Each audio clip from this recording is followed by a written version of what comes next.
The audio program you are about to hear was recorded June of 2005 at a private invitation-only seminar. At the time of the seminar, the need for the book US of A v. US was known, but the project to write and publish the book was not even yet contemplated. The recorded files have been edited to improve the listenability. Audience questions have been amplified as much as possible so that the listener can hear them and make the answer that much more useful. It is hoped that this material would be an educational adjunct to the book US of A v. US, The Loss of Legal Memory of the American State. Please visit our website for news and additional information regarding the topics covered on this audio CD. The intended use of this material is only within the United States of America. So, I guess there's only thing to do is just dive into it.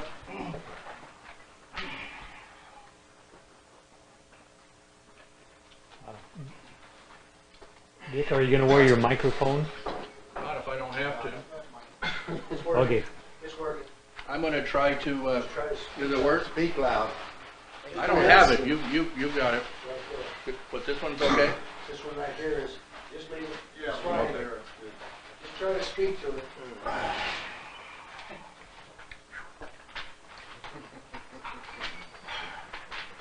Will we ever have a big job?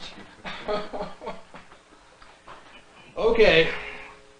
I got 30 pages of notes. And for an ex-college prof, that's hours and hours and hours. So I'm going to try to figure a way to short-circuit some of it. So I'm going to try to use more visual images, because one of the things I want you to understand is you must think abstractly. Okay? The people who control you are people like me.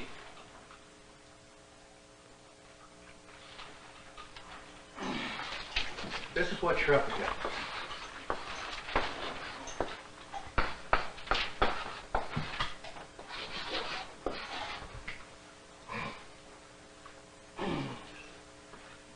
US of A versus US.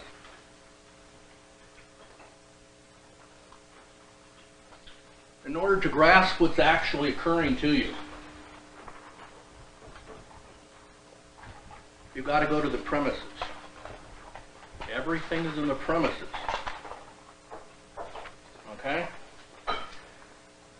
Now, when I used to teach, all teachers, pretty much all college level or university teachers, have the first day of orientation. And in those magic few minutes, you're supposed to somehow take a group of people and get them to be able to think in a certain way. You tell them what you're going to tell them, you tell them, and then you tell them what you told them. Okay? So, I'm going to tell you flat out that your problem is in orientation. You do not conceive that a group of people have disorientated you. There's a reason for that. You weren't supposed to know. The whole principle of the system is you're not supposed to understand what you're mixed up in. The political words are the appearance of reality for reality. In other words, a group of very bright people were consulted by politicians and lawyers, and they were asked to do a job on these people. And they were going to use the mechanism of this fiction.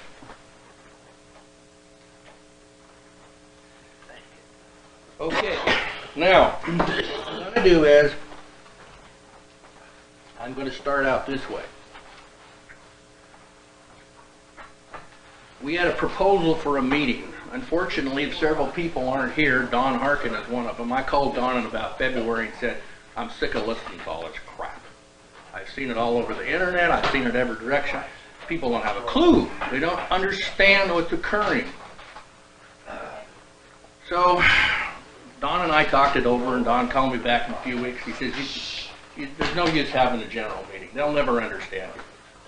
So he suggested that we have a limited audience of people who, quote, were gurus or experts or whatever, would go back to their constituencies and be able to get these ideas out so people can understand what's truly occurring. So that's how this came about. Now, the principle at work is there are three basic sets of concepts you use when you deal with the issues that we're all dealing with. The first is the moral ethical. I'm going to presume everybody has that. That you've already arrived at your moral ethical positions in life. The second thing is political. We're going to have different political positions, possibly. And what I'm telling you, I am advocating a political position. I'll tell you flat out right. Mark would advocate it if he were here. My good friend Dennis Craig Bynum would advocate it if he was here. I'm advocating that you all return here. Because there's nobody in this room, with one possible exception, that's here and gotten a court degree with me. This is where you're at. And you don't know it. And you don't know how you got here. And you haven't got a clue what this is. The problem is in orientation. You've been programmed. Everybody's been programmed. This is a deprogramming session. Bluntly, deprogramming. Okay? There is a single political condition preceding. Just one. That you got to understand. And the single condition preceding is that a group of people politically decided they wanted to control you.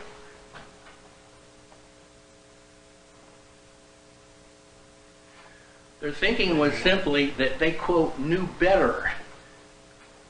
That their moral or value system was superior to any of yours, or to mine, or anybody else's. They knew what was best. Okay? So they politically decided to operate the system that they wanted to use to achieve their political goals by one word. What is it? Deceit. Deceit. The entire underpinning of the system that controls you operates with one word. Deceit. Deceit. Now, the political statement for deceit is, quote, the appearance of reality for reality. Okay? Now, what's the source? Well, there's multiple sources. And I'm going to go in depth a little bit. Yeah, not really, but not the way I usually teach it when I teach people for days. But I'm going to tell you that there is a book called On Our Way. Roosevelt had it ghost written for him. It is still available if you're lucky enough to find one. If you carefully read the volume, you'll see that it's a blueprint for the New Deal. And you'll see that the base of the book is a con job. Okay? And remember the phrase, the appearance of reality for reality. In other words, what it's implying is we're going to create a new reality, and the actual reality is in place. Something's going to happen relative to it, in relation to. And I'll make it real simple. You've been induced to leave reality. That's as simple as the way I can say it. You've been induced to leave reality. And you've been induced to take benefits, and through the taking of those benefits, the carrot, to induce you into a non-reality, which you think is reality, which is, of course, the principle of the plan. You're supposed to believe that something is unreal is real. Okay, now I can tell you that when I started this search a number of years ago, people in the area, other people knew my background. They knew I was an academic.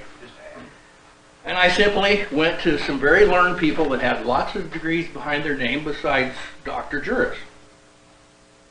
And I said, where are the books at? Give me just a day or two with the books. I'll tell you anything you want to know about those books. There aren't any. So I went to some other people. Same thing. There aren't any books that describe this. If there were, what would be the present value of the commercial collection system? It approached zero. There aren't any books. Which means that you have to figure it out for yourself. Okay?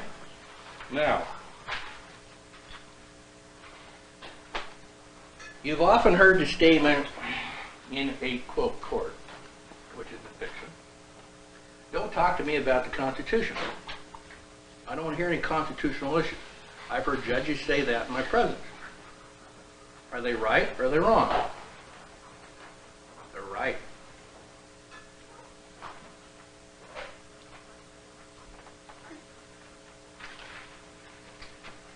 Question is why? And the answer is, you're not in reality. Because where reality exists, so does the Constitution. It's in full force and effect. Okay, now, what we need to do is to begin to study what's called the system. And believe me, that's what it's called from in the inside. Because I've been there. Okay? I happen to have gotten friendly with a particular person that had the right kind of credentials behind their name and they had the right office with the right words. And the person in my presence pulled out a black book.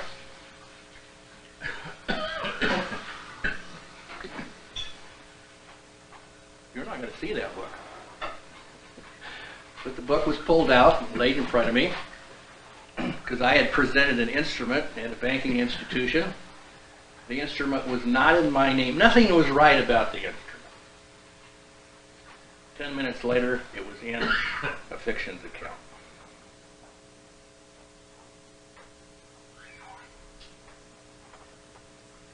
All they had to do was look in the back book and find out how to do it. They didn't do anything in that black book. They just have to have the right coding. Something like this in front of the computer keys in front of me, and just like that, there were X thousands of dollars in that account. And it should not have gotten there, quote, legally. Okay, now, Mark was supposed to deal with the technical nature and ramifications of this whole underlying political presumption, how it comes about. Unfortunately, I'm going to have to do that later on. But what I'm going to do now is I'm going to start to reprogram you directly. Some of you aren't going to like this because it goes against very deeply held views. Tough crap.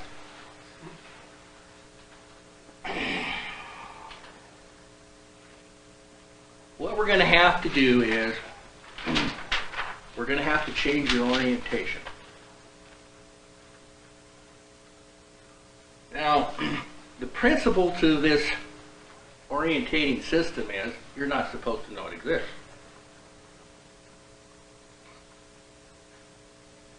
Okay?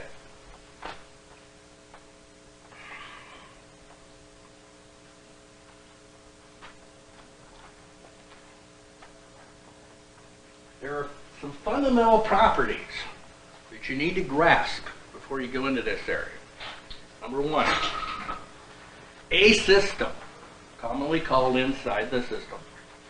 A system has been created operating under deceit, which you are not supposed to know about, nor even conceive that it exists.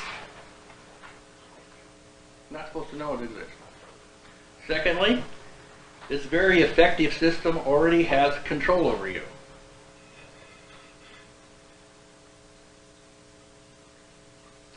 By your silence.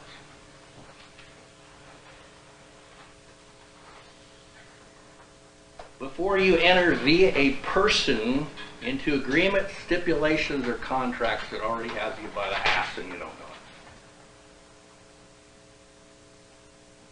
That's how the system was set up. You have to control the condition preceding first.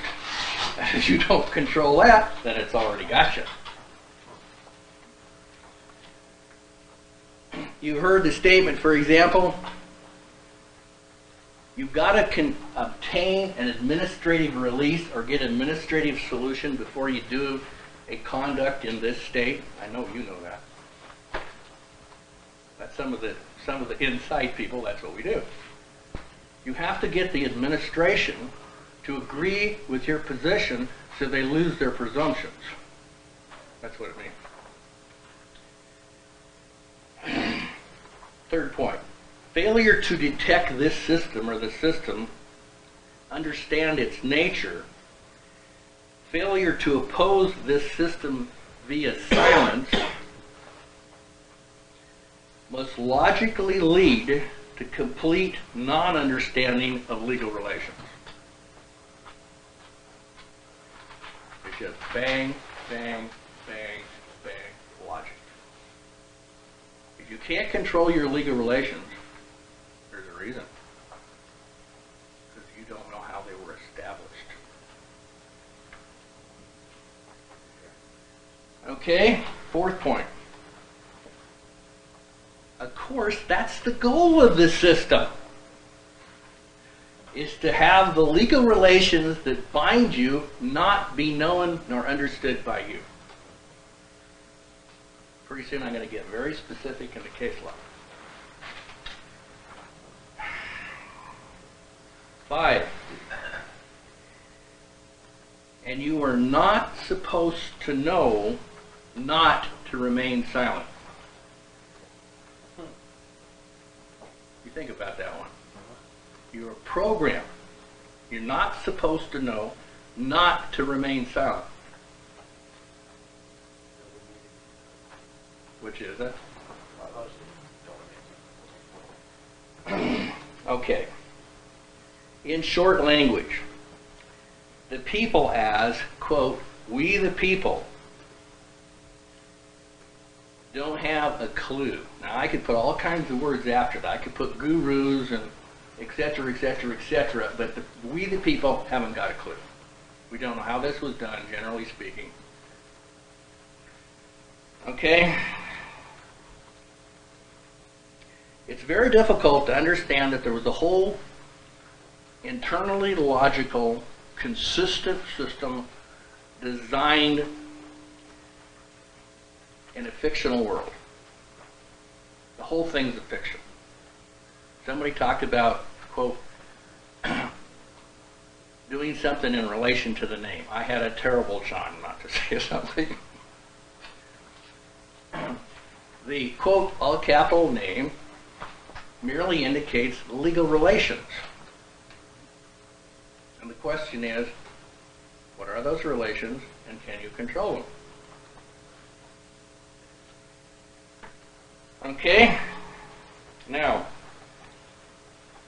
I'm going to move forward on 2 premises. So you're warned. You don't say anything, you're warned. First one is that you're at the end going to politically agree with them.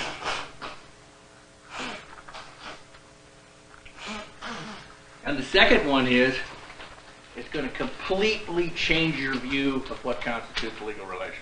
And all of a sudden, it's not going to happen all at once. But in the next 24, 48 hours, the light bulbs are going to start going off. And they're going to go just like this, and you're going to say, oh, crap, that's why.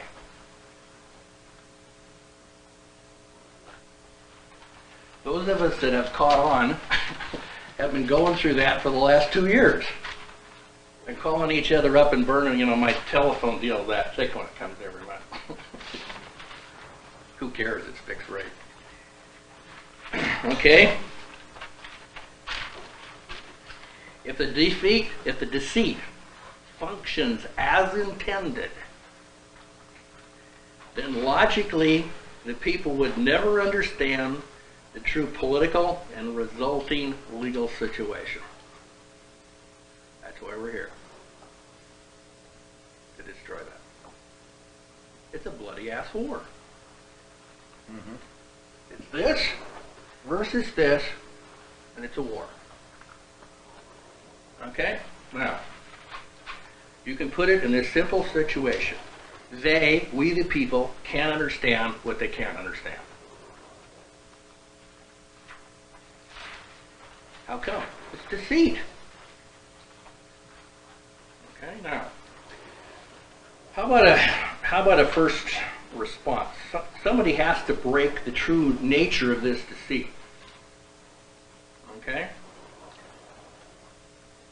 We got a problem because people who act as helpers, gurus, whatever else, write legal briefs, they themselves don't comprehend it. I know there's one witness in here who said it had a judge tell him this is mixed in multiple jurisdictions. Because we were in the courtroom together. And the judge was 100% right. Judge, in quote. Did you say mixed and mobile? Multiple. Mixed and multiple jurisdictions. It's essentially this jurisdiction versus this jurisdiction when you boil everything away. But we got to get there.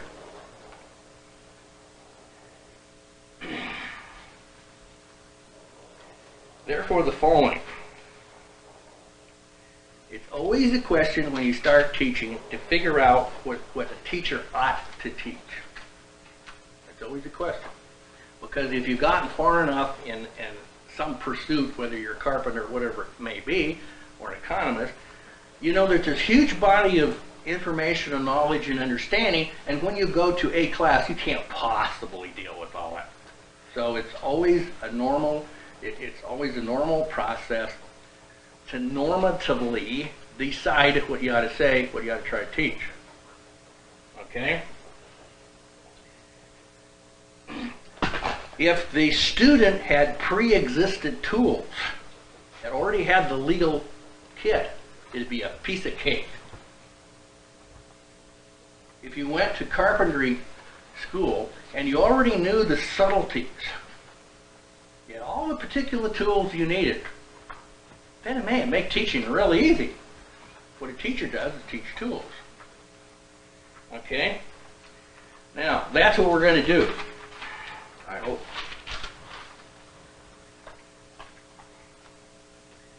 You can't deal directly with the organized deceit because it's not really fathomable that way. So what you have to do is you have to create tools, and through the tools then you can see where the deceit comes in. I can pull pieces of paper out of practically every one of your pockets, and I can show you the deceit just like that. You're all carrying it. Every one of you are carrying it in some form or another.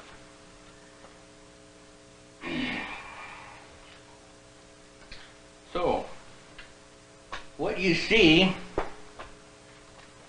is this situation. We're going to have to tell a story. We're going to have to tell a story slowly, so that as we tell the story, you start picking up the tools. Okay? Now, first thing, I want to tackle something head on, and that's it. The system today, relative to this position, is statutory.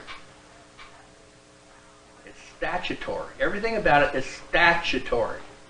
It's a technical term of art. This is where you can find a definition. Black's Law, 8th edition, page 1448. Now, since we got this bright young man over here, who has advanced degree or degrees, 1448. Does that come out? No. Are you in this state? Confusion? Yes. Okay. I'll tell you the short answer. A law passed by a legislative body. Okay, now I want you to read the insert at 1448. You hear that? Law passed by a legislative body. It didn't say which relation. You understand? Not which relation. Just a body. The insert here? Yeah, the insert, just read it. We are not justified in limiting the statutory law to those rights or rules only which are promulgated by what are commonly called legislatures. Any positive enactment to which the state goes or gives the force of a law is a statute. Whether it has gone through the usual stages of legislative proceedings or has been adopted in other modes of expressing the will of the people or other sovereign power of the state. In an absolute monarchy, an edict of the ruling sovereign is statutory law. Constitutions, being direct legislation by the people, must be included in the statutory law. And indeed, they are examples of the highest form that the statute law can assume. Generally speaking, treaties also are statutory law because in this country, under the provisions of the United States Constitution, treaties have not the force of law until so declared by the representatives of the people. Okay, now, here's the second word. It's at 1451. Statutory. On 3 pieces. You don't probably have to read anything out there, Jeff. 1. Of or relating to legislation. You always go condition precede. Who the hell is the legislature that did the legislating? Okay. 2. Legislatively created. Which legislature? For these people? Or for these people?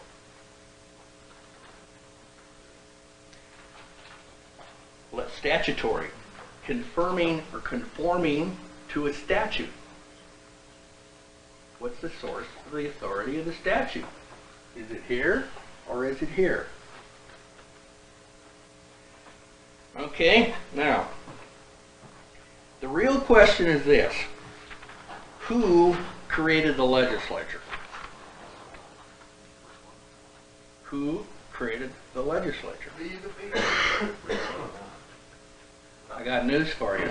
There aren't any now. There are none. Okay. Who made a political election?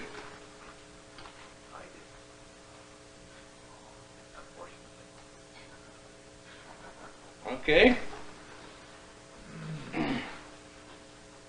The statutory system of jurisprudence today is based upon a presumption that a group of people in some status or capacity did a political act and created a legislature. You're just not told if it's a legislature for these body of people or a legislature for this body of people. I'm going to tell you flatly, there aren't any legislatures open right now for this group of people. It's gone. Except for a few of us. I know you know what I'm talking about. Okay? Now, dig into this a little bit. In order to comprehend the statutory system, i.e. the system, that's what it means. You go into commerce today, you're in the system. You're in a statutorily created system. We're going to get very specific about that. To know and understand what you are not supposed to understand. That's what we're going to do. We're going to teach you what you're just absolutely not supposed to know. Okay? The way you get into this is you have to go through orientation. In other words, if you were going to conceive how this whole thing worked, and you started from the premise and you knew how the whole game worked, it would have meant that you would have already orientated to this system.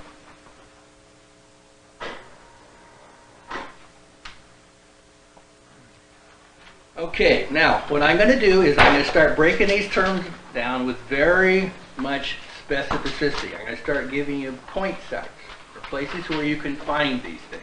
I'm also going to tell you reasons why you won't find certain things in certain places. And it's simply because of the battle between here and here. That's what's at work. The term orientation. This term in its original usage came from the Northern or Gothic races. And it referred to how a church aligns its steeple, or a church graves are laid out in relation to the church steeple as orient or east. That's the base word. Okay? Now, isn't it interesting that the general usage of the term orientation is not in the 8th edition? Why not? They start to give the game away. And we're going to have a whole bunch of terms that aren't there, because if you had all those terms lined up and you had a pretty high IQ, you go, oh crap, now I see what they did. Not only did they disorientate me, but they took me away from here and got me thinking that I'm in this relation. That's what it's all about. Okay, now, here's the site where I found this orientation. It's in an unabridged dictionary, one of the 20th century ones about that thick. You can find it in other places. This is Webster's new 20th century dictionary of the English language, unabridged, at page 1179. Publishers Guild, Inc. published it in New York in 1941. So there's your site on it. You can find others. There's nothing unique about that. If you don't understand how to do a thing as a finding, okay, why do we need the word finding? Because here's the definition of orientation. It is so simple. And if you miss this, might as well leave. You want to understand the thing I'm going to say. It's a one-liner. Everything's in the premises. Quote, the finding of one's relative position. That's all you got to do. You want to solve all your legal controversies? This is where it comes from. The finding of one's relative position. The whole system is set up today so that you won't discover that one's, we the people, relative position in legal terms is here. That's it. It's that simple. You're not supposed to understand orientation. If you started to understand some of these terms, you know, some bright guys would figure this thing out. And then what would be the present value of the commercial enforcement system? It would start to go to zero now, wouldn't it? More people figured it out. They find out how easy it is to solve. A corks. Okay? What's a finding? What is the ones? Who's the ones? Maybe the following will help. I propose that you individually solve your relative position to anything by the following. Ask yourself these 3 questions. Just 3 of them. Do I have a firm religious or moral basis? That's up to you. I don't want to hear any answers. That's your problem. If this is true, then have you concluded some political relations or questions? And 3, if 1 and 2 have been solved by you and you come to terms about it, that's going to lead you to reasonably begin to understand legal relations, which you're not supposed to understand. Can you slow down a little bit on that? 1, 2, 3? The first one is it's just a concept.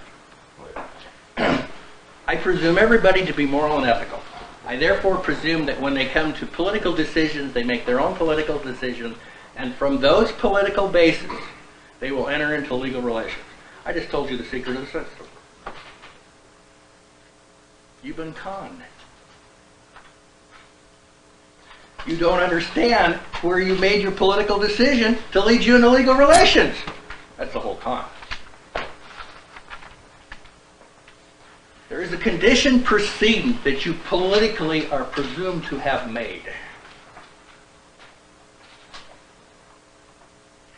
From that political decision, your legal relations in terms of rights and duties, resulting obligations follow. Okay? How could legal relations be created if there wasn't a legislature? Which one? It's all logical once you start to think through the thing. Give an example of that. An example? You're a walking example right now. You showed me the case. I already knew what the answer was before it started. Statutory. Therefore, I already knew the conditions preceding the political choice of all the parties in the case. It's that simple.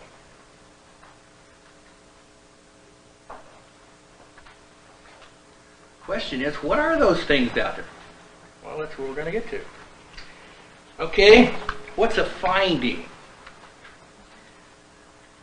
A finding can be thought of relative positioning or an alternative election. Listen to the second part, because that's how it was done to you. Okay, you made an alternative election.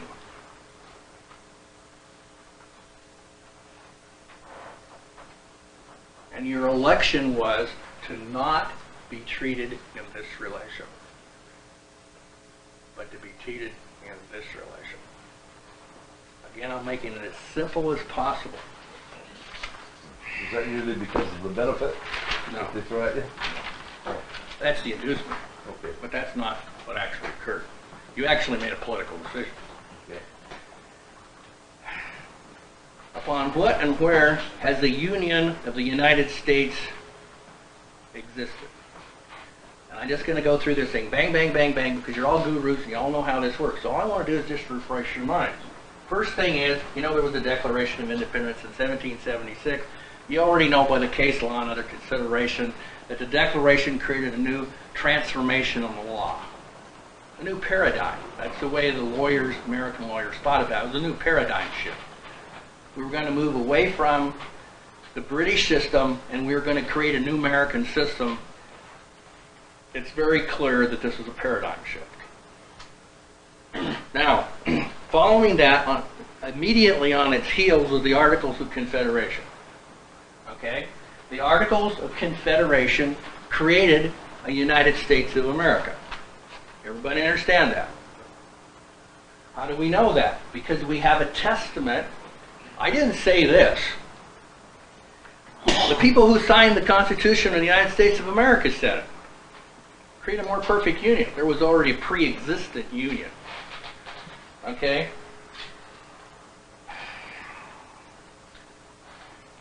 Now, in terms of orientation, I'm going to just narrow it down to specific words and quotes so you can start to grasp that.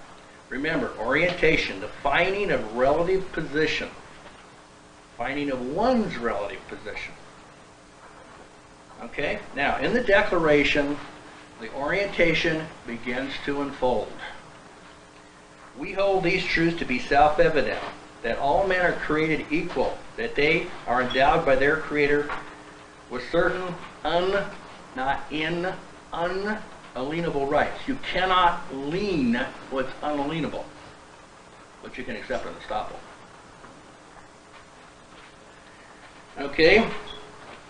It's important to notice, as a condition preceding to the Constitution, that we today can make a finding of relative position.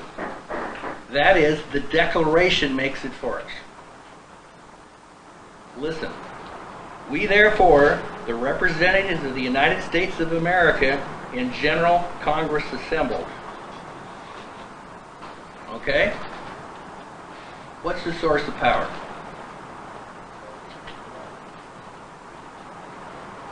We, therefore, the representatives of whom? The people. So there's your first positive thing you can put your finger on and say, who am I going to have some kind of a relation or orientation to? The people. Well, who the hell are they?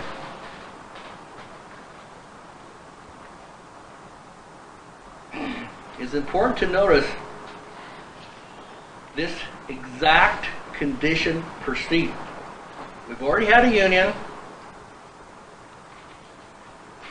In that union, men took a position. And with that position, they created a perfect union and they attached the Bill of Rights. Now, in that process, they orientated the source of rights. Where did they come from? Okay? Doesn't that kind of get your backbone when you hear statutory? You see?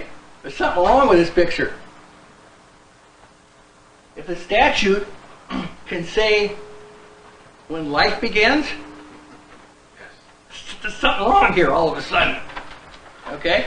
Who's God? That's the question. Okay? In the democratic experiment, and that's exactly what everybody's involved in, is the democratic experiment. The base of the democratic experiment is the legislature becomes God. That's the base of it. Remember the enlightened ones who started this system? They knew what was best. Okay? Now, question.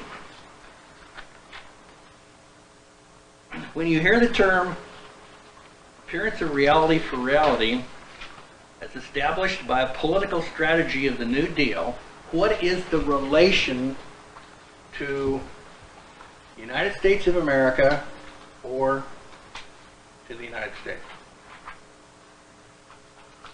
Say again. If you're attempting to put together we the people as a source of authority and a foreign concept called the appearance of reality for reality, okay, then what you've got to conceive of is how can you be moved from one camp to the other? You know how it's done? No, you did it. No, Trust. you did it. You just did it. We're going to explain how. It's not a contract.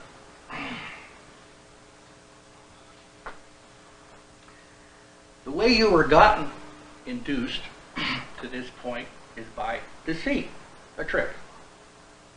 So the question is, what's the nature of the trick?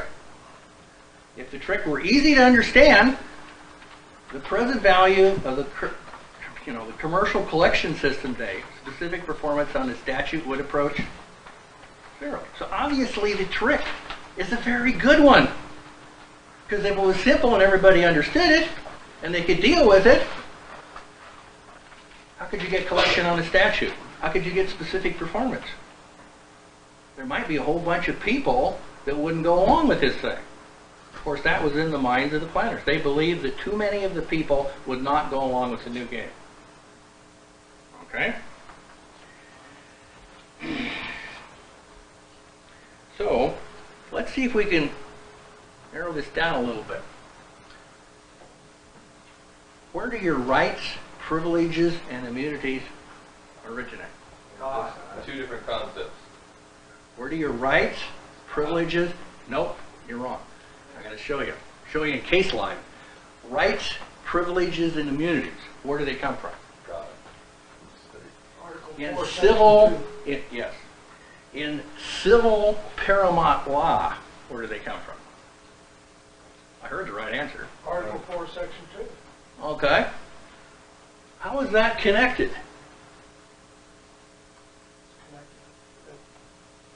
US of A.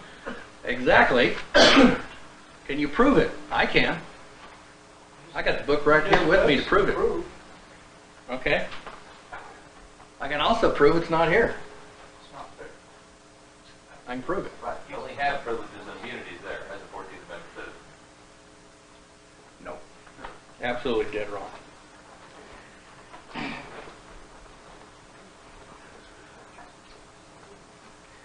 When you voluntarily access the statutory system, you leave the privileges and immunities behind, and you access two other components: due process and equal protection.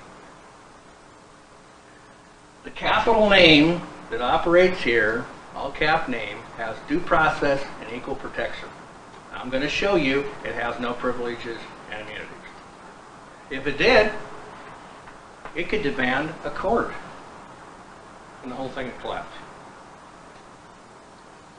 That tells you where we're some of us, a handful of us, are actually at. We're at those courts. You know how you create those courts? You do it. Same building, same people with robes. You do it. Now, there's this riddle out there. Now, if you're going to solve this riddle of deceit, you're going to solve all these things, I found the best way over time is quote the people that are using the tool of deceit. Let's see what they say about it. That's called confession. Okay? Concession? That's confession. Confession. Sure, confession. Let's see what they have to say. Okay, now what I'm going to do is I'm just going to go to the guts of this, and I'm not going to screw around. I don't know how many of you know this volume exists. It ain't cheap. Cost you a couple $100. Every senator and congressman has this in his office. It's on the internet. Yeah, it's on the internet. If you want to sit there and do this and burn your eyeballs out. Or print it out. Yeah, you can print it out too. This copy here with the leaf is 3,000 pages. Right. Okay, this volume is called Constitution of the United States, and the magic words follow of America. Most college libraries have that. Sure. Okay, now, What's the title of that again? just wait. I want to draw a position, and I'll give you the point. I'll tell you exactly the coding of it, but I want to show the position of what we're really doing here. You see this word up here, federal, italicized? You're supposed to take legal notice of that word. That's why it's italicized. Okay, now, you all understand that today after the switch you have to read all law books backwards. You all understand that? You cannot understand them unless you read them backwards. It's a total complete waste of time. Because you have to control conditions proceed. So you always read from the right side to the left side. That's how you understand it. I'll show you how it works. I caught on to this a number of years ago before I went to court. And I'm sitting there in a court and I'm questioning a witness. And I'm telling the judge, hey, I got to think about this backwards. And he almost burst out laughing because he knew I was the next college prof. And we always think straight line, left to right. And I had to sit there in court and think right to left. He just knew instantly. Okay. At the back of the FRCP's West Group Publishing, you get different years, it's all set out the same way. At the back of it is Title V. How come? Administrative law question. Why is it at the back? Because it comes first. Exactly, because it comes first. Now what comes next? No, the Constitution. You can't get to the Constitution. Now let's see which Constitution. Well, I'm not going to make up any words. I'm going to see what they tell me. Okay? Can you all see that? That's the Constitution they're referring to. Constitution of the United States. What's wrong with that? Wrong name. Oh. United States. Statute. No. There's no A of America. It's a court This of is, order. no, wait. This is technically, within the case law, the federal Constitution. I'm going to give you exact poinsettias. This is the federal Constitution. When you're in federal court, this is the Constitution that applies if you did not come into court and control conditions proceeding. You're not supposed to get there in that court controlling conditions proceeding. You know what will happen? Case will get tossed before it ever gets there. Every time. They can't hear it. Now, I'm going to tell you very specifically using this volume.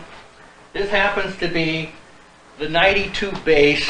There's the 96. This is the 96 upgraded base.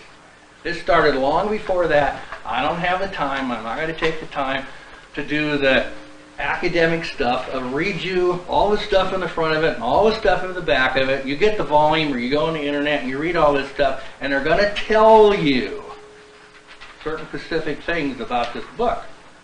This is admissible evidence of law. Now, some of you legal eagles, if you know exactly what I said, this is admissible evidence of law.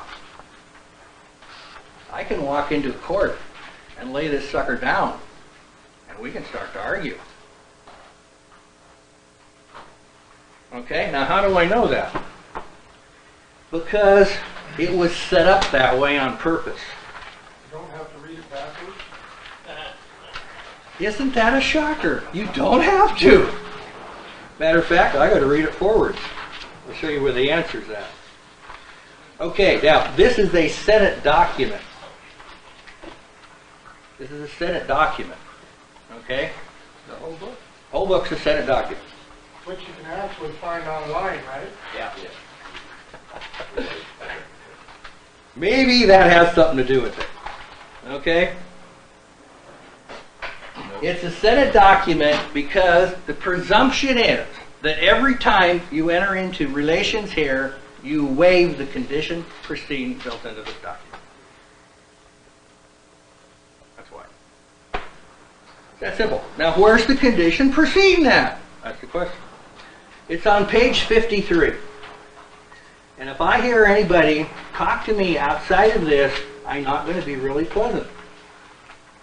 Because the answer is so specific. I didn't say this. I'm going to quote you.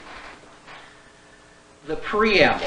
You all been told the preamble isn't admissible in court, right?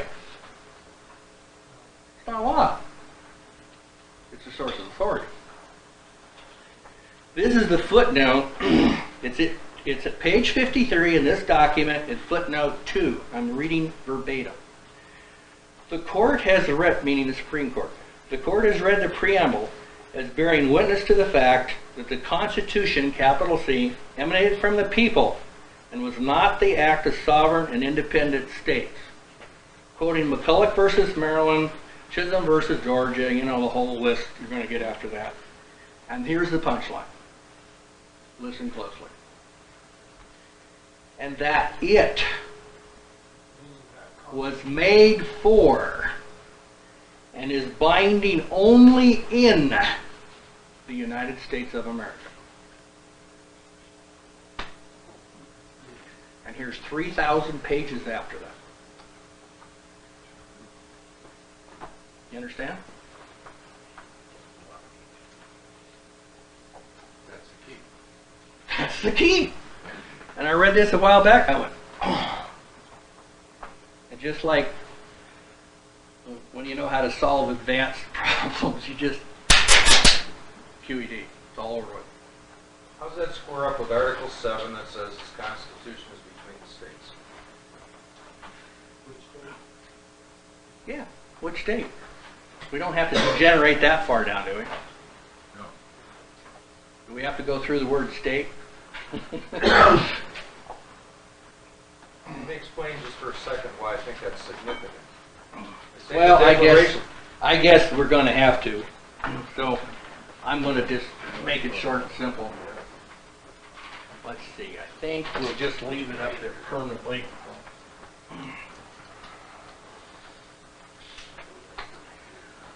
Okay. Generally, generally, but with exceptions. In the case law. In other words, I'm doing the same thing the Supreme Court does. The words mean what I intend them to mean. You understand? That's the way the Supreme Court writes case law. The words are as I intend them to mean. Okay? When you have a small s state, it has two principal applications. One, it means people, geographic area, some sort of a political relation or union. Who joined the Union? This state. Keep going, because I didn't hear the correct answer. The several states of what? Union? Yes, of the Union. It's a trick, because if you use the word several states today, they generally mean in the statutory scheme other than the Union, A, and B, they may be in the federal states. So don't get trapped in just saying the several states. Several states of the Union, several states of America, whatever. Okay, now, when these states come forward and are admitted into the Union by a specific act, what does the general government tell these states they may operate? I know you know the answer. A corporation. Okay? How is the corporation created? By charter. What do we call charters in relation to states? Constitutions. They're constitutions. Okay. The only requirement is it's got to be of the Republican form. It's a political question, and guess who decides? The general legislature. Nobody else decides. The instant the state is let into the Union, in that very moment, it has authority to instantly change its constitution. Once in, always in. The state that comes from that process is this state. Capital S. So when you're reading the case law, then you should know which state's being referred to. And there's going to be a whole different set of legal relations. It might be a person in relation to this state. It might be a person in relation to this state. It might be an artificial person. It might be an entity. There's all different sets of possibilities. But there's where you sort the states out. Okay, now, the Constitution of the United States of America only applies in There's several states of the Union. the several states of the Union are the United States of America. So now, you're all very bright, and so you instantaneously know, now I see what the hell they did. Right? I gotta recalculate. Gotta redial this one. The laddie's a little too steep. I just told you how they were gonna get you.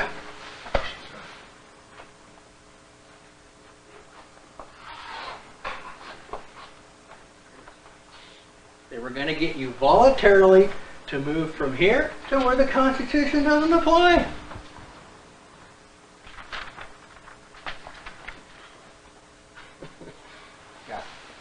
Gotcha.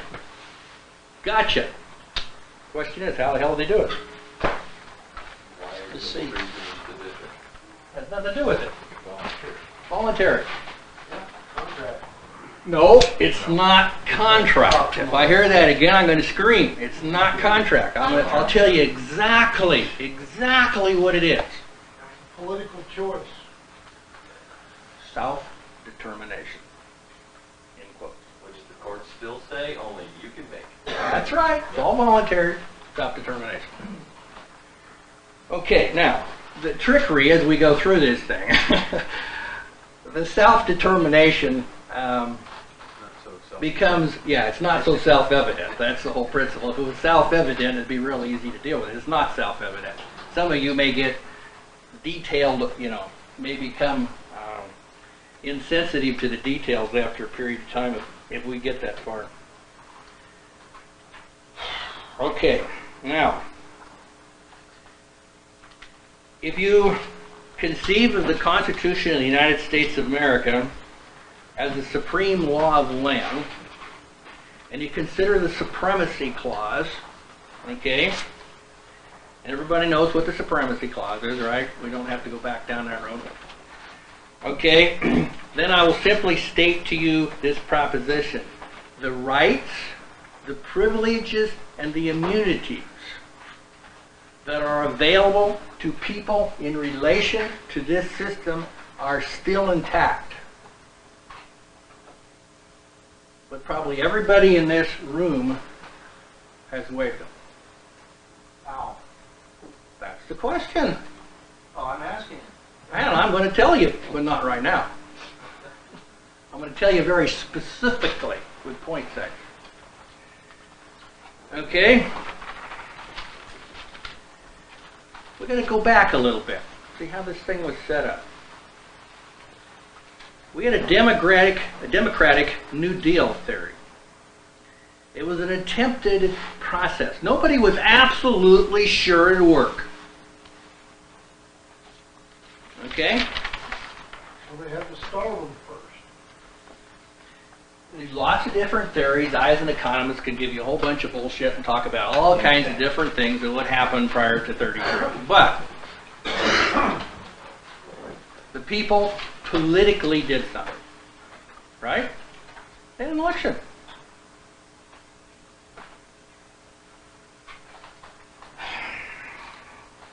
I guess the only thing to do is go backwards.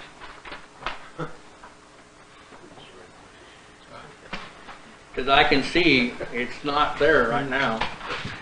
So, here's the admissions book. Okay? And let's see if we can discover what the hell happened.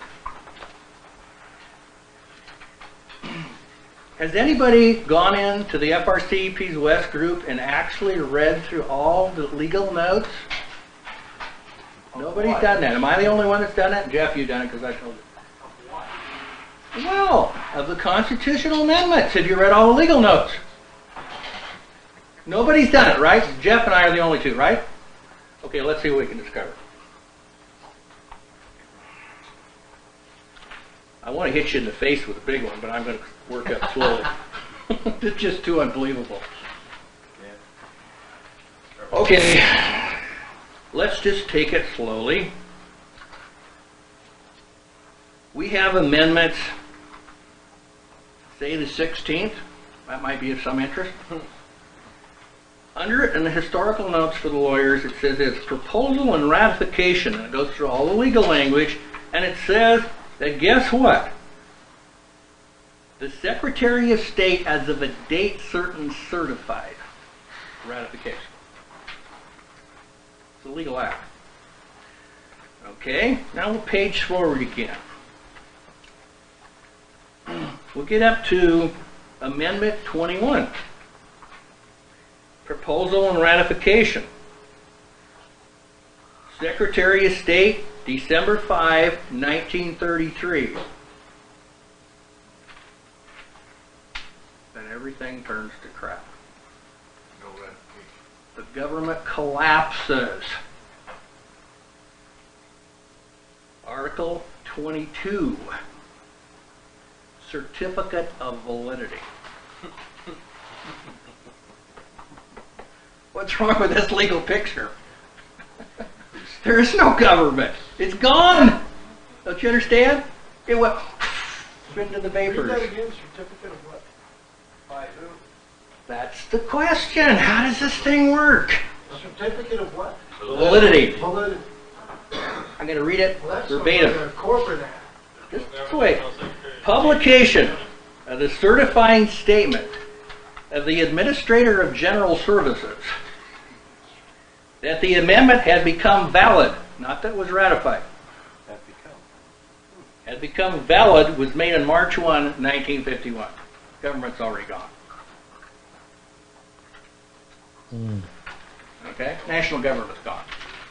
Okay, now I'm going to give you the coup d'etat, which is the one I just loved. Because this one is so unbelievable. But once you hear it stated, I'm not making up not one of these words. I'm just quoting. Listen closely. Article 27. There's a 1 up there, footnote. Article 27 editorially added, originally read Article the 2nd. This is the original Second Amendment. No law varying the compensation of the services of senators and representatives shall take effect until election of representatives shall have intervened. The original Second Amendment was not ratified until 1992. When did it start?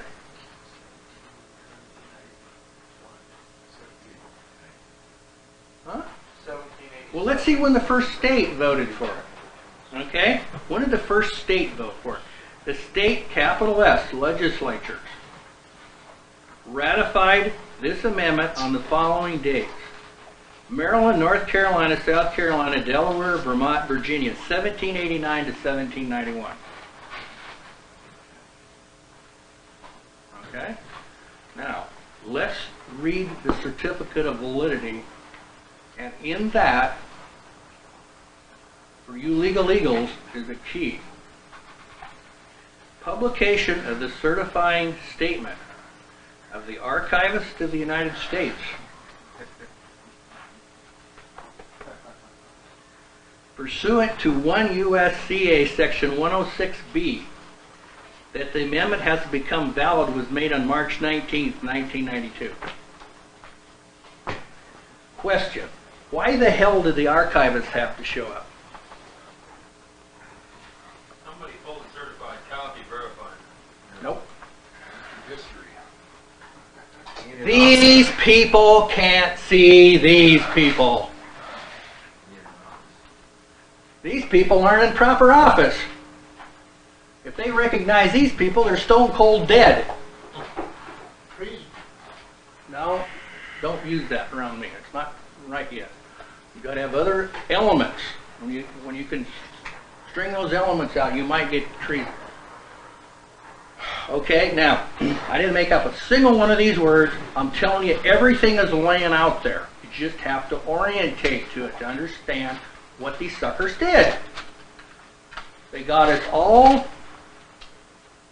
Some of us have other claims which we'll make later, but they got the appearance that people voluntarily left the United States of America and they entered into relations with the United States. You continue to use the word voluntary. Yep. Okay. You have also used in connection with that word deceit. Yep. They're mutually exclusive. How Yep. can you make that statement? Easy. First, why not? Easy. Rule 8. Rule Your 8 answer, of- Rule 8. Rule 8 of what? FRCPs. What's it say? Well, don't you know what Rule 8 is? You're the lawyer. What's in Rule 8? I'm not going to... Defenses. I- Defenses, right? The defenses. I don't know what it says in Rule 8 because I don't have it in front of me. Okay, Rule 8 are the defenses. Okay? And what's the And in defense? part of the defenses, you have affirmative defenses. Right? Okay, if you stay silent, you don't put what forward with defense? Affirmative defense. You're dead duck. And the whole system is set up so that you must put the affirmative defenses in the administrative relations today under APA 46. Failure to do that creates a condition preceding that you waive your defenses. How do you get... Now, that's fine if you go in there. The question I have is this. It goes right back to deceit. You mean what you're trying to tell me you don't know what you don't know? What I'm saying is that when you have fraud, which is deceit, they gain nothing over you. You cannot volunteer for that which you do not know or have not been given. Bullcrap. But they gave you a remedy. All you have to do is take it. There are remedies all over the place. There's statutory remedies for people from the U.S. of A. Simple one, 28 U.S.C. 1746-1. There's all kinds of remedies. This is the problem. You haven't completed the orientation process. You don't know when you go out and do a legal relation how to control it in the premises. That's the problem. Simple. That's just the problem. What if they didn't give you a full disclosure? They don't have to. They don't have to? Nope. How come? Okay, we'll digress. We'll go backwards. Anybody know what happened in the legal literature in about 1917, 1918? Have you heard of the difference between objective standard and the subjective standard? Okay? That's what happened. You know, if this was the multi-day thing, I lay it all up in the second course. We go through and show you how all this crap came in. But there was an orchestrated program put in place which can be read in the Book of the States. And you will see this whole thing was set up. And in order to set the system up, they had to destroy the subjective theory of contracting because they must rely in the future on the objective theory. The objective theory boils down something to this. A judge is supposed to be able to look at a legal document and objectively determine the legal relations of the participants or the parties to the document. He's not supposed to have to go into the head of the parties. That's subjective. Okay? It's that simple. Okay, now, with that in place, that tends to answer your question, but it doesn't answer it fully. It begins to go to where the answer is at. And I'll kind of take you there real quick, but I'm going to spend a lot of time how we actually get there. But I'll tell you what the problem is. The damn system controls you by computers. Absolutely gotcha. The total gotcha. Okay? And until you can get the conditions precedent reversed on the computers, I agree in a practical sense with your proposed statement. Okay? You're not going to get a solution until you can control the damn computers. Because you're always going to have some moron at the base with an IQ that moves towards 90. Slowly. From below it? Slowly. From underneath. No, it's slowly. You can't quite. Okay. That's who they have to hire to enforce the performance on the statute. You can't hire some guy with 130, 140. I went to a job deal one time. The guy says, "You ain't got a chance." I said, "What's wrong?" You answered too many questions correctly. This was a Chrysler Corporation. Okay. Okay, now, at last, what is the poor person to do? I told you the source of the answer. It's page 53, footnote number 2. I didn't say any of this, I just quoted it. Okay. Now, what we're going to do is we're going to take that apart because I didn't tell you two cases under it. These are the two cases. Downs versus Bedwell, 1901, resting on top of Henry Ross, 1891. Okay, now, if you want the sites, if you know, Downs versus Bidwell, Downs? D-O-W-N-S, I think that's one email. 182 U.S. 244, and Henry Ross, 140 U.S. 453, point site is 464, the point site in Bidwell is 251. Or 57, I can't remember which. What's the page on 140? 140 U.S. on Henry Ross. Now, what page? 453. 453. Jump site 464. Yeah, the point site is right, correct. 464. Right. Okay, now, this is where we start cutting the wood. First thing is to realize that the entire system, political and legal, since at least 1933 has been constructed to disorientate you on purpose, knowingly, willingly, with intent, on a programmed means. Okay? All institutions. I didn't say some. I'm an academic. I don't use the word all very often. All institutions, the state, the government, the church, the school, the corporation, the commerce, the media, the think tankers, your friends, the gurus, your relatives, they're all part of this. They just don't understand it. They don't understand it. Okay? Now, what is needed?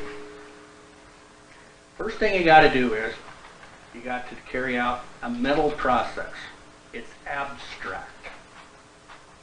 Okay? You're going to ask it in your head. You're going to ask yourself a question intellectually, such as, 1, where will the transaction take place?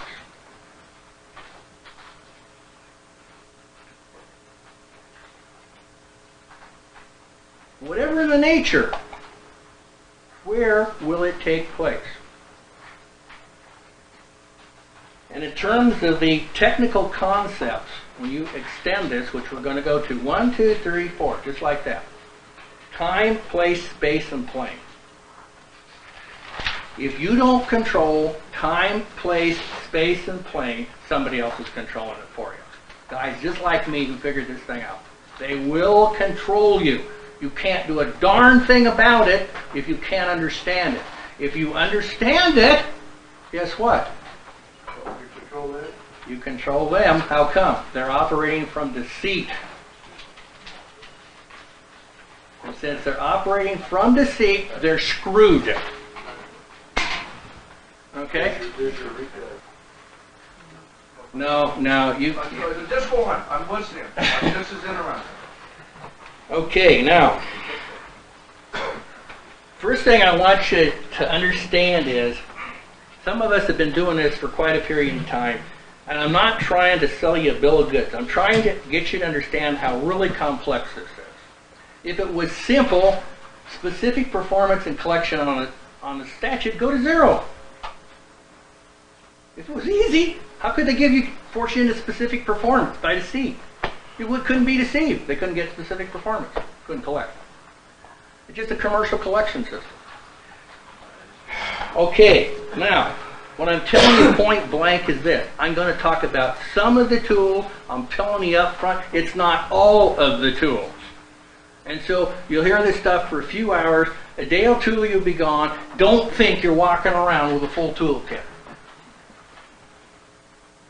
You're going to get a hammer, a saw, a chisel, and a plane. You got much more. There's so many other things that are involved. But you got to start someplace. Okay? So, of course, it's interesting to ask the second question right at the point. Who are the ones that are involved on the other side of the transaction? Yeah, go ahead. You made Those it guys that are defined at 28 U.S.C. section 3002, subsection 15. What is? U.S. United States Corporation. Yeah, I know. 28 U.S.C. 3002, sub 15, part A, B, and C. You need to get through. Go ahead.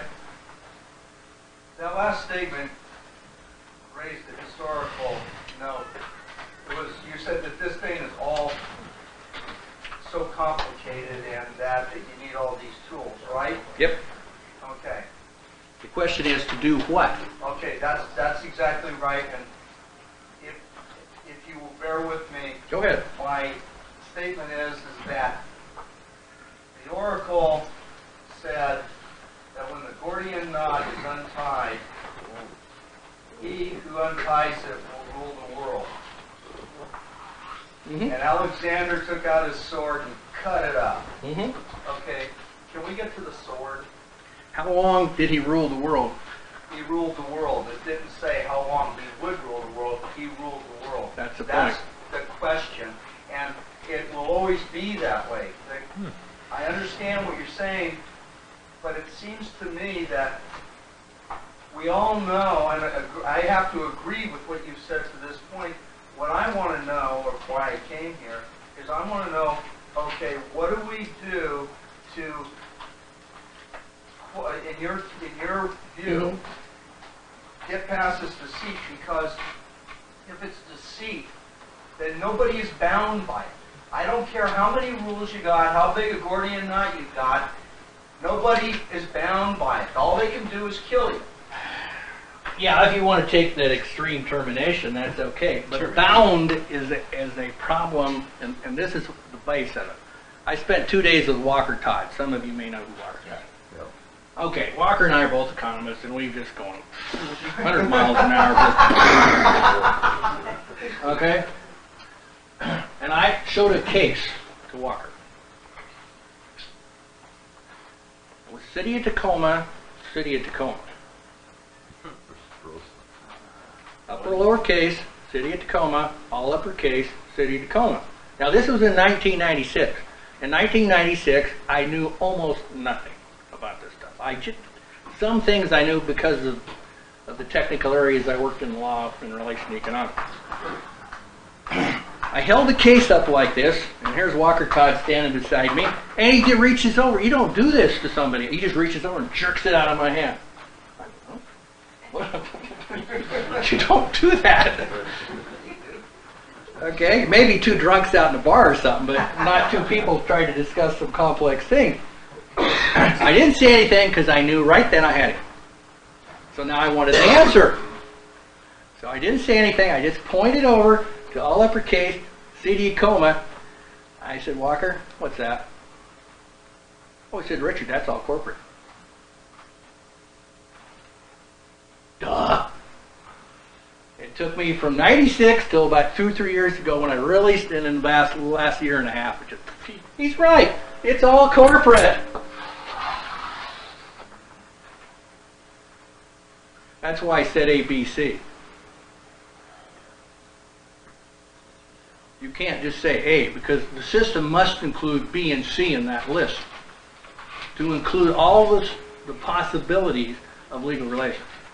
It's all corporate. It's all corporate. A, B, and C are all corporate. A, B, and C, but they define pieces of legal relations between the corporate structure. You've got to read C and B into A. And you have to read C into B. Absolutely. That's correct. And you got to read A into B and C. A into B and A into C. There's a difference between reading A into B and C. Yeah, a lawyer back there just knew that one right off.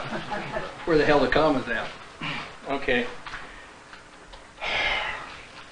Okay, now, to go directly to these cases, I'm going to just tell you the answer relative than, not trying to jerk things out of you by asking questions.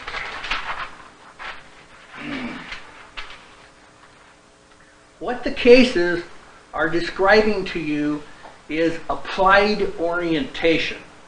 And the reason the justices could, in my opinion, rule correctly is because they knew the relations of the parties from a pole star.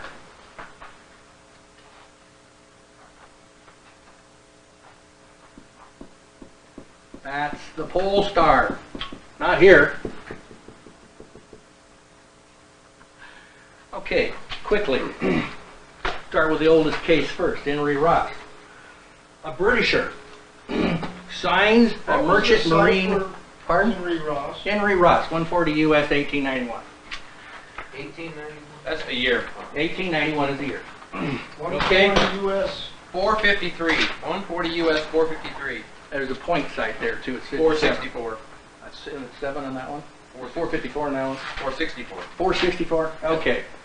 The facts are simply these in a nutshell. A Britisher wanted, for whatever personal reason, to serve on an American flag ship. So he made an agreement to become an American merchant marine person by agreement. He took on a legal relation He adopted a legal personality within the relations of 1891, and he adopted a capacity. I'm using those words technically. Okay, now, for whatever sets of reasons, it is alleged and was demonstrated in a particular tribunal, I didn't say a court, guilty of murder.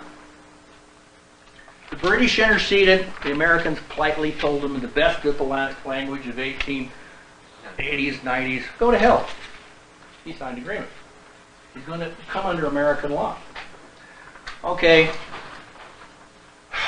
He tried to get out of his agreement.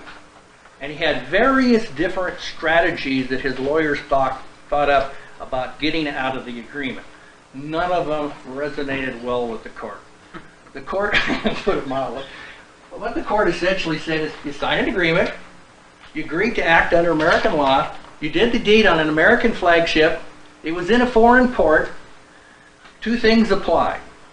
The treaty with Japan for judicial, in quotes, process in a tribunal. The treaty describes the process, and our international law in relation to treaties is found under a statute, and the statute we've already confirmed, you haven't got a damn case. You know, you got no legal theory to ever get any remedy from the court. Okay? The bargain you made will stand. Now, in the later case, in 01, it was a territorial case, and it was a taxing case. And the question basically was, did the Constitution of the United States of America, can I hear that? Did the Constitution of the United States of America apply in a foreign jurisdiction or foreign place outside the United States of America?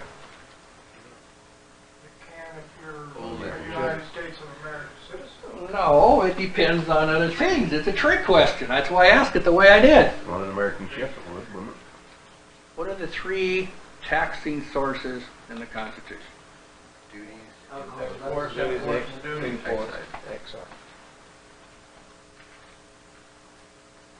What's the third one? Necessary and proper.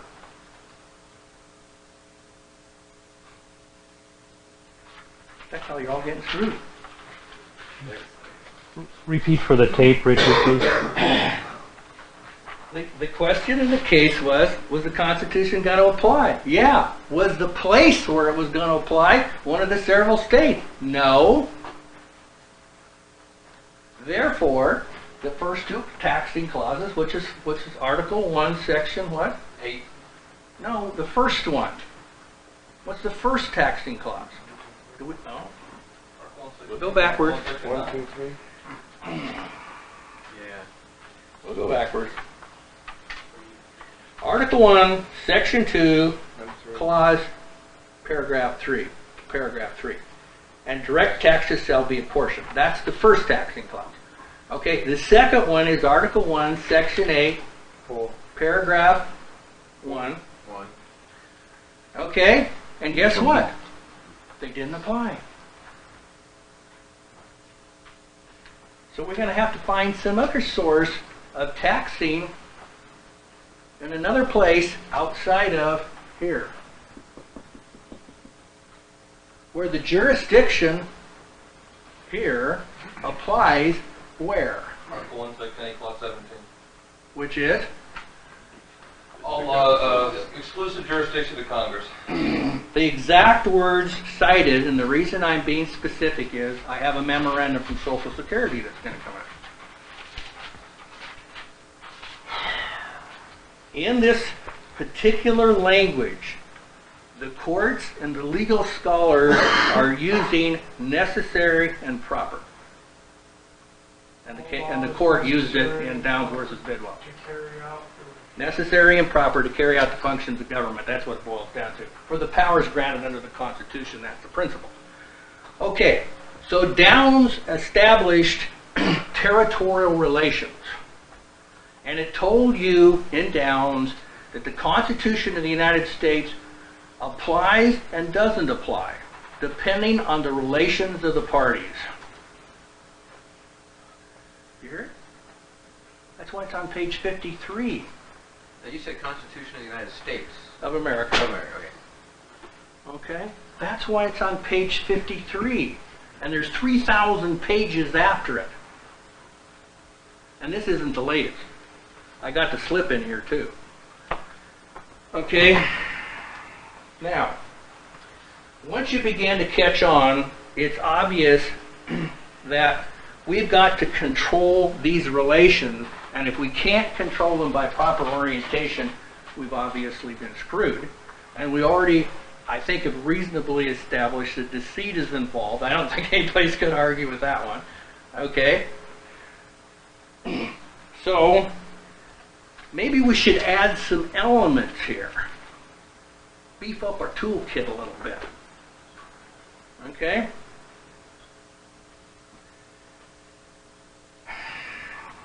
What I'm going to do is, I'm going to explicitly go through time, place, space, and plane. I'm going to read you some statutes and see if it dawns on you what the hell these guys did and how they pulled this thing off. The first one I'm going to pull is the statute on time. Now remember, if we're going to create an artificial world and get people to walk into it, what is the first thing we've got to create? You realize time has been statutized, folks? Gotta create a place. No, you got to create a time, because time starts everything. Okay. Okay? Here's where it's found. Title 15, Section 260, 261, 262, etc. Now I'm going to go through this specifically so that nobody will ever screw it up again in their lives. And I'm going to show you the trick words they put at the end and why silence kills you. Just kills you. No, they can stay silent all they want. You got to prove them guilty. Okay, go ahead. Okay.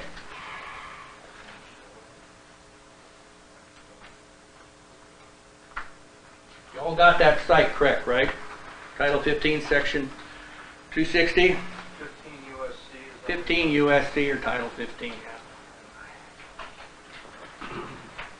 How long do you need? A minute? Do we want everybody to take a quick Yeah, break? that's what I was wondering. Yeah. Milt, you think we should take a 10-minute break? Yeah. I think we deserve it.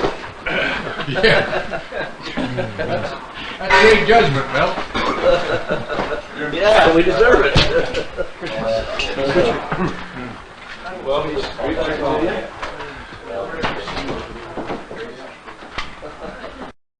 Legally exist in that jurisdiction, you have a legal duty to use United States Standard Time imposed by statute. I didn't say it, that's what the statute said. Legal duty. 3, the act is to be performed. To be is future. Therefore, it is a precedent condition of a future transaction.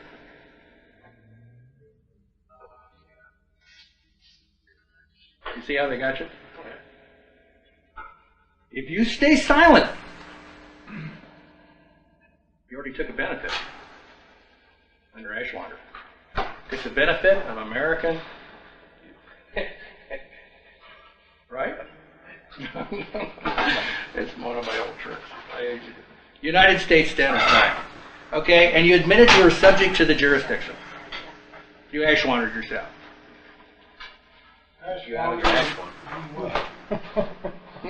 Ashwander be what? What's the You don't know Ashwander? The Ashwander rules? Tennessee Valley? No. Oh, well. Where's this bunch of hokies from then?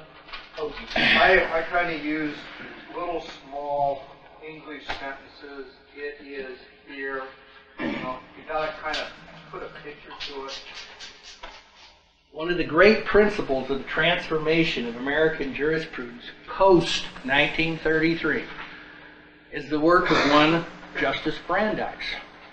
If you follow his history from 1908 on, you can see what he was setting in place. Yeah?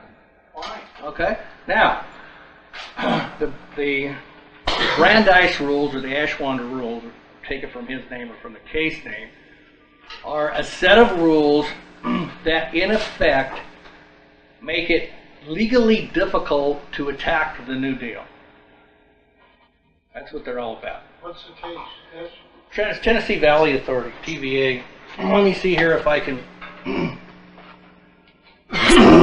look it up this way. You got the black one. Look under Ashwander, see if it pops up there. How you spell Ashwander? ASH. ASHWANDER.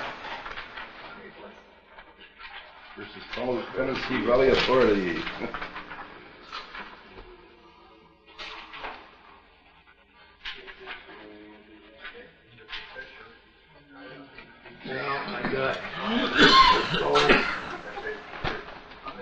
Ashwander v. Tennessee Valley Authority. Yeah, you got it. 297 U.S. at 288. Which page in 8 is that? 121. Okay, in the 7th it's 108.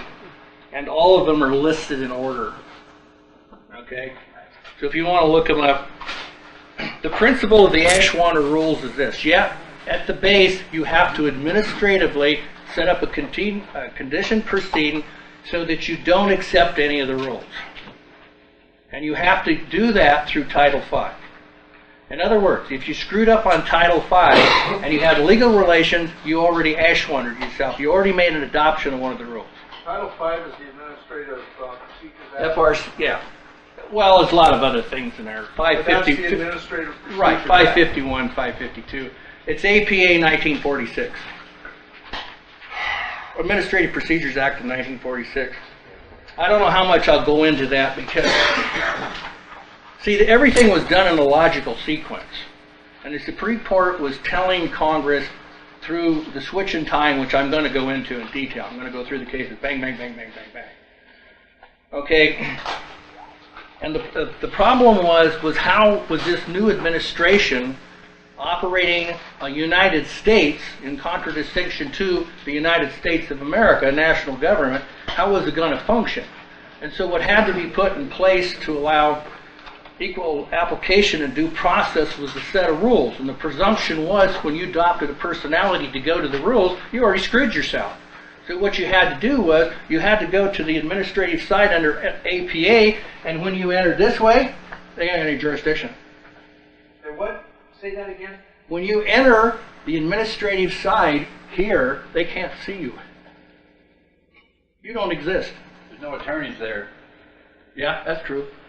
Okay, so that's what you do. You jump right into the APA. You jump right into it. As soon as you use APA inappropriately, remember, there's a remedy built into it. But if you go into the administrative process and fail to take the remedies, then by definition you adopt a legal personality under the presumption of U.S. and you're in it. How do you fail to adopt the remedies in the Administrative Procedure Act? Because there are conditions preceding, and that's where we're going. Mark's side of it is that he was going to show you exactly how you get into this. Okay? And what I did yesterday with him, we went over the phone, we created about 5 or 6 pages, so when we get to his section, if I have enough gas, we'll go through those, and I'll show you 1, 2, exactly how it works. We've got the sites, we know exactly how the thing works. It essentially happens when you sign the SS5. Yep. Mm-hmm. Okay? How are you going to go into the USA if there's no judges and no attorneys there? Have you heard of color law? Have you heard of color law? That's how we do it. Color law. Okay, now, I explicitly told you about this concept of time, which is one of the 4 principal elements of orientation. You don't say anything. And you enter administratively, statutorily. You already took a benefit because you were told that this is what would occur in the future. Therefore, you had an opportunity not to take the benefit before you did the transaction. Yeah, go ahead. Okay. If you're talking about time in the future, at this time, I do not want to play their game. No, I'm serious. Who do you send the I opt out of your little charade? So that you are no longer bound by their little time or their clock. Okay, let me jump forward and tell you what you're up against, but I don't really expect you, even as a lawyer, to understand exactly what I'm saying. Remember something. Okay. It's called disbarred lawyer. I no longer. You went to law school. Good enough. I'm not one. I don't care. Did you go to law school or not? I went to engineering school too. Did you go to law school? I went to law school. Okay, that's the end of it. You learned something. On that condition proceeding. Wrong thing.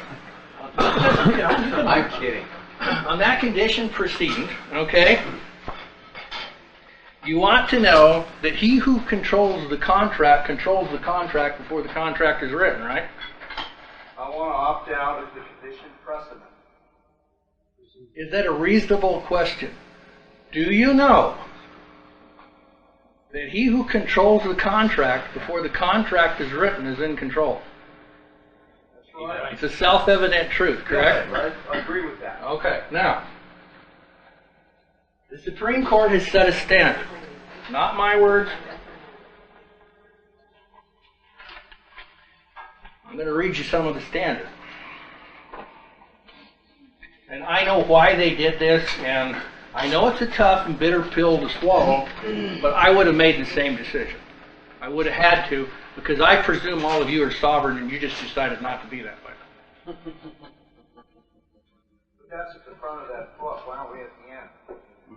Because you're going to have to do something. And this is the standard that's going to be utilized. Pleading special matters. Okay, now, inside of pleading special matters is a concept, and that's what I'm fishing for, and that's the answer to your question, in effect. The issue, this has to do with capacity, for example. The issue shall do so, the issue, in other words, the person who's going to raise the issue, shall do so by specific negative vermin, which shall include such supporting particulars as are peculiarly within the pleader's knowledge. Condition proceeding, you got to have knowledge. Okay? Now, a denial of performance or occurrence shall be made specially and with particularity. Number 2. Now, if you don't have the knowledge of the actual facts, you don't know how to control the legal situation so as to create the appropriate facts, and you cannot plead them with some special way, with speciality or particularity, some special manner of pleading them, you're screwed. You cannot hire an attorney that... Oh yeah, you can hire an attorney. I mean, that will lead you in the right direction. But that's the whole point. You have to do it yourself, and that's the point I'm making with you, sir. You have to, of your own knowledge, direct your own will. Nobody can do it for you. That's fine. Okay? That's the first thing to consider. The second thing is, you've got to fill in the blanks. What is this particularity or this specificity? What's the special knowledge I have to acquire? Presumably, that might be why you're here. Okay. I have a brief from a judge. He was a district court judge, he's now a superior court judge. Basically, it says you have a right to be a U.S. citizen or not be one any day that you want. And so his question here is, how do I get out? It isn't a matter of getting out, it's a matter of being confronted on a daily basis of staying out or falling back in again. You've got to have the knowledge and understanding. Let's be more specific. It's all transactional. Right. I can walk in, I don't care what it is, I can walk in any transaction today, it's not even fair. I can jerk somebody around just like, I don't care who it is. Yeah. Once you understand this stuff. Yeah. Okay. In the rules, in the statutes, they're filled with remedies. But if you don't have the knowledge, don't understand how to specially plead them, By that I mean this. You walk into a transaction. I'll give you a theoretical but a real-world possibility. You decide you want 50 tons of hay. You know, you got the hay shoved in your pockets, and you haven't gone to law school. And you go over to Farmer Jones' place, and he's got a lot of hay out there, and you say, I'm going to need 50 tons, and, you know, we're going to have to talk about a price, and that's pretty much set in the local community. There may be some variation of it. It's going to be fairly well set. You know, you get the contract, then you negotiate, right? Yeah. Roll evidence. Okay, now, two fools just met in a wheat field. They haven't got a damn clue what happened. They have no knowledge of what occurred.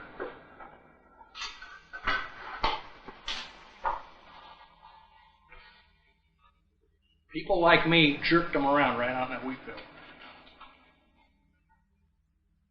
Now, nothing's going to happen unless a controversy comes up, a dispute. A was supposed to do something, and B said this, and blah, blah, blah, blah. And it was, you know, it was a viva voice contract. You know, it's really certain. Okay? It makes it easier if there's, you can look at some kind of specific performance to an objective contract. The bottom line is that those two people out in the wheat field could give a rat's ass if the transaction took place under the Uniform Commercial Code of the state. They could care less. What was the one thing that tripped the UCC? Meeting of the mind. Nope. Change of commercial consideration. Use of Federal Reserve notes. Federal Reserve notes. Yep, exactly. The one thing. The UCC is the old negotiable instruments law rewritten. It takes the whole body of law, 1103, and it says in effect that where the law, the basic law, is to be modified by the UCC, it is assumed to be modified. That's really what 103 is. Okay? It's all law merchant. And it all takes place where? No, don't give me that horse. In this state. How do you know? It's statutory, it's not admiralty. How do you know where it takes place? Legislature? Yeah, I almost can't believe it, to be perfectly honest with you guys. I almost can't believe it. You can't just tell me the answer like that. Style of the case? 1105. Maybe the reason is I was part of the first college class in the United States to take the UCC. I walked into the class in B-Law. The professor got up. He's a multimillionaire lawyer. He said, I hope none of you suckers bought the books from last year. Quote. Worthless. We went into a paradigm shift. Okay? 1105 is what? Territorial application. The transaction takes place in this state, barring agreement of the parties. Give me one guess what state you think that might be. Territories. The Wizard of Oz. Corporate. U.S. Right there. In Washington, it's 8204-200. In this state, within this state, includes a federal territory, someplace within the exterior of the state. Close. Pretty close. You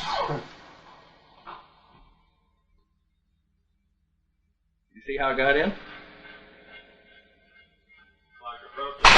When any element of the transaction bears a relation to this state, and barring the agreement of the parties, the transaction is deemed to have taken place in this state. This state. I should just, for party time, what would be some of the indications? How about OR? Yeah. Oregon. Law, TX. That's for you, Richard.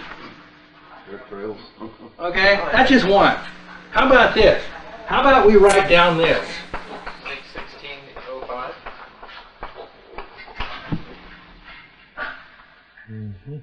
You're in it. That's standard time. That's standard time. Does the statute include month, day, and year? 80 is there, right? That's how you get out of it. You can't take the benefit of standard time. This has no relation to standard time whatsoever. U.S. dollar. Standard time was created just like that by a stroke of a pen. That's why it's called statutory. How about some other time out there? Anybody heard of GMT? Greenwich Mean Time. But in the domestic GDP system, we use Title 15, 261, period. You're in. Okay? Now, if the money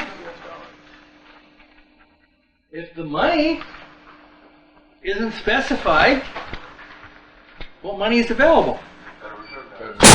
Let's be more specific. 31 U.S.C. Section 5103, or Title 18, Section 8, same deal. No. Don't give me that crap either.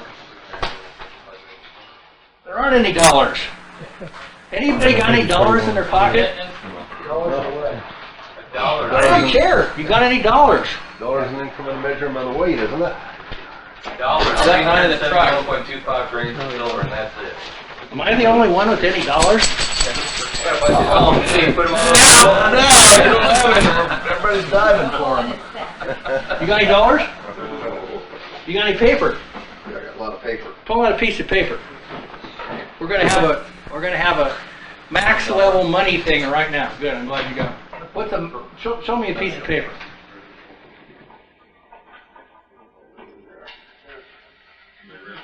Oh, you read it.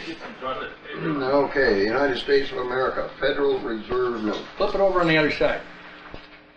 Okay, and the United States of America, in God we trust. Yeah. Okay. What's the promise? In God. In God we trust, that's the No. promise. No. Read the front of it and tell me the promise. Okay, Federal Reserve Note, Now, what's the promise? $1, but No. What's the promise? it's a fiat thing. There is none. There is none.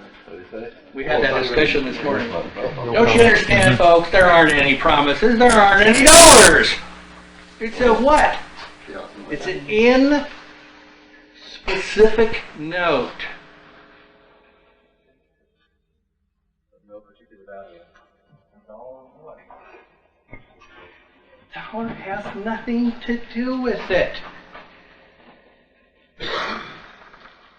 31 U.S.C. 5101, not 5103. A dollar is 100 cents.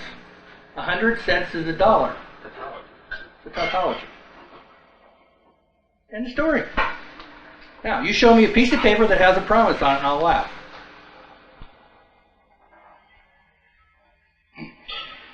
I'd use this and use this and use this, and I guess I'll have to go right to the gut. This is the first 2 hours of level 1 of school. Under the common law, I hold this thing in my hand. Who has the title? You do. Oh, title's a fiction.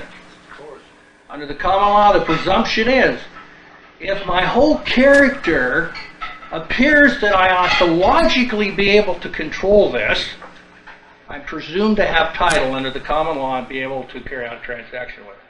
If I'm some poor broke knave, like this, into a bar, and I drop down 1,000 of these things, what's the common law? You stole it. You stole it. Exactly right.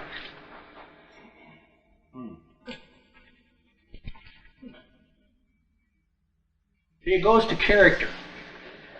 And your character doesn't show that you ought to be walking around with 1,000 of these things. And neither does your capacity. So your back couldn't handle it either. You understand, there is no dollars. What's out there? They're not notes. No. They don't have the elements. No promise. What do you have to have a note? What's the first condition? A promise. What's out there is military script for No, occupied no, land. no. Yes, it is. No, it's not. 5103, it's statutory. There's no use arguing about it. I think he can run statutes with me. It's 5103. In the group of 5103, which is the same group of 18A, is specific things listed, any one of which constitutes money, barring agreement of the parties.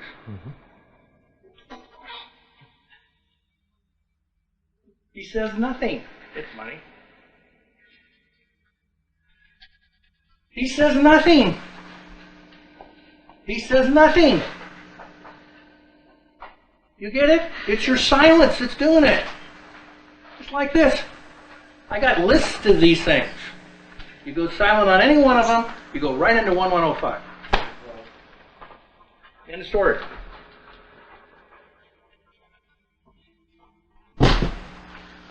Okay, I think we dealt with time, unless there's any questions. Okay, now.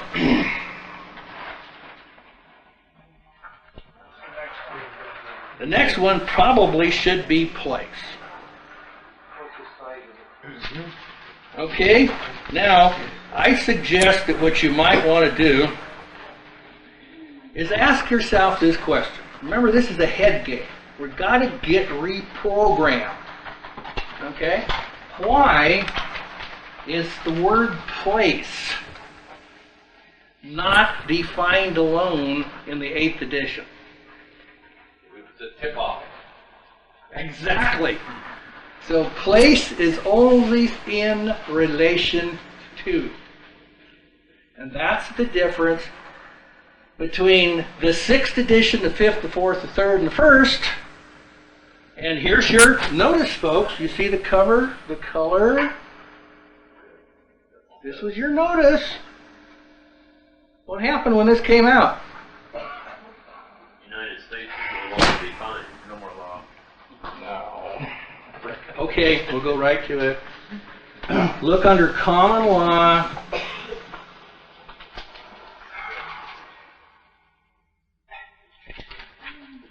I'm going to quote.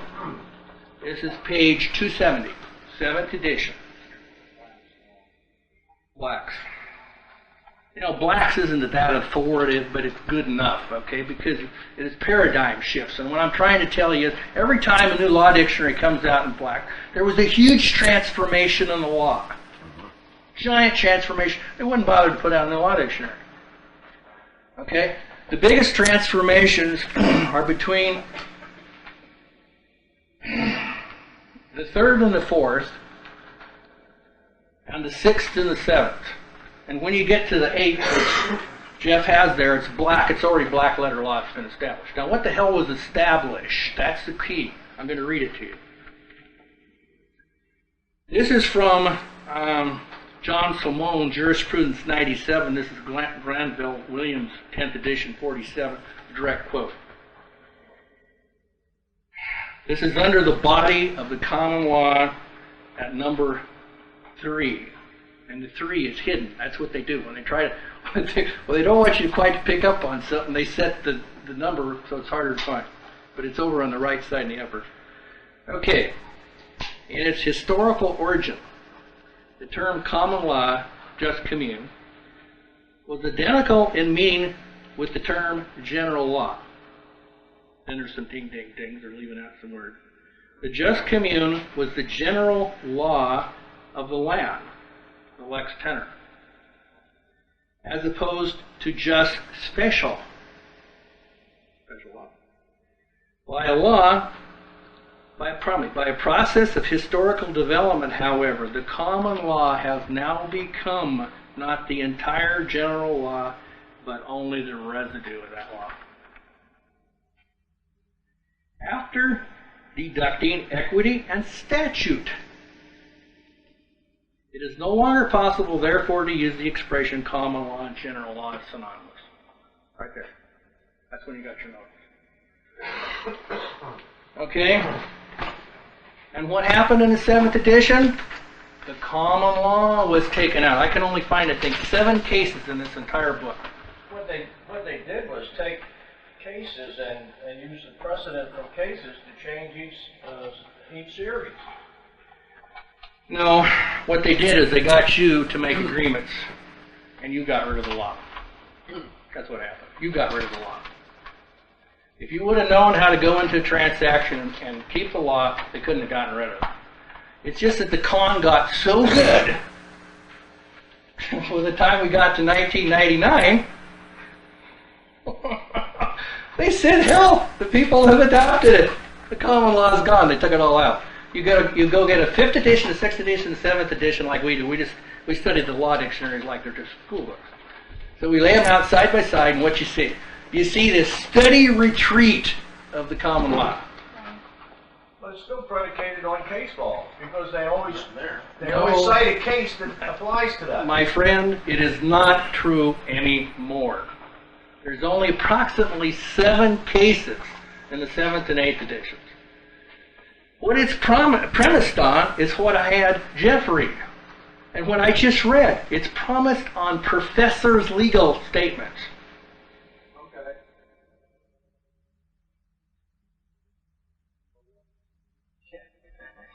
So what? Yeah, so what? What they're telling you is when you put your signature down on something, who knows what the hell it means? Okay, so what? I mean, I'm serious. So what? If it doesn't mean anything, then it doesn't mean So you just bought the farm. That's what it means. What you did is you took the statutory control mechanism and said, baptize me in it. So whatever these people want, you did it. You did it by your signature. You did it by failing to say something. When you have a duty and obligation to speak, and you fail to speak, you sucker yourself. Well, I bet some guys right over here. Okay, now, I wanted to approach this word place backwards, okay, to show you that what has actually transpired, they don't want you to see place. They want you to see it in relation to after you already did something. You took yourself into the place where they wanted you to be. That's the whole principle. 9. Okay, now, is time and place material? Yeah. How do you know? Rule what? What? 9F. 9F. Time and place are material and have to be pledged. So in other words, if time and place is stated at the end, everything's screwed up. You started a transaction, you screwed up administrative procedure, everything botched up, now you're in court. And let's just say, quote, you think you're going to have a relation to the defendant. That should be a head job right there. Okay, now, the plaintiff has a theory, presumably, reasonably set out case. The theory is there's some failed performance, generally, but not always, but there's some failed performance on a statute. Okay, so the plaintiff then, in the theory of the case, sets out what's called a legal situation and makes statements concerning the facts, which are supposed to lead an unbiased observer to conclude the defendant breached specific performance. And then ask for a remedy. Plaintiff asks for a remedy. Okay? Now, if you don't, with specificity and particularity, deal with time and place, you just got 9F'd. You just got 9F'd. Now, don't go arguing to me about anything else. You just accepted statutory jurisdiction. Now, how did you get into that mess? You got into that mess because there was some condition preceding transaction you failed to control, for which there was a squabble. Whether you were dealing with the city or you're dealing with the quote state or any of these other actors, you got into a squabble with them. And you couldn't administratively solve it. The reason you got into a squabble with the state or the municipal is you blew your administrative procedure. Because if you use your administrative procedure, they can't talk to you. We can't even see you. You don't exist over here. So you screwed up in the premises. You entered into some kind of legal relation. They claimed breach. You didn't do administratively what you could to solve it, which is negotiations. And now you're in court. And now what they're going to do is get you to do one thing. What is it? Argue. Nope. Acquiesce. What's the first thing? Appear or represent. You're an attorney. Appear is the best answer I've heard so far. Except But what's in the word appear? Who do you appear for? you cause the fiction to appear by your representation. What you did is you agreed to a legal relations for the defendant. Okay? You agreed to legal relations. Case is that in a life insurance company, but we'll get there later on. Okay. Now, are you beginning to see? I'm purposely, under normal circumstances, I say time, place, space, and place, blah, blah, blah, this is where you can find it. But I got a whole bunch of blank looks. Really blank looks. Like this has never been on the radar screen before. Okay? And this is how you're being controlled. Because you cannot control certain sets of elements which go into a lawyer's mindset of controlling the legal situation. Failing to control that, somebody else is controlling. Who is that other person? You. By your life. You. You mean in the because what you're talking. I'm just going to draw a picture. I'll just draw a picture, and you just see if this might make some sense. I'm going to hope you're going to see it down here.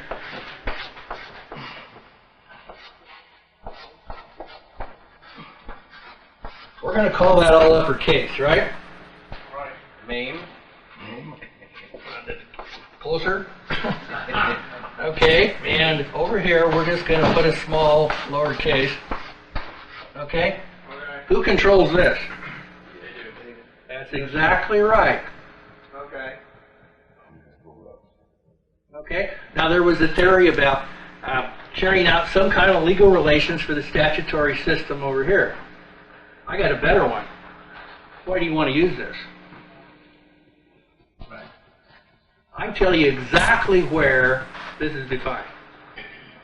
You know where it's defined?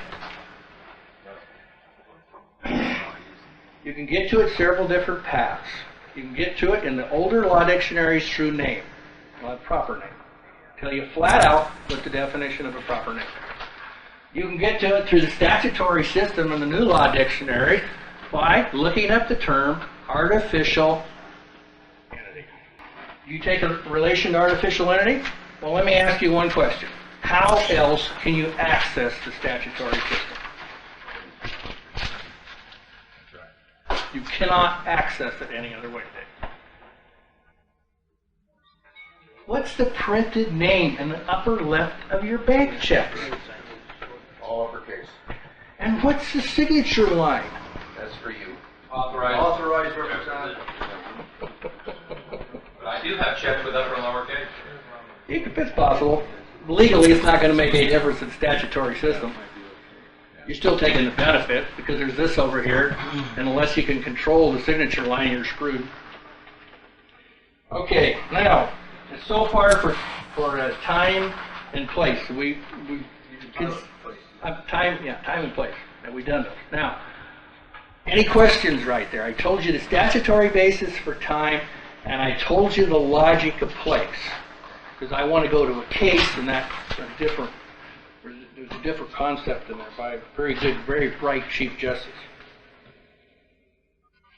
Okay, now, any questions? No questions? Okay. I've heard an idea or a concept about what's the difference between place and space. So I'm going to attack it directly because I know the party that asked me. I also know he's got something behind his name. You're going to have to admit it sooner or later. Okay. One way to get to this is to look at a definition that the lawyers, statutory lawyers type use, and we could use Washington. I'm familiar with that. There's one in Oregon too, but I'll use Washington because I can rattle it off the top. In the state and within the state means what? Under subject to the state, .1 or within the 8204-201. Includes all federal areas within the external boundaries of the state. Within the external boundaries. in Texas. Okay, so let's just abstract, because I want you to think abstract. We're going to call this a state. Okay? And this is going to be the state. Okay? Corporate. Okay? So there's the state. Now, within these places, this is a place, right? Is it also a space? How do you know? Boundary around it. Is the space a plane, or is it three-dimensional? Space is usually three-dimensional. That's correct. Okay, now, law, and when it dawned on me, I went, oh, crap. Differential calculus. Law must be considered in all four dimensions. Space and time. Time, place, space, and plane. I'm going to section your case on it. The reason why there's space is because if you take this state and you rotate it like this, it looks like roughly this. It's a plane. Analytical geometry. We haven't even put any numbers in. Okay, it's just a concept. If you rotate it, it appears as a line. Okay? Now, isn't it possible if we had different jurisdictions that we could have multiple planes? We got a case for it here. Now, the logical one would be when life was simple, folks. It ain't that way anymore. But when life was simple, this is what we had. Essentially, we had two planes. Ponzi versus Posterity, 253 U.S. Supreme Court report. This is when life was simple. This equal the state, but it could also equal, depending on the fact pattern, a state, small s, boundary disputes, Oregon and Washington, why we still have to have certain types of courts, because the Columbia River shifts. It sure isn't the corporation that shifted, it's the state that shifted. Okay, in the old situation, 6th edition back if you'd like, this could also be, I'll put it over here, U.S. or U.S. of A. And as Jeff alluded to, the case is Ponzi versus Posterity. The court explicitly uses the term the planes of jurisdiction. And Chief Justice Taft, ex-President Taft, very bright man, went to the Supreme Court. He was the author of that decision of Ponzi. It's a famous Ponzi case. You find it in 253 Supreme Court report. I've got a copy of it right here, a photocopy. It's right here. And we can read out of the case what the court is saying. Here's the quote. They exercise different jurisdictions. They exercise jurisdiction, it is true, within the same territory, but not in the same plane. And when one takes into its jurisdiction a specific thing, that rest is as much withdrawn from the judicial power of the other. See, we're in the old law. As if it had been carried physically into a different territorial sovereignty. That's what we got to have: place, plane, space. Got to have all the pieces: time, place, space, and plane. Okay? Let me see you fly an airplane under law and miss space. I want to hear how that's done. Very carefully. Very carefully. We're just flying right through these planes. And instantaneously at 0 time we shift. Yeah, I know. You say, obviously there's space. Okay? One of the big things in international law is going to control space. Okay. Now, I don't want to belabor that, but I do want you to clearly understand that if you don't control these variable relations, these specific things, somebody with a brain is controlling you. If somebody else is writing the documents, they got you by the know what. Any lawyer, any attorney generated document today is here, except under special law. And some of us have had the opportunity to talk with lawyers who have said, if you come to us and you know how this thing works, we can help you. Matter of fact, we can even go in the courts and help you. Can a German come into an American court? You get it? Can somebody else go into here? Called conflict of law. Now you know where we're actually at. We're in the conflict. That's what we're doing, handful of us. We're operating conflict of law.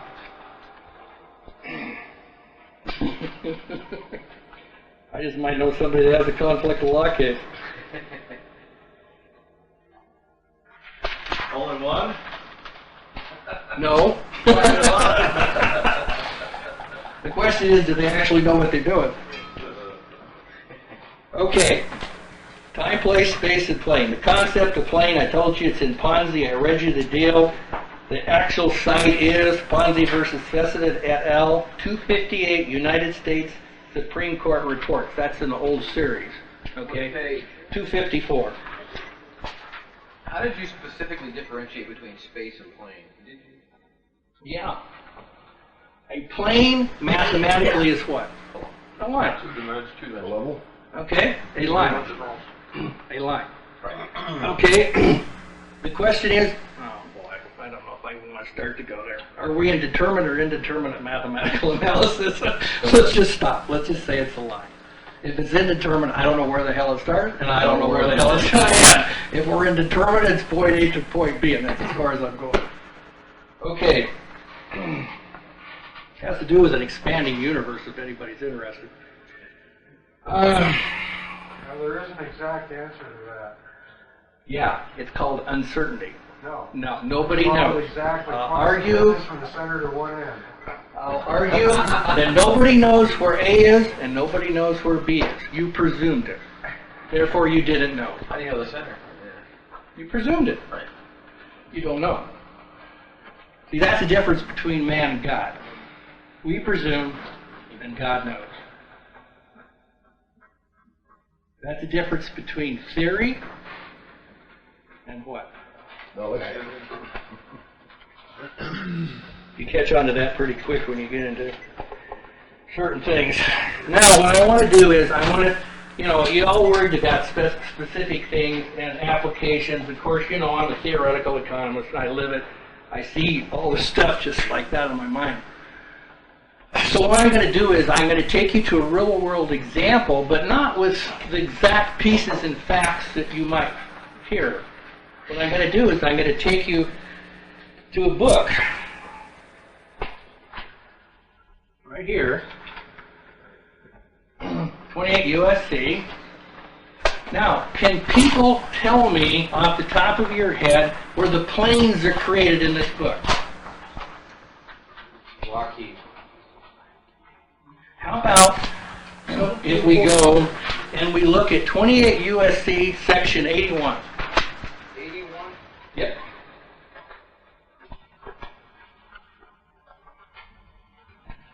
And then I'm going to tell you what happens in the 7203 prosecution.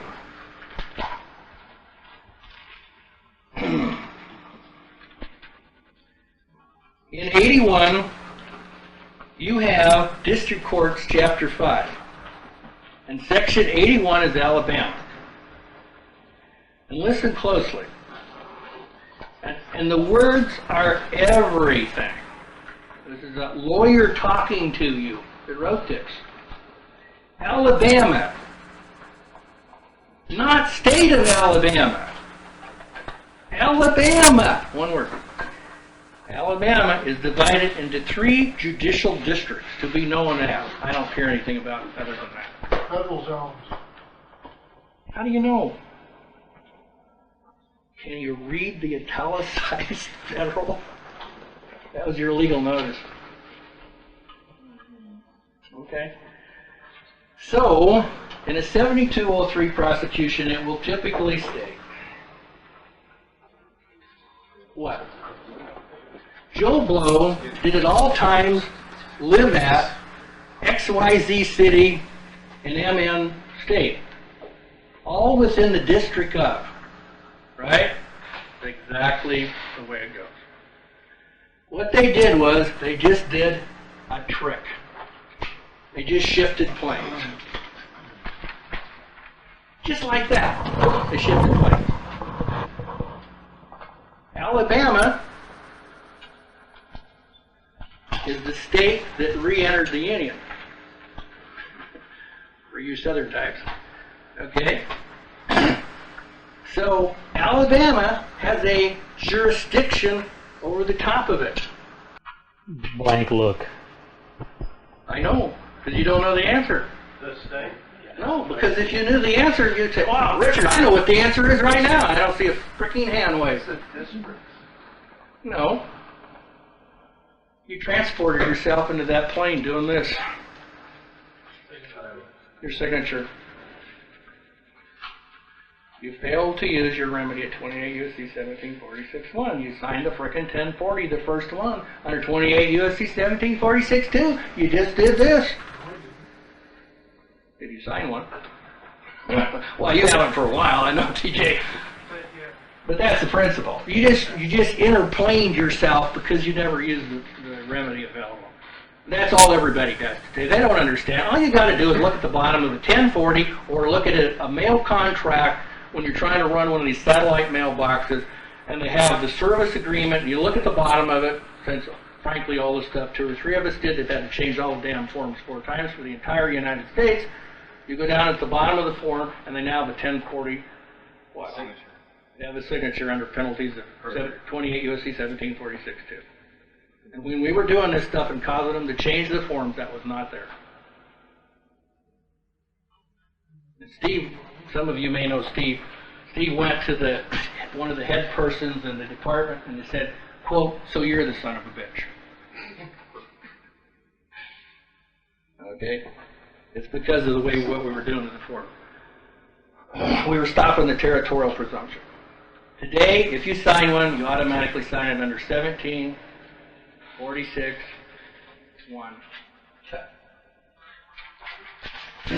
Let me quote to you. You see what happens when you walk into these courts? Do the same thing. Sign under Rule 11. You just basically plopped up your whole case. Yes, not unless you're running statutory.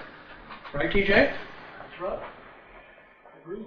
Okay, now I'm going to read these, and don't anybody ever tell me anything about this again, because one time is enough. It's so freaking clear. This is for unsworn declarations. You can't have any freaking sworn declarations. How come? What are you going to swear to? A fiction? Why do you think this is in here? It's all fictional. It's BS. Okay? So, unsworn declarations. Now, it has a whole bunch of words in here, and I usually spend with my class maybe an hour just going through this paragraph, dissecting it, telling what they're really telling you. Right? Okay. If you execute, for example, under Rule 11, when you have to sign all pleadings, 1, if executed without the United States, you hear your remedy? Ding, ding, ding, ding, ding. Quote, I declare or certify, verify, or state under penalty of perjury in the laws of the United States of America that the foregoing is true and correct. Now, if you sign any statutory form and take any statutory form or pleading and fail to restrict, you automatically adopt 2. I don't care if you're dealing with a muni court. I don't care if you're dealing with the Supreme Court of the United States of America. Same deal. You sign this way. If executed within the United States, its territories, possessions, or commonwealths. This is purely territorial. Quote, I declare, certify, verify, or state under penalty of perjury that the foregoing is true and correct. End of story. There's nothing else to say. So if you sign under one, you're on the top one. If you sign under the second one, You're in the U.S. okay. by definition. Bill Clinton was a perfect example of that because he was tried twice for the same crime. I could tell you a long story about that. I was watching that whole thing go on. I was trying to sell some people. Matter of fact, I went to Gerald's house. I said, I'll get up and tell you exactly what's occurring and why it's occurring the way it is. And everybody sat there like this. I said, okay, I'll leave. Didn't you see the senators coming out with those little gold things on? They went in without them and they came out with them. Don't you know that in a certain realm, Clinton could have been found guilty? He just turned around and laughed, signed his own pardon, and walked out. Signed his own pardon? Absolutely. He couldn't have been signed under this relation. If the trial took place this way, he could pardon himself. He can't pardon himself when the trial takes place here because he loses his constitutional authority to issue the pardon. It's too easy. Okay? That's why the Chief Justice took all the senators in. I saw it on TV. They closed the door, and all this is going on, and all the senators walk out. Oh my God, what's happened? You saw them staggering out. They all had gold pins on them. I watched them going in. I watched them walking out. And what were those gold pins? U.S. buttons? No. They had to take an oath to get them. They had to go back under the U.S. of A. for the trials. Since then, a lot of them have been wearing. If you look on TV, this stuff is right in front of you. Okay. Okay, I had enough of that. Okay, now what I want to do is I'm going to give you a concept. It's in a case. I've talked to you about Rule 9. You understand that you're silenced, particularly with a 28 U.S.C. 1746 two-signature automatically establishes the jurisdiction. You got into that because you screwed the whole thing up from the first transaction in the statutory realm. If you'd employed signature restriction there, you couldn't have got to the statutory court. It's impossible. Okay? So now you're all screwing down around in the mud. You know, everybody's screwing around in the mud in one of these courts. Okay, there's other things going on. Now,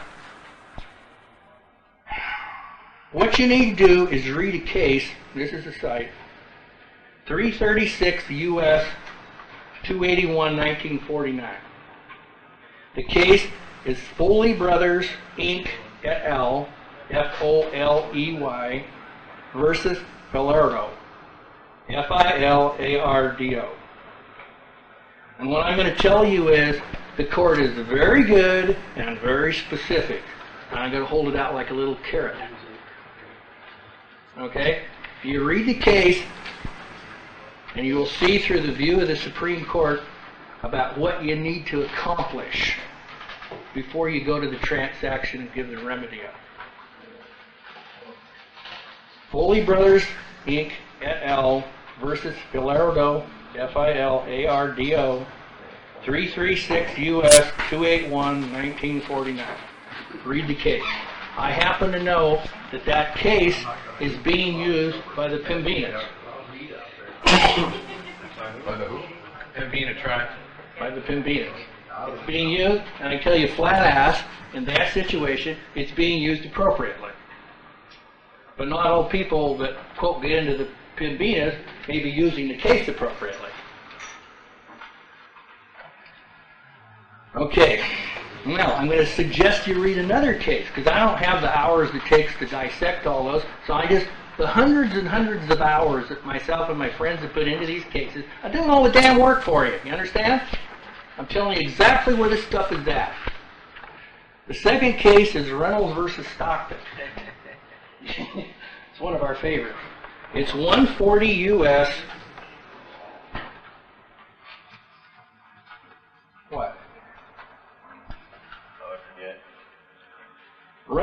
versus Stockton. You want to read the opinion of J. Brown. Okay?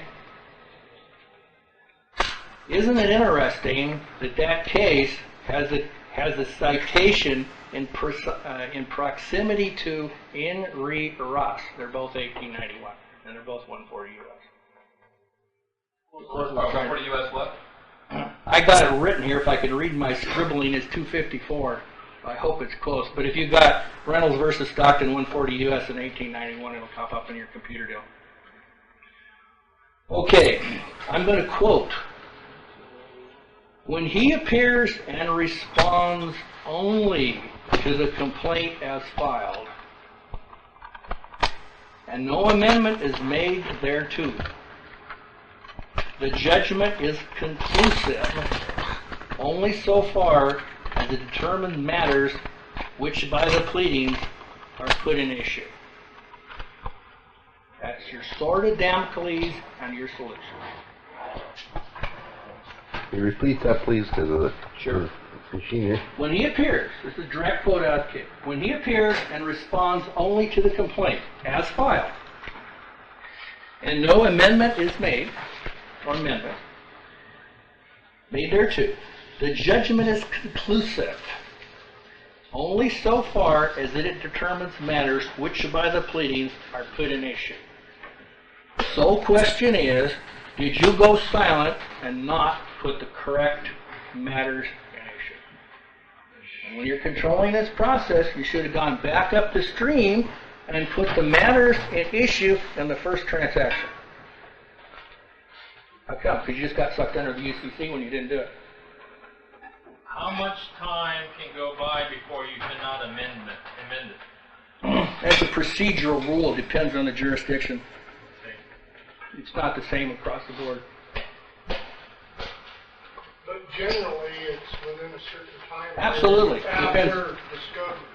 After discovery, it depends by the rule. And so what it means is when you go in and do business with this court, this is its business regulation. Just like if you want to buy some paper from IBM, it tells you this is our company policy. Read it through before you sign the damn contract. Well, before you sign the contract with the court, your Rule 11 signature, maybe you better find out what the terms are. They're called the rules. The court is in the business of judging. I didn't bring the case with me, but I have an absolute case that says that a judge tried to plead that he was in the business of judging in 1946 before the Supreme Court, and therefore he could take away all of his expenses from the practice of judging, and therefore could only have to report the balance on his 1040. The judge, the higher court agreed with him. He was, in fact, in the business of judging. It was not disputed one bit. Okay, so where's Milt at? Is he walking around here? He's outside. He's outside. I want to know what he wants to do time-wise, because I don't want to. Okay, I want to draw this part of it to a close and simply get you to think this way. A fictional world's been created. You got another 15. Okay. A fictional world's been created. It's been created by statute. It hasn't been created by hocus pocus. Okay? It's been created in statute. There's a principle of contracting that when you contract in a state, you adopt all of the law of that state, and the contract is to be read with all of the law of the state written into the contract. You know that? Okay? So, what state are you in when you write the contract? Are you in a relation to this state of affairs or this state of affairs? Depends on which money you use. Well, it depends on your signature, because I can go use, hey, it's no problem once you catch on. I can use Federal Reserve notes. I can use U.S. notes. I can use coins. I can use anything. German marks? I don't care. Sure. Foreign currency law written right in the statutes of Washington. There's not a problem. The question is what liability you accept when you put your John Henry on the line. And the whole system is set up this way. Look, it's to induce you to accept liabilities where none previously existed. Do I need to go on? Who just got it, you know where? That's a whole system to get you to accept liabilities when none previously existed. What's the theory? To get you to adopt specific performance on a statute. So you got to pay when you fail a specific performance, which is the theory of the New Deal, which was to cause large money flows to the states, and that's why the state governors sold everybody's ass out, because they were told, maybe 5 or 6 people in each state were told, it's in the book of the states, I wish I should have brought it, I just couldn't bring everything. In the book of the states, it flat ass tells you how this thing works. There are pictures of the actual negotiations, original pictures of the negotiations. Okay? Any chance is that online? I don't think the year I have is online. It's been checked out 3 times. It's 37. So when you receive an erroneous presentment from attorney, how can you receive it? Well, if it comes in the mail. Folks, this is really critical. He asked a really, really good question. Repeat it. If you receive an erroneous presumption. Okay, let's stop right there. Didn't you say in the mail? Yes. It's not erroneous. In the mail. Okay. Who runs the mail system? USPS. When did the U.S. Postal Service come in? Before the 63. United States. No. There's a date specific. Bang. When did the USPS come in? 1970. It's before the 1970. Came in 1970. My first class, I give them the whole handout with all the stacks of the statutes on it. They're on top of each other. Okay, 1970. Okay. 1970 or 1970 is when it was created. Now, I'm going to tell you a critical detail. There's only a handful of us. There's just a few people that know this. We've already used it operationally. Okay. It takes too long to tell all the case law and the statutes, so I'm going to just basically tell you this. When Congress created a corporate server called USPS, they had to give due process, equal protections, privileges, and immunities to those of us over here. Because they can't put you in legal jeopardy. Only you can put yourself in legal jeopardy. Okay? So, Congress was compelled, because they knew the prevailing case law, to write in to USPS 1970 a savings to suitors, in effect, which is simply this. If you know how to go to the post office and you go to a postmaster and you give him notice under the statute, he has to treat you as U.S. of A. In other words, the Office of Post is still open. Okay? And one of our married 3 men has right now service from USPS with no agreement or contract and no signature. We ran the thing through about 2-3 weeks ago, came back down on high, everything was silent. None of the lawyers could explain what we happened. We're just sitting there laughing our asses off because we served the notice of the hole in the statute. Somebody up above said, "You're right. We have to give you USPS." What's the hole in the statute? Well, that's a $64 question, isn't it? You didn't hear me quote a statute, did you? No, you probably didn't, because I'm not going to quote it. I'm just going to tell you it's there. And this is what you'll find in every one of these things. There's a savings to suitors in effect. You have to be given a remedy. I just told you where the remedy was at on signature. 28 U.S.C. 1746-1. Did you use a remedy? Have you gone to jail? Have you had legal problems? That's why. You didn't restrict the signature. For you commercial bluffs, this is what you did when you signed under Rule 11. You gave full commercial authority to pin the total collection, a specific performance on the statute on your capital name. All voluntary. That's what happened. You want to talk about commerce, that's how it's done. But you see, you cannot be compelled to be liable to the United States. Fine, then don't do it. Think of it this way. Make it simple. Suppose that Congress had the authority to pass the law to put you entirely forever in commercial liability. Just to ask the question is to answer it. They can't do it. So the only way that you can place in commercial liability is you volunteer.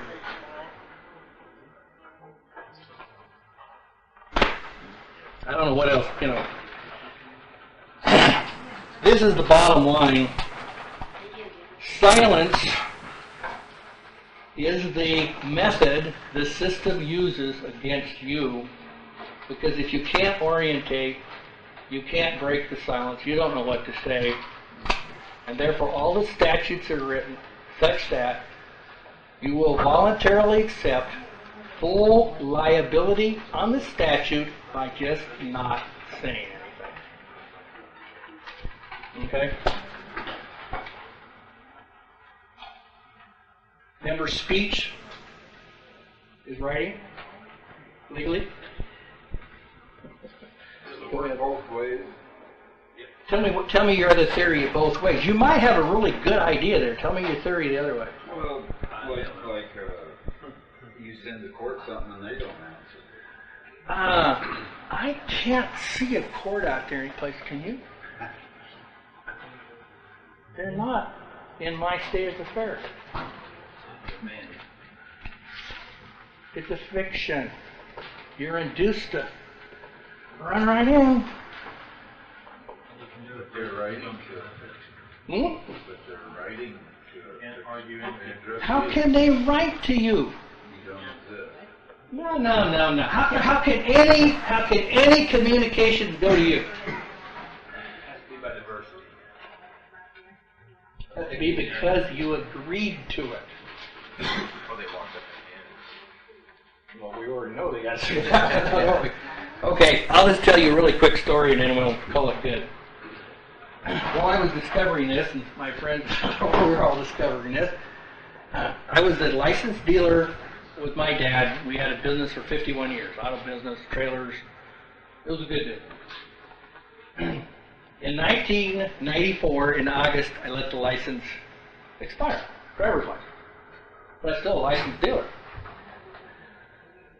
Because I had read enough of the licensing code to know that it was, at that time, you could be a licensed dealer in the state of Washington and not have a driver's license. You can't do that today. It changed the statute. Okay, so got rid of the license, let it expire, coasted for the first year, nothing happened, didn't get stopped. November of 95, got nailed in a close proximity to a federal state with the initials OR. The three, no driver's license, no proof of insurance, no registration. What do you mean registration? The damn car had a dealer plate on it. It's not registered. But I didn't bother that. I talked to the state patrol. He's a nice guy. And we had a little conversation. He said, why don't you call me sometime? He gave me his card. I still got his card. I found it in the drawer the other day. And he says, I think we should chat. And I knew enough to know I didn't know. That's the difference between somebody that's educated. They know enough to know they don't know. And then they take evasive action. Okay? So what I did in 95, when the letters started coming for a certain particular, quote, court, it dawned on me I was doing something really screwed up. How could they talk to me? Well, it's obvious. There's a USPS agreement open. So in December, the agreement disappeared.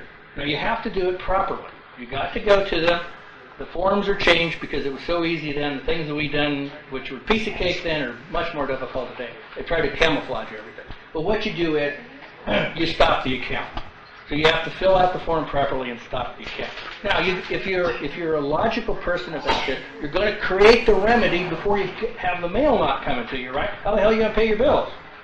I can take care of all the account. So we put a remedy in place, an entity. Right, Shaver? So we started using these things, and you know, about 2 or 3 months later, I'm walking downtown in a little town, and I see the chief of police over there, and he's just going like this against the postmaster, and the postmaster just basically threw him out of the office. Get the hell out of here. I saw the word, get the hell out of here. And the reason was, there was no way to serve process. There's no agreement. They can't do a thing about it. You have to go walk over in there voluntarily. Okay, so that little thing taught me a lesson. So I finally got crossways with the state and licensing or city amusement community about 96 and lost my ass like everybody on traffic stuff.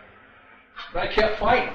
I got up once and the judge says, are you so-and-so? Are you going to represent yourself? I said, I can't represent myself. I am myself. How can I represent myself?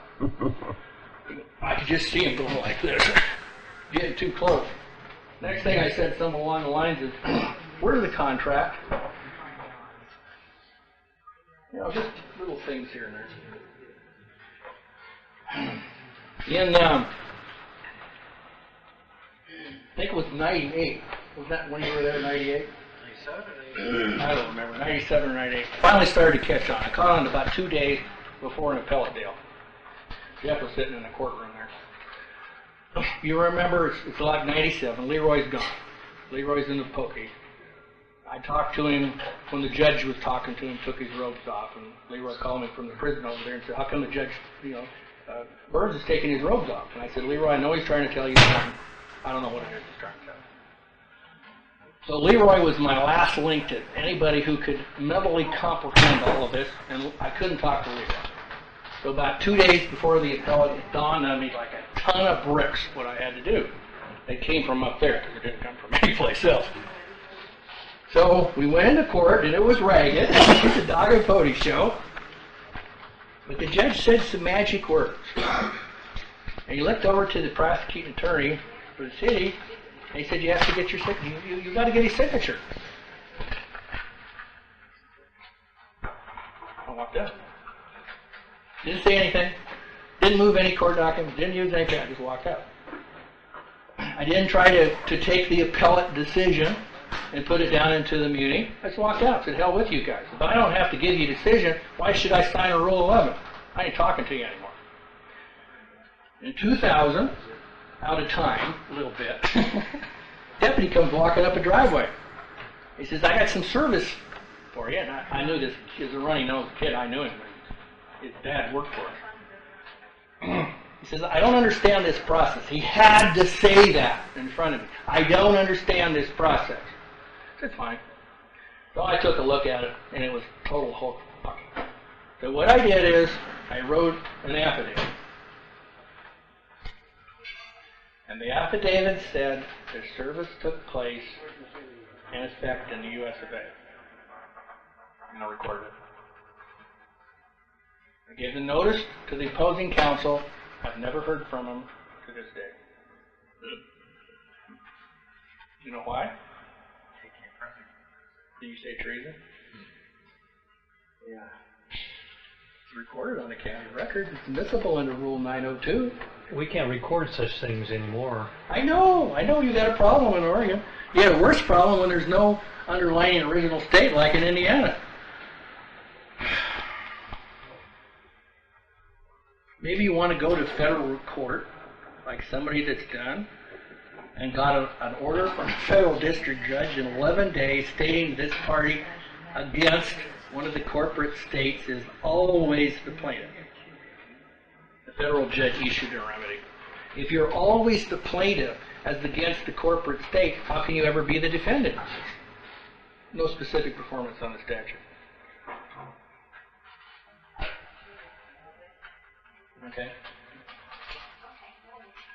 Okay, I'm done with this section. What I'm going to do is, if I recuperate after we eat, if anybody can move, then I'm going to give the guts of what Mark was going to tell you. Okay? I'll tell you up front, we're missing one case because he couldn't find it, and I don't have the exact site of the UN convention, but I have all the other key pieces. I have a UN convention on my computer. I just couldn't find the darn thing because Steve wasn't around to help me find it. Can I ask one sure, you can. Simple, quick question, Richard? If, in fact, you continue to run the car dealership. No, quit in 97. Okay. But you're out of commerce totally then, is what you're saying. No, you can be in commerce instantaneously by using FRN with full liability. See, commerce, you and I probably got business backgrounds. I mean, I almost never worked for anybody except when I was teaching. My dad never worked for anybody in my entire life. Right, I remember as well. Yeah. Okay, so we have a business concept about in commerce, make money and all the rest. Okay. What has happened is that the entire theoretical model, the whole thing has been converted to commerce. Where today you would say, well, I want to go out and raise hay, and there's going to be some commercial relations from that, buying and selling. No, the paper money is commerce itself. Right. The whole thing is commerce. And the whole commerce takes place under 1105, unless barring agreement of the parties. So it's kind of hard just to step aside. You don't. You leave. That's what I know how to do. Leave the territory. You just leave. I'm not there anymore. Right. So the only thing that's left is in personam, and tomorrow will probably be tomorrow morning now. I'll describe to you some of the aspects of this, which is you have to take commercial control. And if you fail that, then they got you. You're not going to get out of it. You're going to end up violating someplace. You're going to get nailed on a 7203 or one of the different pieces in there. You don't do it. That's my advice. Don't do it. I got a good friend that sent me a letter about 10 days ago now. He came down to study with me out of Alaska. You would know his name if I said it, but I'm not going to say it. He was on a major contributor to one of the Dan Meter sites. And he came down and wanted to tell me all of his theories about income taxes. I said, you're wrong. And they'd already gone after him. I told him what he must maintain. His girlfriend basically wasn't supportive, and she indicated to him that he should hire an attorney. He hired Larry B. Kraft. $40,000 later, he's doing up to 30 months. But 10 days ago, I got a letter from him. And in the letter, he laid out 8 legal maxims. And when I read it, I almost cried. He knows now. He absolutely knows. It's in his mind. He's only been there for 4 or 5 months. But he absolutely knows how this deal works. I can't wait to give him a hug when he gets out. Okay, if you're all ready, we're going to work on this stuff. Now, I'm telling you flat out that Mark and I were on the phone and the computer yesterday simultaneously. And what this is a highly scaled version of what Mark has been doing for years. In the last 2 or 3 weeks, he's told me that he's literally read thousands, and I'm not kidding. He said, I've read thousands of pages. Okay? And what he tried to do was to take those pages and boil them down into very specific things you could reach out and touch and rub. Okay? So that you can get a better idea of what's actually occurred. So what I tried to do is I tried to mostly reiterate or copy what Mark wanted said. Okay? And so I'm gonna go out of how I operate, and I'm going to adopt the way Mark looks at things. And I'm going to tell you up front, Mark is an apologist for all the people that had been deceived.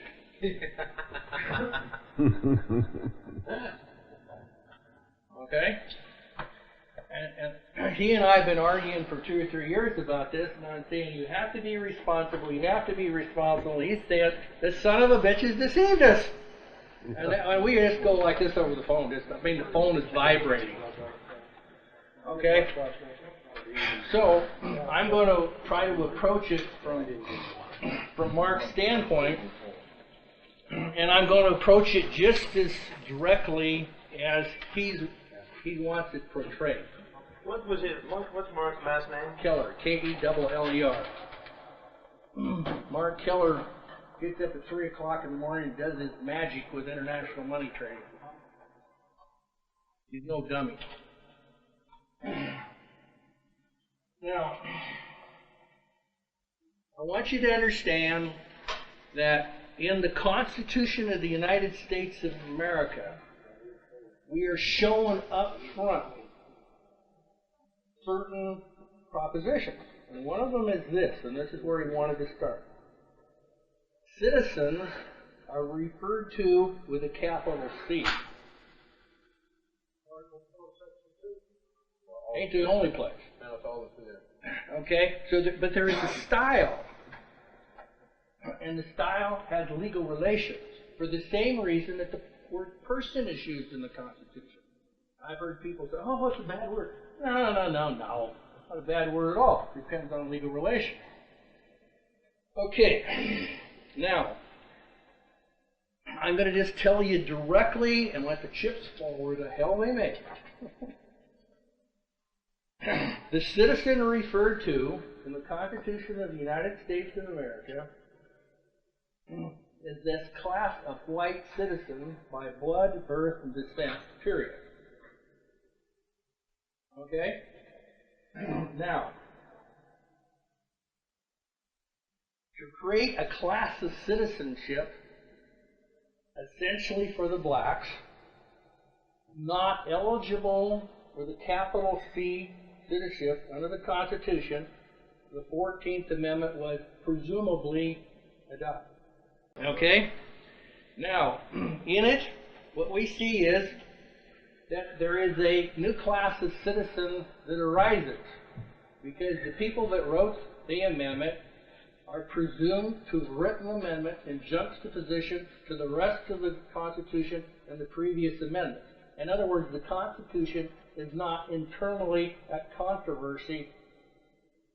It doesn't have internal error. It's deemed to be read without controversy. Are there balancing? Sure, there's balancing, but not internal error. Okay, now, in the 14th Amendment, or the purported 14th Amendment, there is a class of citizenship created which says citizens of the United States, small c, and are subject to the jurisdiction thereof. Standard language, nothing mystical about it. Okay? Now, he couldn't find a case he wants to use. He had it laying on his desk the other day, he couldn't find it. I personally like Slaughterhouse 1 and 2. You understand there's 2 Slaughterhouse cases, Slaughterhouse 1 and Slaughterhouse 2. If you will read the Slaughterhouse cases through in depth and read a number of cases where the court refers to other cases, you get a very clear picture of citizenship. Very clear picture. I don't think it's open to argument. Okay? Amy versus Smith is another good one. Which one? Amy versus Smith. I'm not familiar with that. That's one where the Supreme Court said the United States law. Citizen was a free white American man. Okay. You have a site on that? Amy versus Smith. You have a site? No, I don't have the exact site. Why? Do you have any idea of the date, approximate date? We can Well, find back in the 1884, 86, I think. Okay, it's after Slaughterhouse then. Circa 86. Yeah. Slaughterhouse is 71. Okay.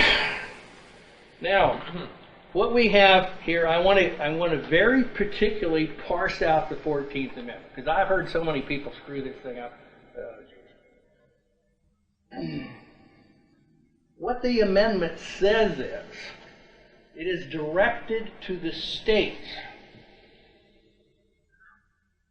Okay? It's directed to the states. How do I know? Because all you got to do is read the words. It isn't directed to a small s state. It is a capital S on the state. So it's directed to the corporations, which means in essence it's directed to their constitutions of the states. Okay? Now, if you think in perspective what occurred, in about 1861 we had a walkout. There was a constitutional question. Could any state withdraw? Okay? And there's pro and con. I mean, there's noted scholars and legal persons that said yes, and there's some most said no, can't be done. Once in the Union, all in the Union theory. Well, then why did the southern states have to redraw their constitutions in order to be readmitted? They didn't. They weren't until after Reconstruction. The point is, they did. Texas Texas versus what? Okay, they did. Now, the question is what union did they join? U.S. No, don't jump the gun too fast. They joined the new union. The union was broken in 1861. It went through a period of time before a new union was formed. Okay, now, as a condition precedent for the states, the southern states, to be admitted into full voting in Congress, blah, blah, blah, etc., conditions were imposed. A set of conditions.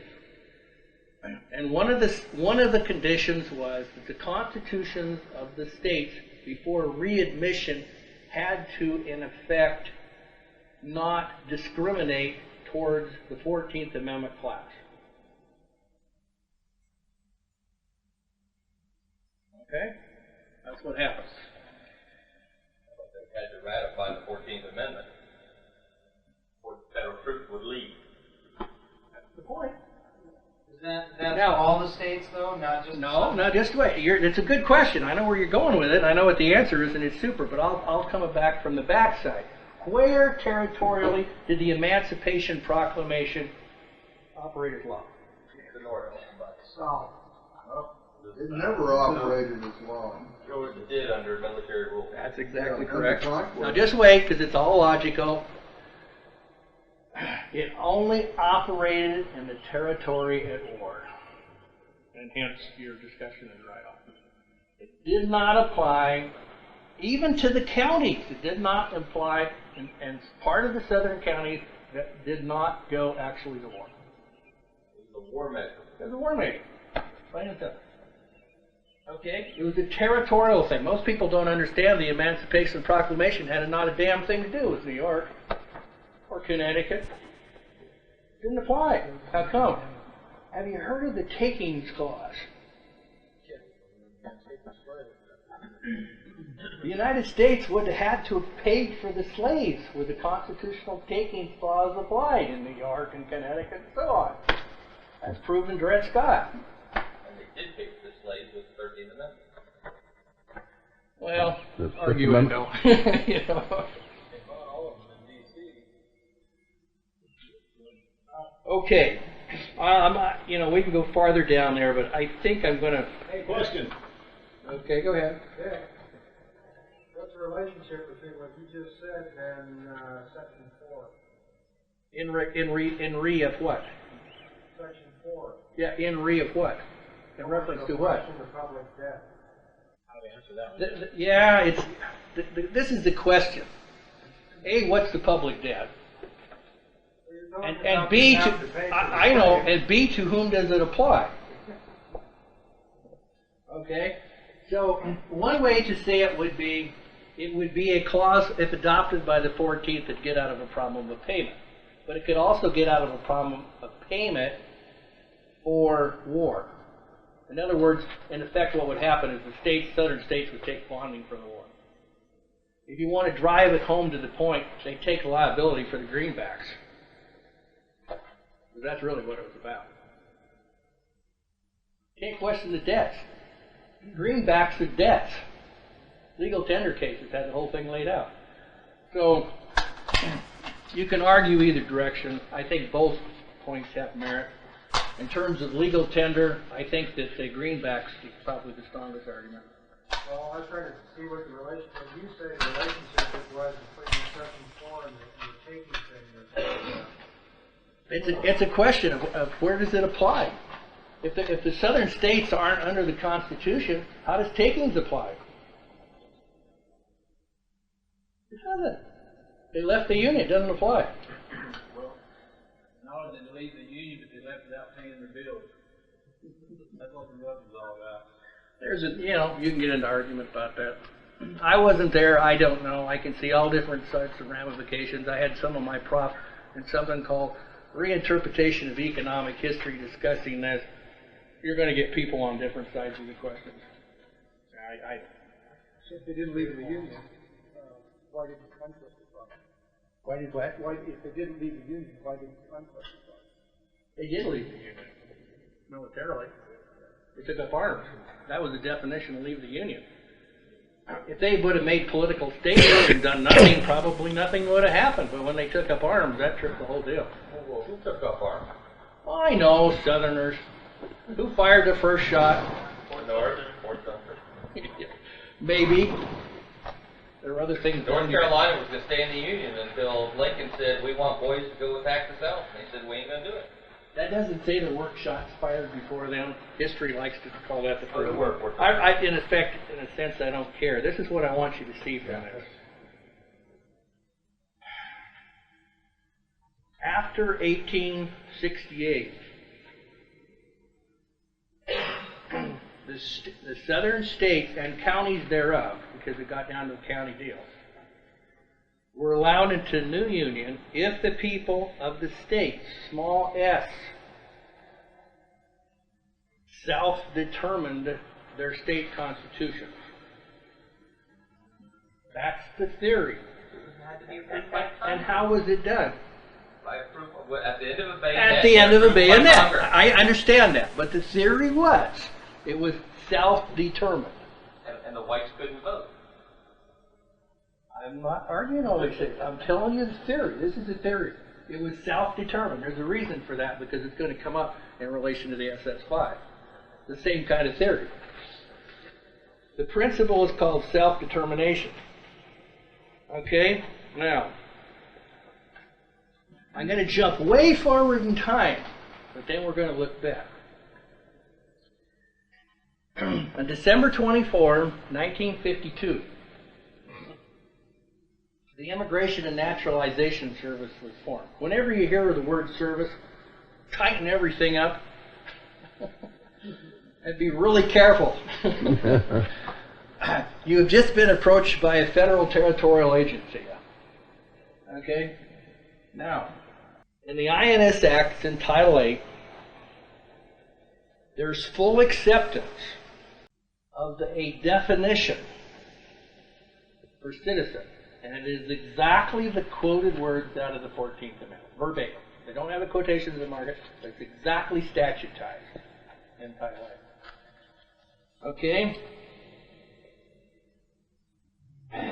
Now, when this happened, simultaneously, Congress stepped in, which it had never done before in the entire history of the country, and it reached into the Naturalization Clause power, and it statutized INS and took naturalization away from the states.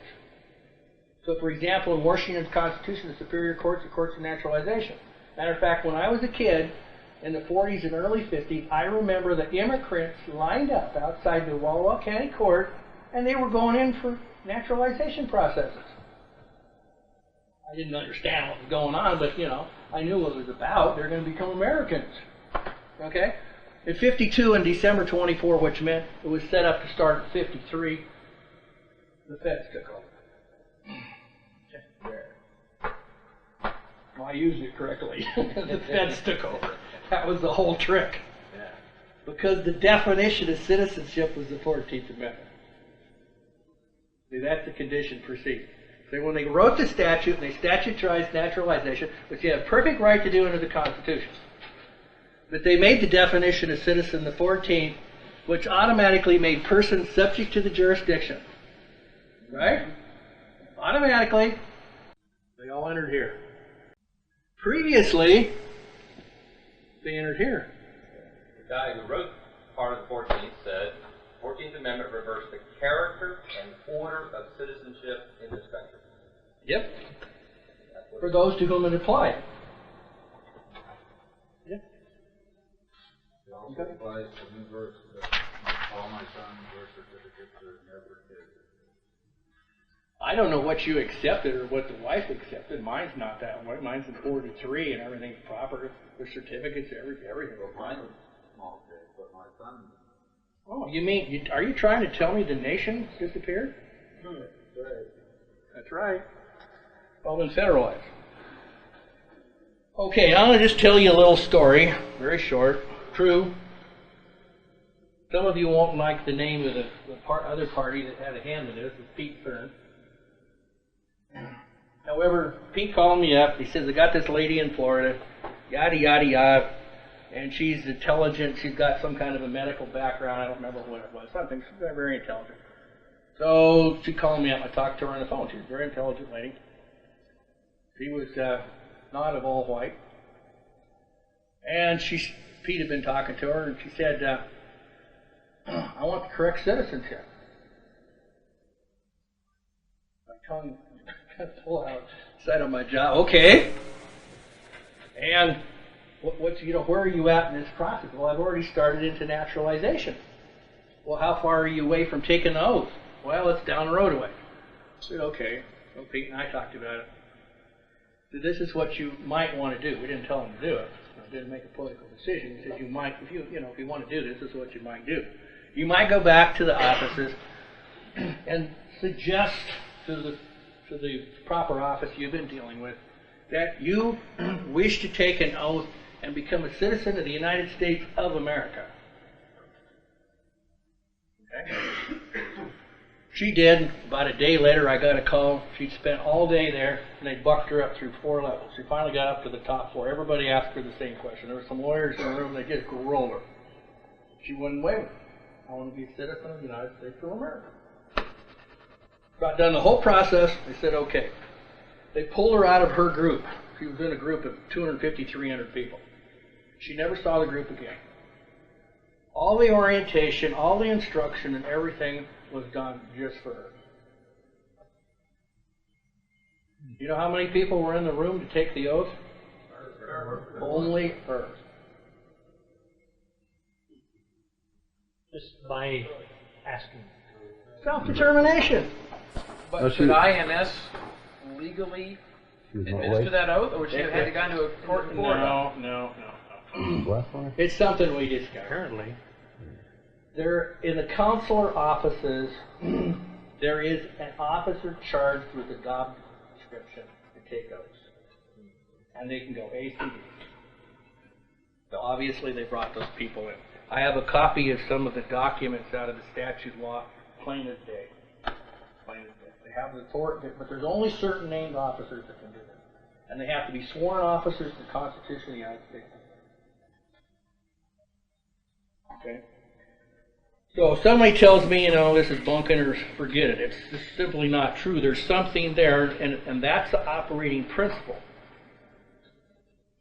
If she would have practiced silence, okay, she wouldn't have said anything. Okay? She entered under a statutory scheme. She went to INS under a statutory scheme. And if she wouldn't have said anything, N-I-L-I, D-I-C-I-T, N-I-L-I-T, N-I-H-I-L. I say nothing, I am silent. You understand how you got hooked? Same way, don't say anything. Yeah, but she only said one of the elements. All those other things you said down there, the date and all of that. Doesn't matter. Her only question is, what is your political oath? That's what this thing is all about when you come in on naturalization. What is your political oath? Okay, so all the rest of it didn't matter. What mattered was her self-determination for the oath. The only thing that mattered at that point. Okay. Commercially, see, that's a different question. It wasn't a commercial question. This is a political determination. Okay. That answers that question. If she would have not known, like the other 250 in the group, she would have entered that way, but a week later, had the conversation with, went back and said, "Excuse me, I made a mistake. My political choice is the United States of America. May I retake the oath?" Well, technically, there's well, you might say that, I made a mistake under commerce, but it's not under commerce. It's a political deal. It's a different theory. Yeah. No, you actually signed something. And I have a copy of what's signed. And I suppose you could come back in, but this is what I believe would happen. I've never heard it happen, but this is what I would say would happen. First thing is, INS would say BS. And it basically would say this: sue us. If a judge orders so-and-so, we'll go along with it. Now, the reason I say this is from a little bit of personal experience.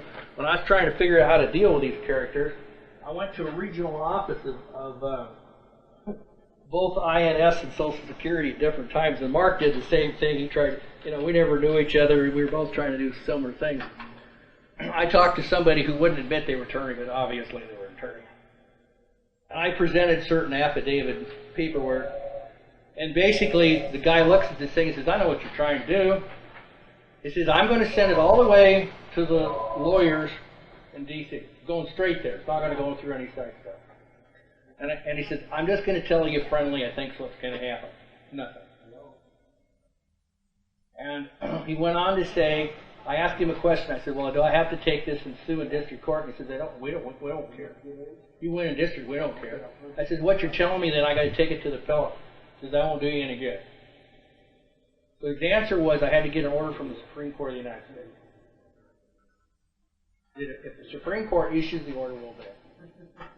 There's no other higher court. So I think that's a partial answer. So obviously, an ounce of precaution. Precaution. Okay. Now, this is where things get fun. Under the authority of Article 4, Section 2, which is the Republican form of government, it is up to the states, that's a capital S, to decide political election and self-determination. Here's the case. Relatively recent. In Reynolds, R-E-Y-N-O-L-D-S versus Sims, S-I-M-S, 377 U.S. 533, 1964. The Supreme Court clearly laid out the principle of self-determination. I don't want to hear any other BS words. If you're going to work in this area as a matter of law and whatever, the court's choice of the term is self-determination. They're going to hear you if you speak their words. Okay? So self-determination. Okay.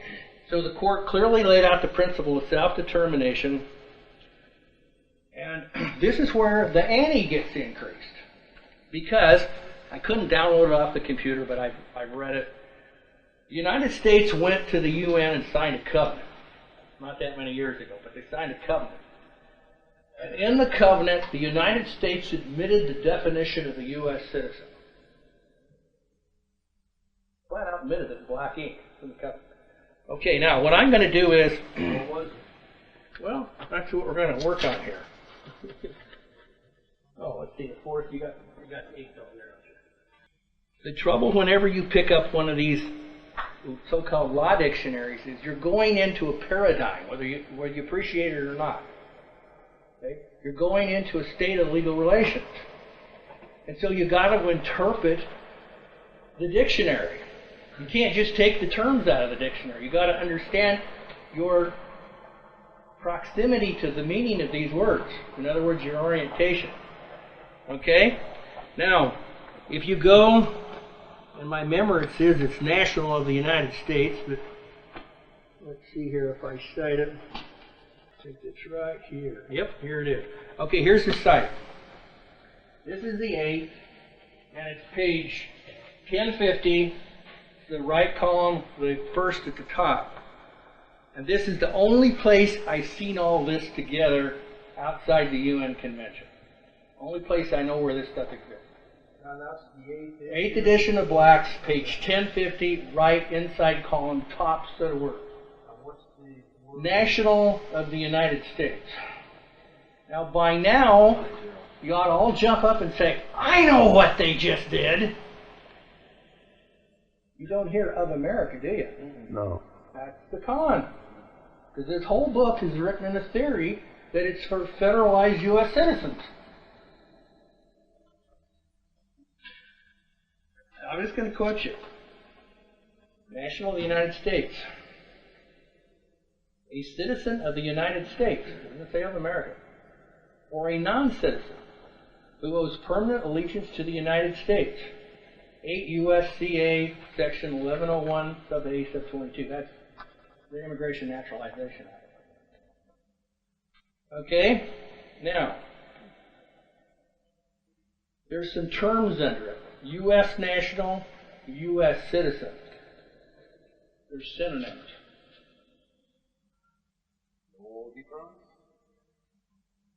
Okay? And that's the only place I know this exists in a law dictionary. National of the United States, I give 8 U.S.C.A. Section 1101, A22. You can get Black's 8, look up the page, there it'll be.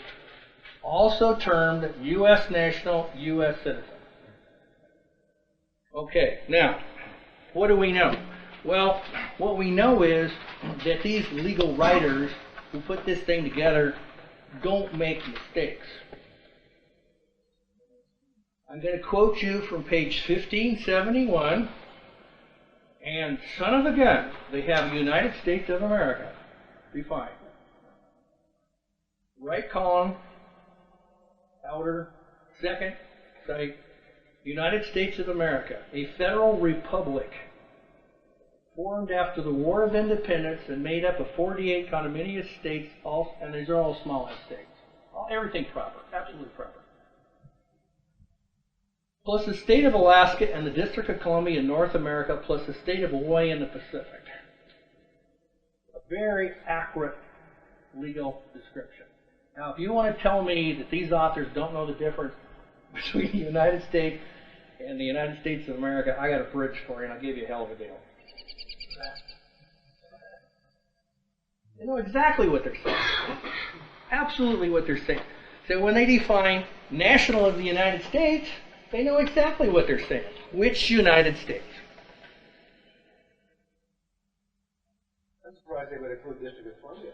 No, in the United States. It's defined in the Constitution, 10 miles square. Yeah, Article 1, Section 1. That's true. 8, right? You just got to keep going down there, and then you find this district that's carved out, plus what, Fords, ammo deals, and all the rest that can be brought in by station. Okay, so the United States is correctly defined of America, and the United States is correctly defined. Where did they put the hook in? No. Where did they put the hook in? Of and for? National. It threw me, I got to be honest with you. It threw me for about 2 or 3 days. Wait a second. I thought I knew what a national was. You were thinking American national. Of course. That's what you're supposed to think. You know, you're supposed to think that. It ain't true. Okay. Now, to get a feel for what's going on here,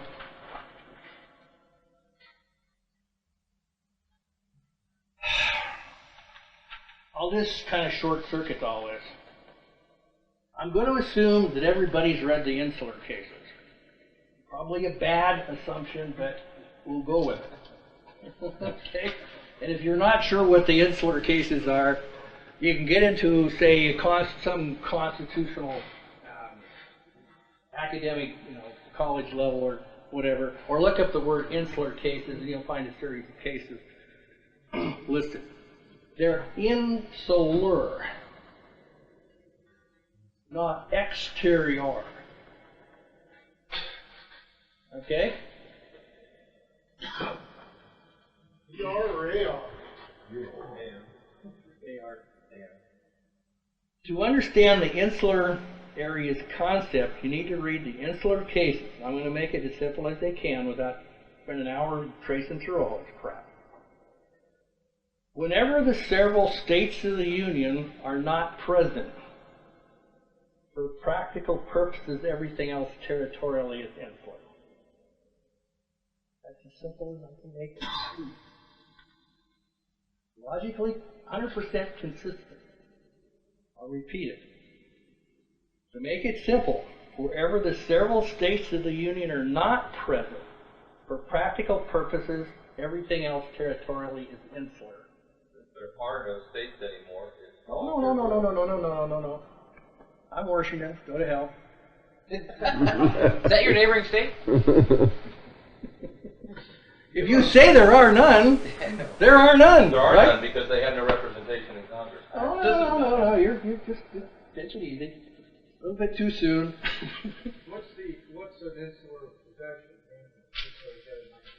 I'll give you some. How do you like this? American Samoa, Guam, Puerto Rico, Virgin Islands. As a matter of fact, I have a map here. This map was taken off the internet. Having said that, the map better show up. And I'll have Chris at the Judges College down in Reno, Nevada, too. Well, that's just a little school down there for the boys. Someplace in here I got this map I made a copy of. May still be in here. Yep, there it is. Last thing, of course. Exact on the bottom. Now, for some of you who want to use some copying, you're welcome to this. It's the best thing I've ever seen. Mark sent it to me. Now, first thing is, remember time.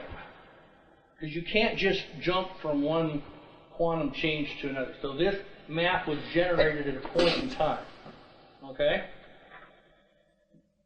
Well, let me talk about it, and I don't care who copies it. Okay? This is a quote. This is where it comes from, so don't ask me if it's legitimate or anything else. Bullshit. Here's where you find it. 63rd Congress, Session 1, Chapter 16, 1913. Page 177, Section 2. I can't get any more specific. Okay? Read it off one more time. 63rd Congress, Session 1, Chapter 16, 1913. Page 177, Section 2. Here's a freaking map. Okay? And this thing is a beauty because in early years, see, this is 1913. They're telling the people the truth. We still had a nation. The money hadn't crapped out. So, how about this? That the word state or United States, when used in this section, shall be construed to include, that's limiting, to mean, in quotes, hell, they want you to know what it means, okay? Any territory, comma, Alaska, remember it's 1913, the District of Columbia, Puerto Rico, and the Philippine Islands with such constructions necessary to carry out its provisions. Okay? Now down the side of this map, there's a world map, and here are the territories and possessions. There's 13 of them named. You're welcome to copy it. Matter of fact, I got copies. I'll just leave it over here, and you can I can start a copy if you want. Anybody can. I don't need it. Okay. You take it, do whatever you want for it. Well, you make But copies this then. is the point. You got to understand that law is a little bit complex. You just got to face it. There is no magic wand. This is 1913. Okay? Well, for instance, most of you have studied a little bit in Title 26. You know the gyrations that Congress went through when Alaska and Hawaii came into the Union. They had to use these double negatives. Okay? I'd leave that alone. Wait till it's done. And everybody is free to use it. Okay. Okay. Now,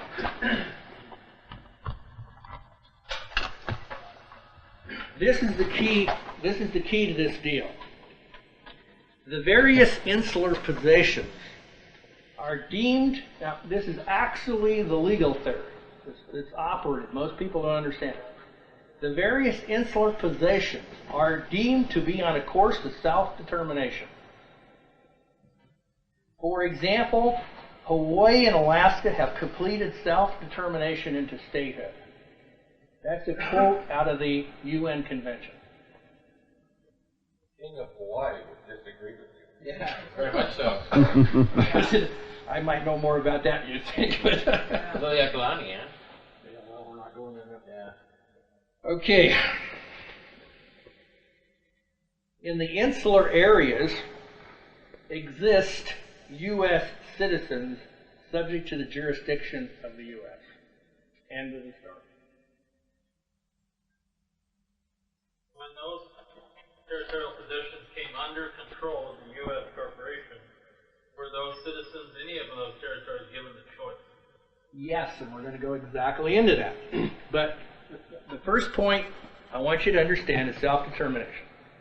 The second point I want you to understand is insularly, in an insular sense, they're U.S. citizens. Okay? Now, where is the term U.S. citizen defined?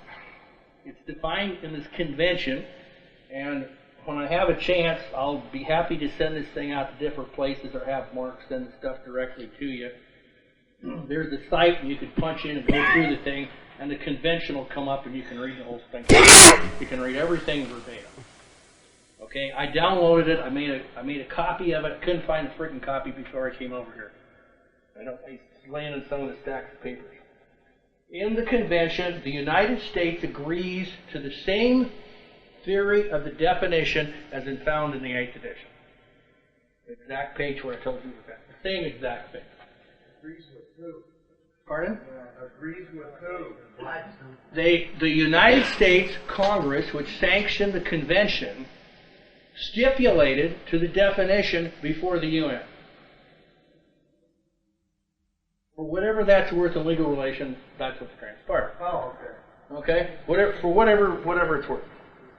Now, here's where you start getting down to brass tacks. Where people are born in the territories of these insular possessions and not the states of the Union, the births are 14th Amendment. The births. You're born, pedigree, white, has nothing to do with it. That's why they needed to create the federal districts inside the Union of 50 states. Well, you're getting closer, but there's some crucial details. What I'm trying to explain to you, what I'm going to tell you outright, is there's two U.S. citizens. There's those created by birth and those who elect. Self-determination. Okay? And there's all kinds of legal relations that stream out all over the place because of those different sets of things. There's one thing which most people will confidently predict: Puerto Rico will probably never be allowed to progress to statehood because the internal revenue system just might collapse. So we better create a new tax system before we take that away. Okay? Now, this is what you're left with. Today, one at a time, people via the SS5 form, one at a time, via the SS5 form, at line 3, box A, are making a political election. It's self-determination. Okay? And they have self-determined to politically be treated as a U.S. citizen. Why couldn't you go back in and do a new SS5? Maybe some of us that tried to do that got a what in the back out the door. Mark and I have both got tales to tell about the different things that we tried.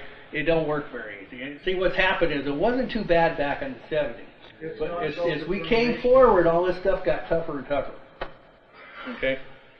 Now let's cut to the chase. A self-determination private election to be treated to a U.S. citizen and subject to the jurisdiction of the United States. Now, here's where the story goes on. You remember in a uniform traffic citation where it says U.S. citizen, resident? Right through the old head. Mm-hmm. Okay? The reason they want to call you residents is you're temporarily here. That's why they have a 7203 prosecution the way it is. Blank city, blank state, all within the district of. That's why.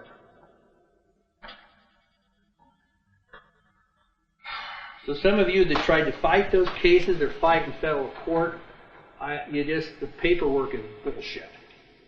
You got to solve the self-determination question first.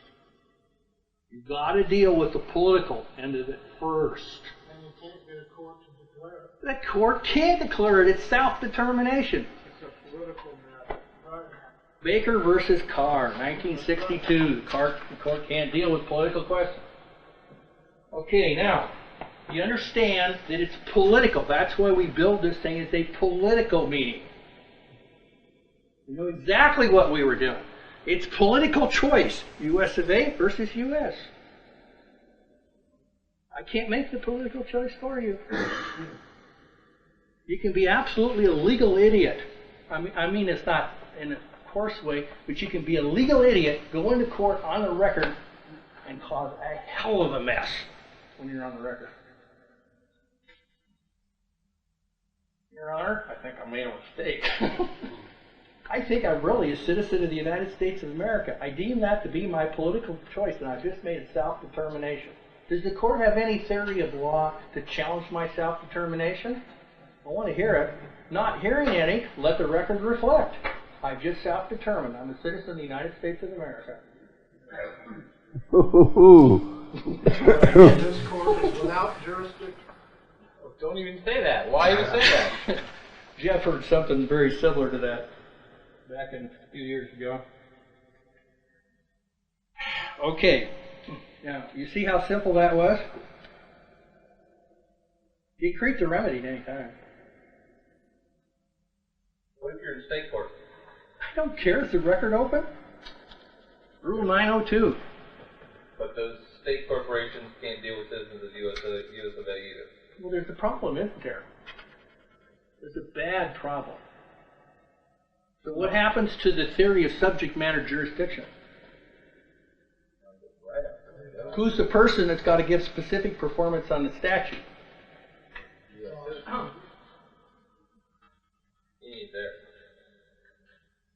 you have any thoughts on when you make that statement, how you make it so it is on the record?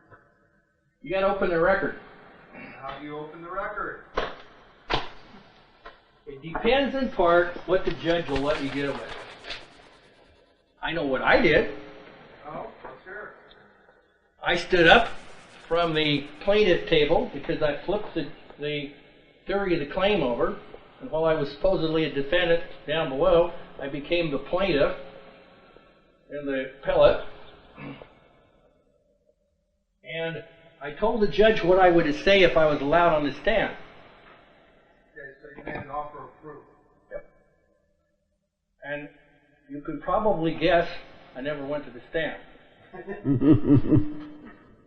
But you made a statement of, I declare under penalty of perjury. No, you got to do something first. Oh, okay. You got to open the record.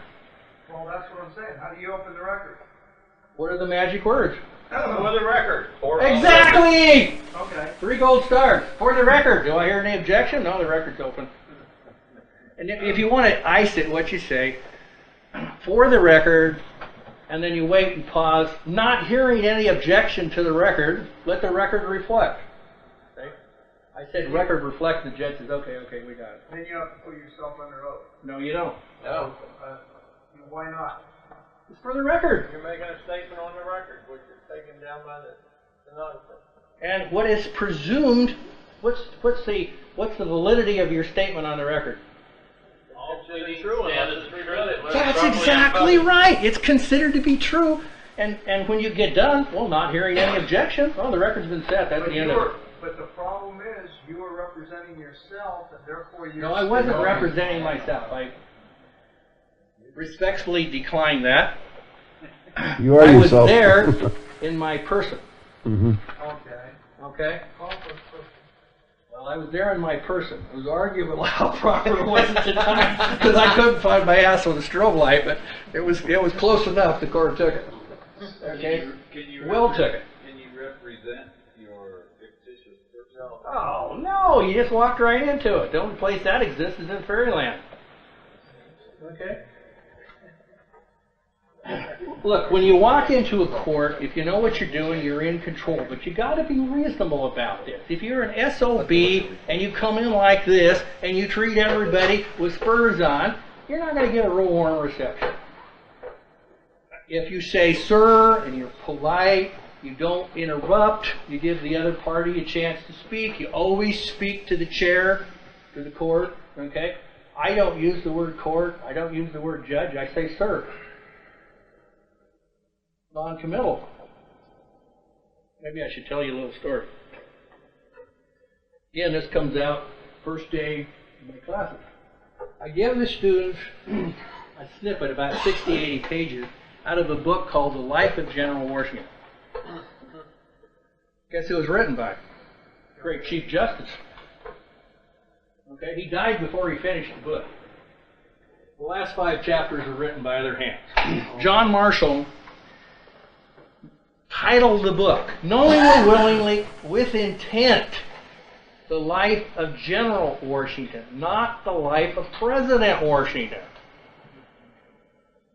You understand? It was knowing, willing, intent. If you will carefully read in there, you will see the crux to the whole matter. The King of England would not recognize the Continental Congress. Who the hell gave the commission to General Washington? The Continental Congress. Okay? So what actually transpired was the king sent special agents over, very refined people, very intelligent people. Some of them were military officers, some of them were political officers, etc. And they went around to the leading, moneyed, intellectual people in the colonies, and they tried to buy their butts off. Most of them took it. Most of them took the deal. A few years ago, there was a special on it was PBS, it was National Geographic. Remember when the Queen came over the last time? They had a little party out in the Hamptons. There's about 150 people out there. And I'm sitting and watching the news deal of this. I thought this was the United States of America. The ladies are coming up, you know, they're doing their curtsying, and the men are bowing to the Queen. American citizens don't bow and curtsy. They're loyalists. They're called royalists. They took the bait. The money all came forward with them under the treaty, previous debts and engagements. They're loyal citizens of the British Crown today. They live right among you. There may be even some around Washington State. Okay, now, when the emissary came to Washington, it was a very bright colonel, very well polished, well spoken. They sure in the world weren't going to send a dud to Washington. They'd previously exchanged letters, and the general is quoted as taking notice of the letters. Yes, they've been sent, and they have been dealt with. They were, and get me, understand these legal words. This is the way how it works. Recognize, acknowledge, receive, and accept. In that order. Don't ever forget it. Recognize, acknowledge, receive, and accept. Don't ever forget it.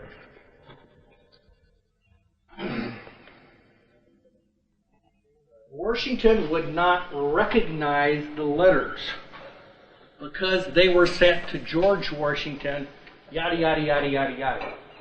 Esquire or something like that. Everything. And they tried multiple times. They had negotiations on how Washington would agree to be addressed. He said the negotiations are over. It's General Washington, take the letters and show them. So out on the battlefield, literally on the battlefield, this colonel comes up for the last time. They're under white flag of truce on both sides.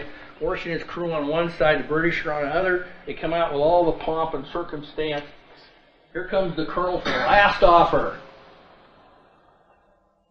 And that's where Marshall takes over and tells the story. You know how he knows? He had Washington's papers. That's how I wrote the book. It was an inside deal. He had the papers. He knew exactly what went on. So the colonel comes out. Washington's emissary goes out, takes a look at the papers. That same old crap, won't take them. You can put them over there. So they say, and they motioned, and the letter was laid on a table out in the battlefield. Two sides stepped away. Flags came down. The rest is history. What would have happened if Washington would have agreed? Who was going to lead the military? It was over with. And Washington would have got all of his states, the land, money up the guinea poo, and whatever the king was sliding under the table, buy him off. He was the kingpin. He wouldn't take it. Now, the same thing is happening to you every day. The same thing is happening to you. Somebody's sliding you a deal. They're sliding you a cap name and you're making use of it. You're giving it all away. You're giving up your sovereignty. You're giving up your commercial worth. You're giving up your contracting. You're taking all the freaking liabilities on under 28. No. You're just giving it all away. You're giving up your king in heaven, too. Well, they're giving us one in Congress because that's where it's at. You're making the legislature your God. Okay, now, having digressed, we're back to this. Guam, Puerto Rico, Virgin Islands, American Samoa are in the convention with the United Nations discussed as having representatives in Congress. I told you, a real zinger. Yep. Under the convention, the UN accepts that Guam, Puerto Rico, the Virgin Islands, and American Samoa have representatives in Congress. And the United States so represents. Is it true or false? Here it is true, but they don't vote. That's the key. That's the key right there.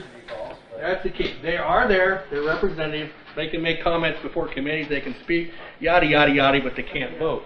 They don't have full citizenship. D.C. doesn't vote either. The district doesn't either.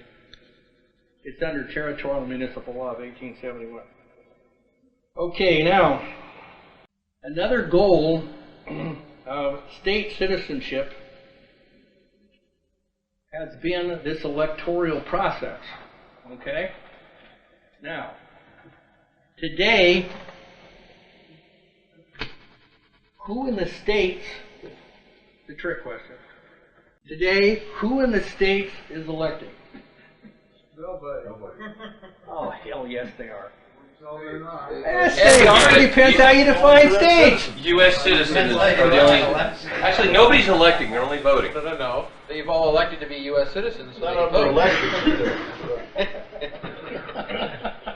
It's a trick question. It depends on how you look at the thing. It depends how you define the states. It depends what you mean by voting and electing, etc., etc., etc. The fact are, there are people walking down and there's voting taking place. It just doesn't have anything to do with me. Right. Okay? Now, it really starts getting interesting fast, and Terry may have something to tell to you later about some of his experiments in that area. But to be perfectly honest, I wouldn't attempt to vote today. It ain't going to happen. Okay? Because the only thing that's available is a federalized corporation. Okay? So there ain't no way in the world that I'm coming in, claiming US of A and wanting to vote. I'm giving no credence. I am not recognizing that federal territorialized corporation. As far as I'm concerned, don't exist. Am I compelled to contract with it? Absolutely not. Judge Flat-Ass told me what? Gotta get a signature. Gotta get his signature. It's all voluntary. Oh, thank you. I'm out of here. Okay? Now, you want to sign a U.S. voter registration roll, you just gave up your signature. If you recognize them, you're in trouble. You cannot be compelled to recognize a thing called all uppercase state of X. You show me in any one of the state constitutions where that thing was created. Where was it created? It wasn't. You know how you make it real? Make an agreement. Make an agreement with it. A guy can come down the road. There's some real good California case law on this, by the way. A guy can come down the road and he can have a caravan and an old drummer. On the side of it, it can say, Junk Bonds Inc. And you walk up to them, and the guy's got a hustle, and you decide to do business with him. Oh, here, sign right here. Oh, you sign. Well, you find out the whole frickin' thing's a con. First thing, there isn't no ink. There wasn't no created corporation. There's no letters of incorporation. There's no recognition, blah, blah, blah, blah. On top of that, the guy stiffs you on the agreement or the contract, so you go peddling off to the court. And your wonderful theory of defense is, Your Honor, they don't exist. Corporation by estoppel. Corporation by estoppel. Or person by estoppel. You accept it, that's it. That's what's happening. Every day, millions of times. Estoppel, that's why I started off. Estoppel, your estoppel. You created estoppel. So if you recognize them, you create the estoppel. I wonder if there's any way to get any shading over there. No, do you know how to control any of that crap? They go up and down. They're already down. It don't look very good because too many people are squinty. That's it working. It's not working. Well, we'll try to trudge on this. That'll go down soon enough, I guess. Okay, well, you can already see through the voting deal, okay? So, it shouldn't be much of a surprise to see through that process and come to this wonderful conclusion. It is now deemed there are no small s state citizens who have not made the election to be treated as U.S. citizens. One way or another. That's the presumption? That's the presumption. That's the presumption. That's the presumption. Where is that presumption from? Where did you say that came from, that presumption? You created it. Yeah, by signing all the contracts. Yeah. Well, you don't want to say contracts because, okay, I'll just tell you technically. It's agreement, stipulations, and contracts. The three things. You can get there any one of the three ways. Agreement, stipulation, or contract. Most of the time you get there, there's no damn contract. A driver's license is not a contract. It's an acceptance of a privilege by agreement. Lots of case law about it. It's not a contract. Okay. Now, how do you if you step back and you're a rational person, you said, I'm just a plebe out here, haven't got a law school, haven't done this, blah, blah, blah, blah. Is there any learned people out there that kind of think about these things, and what have they done and said about it? Well, I give you the 7th edition of Blacks in its entirety. That was your legal notice in 1999. It was red, folks. What do they have to do? Put polka dots on it? You got your legal notice. Red in law, all the colors mean something. Red is warning, notice. Okay, you got your notice. It said that the body of the law is no longer the common law. The general body of the law is now what? Statutory and equity. Did you hear common law? So would you have to file a protest to that? No. You just go to the next transaction and control it. Okay? If all of us, quote, if all of us together had simply woke up in one day, and this is what I keep saying over and over again, folks, you want to stop the whole system? We can stop it in 1 hour. Call up in CNN and tell them you're not giving the system not one blankety blank blank blank signature ever again.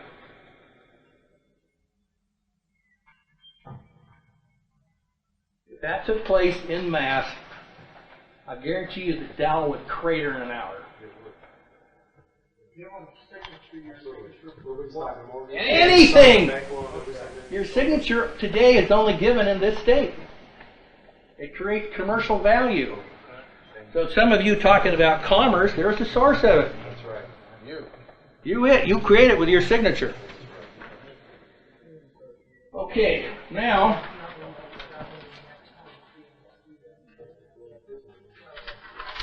let's see here. Now what I want to do is I want to give you a quick review historically. And I'm going to start one step back from where Mark wanted to start, and I'll just tell you why. Mark wants to attack this thing through the internal revenue arguments. Well, I can understand that. It's one piece, and for some people who are leaned up to tail, you can understand it's very, very important to them. Okay, now, I'm going to start this story in that vein in 1861-62 when the Internal Revenue Laws came forward. Okay, now, understand this, that the Internal Revenue Laws meant internal. Okay? And they were applied to classes of persons. What were the classes? Officers, civil or military, or at a certain level of employment. Pay grade. It's like pay grade, yeah. Right. Okay? Now, this is where it starts getting fun. Because you could be an officer domiciled, hear that word? Didn't say president. You could be an officer domiciled on Virginia, and the Internal Revenue tax would apply to you. You could be domiciled out in Oregon country, and it would apply to you. You get it? It's in persona. Okay? Now, we're going to jump forward a little bit in time for the sake of time, and I'll simply say this, and this is where Mark wants to bore in on anybody. The Congress sought in 1894 for income tax. And the question about the statute ended up in the Supreme Court, and what came from it was the Pollock decision in 1895, famous Pollock decision. And what the Supreme Court stated and ruled for all time, they said, we're not going to visit this crap again. Don't bring it up here. Decided it's done. Forget it. Okay? And the issue was this. Under the first taxing clause, now I've already told you there's 3 taxing clauses. So this issue, under an 1894 statute, is on the first taxing clause, which is Article what? 1, Section 2, Paragraph 3. Okay. So under that taxing clause, the issue came before the Supreme Court, which is a direct required apportionment. And the Supreme Court ruled that under the statute of 1894, the statute as written was unconstitutional on its face because it failed the apportionment test. That was 1895. Now, Mark went for years with Pollock, and like everybody, he jumped around. He did all the income tax, studies in Title 26. He went through cases, and one day a bolt of lightning hit him. Well, that ain't where the answer's at. This is where the answer's at. A funny thing happened. Yeah, after Pollock, we good Americans, for the sake of, we won't go into it, but for the sake of supremacy, decided we were going to take Spain on. And it was slightly mismatched. Okay? And there's some question of why the Maine blew up. Kind of like 9/11. The real 9/11 was Maine. Remember the Maine. Yeah, remember the Maine. So anyway, it blew up, and some people got killed, and of course that's supposed to spark the American interest. And we ended up in a conflict with Spain. And what fell into Congress's lap was the most unbelievable plum. They were beside themselves, is what happened. In the treaty with Spain, which I have a copy of, I'll tell you exactly where it's located. It's in Section 10 of the treaty. So don't ever screw this up. Section 10. This is the process. Congress makes the deal with the Spanish crown. And this is the deal. For all the land that we are annexing by the agreement of the Spanish crown to stop the hostilities, we agree, as the United States, to allow self-determination for all the conquered peoples.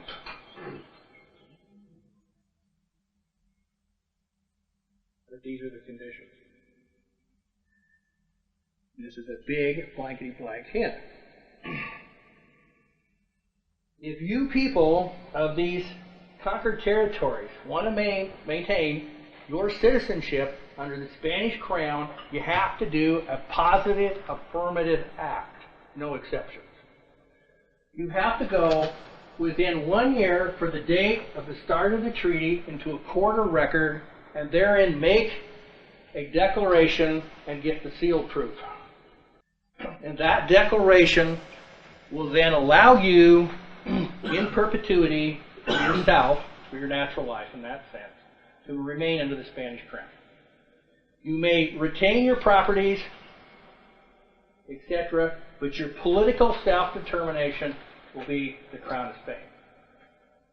You will not enjoy any other rights or liabilities of the other class of citizens that's going to be created. And guess what other class of citizens is created? U.S. citizens. Okay? And how are these class of citizens created? By silence. The only thing that has to be done, by silence. And then after every birth from 1899 on, territorially is then accepted to be a birth as a U.S. citizen subject to the jurisdiction of the United States. That is a separate, by treaty, created U.S. citizenship. Doesn't apply to you. You live in Guam, Puerto Rico, Virgin Islands? Of course not. I did a similar one on the Hidalgo one when we took California and Texas or whatever. Yeah. Something similar in that one.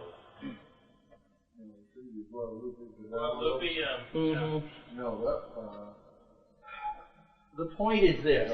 Here comes the term. Here comes the conditions proceeding.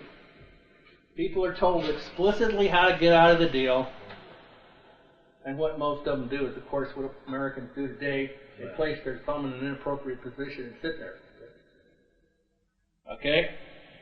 They don't do anything. And that was the whole principle. They didn't figure anybody do anything. Okay?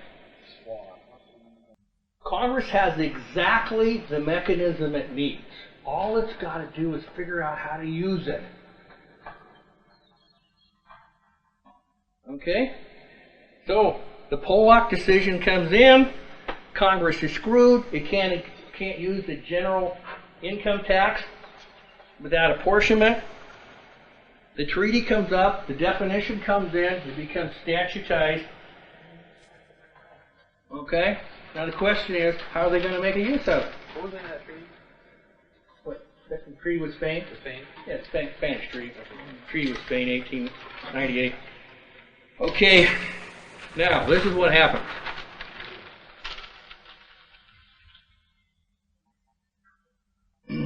In 1901, in Downs versus Bidwell, I've already given you the cite to it. I got a photocopy of it right here. It's kind of a long case. It was decided in that case that the Supreme Court very clearly stated that the insular possessions of the United States are not protected by the Constitution, Article 1, Section 2, Paragraph 3, direct taxation by apportionment. They're not protected. Again, is that those areas not protected? That's an amorphous blob, isn't it? That's time, space, place, and place. No. This is territorial. Just purely territorial. Territorial. Place. It's territorial. It's a territorial application, the insular possession, etc. Okay, it's a territorial thing. So I told you the simple way, you know, I kind of cringe, but I told you the simple way to think about this. If it's not of the United States of America, of the several states of the Union, then it's probably insular and territorial to the United States. That's a pretty darn safe bet, because there ain't much left. Okay? Laws of mutual exclusivity. Yeah. Okay, now, what it meant was this. There could be direct taxation in the insular possessions, hence the insular cases, okay, without apportionment. What the hell do you think's happening today? It's exactly what's happening. Okay. Now, the question is, how could Congress make this thing work? Well, Congress didn't choose to make it work. They did the 16th Amendment. There are cases on that. The bottom line is the 16th Amendment neither increased nor decreased what? Taxing power of Congress. Nothing happened. Well, not exactly. There's some technical stuff that happened, but close enough. Now, when we get to 33, and we get a political restructuring, the people that came into power were actually socialists and communists, quote me. They were called New Dealers or fellow travelers. There's a whole string of this stuff. And they had a principle at the base, no matter what their titling was, of redistribution of the national income by centralized federal authority. As an economist, I can tell you flat ass out that's what the whole thing was about. There were statements made along those lines politically, such as Roosevelt's famous statement about a chicken in every pot, which begs the question of where are all the pots coming from, let alone the chickens. And what happens to the people that can't afford a pot, can't afford a chicken?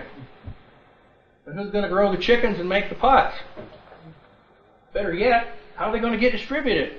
What, do we go down to a pot store and all pick one up by coupon? Oh, we got money for that. That's what the coupon does. That's what you get in one-on-one econ. Okay, now, so there was a theory, a politically accepted theory of redistribution. The question is, how are we going to get it done? How are we going to get this thing done? Okay? So what this does is, this brings us to a specific discussion. And I guarantee you ain't never heard this before.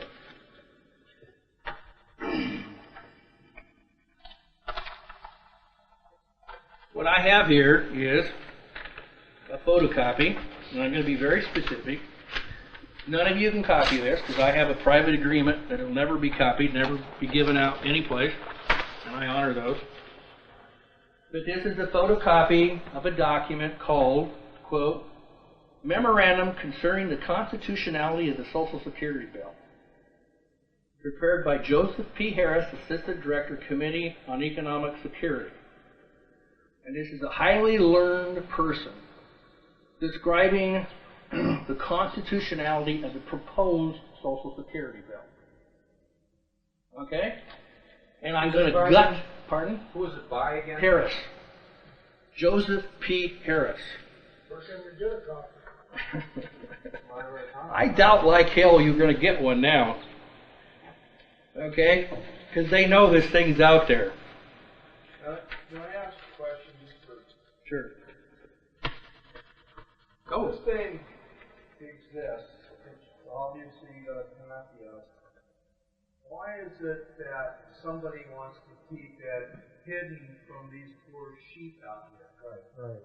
Because a guy who sold a computer company for several $1 million spent multiple weeks and a hell of a lot of money in Washington, D.C. researching this. I didn't know anything about that. Oh, okay. Okay? And so what happens is, he talked to a person about it. I heard a little bit about it. I said, I want a copy. They said, okay, conditions are, you never reveal it. I said, I want a copy. I'll never reveal it. I don't know why they wanted that. I didn't spend a crap load of money that the guy spent trying to research this stuff out. He spent a lot of money. He was there for weeks and weeks. He had legal advice. He had helpers. He had apparently some people in the Congress telling him where to go to look. This document is located in the Commissioner of Social Security's private library, his own internal administrative library. That's the only place we know it exists. I doubt like hell they're going to let you in there and get it again. Oh, yeah. Yeah, you're right. Go for it. What I want to do, though, is give you the benefits of it, which I'm not precluded from doing. Now, I set the conditions precedent. The court for all time said it dealt with Article 1, first clause, taxing power. It wasn't going to revisit it. Therefore, the very sneaky people who do these sorts of things said, we got to find a way around this thing. So what they did was, they disguised a taxing bill. This is where the income tax comes from. They disguised a taxing bill as a social welfare bill. Exactly how it was done. I'm going to read you the words. It's on page 17 if I get there. There it goes. Okay, now I didn't say this. This is what this lawyer said. This is a quote. The legal basis of the Social Security bill is the taxing and spending powers of the federal government under the General Welfare Clause. That's not a power. The Supreme Court has ruled that I'm quoting. I'm quoting. This was a lawyer's defense on a statement on the constitutionality of the Social Security bill, and guess who was told this? The Democrats. Can you repeat that one more time, please? Yes. The legal basis of the Social Security bill is the taxing and spending powers of the federal government under the General Welfare Clause. Well, the money had to go to the general fund. Listen to the punchline. A power in no way involved in these decisions. Oh, direct quote. The direct quote. You have to think about it for a second, because these guys were bloody serious lawyers. They were the best brains that could be found to do this twisting. So this is essentially what they were saying. We're going to present a bill to Congress. We're going to disguise the taxing bill as the general welfare bill. We're not going to call it a taxing bill because we're going to get in trouble with POLAC. And it may be ruled unconstitutional. So what we're going to do is we're going to come under the general welfare clause.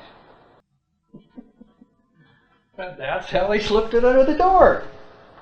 Okay. So, there's sections in here, and I'm telling you flat out, it says an income tax is imposed, and I ain't going to argue about it. Mark and I both know this stuff, 2 or 3 other people know it. This is the basis of the quote, the territorial income tax. Okay, and when you said here, when he said a power in no way involved in these decisions, then the congressional record would be reflecting debates and comments and everything about how they're going to be taxed. This is an internal memorandum. Okay. Well, I didn't say it ever hit the light of day. Well, no, but he's implying that there were decisions made, and those decisions were made Exactly. not even considering the social benefits, but the taxing, the revenue It generating. was a taxing bill described under the general welfare clause. End of the story. It absolutely says an income tax is imposed. Now, this was a statement on a proposed bill, and there was other language that came forward, but the legal theory is exactly right here. Social Security is a taxing bill described as a welfare bill under the general welfare theory. Okay. Now, one question. Can you be compelled to take a welfare benefit? No. To ask the question is to answer it, right? Therefore, you got to be suckered. Deceived. Deceived. Sign right here. And in X years, or if you die, your spouse, blah, blah, blah, blah, blah, you'll get a check. Or if you want to get a job. Yeah, that too. Yeah, that too. That too, huh? Tomorrow, I'm going to go through the cases of the switch in time, and I'm going to show you how this whole thing was done. Just paint. It's all laid out. There's no mystery about it. When the switch took place in 37, I'm telling you, it was pure genius. Absolute genius. They knew exactly what they were going to do, and they just went down like this. Well, we got this game plan right here. You know what a game plan is. Got a game plan right here. Well, we're going to do this case first. Then we're going to do this case next week. And when you look at the numbers, guess what? They're all sequential. Yeah. We'll do this one, this one, this one, this one. I'm going to go through the 5 major cases and show you how they did the whole damn thing. It was so slick. And it's all, quote, constitutional, because the Supreme Court switched and went from the national system to the federal system in weeks. Okay? Switched everything around in just a few weeks by Supreme Court decision. I'm going to go through the cases. I can tell you this is what happened here, here's the site, this is what they did, this is what they did here, this is why they had to do this one, blah, blah, blah. The state of Washington is the major player in this thing. Because the second biggest case comes from Washington on the due process clause. Complete 180-degree switch around. Okay? Why do you call it switch in time cases, Dan? That's what it's called on the law books. If you go to law school and you go to Harvard or Yale or something like this, you get an upper division class that'll talk to you about switching time. I just copied this crap out of the law book, a textbook. I didn't, how did I know? I didn't go to law school. I just copied it out. Okay, now, what should you go away with? First thing is, you should have found the basis for the so-called income tax. You agreed to it when you put your John Henry on the SS5. Now, nobody told you that this was a way to get around the Pollock decision. So what you did is you attached in personam jurisdiction to your bond. The same thing that happened in 1861 and 62. And that's why I started that. You could be out in Virginia and the tax still applied. If the conditions were precedent were in place. You were an officer, civil or military. Through pay grade, tax applied. Okay, today you can have an SS5 and you got no tax if. What? That's exactly right. No income, no tax? Well, no income below a certain level. Right. No tax. Same deal. It's really not that much different. Okay, the source of the tax, the theory, what happens with the election. Now, I don't want to hear anybody, again, ever approach me and try to tell me that they're going to discover the mystery of Title 26 within Title 26. It's bullshit. How could you write a taxing statute and then somehow within the middle of it create the remedy to get out of the taxing statute? It's crazy. The answer had to be someplace else. I didn't know about this memo. Okay, that's putting Social Security. No, it's an income tax that's established. It says the words income tax are used in the bill. They're used in the law. It's an income tax. Mark has the exact statements, which I didn't even bother to write down because we have no disagreement on it whatsoever. He can just cite you the chapter and verse and there says with income taxes imposed. Okay?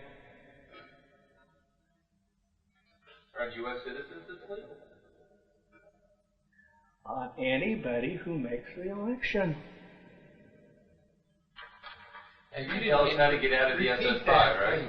Makes an election and make the determination to go ahead and do it? Every day of silence, you are deemed to continue the election. And this is why. Mark has read to me, and I have read it for myself.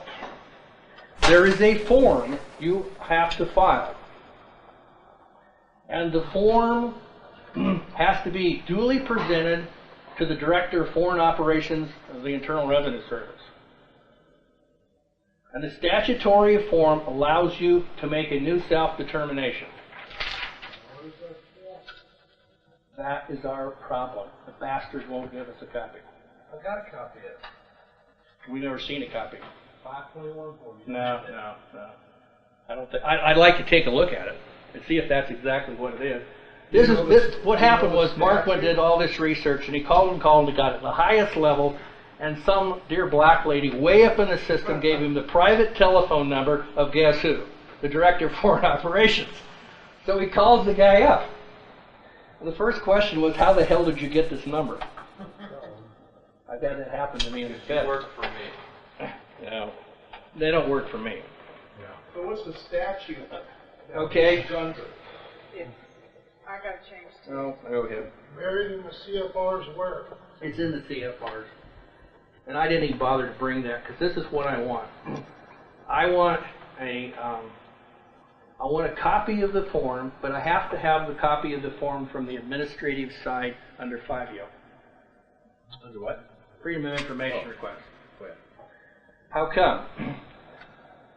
Some of you heard about a case recently where a guy was violated, and he astutely made certain claims. And he recorded those claims in the county and brought them back into the case under a 902 theory. And who didn't show up? The U.S. attorneys.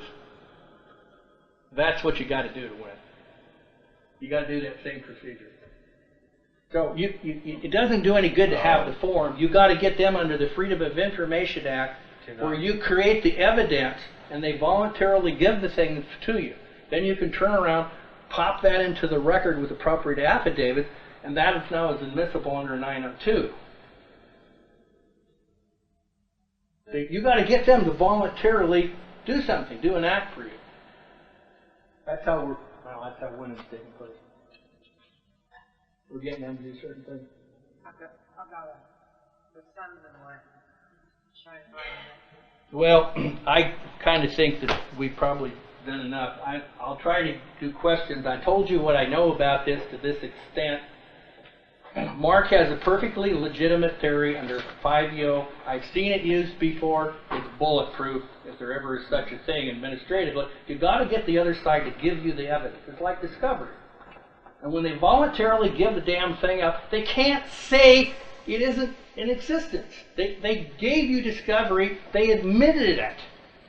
Okay? Now you got them by the throat. Now what you got to do is control the legal situation and produce admissible evidence by their admissions. I think you know exactly what I'm talking about. We did the same thing out in Michigan. We FOIA'd for all the evidence, got it. And then we went in and filed our lawsuit.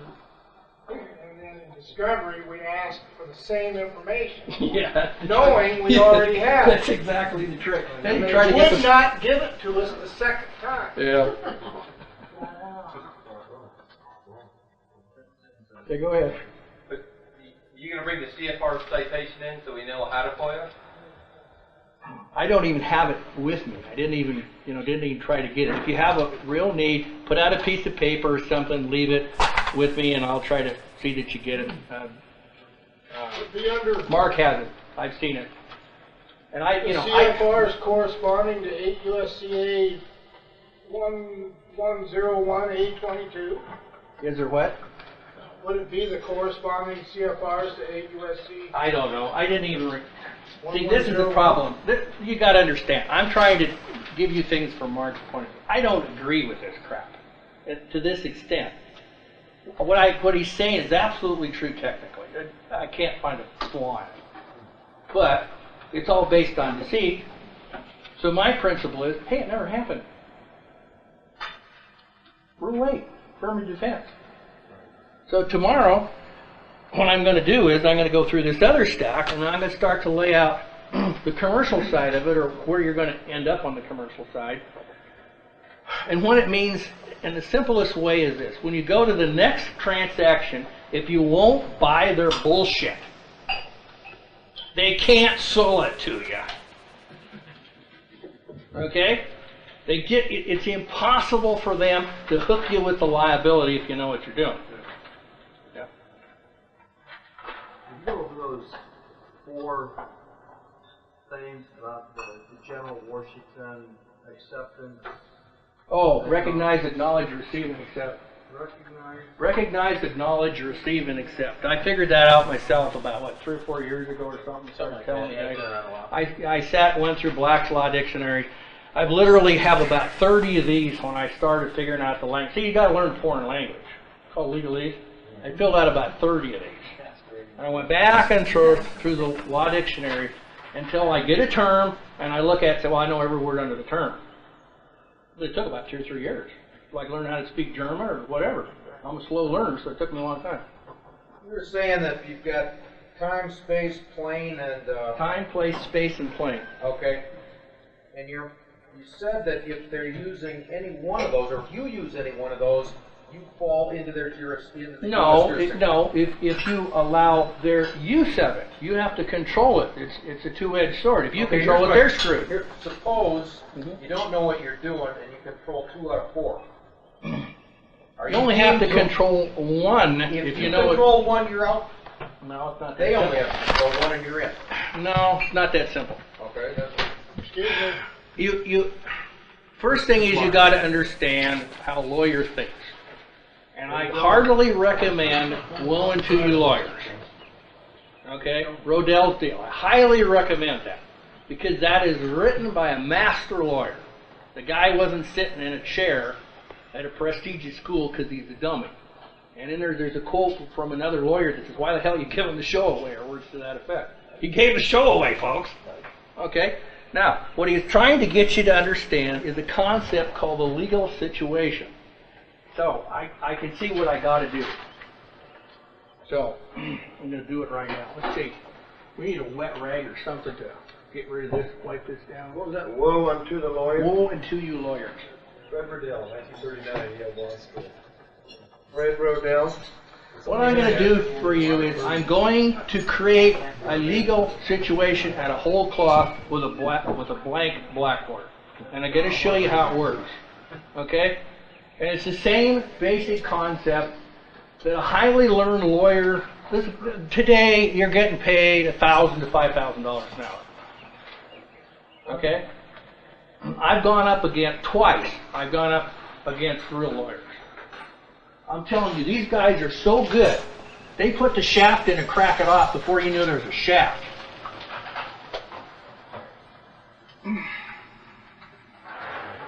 Hopefully that'll dry quick enough.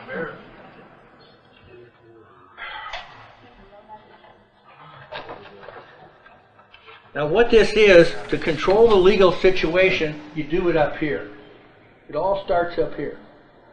Okay? It's just nothing but a metal game. I don't know. Maybe it will, maybe it won't. Yeah, it will. Okay. Now, I'm going to approach it in the simplest way. It's kind of like teaching one-on-one econ. You start out with supply and demand. Okay. We're going to assume a transaction. Now, we don't have to start any lower than that, do we? What's this? What are we getting rid of here? Oh, I think it's dry enough. It's dry. Just needs to be dry. It doesn't have to be wet. Okay. Now, in order to have a viable transaction, you have to have, at first, a set of elements for complete viability, but you have to start intellectually at a point. So this is the way I do it. I use a technique, and I'm just going to call this the transaction. So whatever the hell is in here, I'm going to mentally control. It's not subject to anybody else's mental manipulation. I control this thing lock, stock, and barrel in my mind. You get it? Okay, now, for argument's sake, we're going to assume that there are 2 parties, A and B. The first trick to see is Is A controlling B, or is B controlling A? Depends on who you are and what you want to happen. But theoretically, I'm trying to keep it as simple as possible. You know, the first dot when we create a supply. Okay, is A controlling B or is B controlling A? The thesis of Rodell's book is, if his client is A and he's the lawyer, okay, not an attorney, if he's a lawyer and he's outside this transaction and he sees his client approaching this transaction, what he does is, he takes this transaction and he looks at it down the road.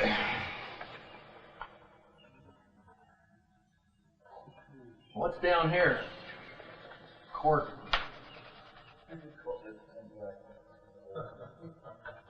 It's just too good. I mean, it's just brilliant. It's just brilliant the way he does it. I read that and said, you got it. Okay, look. If you think there's going to be a controversy, don't you want, if you're the lawyer and you want to control this thing, don't you want your party A to be in an advantageous position to party B if the whole thing turned crap up and you end up in court? Yeah. Of course. So what do? All this thing comes down to something the lawyers call battle of the forms. Battle what? Battle of the forms. This isn't even Black Sabbath, is it? Okay? So, the question is, who's going to control the battle of the forms? The lawyer. No. Which lawyer? For which party, A or B? You see, the guy that gets $5,000 an hour, that's who you want. You can't afford him, but that's who you want. The other lawyer over here gets $1,000 an hour. He looks at the lawyer getting $5,000. He says, "Oh crap, I'm out of here." He knows he's going to get screwed. Can you name a couple of attorneys that get $5,000 an hour? Lawyers. Yes. Yeah, I do know some, but I won't name them.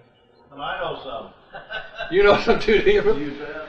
I've been up against a couple of firms, and I'm telling you, those guys were so sharp. I could not believe it. They put back a counter pleading. It was a work of art. It was a major case, and their whole freaking pleading was 3 pages. Words of art.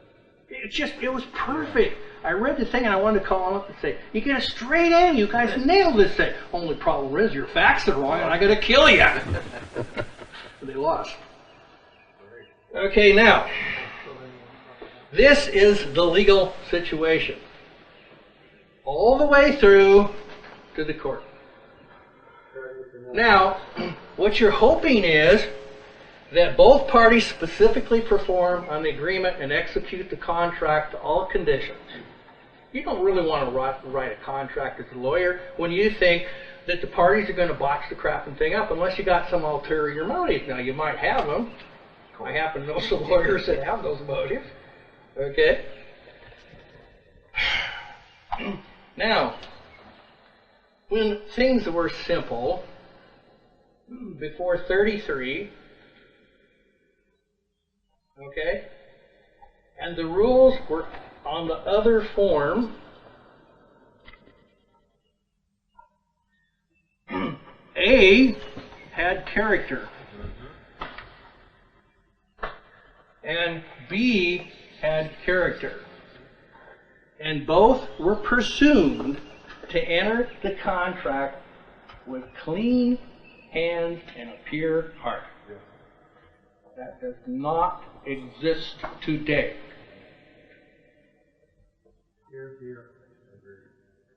Does not exist. This is what exists.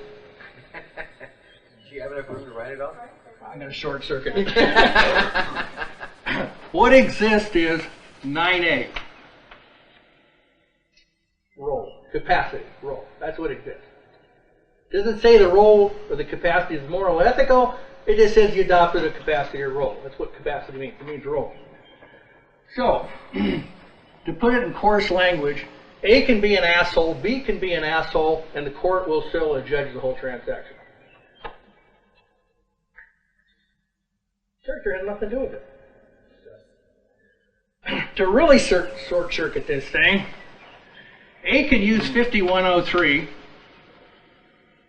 You see how it works? B could use 5103. The court turns a blind eye. because neither party is going to say anything. Okay? So if both execute, no harm, no foul. Nobody got paid, nobody demanded payment. If you catch on to the money scheme, I just told you the deal. Nobody paid, nobody got paid. What is 5103? 31 U.S.C. 5103 comports with the same language as Title 18, Section 8. What's that? Definition of money.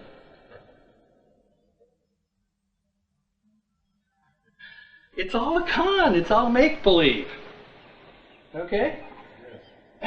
See, when there was actually specie, see, all of this kind of went forward, and then the bottom dropped out. Now, I know you know the date, and I've mentioned the date before, but when did the bottom drop out of this thing? 29. No. March 6, 1933. No, 1913. 70. June 6, 33. 75. 38.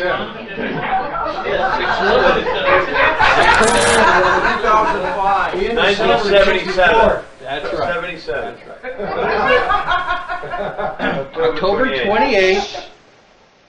October 28th, 1977, Public Law 95, 147, 91 Stat, 1226. Give the numbers again. 91 Stat. 95. 91, isn't it? No, it's Public- 95, 147, 91 Stat, 1227. 1226. The date is crucial. October 28th, 1977. Okay, now what happened? Well, it takes really an economist but I'll just tell you in legal terms. We'll forget the other. Look, up until that date, Congress had gone through a series of removals of relations to specie. Internationally, we really stepped away in '71 when Nixon declared 2 emergencies and closed the gold window to the Gaulle's raids on our gold in our held in New York depository 7 stories down. De Gaulle was sending in the chips, the notes, and then de Gaulle was having the gold moved from the U.S. cage over to the France cage, and it was moving so damn fast, we began to get a little panicky. So Nixon closed the gold window, declared an emergency. Now that was really the last train out internationally, but domestically, in theory, there was still law on the books up until October 28, 77. Which meant, in an abstract way, there was some nebulous relation to some ethical position of the parties. This is what actually happened.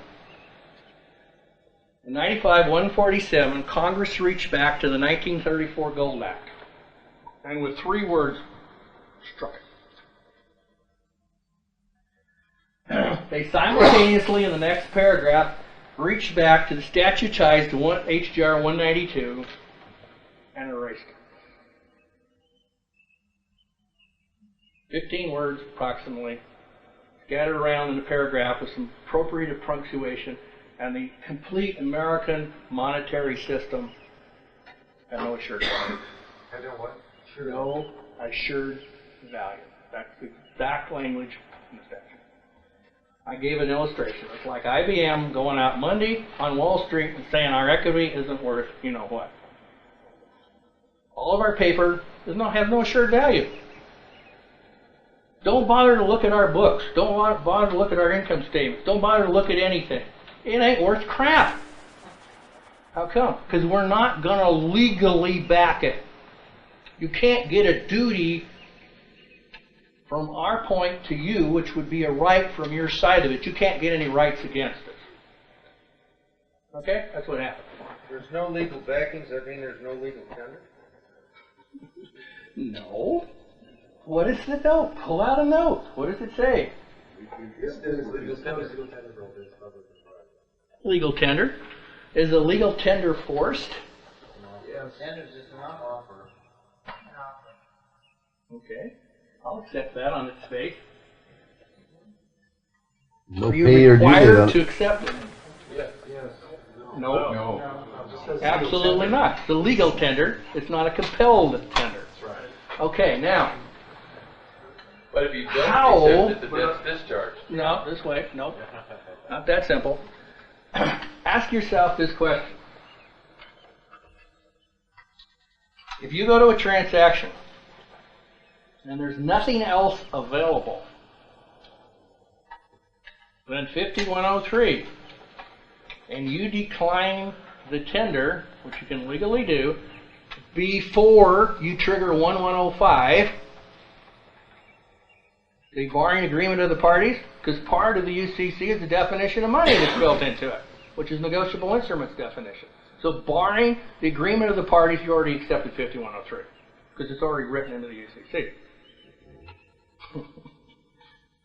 You get it? It's that simple. If you go to the negotiations and you have an agreement and you agree not to use 5103, what do you got? Nothing.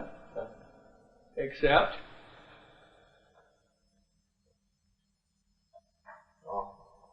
no. You got specie. No, you got specie. It's still out there.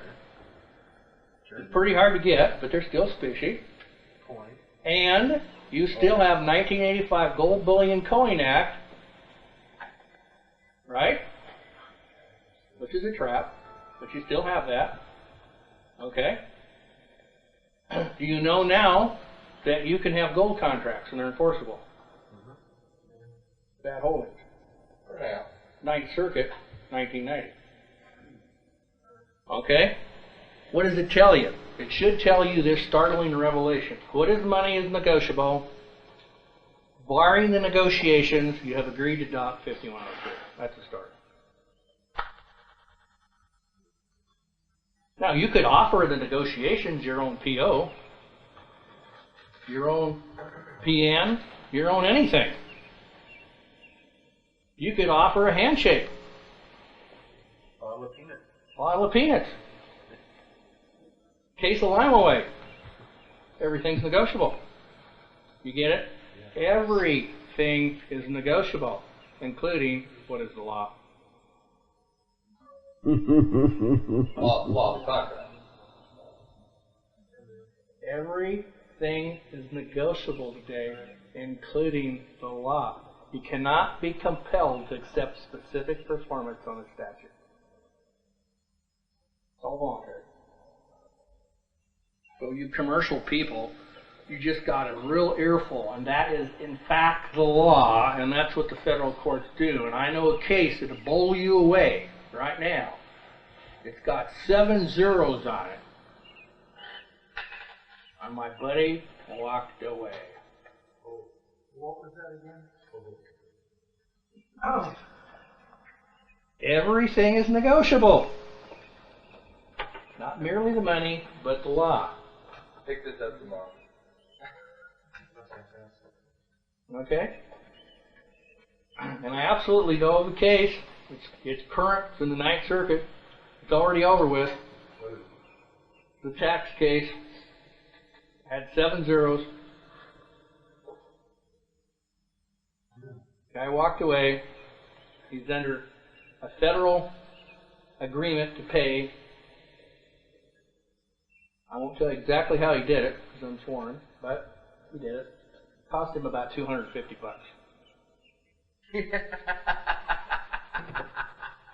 It's just not even fair what you catch on. You could do the same thing for 1 copper penny if you know what the hell you're doing. It's all commerce.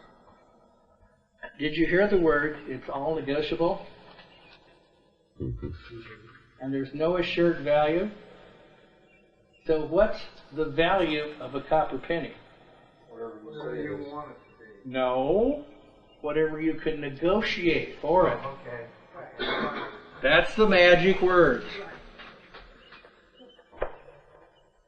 So that's anything. Yeah. Is that right?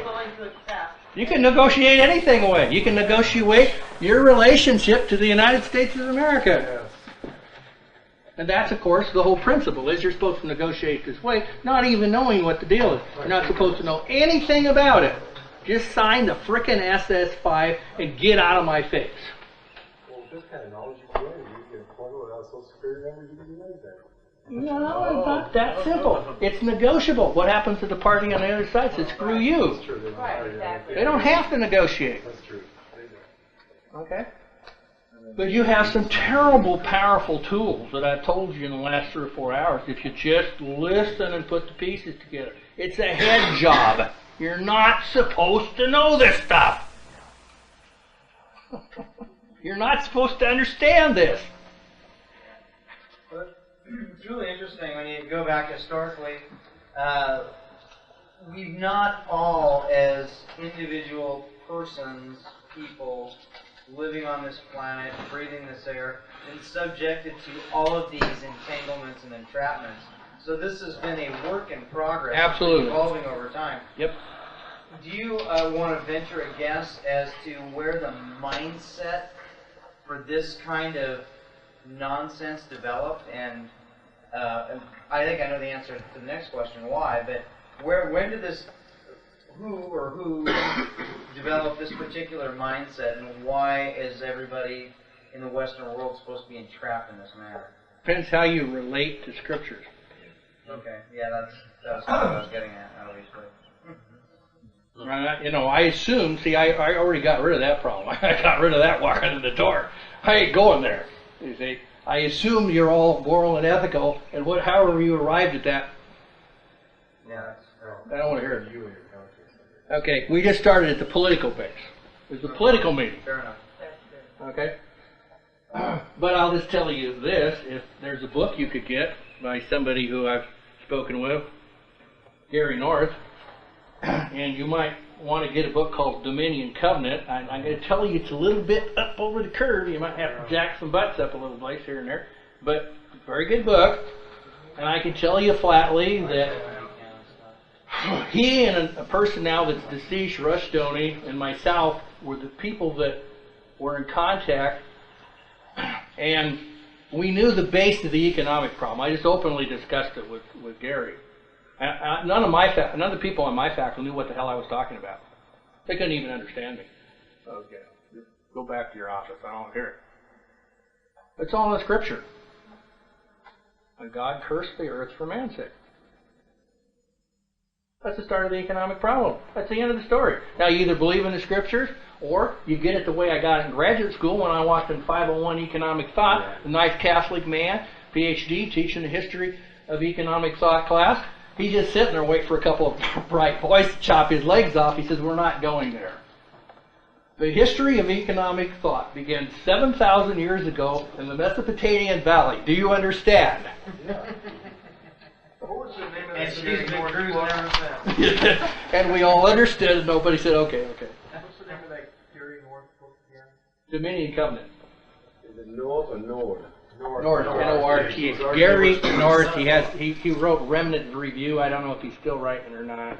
He was R.J. Rushdoony's son-in-law, and they became mortal enemies before Rushdoony died. I don't want to get into all the interpersonal things, but I can just tell you, Rushdoony knew, Gary North knew, and I knew because I talked to Gary North, and yes, he knew, and he was shocked as hell that somebody called him out here in Washington that knew. He just couldn't believe it.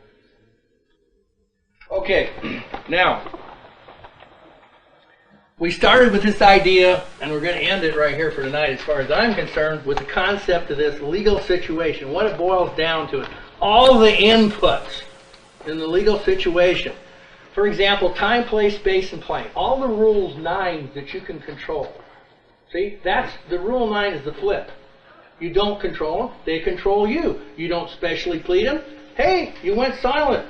So whoever can use those things has got you by the ass. So you walk into any kind of a form, any kind of a situation today, you don't specially plead it, so to speak. You're not in court yet. You got to use the same concepts. So that comes commercially through 1105. Barring agreement, you bought the boat. That tells you when you start with a transaction, you got to negotiate everything. Everything. The money, the capacity, the time, place, space, and plane, the law that's going to apply. Everything that's going to apply is negotiable.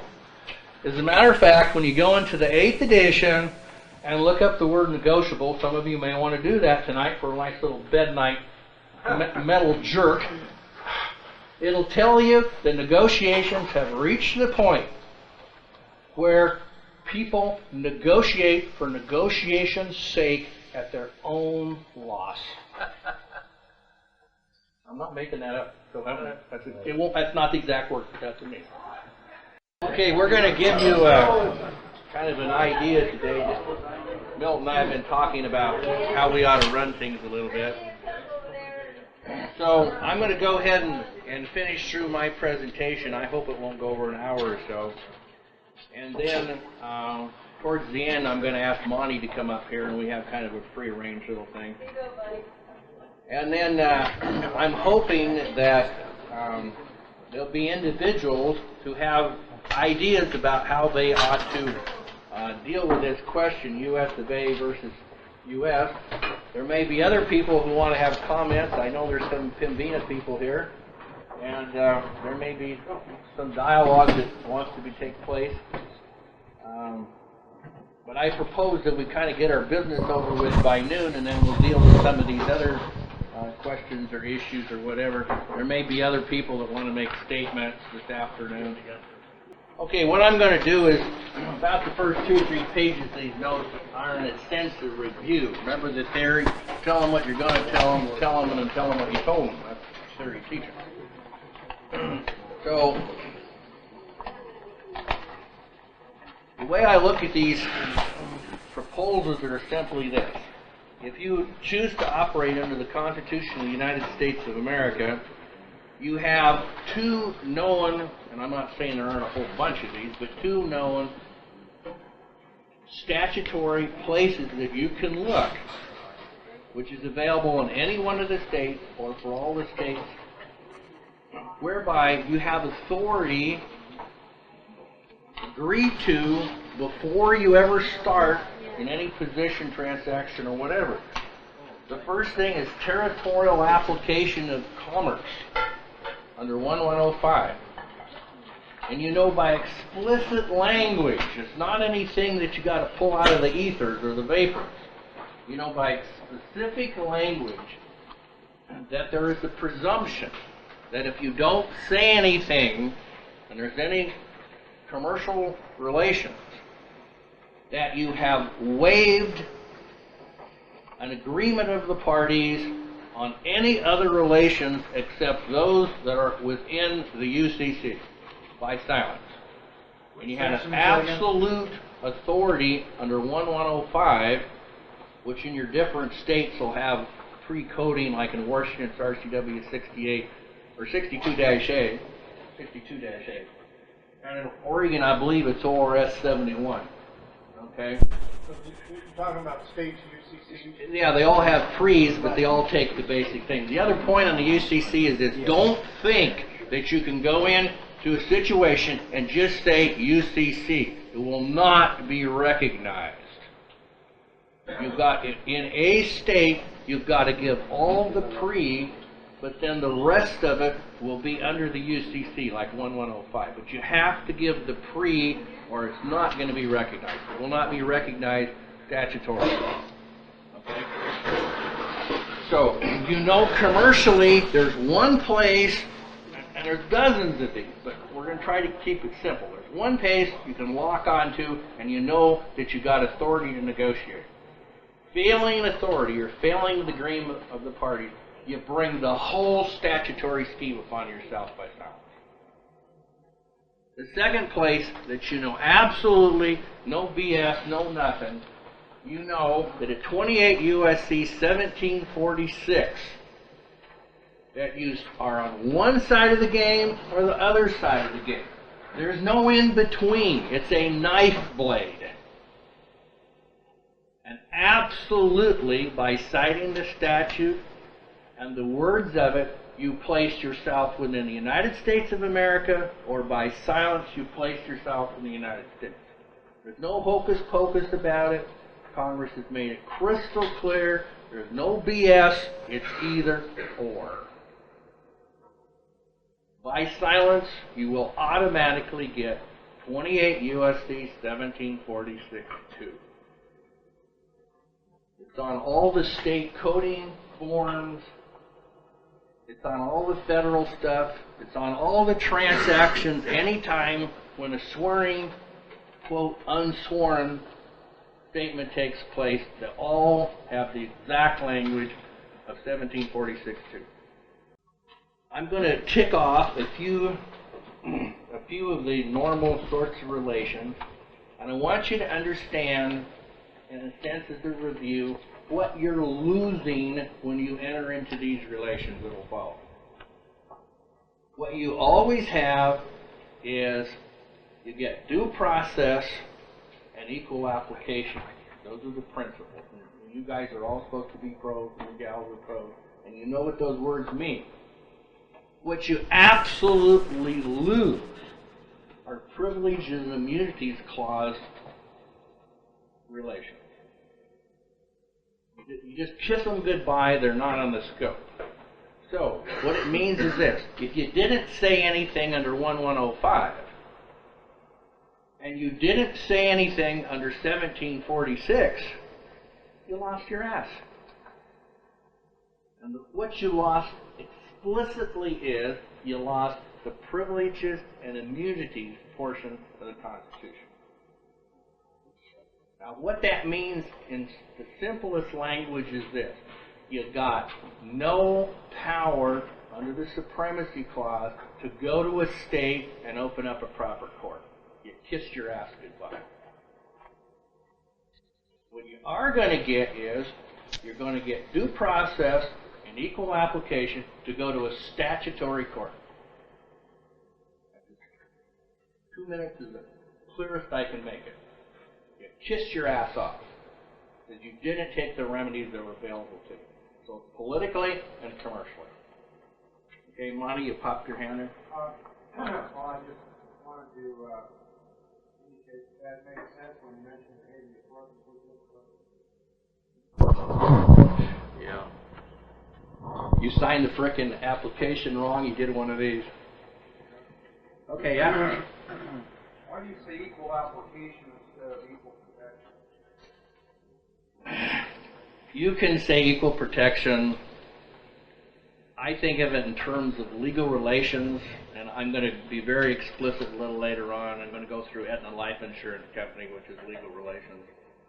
So in order to get your butt into this thing, you've got to do one thing. You've got to apply for it. Okay, so but the term, the term in the document is protection. I'm just wondering why you changed it. It doesn't mean protection. Equal, you have two, it doesn't, I didn't say it didn't. What I'm saying is there are different ways to look at this thing. When you get through Aetna Life Insurance Company here in a little while, you might want to think a little differently. The Supreme Court started to twist around things in 1937. We're going to go through these case by case by case by case. If you want to call it due process, equal protection, and you feel comfortable with that, do it. Okay? What I'm trying to get you to see is it's you that are screwing yourselves by your own position, commercially and politically. You have to make the decision under the statute because the statute, everybody's deemed to know the law.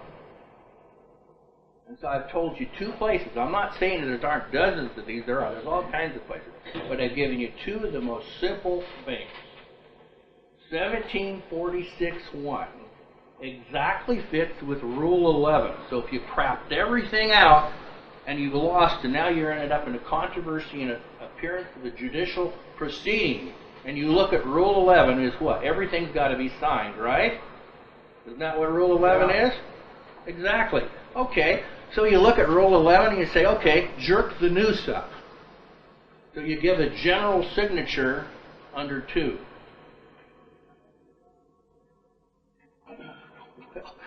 What can I tell you? You territorially entered. I'm Mr. John Smith, agent from the state of Oregon. I want to rape you. Sign this paper first. Okay. Fine. Let me have it. Okay. That's fine. Now, who did you say you were? I'm Agent John Smith for the state of Oregon, or state of Washington. I'm sorry, I don't have any legal relations with you. Really? Uh-huh. Well, I just seen you going 90 mile an hour in a 45.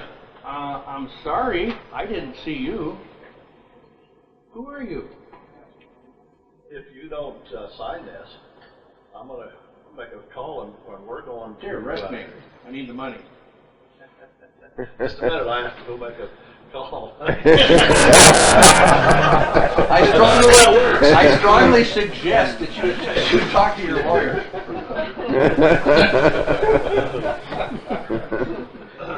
You have to understand, you have to do it up front. Okay?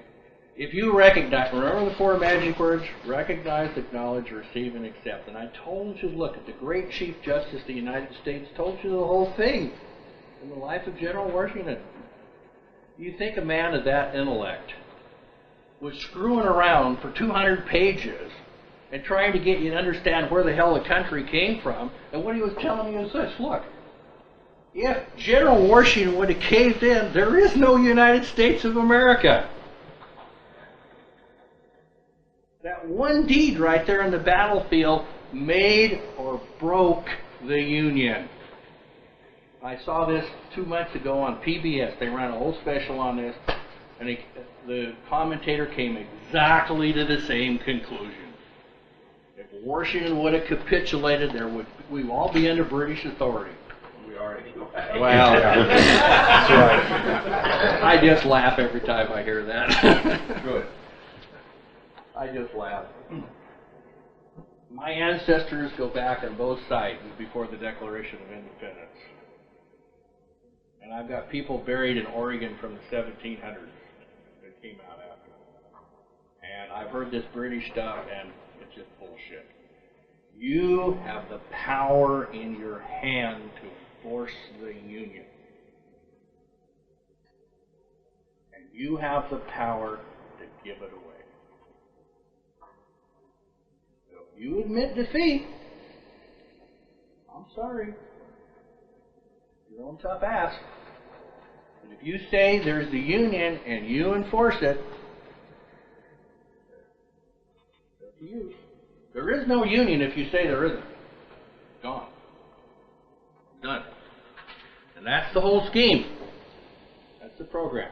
The Union is done. There's no national government. Everything is being run federal, territorially. And that's why they can pull you under the UN. By contract.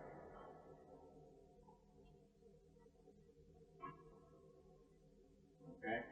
Now, I'm going to go through the standard pieces. Everybody's heard them.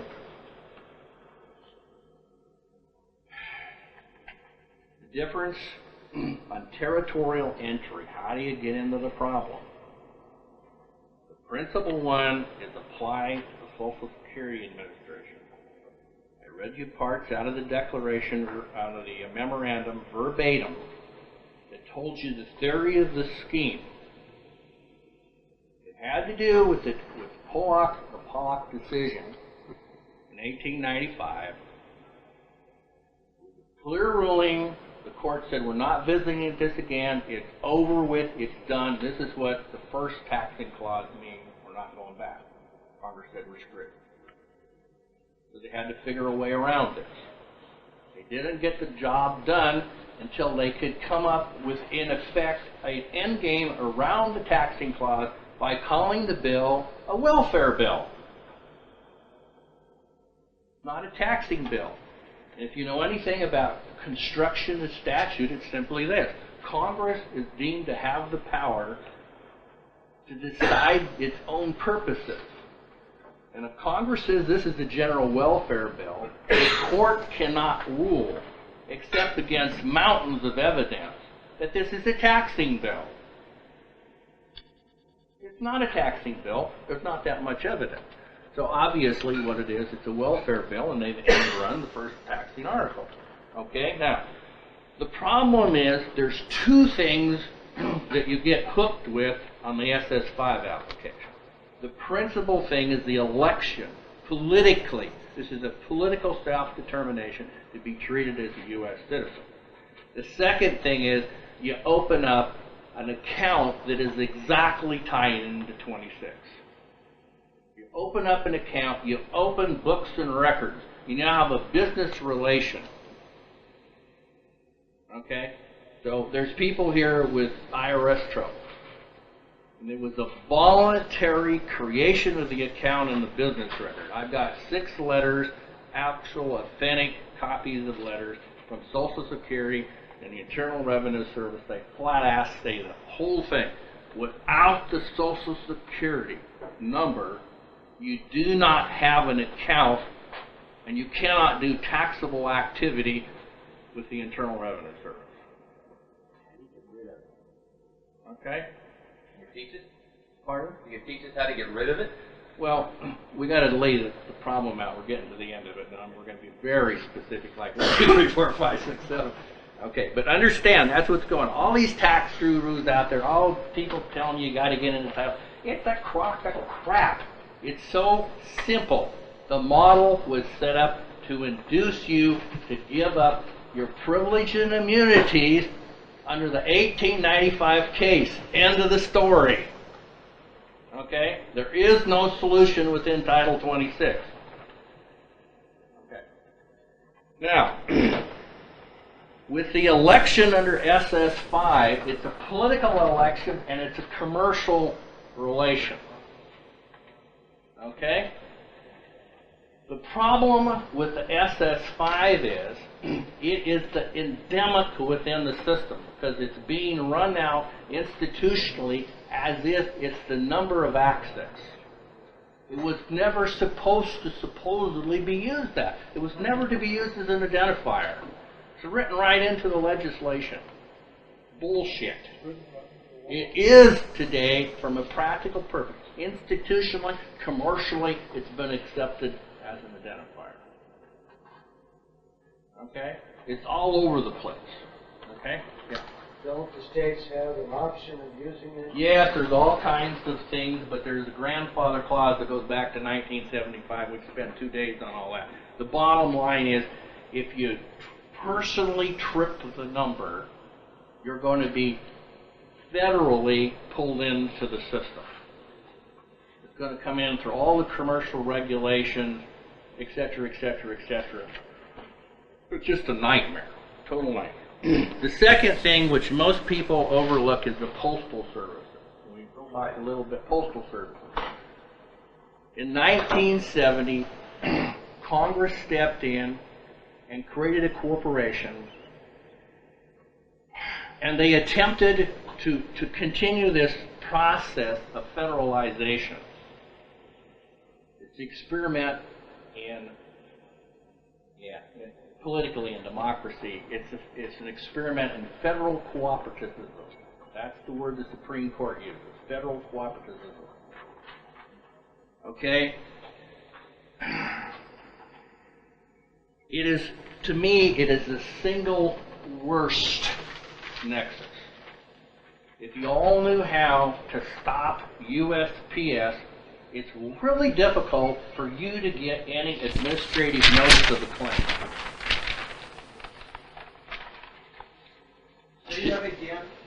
If you could stop USPS, it's very difficult for the system to give you notice of a claim. How the hell can they send you any kind of process? I got a question. Okay. Go. Can you, when you're making this statement, and it's generally them to us. Mm-hmm. What happens when it is reversed, us to them? Can you opt out, and yet, and this is my position, I don't have to follow your rules, but I can make you follow your rules? In a sense, that's true, but let's go to the nexus of the problem. This is exactly the nexus. In order to deal with the USPS, they want you to open an account. Mm-hmm. How? You have to go to them and open up an account, or they have no authority to domestically deliver. Oh, you mean like you go down to the post office? You got to open up an account. What? You have to open up an account. You have to sign a form. When you sign the form, you territorially enter the United States. End of the story. But this form, I go down and okay, you mean like a certified You want to have a box. No. Okay, or you want mail delivery to a resident. No, I don't want that. Okay, that's fine. Now, do you have an account open with them? That's what I want to know. Do you open an account when you get certified mail return receipt? Is that an account? They can't. Nobody can send you anything through the system unless there's an account open. It's absolutely legally impossible. This is the reason why. The answer is buried in the FRCPs. Federal Rules of Civil Procedure. Now, what's the service rule? Rule 4. Okay, now if you will sit down and play lawyer and read, how come Rule 4 is so thick? Did that ever dawn on you? Why couldn't it be a one-page rule? When you start reading in there, you go, oh, crap, that's how come they're doing this. That's how they're controlling us. You start reading about all the contracts and the conventions and the agreements and the proofs. Okay? Page after page after page. And if you carefully read through this stuff, there are certain points that will come to your mind. First thing is, this was presented to the people as a cost-saving device for litigation.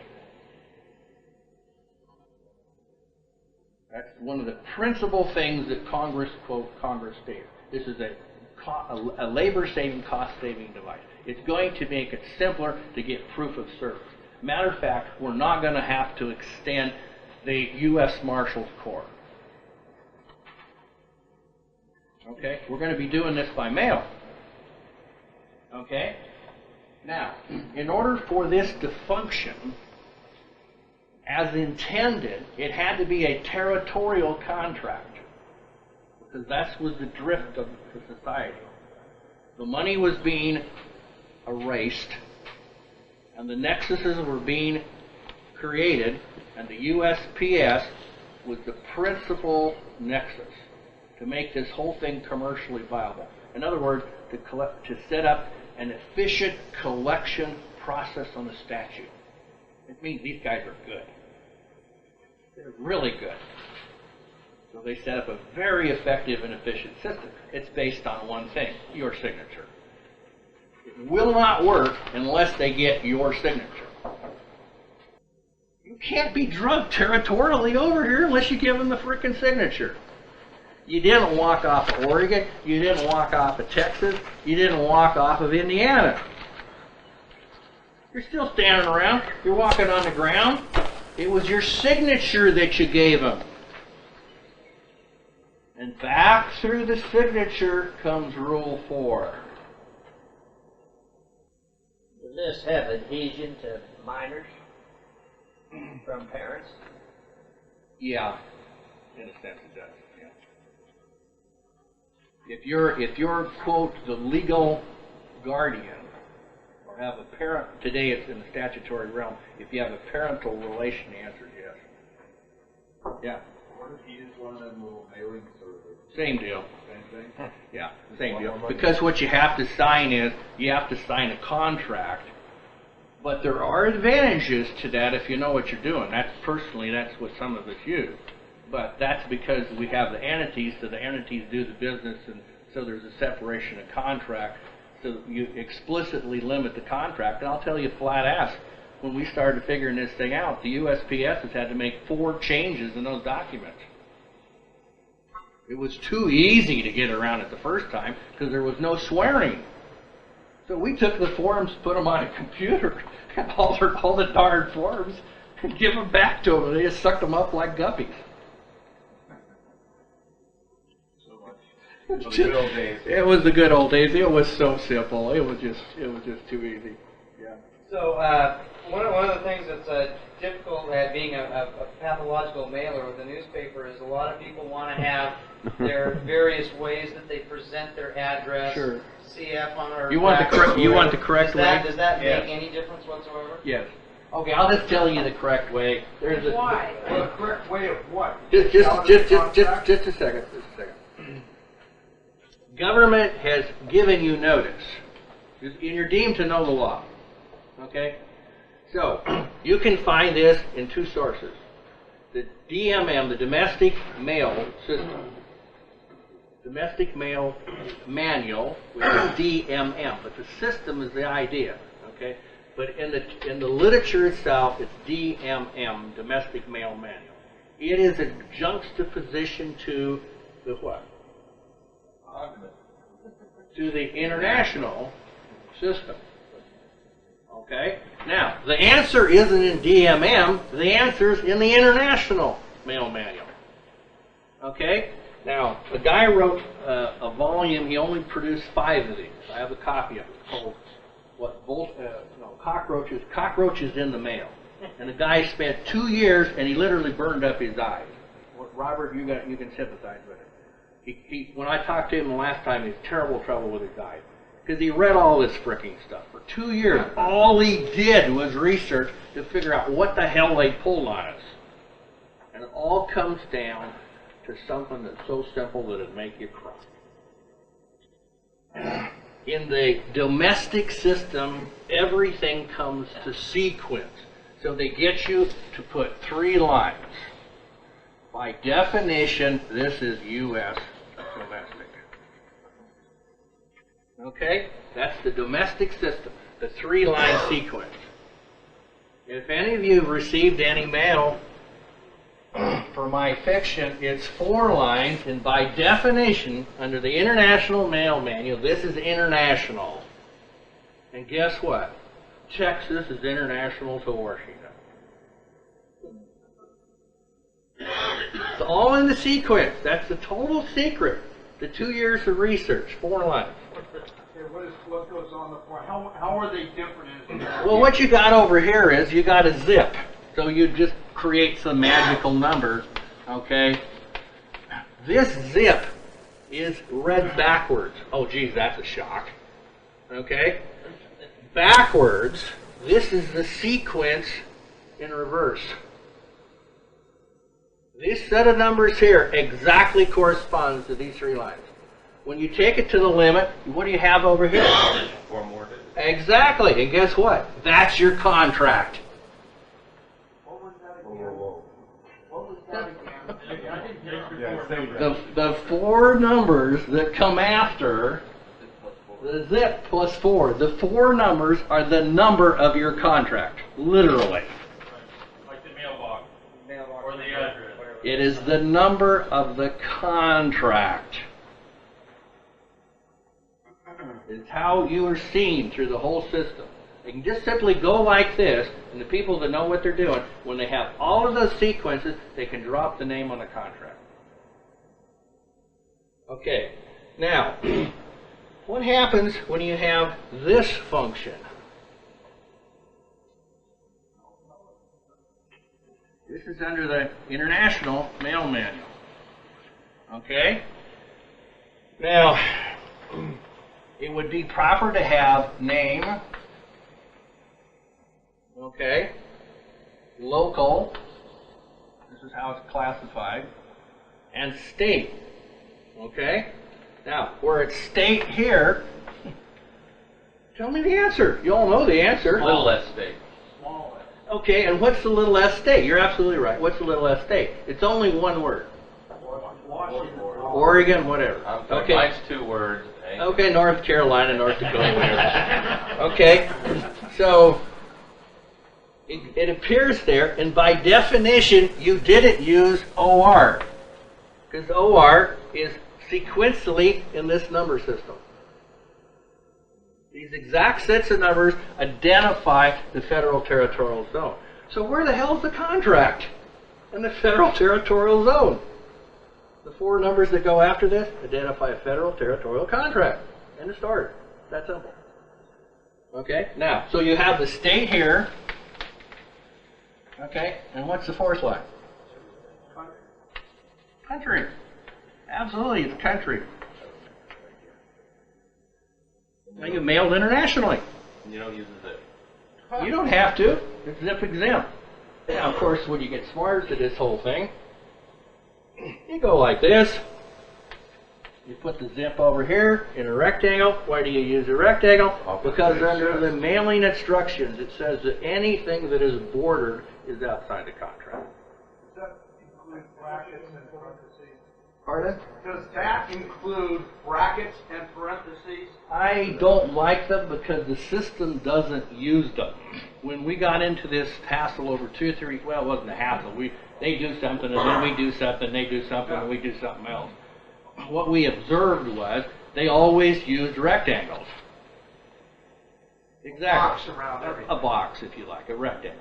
So that's what I do. I use a rectangle. I know some people use brackets and other people do this. But I don't like it because I know what the system recognizes and I know what they do. And I know when we changed the forms, what they did, and we changed the forms again, and I know what they did. So I always use rectangles. How do they recognize? How do they recognize brackets and parentheses? I don't know. I just saw the behavior. Monty, do you know? I asked somebody at the post office about the brackets and the parentheses, and they said half the time that mail gets misrouted because their readers read it as a one. Okay, that would make sense. That would make sense. And then, of course, if it was fully bracketed, the computer wouldn't read it as a one. It won't read it as a numeric. Right. That makes sense. Yeah. That'd be a practical, real-world application. Okay, so everything you don't want on the document and anything, you just put it in a box. Yeah. Yeah, you could do that. I could go ahead, Jim. Yeah, they don't want me to get any general delivery anymore. I know. People try to use that crud. They're pulling that crap on me now. Trying to stop me from getting anything general delivery. They say I'm restricted to 30 days, and after that, That's going all over the United States. It's all over the United States. An edict has come down from on high. One thing. And where? Like when I send something to a court, I'll talk to you later. I put it in a box, but when they send it back. No. You just already told me the answer. You already told everybody the answer. You said when you send it to court. Where did you send it? Exactly. It's U.S. territorial transaction. But they send it back. That's what I mean. They don't recognize. I know, but it's mixed in multiple jurisdiction. When you made your statement, you already answered it. I don't know which is first, but just go ahead. Terry, go ahead.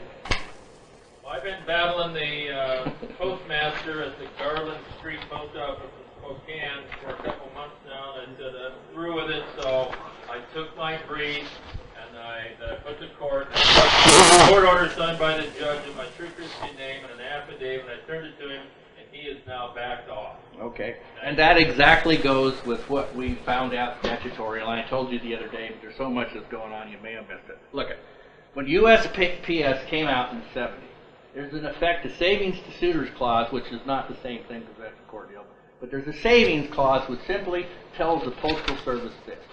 If somebody comes to you and tells you that they're from the U.S. of A. and they demand the use of the constitutional office of post office, you got to give it to them.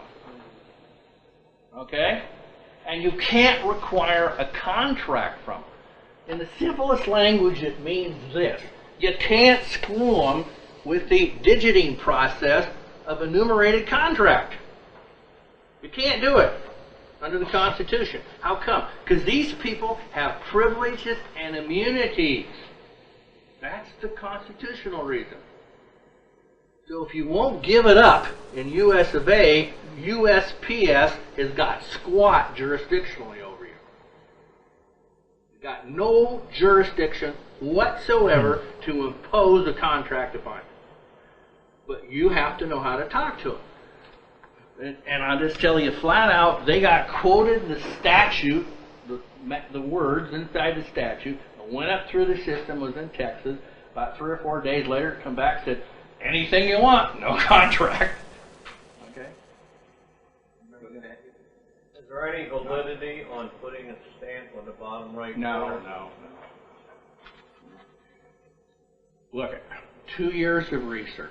A guy's lost eyesight. I told you the answer. I could have spent 2 hours going through all this horseshit. It boils down to one thing: sequence. One thing only: sequence. Now, when you start to think about it, they had to devise a system that would work in computer logic. Now, some of you may know instantly what I'm talking about. But they had to do something that would instantaneously, at the speed of light. You know how fast those letters go through the laser scanners? You can't even hardly see them move. But a computer is controlling every single transaction.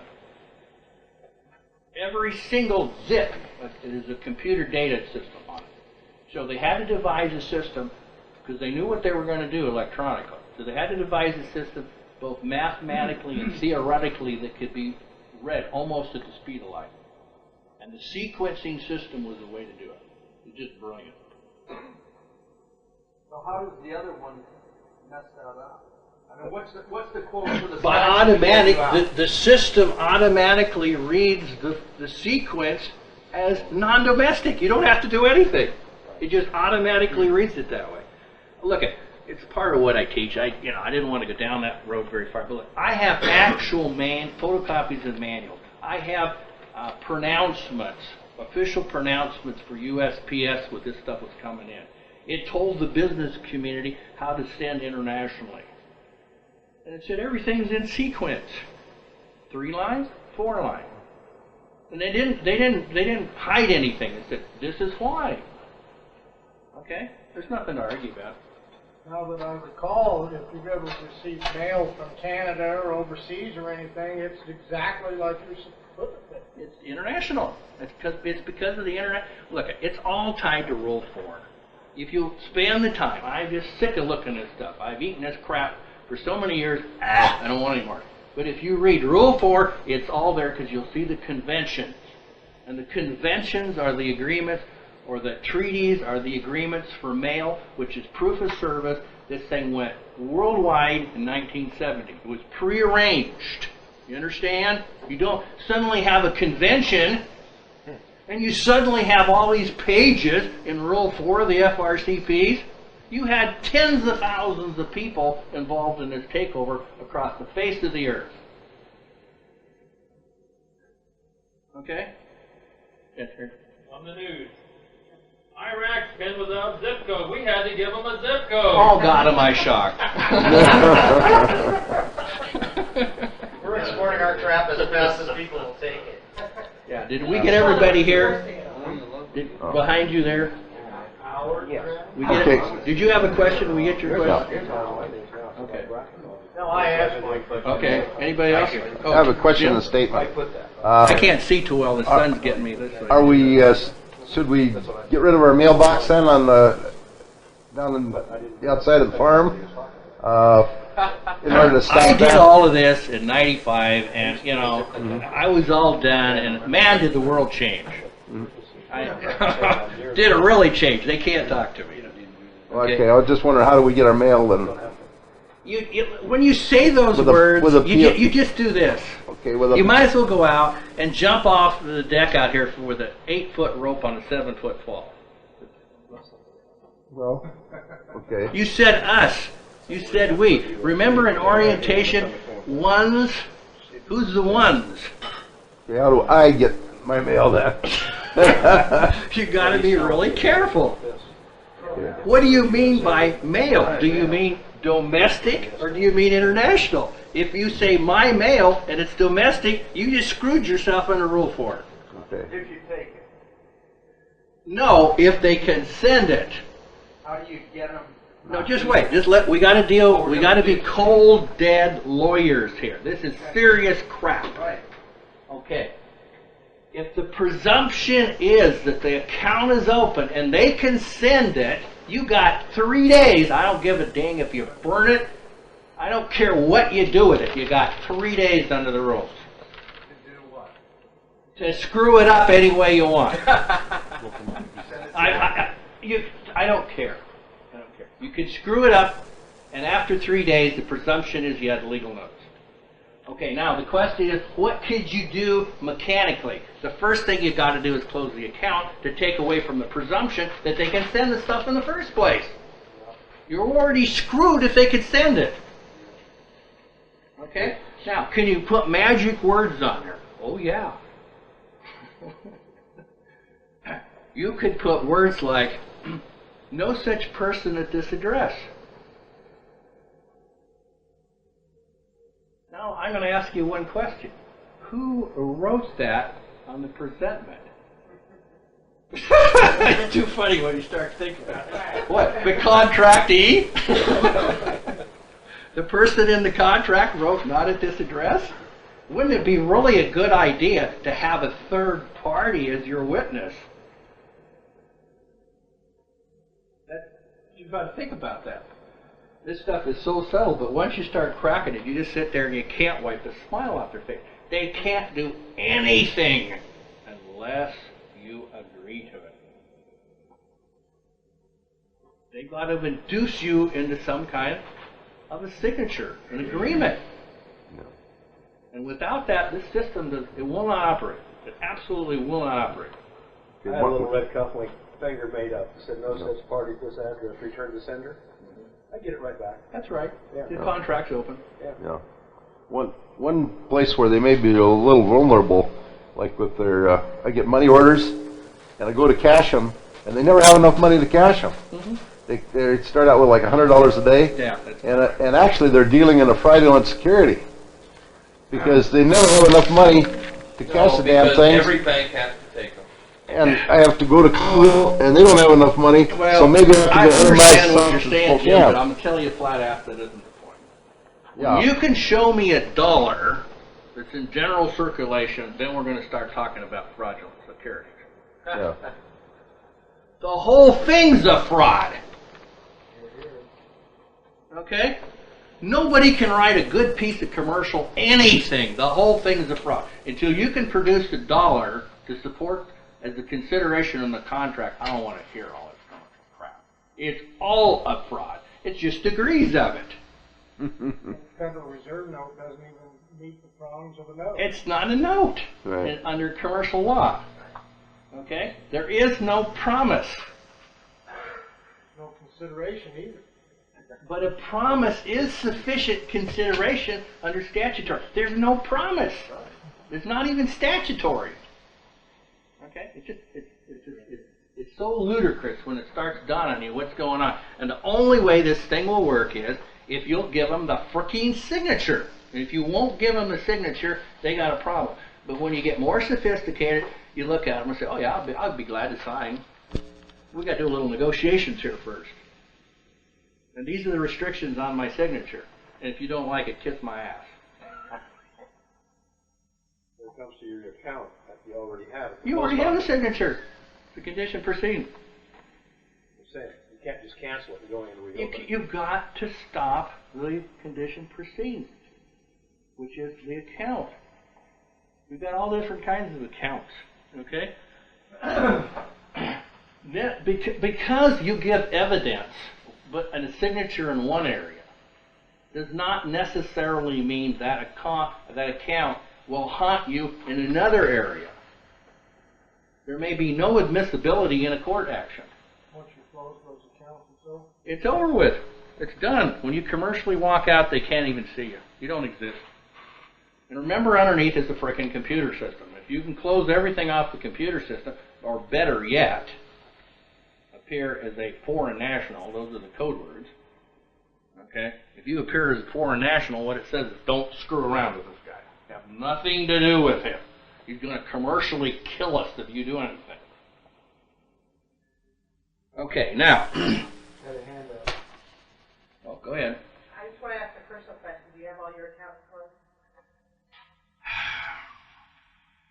I think so. But, you know, it makes you wonder, because I'd have to get in some boxes and look around. And I have a feeling that there's some old vehicle titles out there, because I had a hell of a lot of vehicle paper. And there may be some, but I do know this, after 8 years it doesn't matter. So 8 years, I mean anything before 8 years. About 8 years.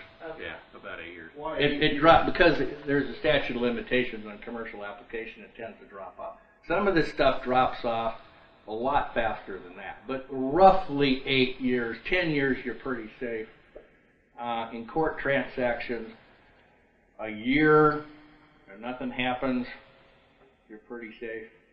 So you can't just pick a line or a number. It depends on the transaction or statute of limitations. Depends on the grudge, too.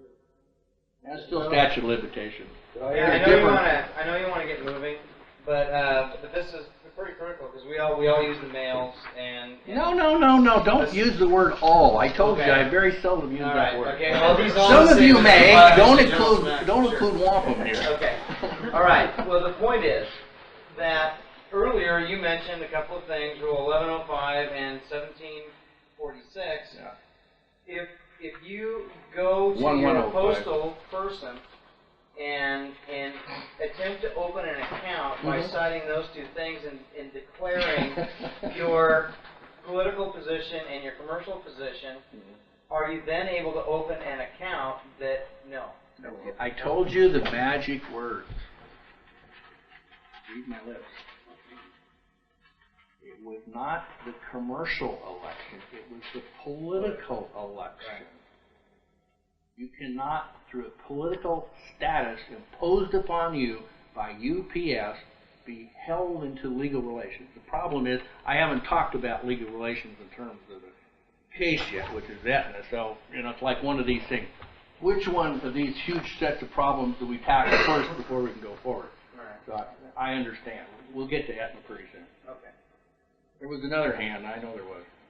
So, how do they get, when you say on this limitation thing,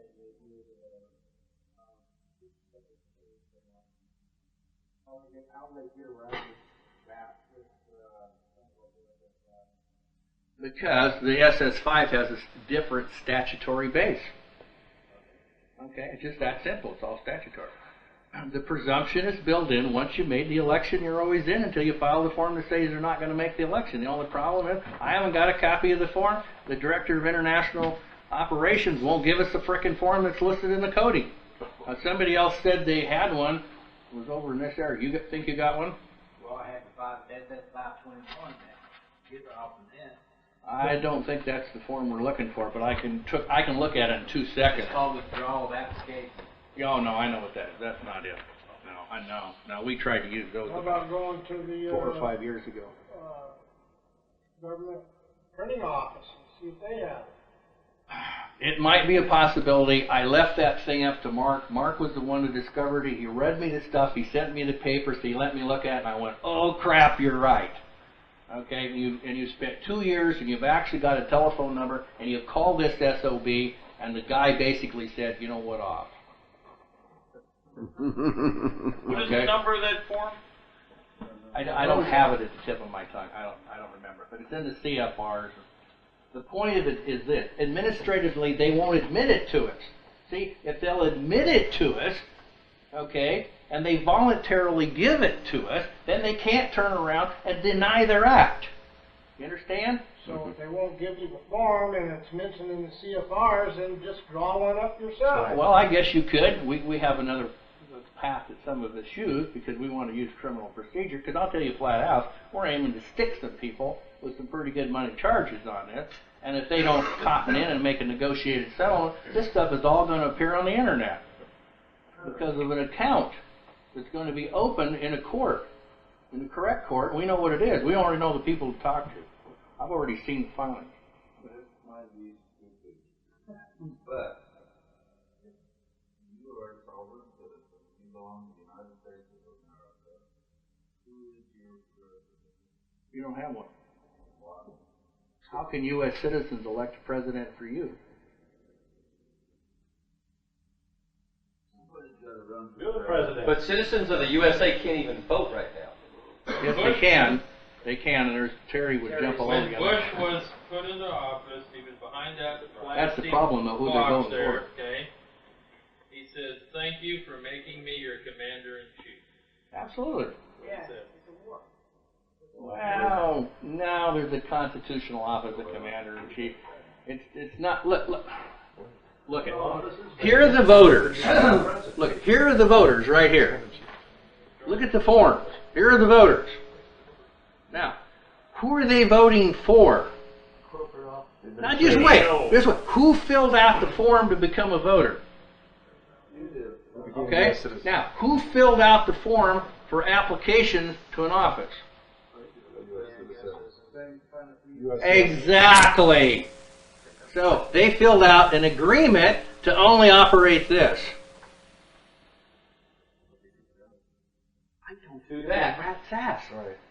Constitution of the United States. West Group, the words in there are no different than Constitution of the United States of America. It's a political forum where they swear the oath. That's the trick, the magic trick. And this is a political election, the forum. There's nobody running for office over here. I've got 100%. 100% never vote. Well, nobody. Terry, you might want to. Well, I'll explain that later. I overcome that. Well, I know what you did, but I got a photocopy of the letter from the AG's office too. Go ahead.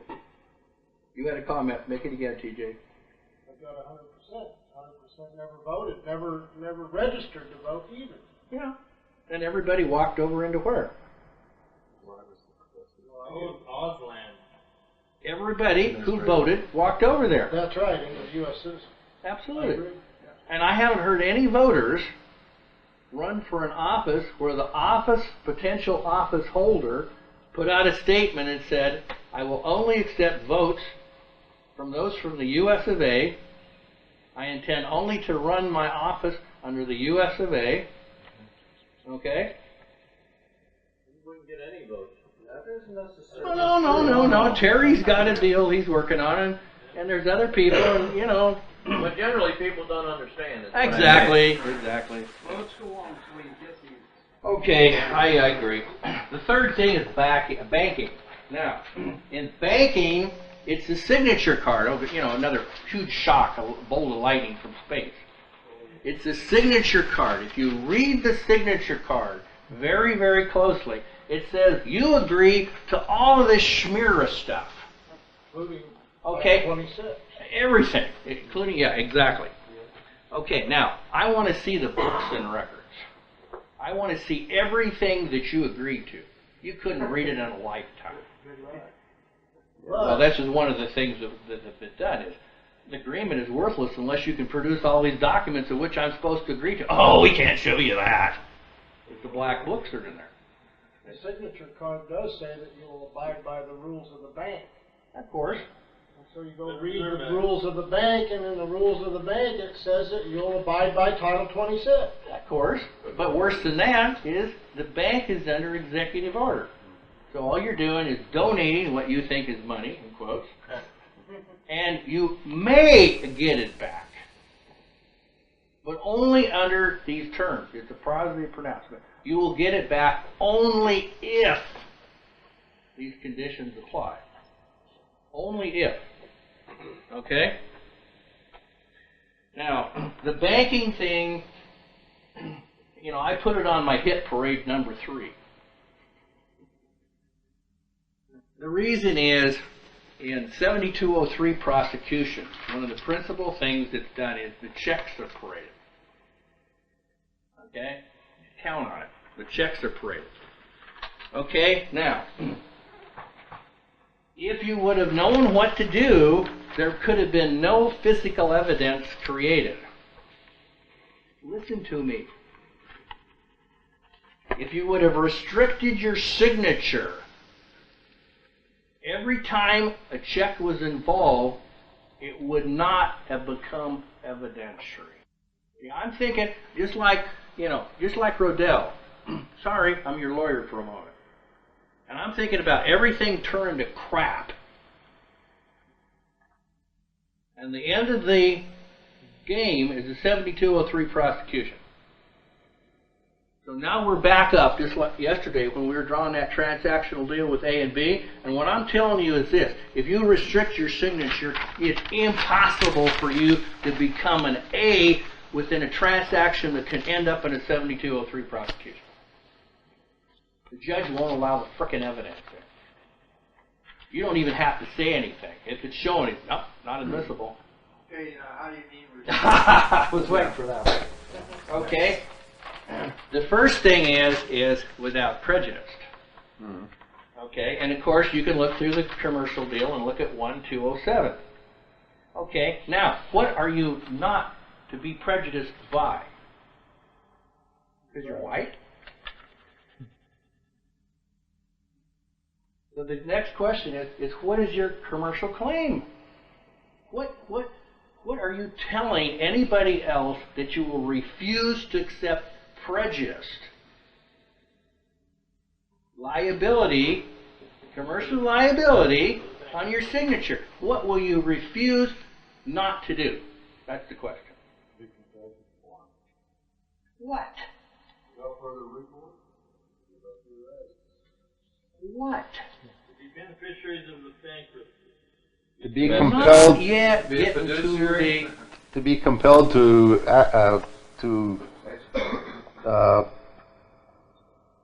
be liable for unrevealed contracts? No.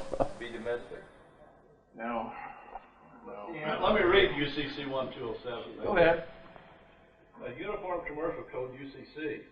Reservation statement for a natural person's common law right not to be compelled to perform under a contract that he did not enter into knowingly, voluntarily, and intentionally. And furthermore, he does not accept the liability associated with the compelled benefit of any unrevealed contract or commercial agreement. Under the UCC, it is required to explicitly reserve each and every right not being waived. While under non-assumptive, there is a denial that any rights are affected as there has been no contract whereby they could have been waived. Did you hear the words that affect specificity and particularity? That's what it means. You've got to state it. If it isn't in your mind, you didn't claim it. The words don't mean a crap. It's exactly what you can state of your own knowledge. Somebody walks in front of me and says, without prejudice, like, oh, that's cool. Wait, not prejudice gets blue slippers today? I don't care. Okay? You got to be, and at the end of the day, you got to be able to stand on your own 2 feet, and if somebody questions you about that, you're going to say, this is the meaning I intend. Okay? I got pulled over in Skamania County, Washington one day, and my skater, and he wrote a ticket out for something. And he handed me the ticket for signature. I looked at him and I said, well, how would you like me to sign that? He said, just like it is on your driver's license. I said, okay. Yeah, but so I know the punchline, but go ahead. I signed it. T.J. Henderson. Without prejudice. Mm-hmm. And he looked at that and he said, what's that mean? I said, that means I'm going to win when I see you in court. And? Well, what do you mean by that? I said, well, just go to court and find out. That's right. And when I went to court, I won that ticket. In fact, in that particular case, what the judge did was he threw the cop's affidavit out. That's right. In Washington you know State, why? the affidavits are required. Yeah, but you know why he had to throw the affidavit out? So I could win on a procedural error rather than the arguments that I wanted to bring. That's true, but the affidavit is evidence of a criminal act. Right. Okay. And what happened there was, okay, go ahead. Was, see, I asked for discovery in this case. I always did. Mm-hmm. And I got the discovery, and here's this police officer's affidavit. Mm-hmm. And the judge says, I'm throwing this ticket out because there's no affidavit. I'm saying, wait a minute, Your Honor, I got his affidavit right here. I wanted my brief to be heard. You got to put all of this into a commercial collection process. If the system believes that you know what you're doing, it's going to disappear. It disappears. If they think you don't know, if you start doing one of this thing all over the place, they're going to run right over the top of you. You're not going to win on appeal. 99% of the people go in the courts. They go in and I know. The last time they arrested me in Portland, they brought me back to Baker. I signed in U.S. Without prejudice, U.S. people. That's close to blacked it out. Okay. You blacked it out. What's admissible evidence of law when you're under oath? And if you know what you're doing, can you have a picnic? And if they think you can have a picnic, they're not going to spread the table for it. They don't want any of this out. It's just a commercial collection game. They want to collect for the knotheads. And if anybody looks like they're not so easy pickings, or worse yet, they're going to start creating some evidence out there, some ideas. Now, this one's gone. Okay? I'm telling you the key. It all goes back to the rule. It all goes back to the thinking of the Supreme Court. The people have agreed politically not to use their sovereignty. If they want to specially plead it, then they're going to have to tell us with particularity and specificity exactly what it is they intend to do. We will hear them when they will tell us their will. Now that is reflected in the UCC.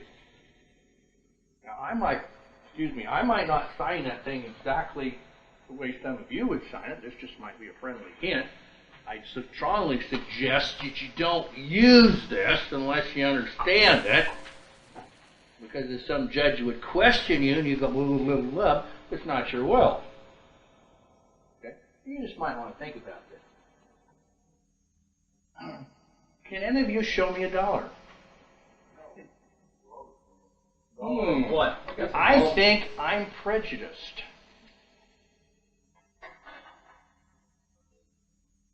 How you sign it? Show me $1. It's a question. Now, what are the words that you're going to put on the document for the question? Yeah, I know. You want me to do the thinking for you. What are you demanding? What I'm demanding is I'm here to find out the answer. Yeah. Yeah, you're here to somebody else. I ask you the question to get you to think about what you would do. You're going to have to articulate it. You want to copy my answer? You've got a particular answer in mind, and we're just on the edge of our seats with titillation. Did you hear 95-147? Oh, that was yesterday. Yeah, that was, wasn't it? Yeah. And there were 3 words. You heard equal protection, due process? Right. Hey, if they can do it, you can do it. You don't even have to be from the U.S. of A. You can do that from the U.S. No assured value. No assured value? No, this is firm. Your signature gave that frickin'... Where are all you commercial eagles out there? Your signature gave the frickin' piece of paper commercial value under the statute. Without the signature, it has no commercial value whatsoever. In Oregon, you don't have to sign certain things, so what? It's already presumptive. You go to court and answer, they already got the presumptive. Restrict your signature. When you go to the first pleading in an Oregon situation, what are you going to do? Give them a general capacity signature? Oh, go ahead. Buy the farm. It's commerce. See, on one side's political, and the other side's commerce. Since there's no dollars, you got to assign value. You give the value by your signature. How else could it work? So when you sign it, you put no assured value. You could. I'm not telling you to do anything. You could. I might. I got some other words that are even more potent. Do it. Hey, we're all on the same team here. Yeah. We're not all of the same specificity and particularity. What about your liabilities? You want to say anything about your liabilities? Do you want to say anything about not having any liability? Yes. No assured value, no liability accepted. I want to see them collect on that one. How about giving them an IOU in the back that says, "Kiss my ass"? It's the same deal. It's the same deal. Give them a worthless IOU. So what do you think they would do if you walked into a bank to get a mortgage and wrote that on the signature line? Maybe there's some other things we can write on those mortgages. So what are those? We're not going to talk about those here. Mortgages, any different kinds of commercial transactions, every stinking one of them have to remedy. You cannot be compelled to accept liabilities by your freaking signature. It's how you control the liabilities in relation to that signature. And that, at the end of the game, when everything turns to crap, that's what the court looks at. It goes back and says, okay, where's the signature that's imposed the liability? Where did they voluntarily accept it? Whether it's mortgage, credit card, a ticket, a filing for real estate, when you go to the treasurer's office and flip the paper, you suckered yourself right there at that transaction. You gave them an unrestricted signature and you made a 100% donation. By your signature, guys, by your signature. Okay, now this fourth one is a general statement, and you pick your favorite cup of poison out of this statement, okay? Filing various tax applications. Pick your favorite one. When you put the unrestricted signature down, you bought the farm. Okay? This is why. First thing is, you recognize the authority that didn't previously exist. That's right. Recognize, acknowledge, receive, and accept. You created the authority and gave it to them.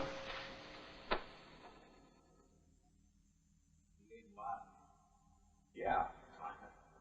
I just about said some bad words there. You know what that reminds me of? Who's Mr. State of Oregon? Who's Mr. State of Washington? Exactly. Who's Mr. State of Texas? Exactly. And you give them authority, and they're not in the courtroom. Doesn't the law say all parties must be present? Always think about the court, just like Rodell at the end of the game. Everything turns to crap, you're going to end up in court. Why don't you solve the problem before you get there? There's just two pieces. Political, and from the political comes the commercial. Okay? Bad political choice, you bought the farm commercially. Except that you gave unlimited liability against your credit. By an unrestricted signature, you gave a carte blanche. Okay?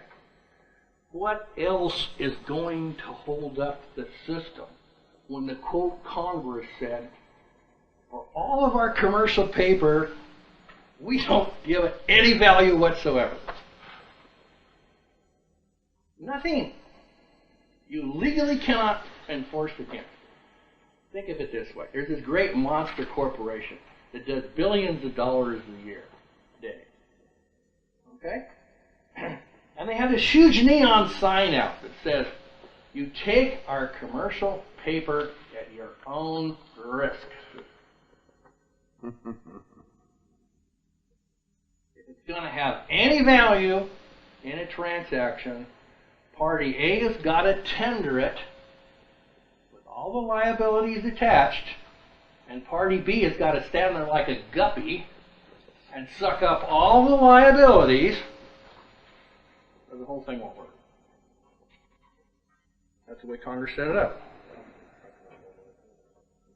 All the liability has been transferred to the user. It's called user liability. Matter of fact, you can even lift the term up. Go ahead. They force you to sign it under duress. When you sign, the presumption is you made an act or a deed.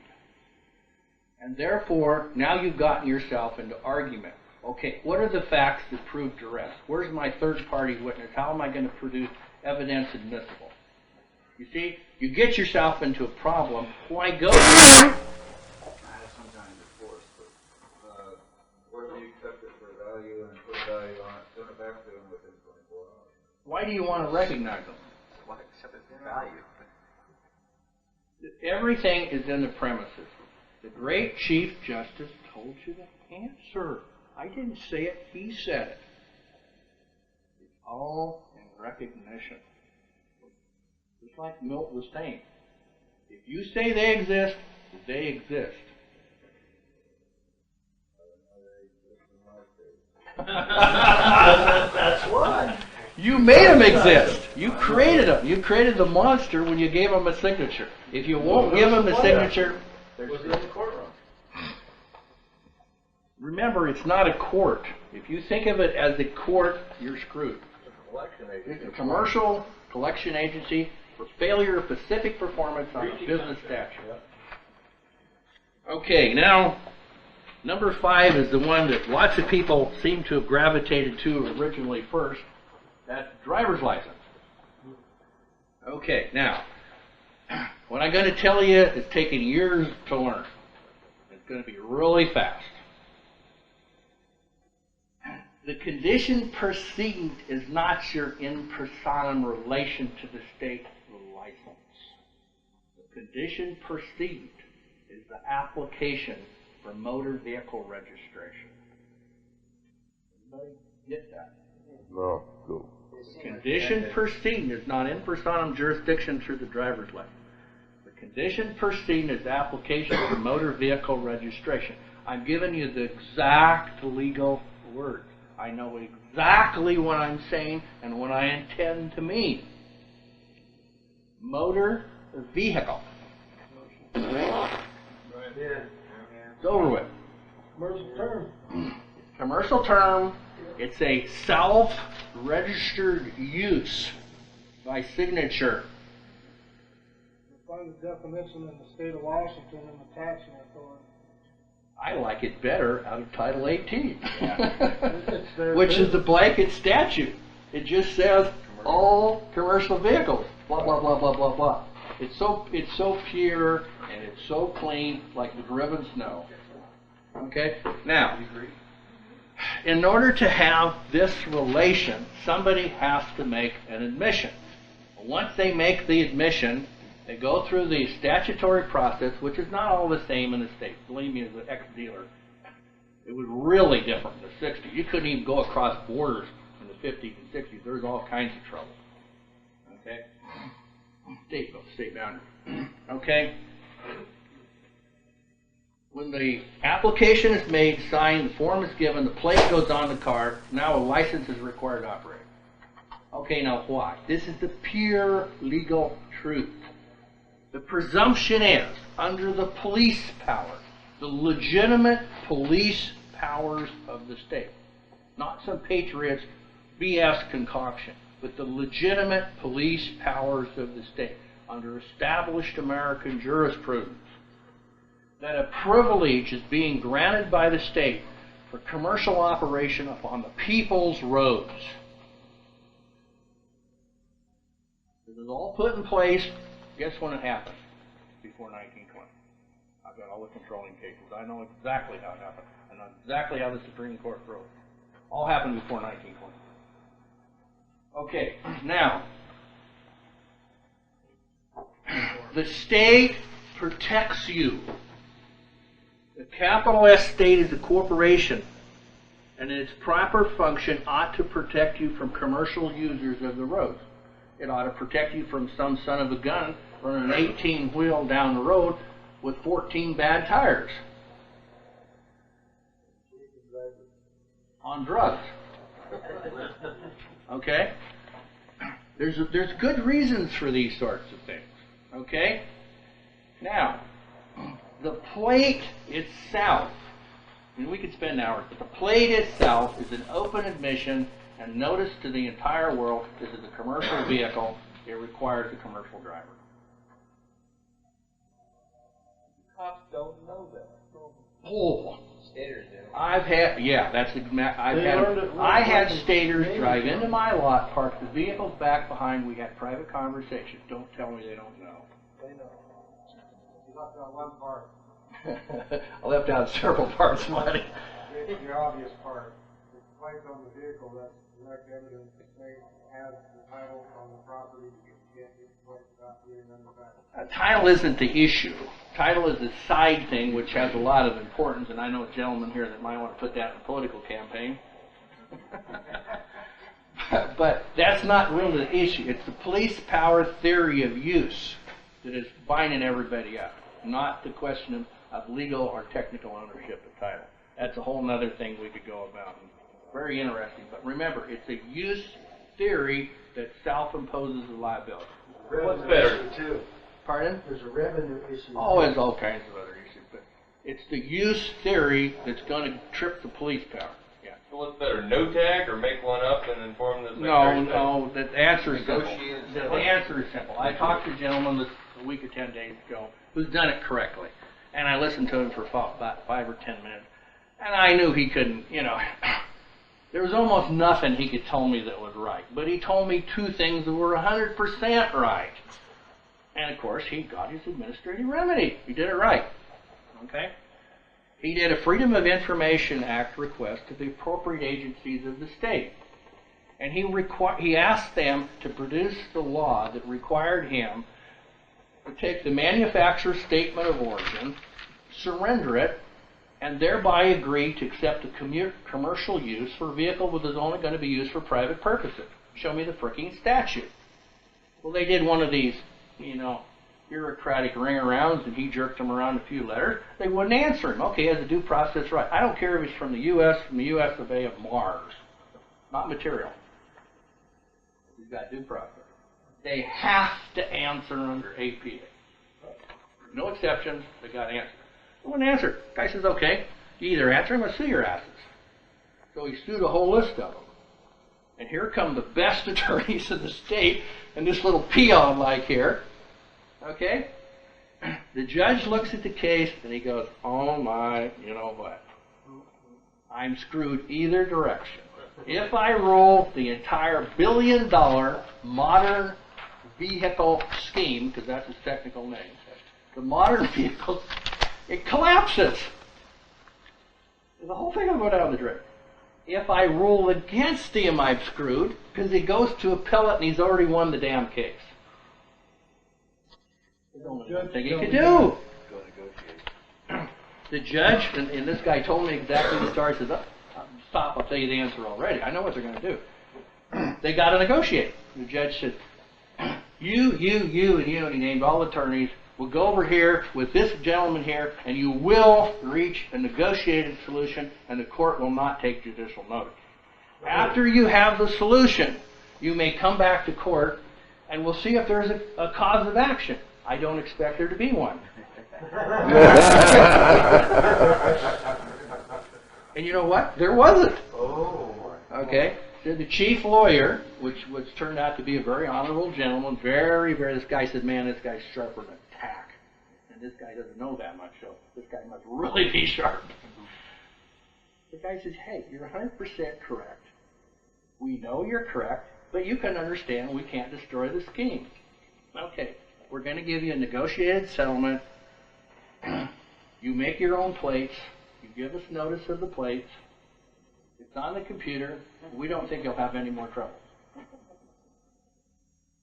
I agree with the plate as an identity. If somebody hits and runs, the state should be able to know who it was. That's why you got to give them the notice. I told you the exact to the words.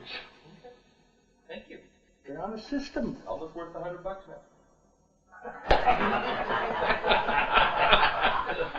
You can make up your own plates, but if you didn't give them notice and they can't put on the system, how do they know who the hell made the plates up? There you go. Self-Hendinism. That's another argument. That's lots of notice. Okay, is that all clear?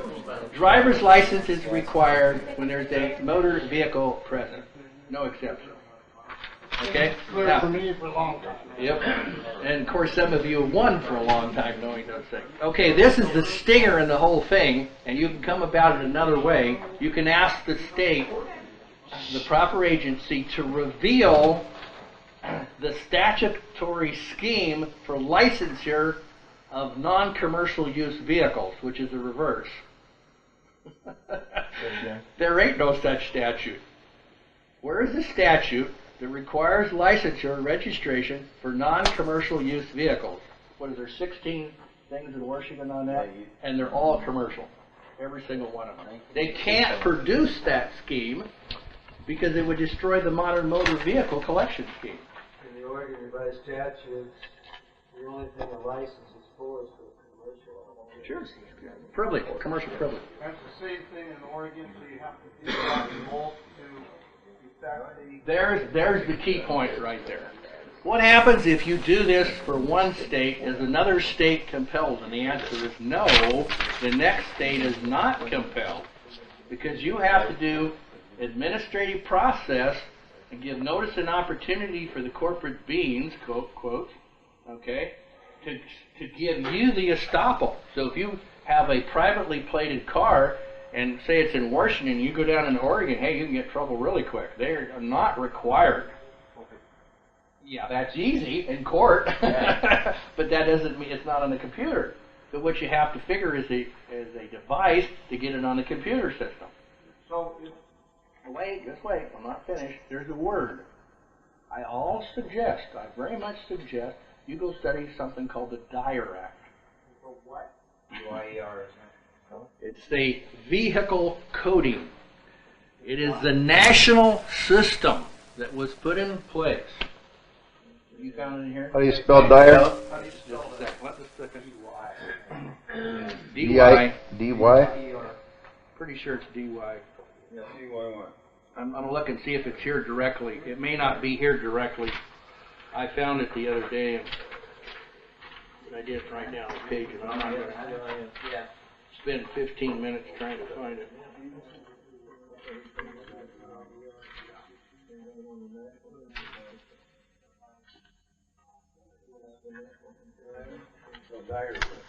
D-Y. No, I'm not. I don't think I found it going directly there. No. Oh, yep, I did. Okay, here's where it's at. It's 8th edition, page 546, inside column. And I told you a date. Listen, a federal law originally enacted in 1919. Remember I told you everything was settled by 1920? Okay, making it unlawful either to, 1, transport a stolen motor vehicle across state line, knowing it to be stolen, or 2, receive, cancel, or sell such a vehicle knowing it to be stolen. And this is what you want to look at, and this is what's worth it. 18 USCA, sections 2311 through 2313. Study it. You can do a whole legal education going backwards to 1919. Hey, How do you spell that? D-Y? D-Y-E-R. Dyer Act, however you want to pronounce it. You might also want to go to page 1053. That's just a friendly hint. 3 of what? Same thing. Okay, now, 6 is the catch-all. Yeah, oh, go ahead. The guy in Okanagan County come up with this idea, and he did it for himself, but I think it should be done for the vehicle. But DOT has a form that you can fill out that says the vehicle is strictly used for private use. Going on the basis that I've proven this fact that every single government agency out there has forms. And I've went to numerous of them, agencies, and they've all admitted you do not have to use their form. You can create another form similar to their form that has the information needed on it, and you can do it in a lawful sense, okay? So take the DOT form, create a lawful form identical to that form with all the correct wording on it, and give notice to DOT that the vehicle is in the private, recreational, or whatever use, and attach to it this finding of the FOIA from the state you're in, and ask them to issue you a number for that use. And then you put that number on your car. Yeah, here's the problem. It isn't, the theory sounds good on first blush, but it doesn't sound good relative to the legal system in court. It's called due process. The state also gets, the state being a legal person, also gets due process. Now, if you're starting with a new vehicle and you have control of the MSO, I think there's has merit. But if it's already been transacted, right, you can't erase the transaction. Right. You got to go to the other party and get the other party to agree to have the agreement annulled or something done with it. Okay? So you got to get an affirmative voluntary act from the other party who has the interest. So if you have a previously sold vehicle, the interest has already been dealt with. Now, what's an easy solution? This is an easier solution. It is resell the vehicle. Now, the key is that before the legal title moves from party A to party B, the recipient, party B, who's going to get the benefit, contacts the state. It's all done by administrative process. Okay? You want the state agency to acquiesce that the person that's taking the vehicle, the buyer, is taking it for a non-commercial use before the transaction is executed. That's the key. You have to do the administrative procedure prior and not take the old law onto the new agreement. And the old law was the signature on the transferring of legal rights under a use theory. And you gotta stop the freaking use theory to be transferred from the next user. All this stuff about titling, all this is around the corner. It's use A to use B, B to C, C to D, where everybody gets screwed. Because the first person that runs the MSO, believe me, I know how this works. When the MSO, you don't see the MSO. Okay? What you do is, in Washington, because of what happened, it's a long story, the short of it is this, the dealer's lawyers got together, we heard about this, a bright party sued a dealer and said, you SOB, you did an illegal title conversion, I want the damn title. I never told you, I never signed any agreement that you could give the frickin' title to the state. And I want to see the back of the title on the assignment. I didn't assign it. Oh, this just blew up. Because all the dealers were doing all the same thing. It was illegal title, it's fraud. Oh, it's fake. Okay, so everybody got together, the lawyers got together and said, okay, this is what we're going to do. We're going to have a purchase agreement. This is how it works. So the purchase agreement establishes territorial law.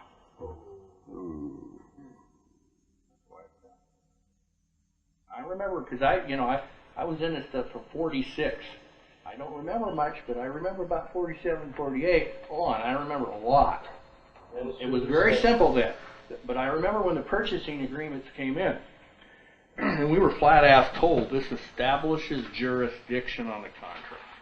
Does this have anything to do with the mailing?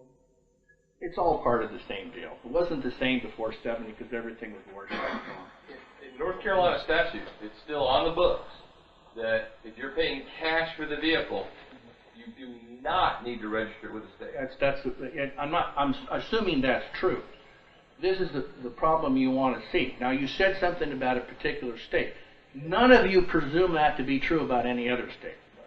All of the states have lots of different rules, regulations, and legal relations. And you can't say something about one state and automatically transfer it to another. Except where you go back and look at the Dyer Act. Okay? Because that is tripped by the Commerce Clause. And so you want to study about what's going on there, and that will apply generally. Title 18. That's right, commercial crime. Okay, we got another one back. Go ahead. Right around that same era, 1947, 1948, Washington State, Justice Tallman ruled on that very same thing, and he set down in that case a list of what is commercial and what isn't commercial. Yeah, and you still haven't got that case to me yet, USOB. Yeah, you promised. I did. Everybody heard that now. My third party witness. I believe TJ, that's on the video, and you ain't getting out of that one. that case was out of Spokane. I know, And yeah. it was against the transportation department of the city of Spokane. Okay, now how did the dealers solve it? They solved it two ways. They got a purchase agreement and a power of attorney. When you sign so you don't see any of these papers, it's all a shell game. Okay? When you sign the power of attorney, you sign away your rights to do the assignment on the title. You give the power of attorney to the dealer to make the assignment. End story. The assignment is not made except under a use area. So for the next buyer, you got to break the deed and the act that was done by the first buyer who signed the PO, the power of attorney, that triggered the whole process. And the only way you can do that is you have to break it at the chain of title. And the highest form of evidence of the chain of title is a bill of sale, not the frickin' certificate. The highest form is the bill of sale. I've been using this. You can have a hell of a lot of fun on eBay, let's put it that way. If you were to purchase a used car and pay cash for it, I might buy one, I wouldn't purchase one. all right, I'd buy it. Would you not be able to contact the Department of Transportation and tell them that there is fraudulent conversion there, that you want your title? No. I told you the whole answer. Yeah. You have an opportunity as a new buyer. Now, you're not a freaking purchaser. That is a UCC term. Oh, maybe you are. If you are, go ahead. I'm a buyer. Okay? Purchaser is UCC. I'm a buyer. Why do you think we had purchase agreements? Do you think that word was pulled out of here? No, it was pulled purposely to bring in the UCC at the moment the purchase agreement is signed. Yeah, it has a wonderful ring. It's called UCC. Okay, now, every time the chain of title is moved from A to B, B cannot be compelled into a previous contract. In other words, B can take, in the chain of title, all the title that's available. B can't take any more title than the previous party has to offer. In other words, the title can almost never be enriched. Real estate and vehicles. Now, if you don't say anything, how much title are you going to get from the seller? What the seller had at the time. Which is? Nothing. No. They have ownership. You saw it. Wait, no, get your words straight. They have ownership, which is what? You saw it. I think they're already legal title. Legal title. Today, legal title has a single element, ownership. Title is split. Title is split. So who has the right of use then? The possessor.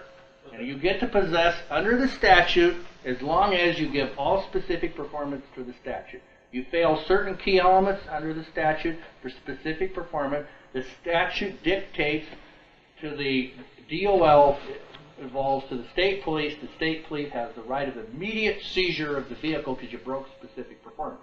Now, you didn't break specific performance if you went 45 and a 30.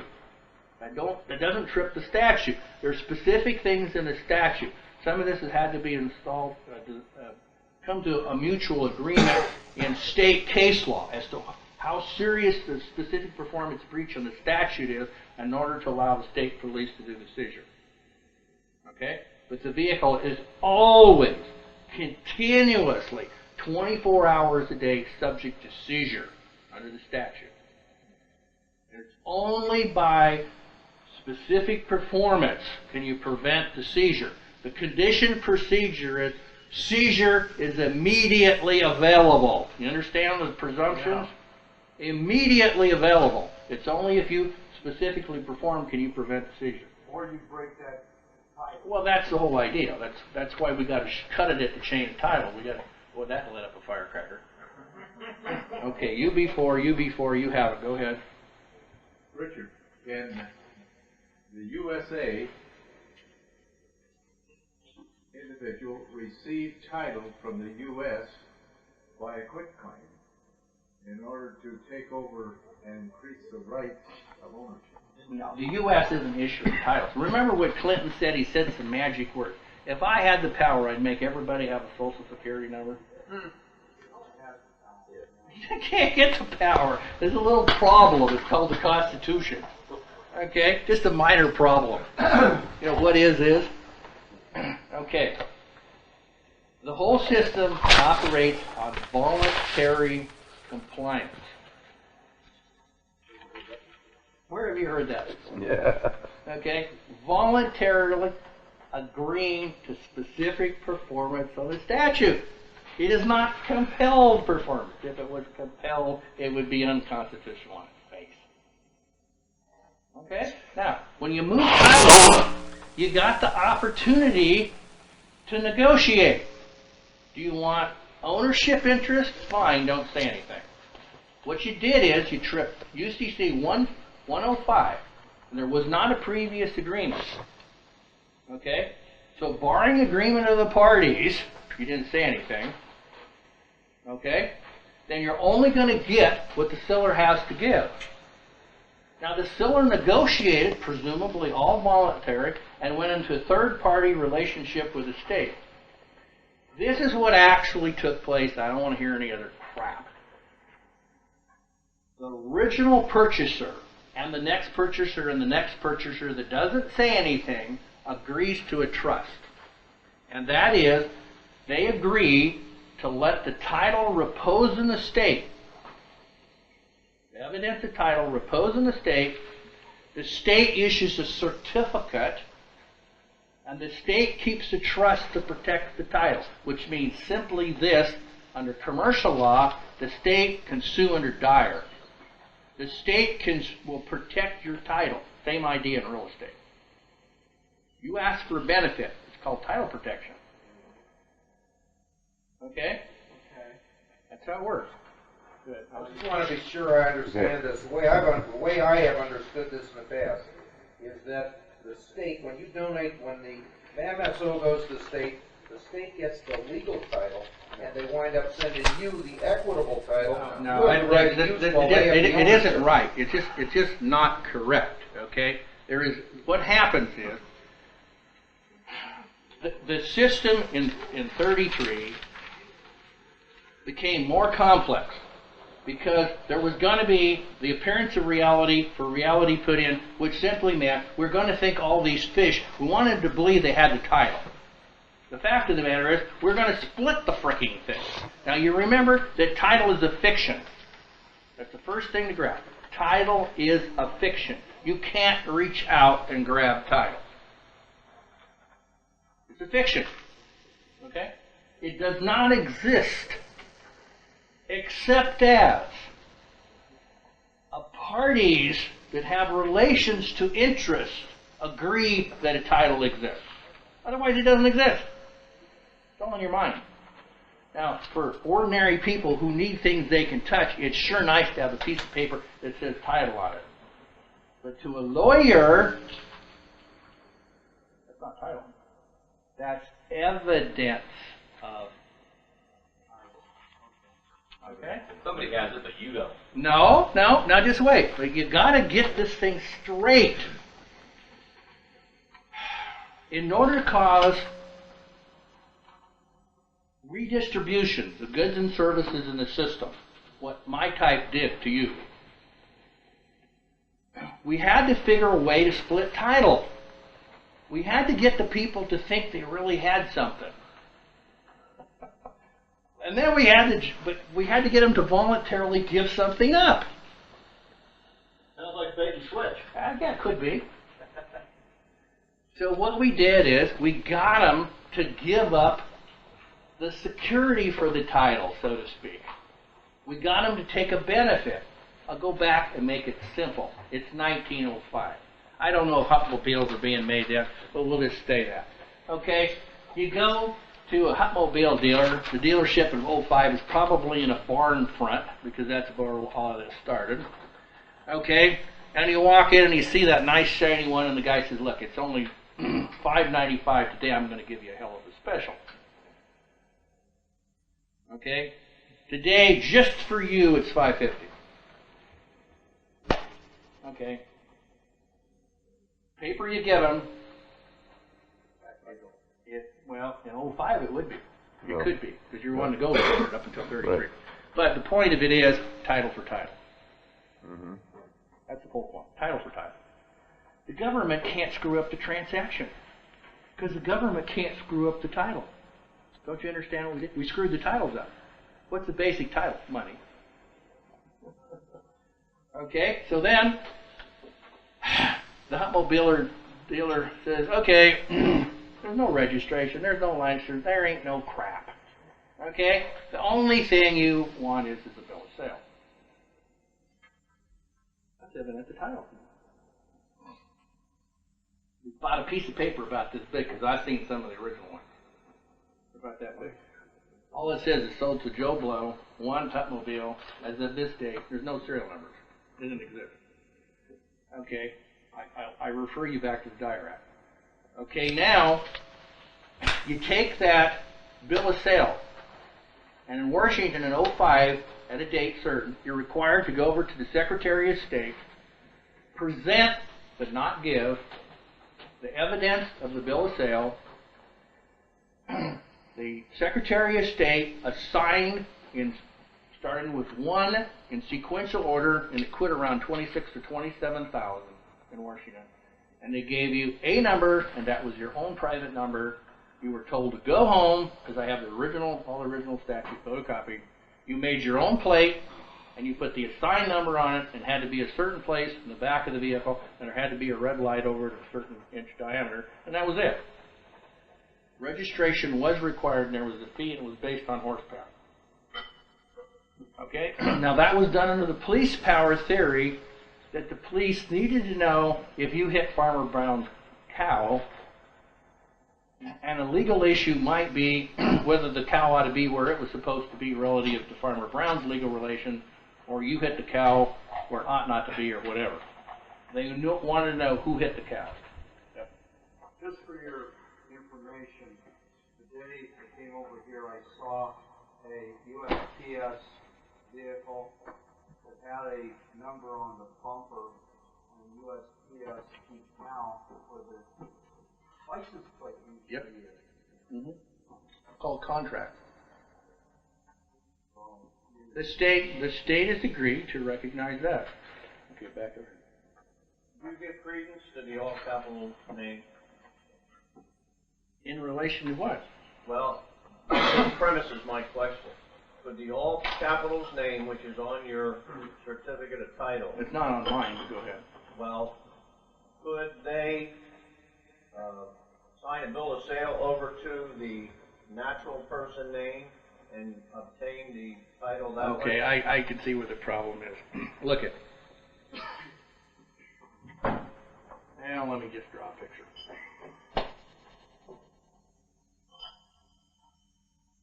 I don't really care if you go by the name of one.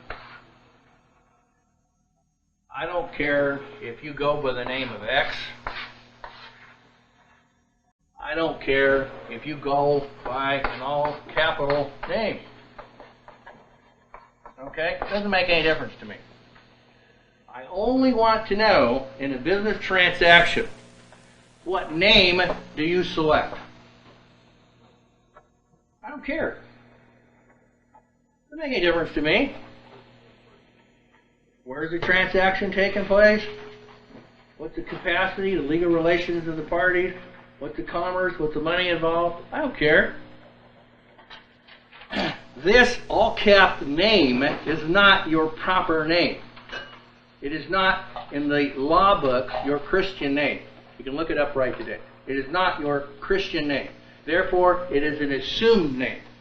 You can assume 1X, Pisces, or an all-capital name that looks like yours. That's your DBA. To reiterate what I'm trying to say is, can you, with your all-capital name, change for a title? When you adopt that all-cap name, that is your name for the business transaction. You can't turn around with that name and change your legal rights to a Christian name. It is your name. You can't change rights between your person to your person to your person. You either have the rights or you don't have the rights. You can call yourself Joe Boyle, XYZ, all-cap name. It is your person. Okay? You can't switch rights between persons. This is one of those BS. Just drives me nuts. UCC things that just told complete crap. That's why the judges go, oh crap, I don't want to get into this. It's easier to let things slide on the statute, not collect on the statute. Give a dismissal, let something slide through, then explain all this. Okay? You have legal relations in the name you choose to do business. Okay? You can't switch unless you start saying magic words like fraud. I was induced. Okay? I never really intended not to use my proper name. And then you've got all the other things about where did this take place? What was the time? Well, all these other things involved. So trying to switch between names doesn't catch it. Well, he wanted the benefit of a license contract. He had 72 hours to deal with it or accept it. The condition preceding this, why would you go there and agree to a transaction and let them induce you into a business relation territorially? That's what this is all about. In that territorial business relation, they operate, the system operates with all cap names. It's your legal notice that you're not in the US of A operating as a natural person. You're operating an artificial person. Look it up. Artificial person. Okay? This is an artificial person. This is an artificial person. So is this an artificial person? Your Christian name identifies a natural person. Okay? Now, I have assumed that the all uppercase name often, not always, there's multiple definitions or multiple meanings the way it appears to me. There's not a single answer on this, but I've assumed that the all uppercase name typically identifies a particular account. It'll often be associated with a number like the driver's license number, the social security number identifies a specific account, and you as a man wind up acting as a fiduciary for that account. I don't want to use... Separate entities. I know, I've heard your fiduciary Okay, before. I'm asking you what you think about it. I don't accept the fiduciary. That's your legal person against by whom you operate. You could call your name Peter Pan. It's you. You're Peter Pan. Okay? That's the whole thing. You're Peter Pan. Now, this is the key point.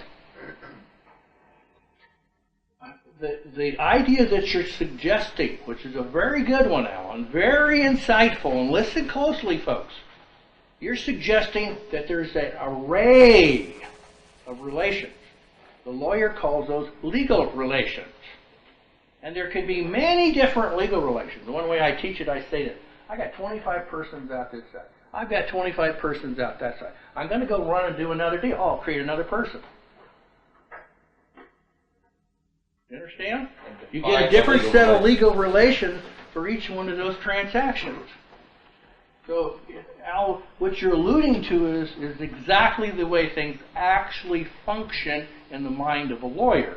Whether you use this name or this name or this name or a Christian name, is not the issue per se. The issue is, where did you volunteer to establish legal relations? Time, place, space, and playing.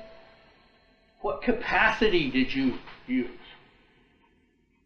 What were your legal rights that were associated to that name? Have you already accepted estoppels? Okay? So, to hit the point, it's this. You wander into a legal situation. If you can't control the parameters, the major elements of it, somebody else is going to control it. What you're going to get from that transaction is a set of legal relations, rights and duties, potential obligations. Okay? And it's up to you to accept liability, degrees of liability, or no liability when you establish those legal relations. Okay, you got to One more follow. question on this. I want to be clear. I have looked at this from the perspective that the name Alfred Adisk, as it appears on a Social Security card, identifies an entity other than myself. It's So if I'm it's- understanding you correctly, you're saying it's simply a capacity. It's rather an than artificial entity that you have adopted as a DBA. That's as close as I can get to it. It's an artificial entity that is your business name. And see, that business name does not exist over here. That's why these guys are so good at this thing. They sucker you in to use that name here. In other words, if you can't control time, place, space, and playing, and they induce you to use the name, the only place you're using the name is here. Okay? I don't know, their hands all over. Monty, next.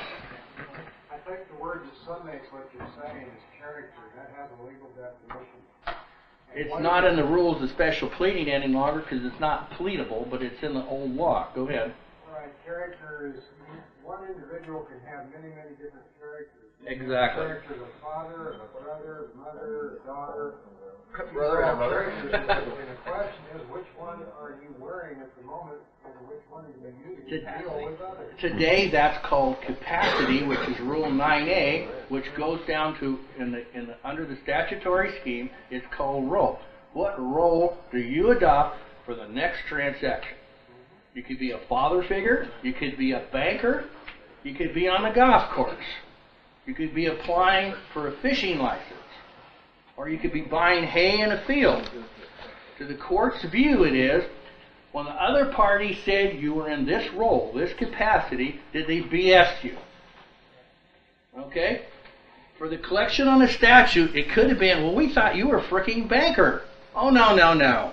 I didn't use the words after my name. I was not a banker. It did say Joe Rowe, banker. So now you get into the argument as what was the legal setting? Did he have a reasonable expectation to believe you were operating as a banker? That's why you want to write everything down. If you don't want to appear to be a banker, you should have put Joe Rowe, fisherman. You see? You've got to restrict the capacity. There's about 8 hands up. Okay, go here. Alright, so when you're talking about selling the vehicle to break the chain of title, could you sell that to an artificial person created in the US of A, such as a trust? Why not? I wouldn't use a trust, but... What would you use? Well, that's another story, but I wouldn't use a trust. There are no more trusts since 1971. The whole theory of trust is gone. There are statutory devices that represent themselves as trusts. A trust can only be created in effect if you can place something in the corpus of the trust.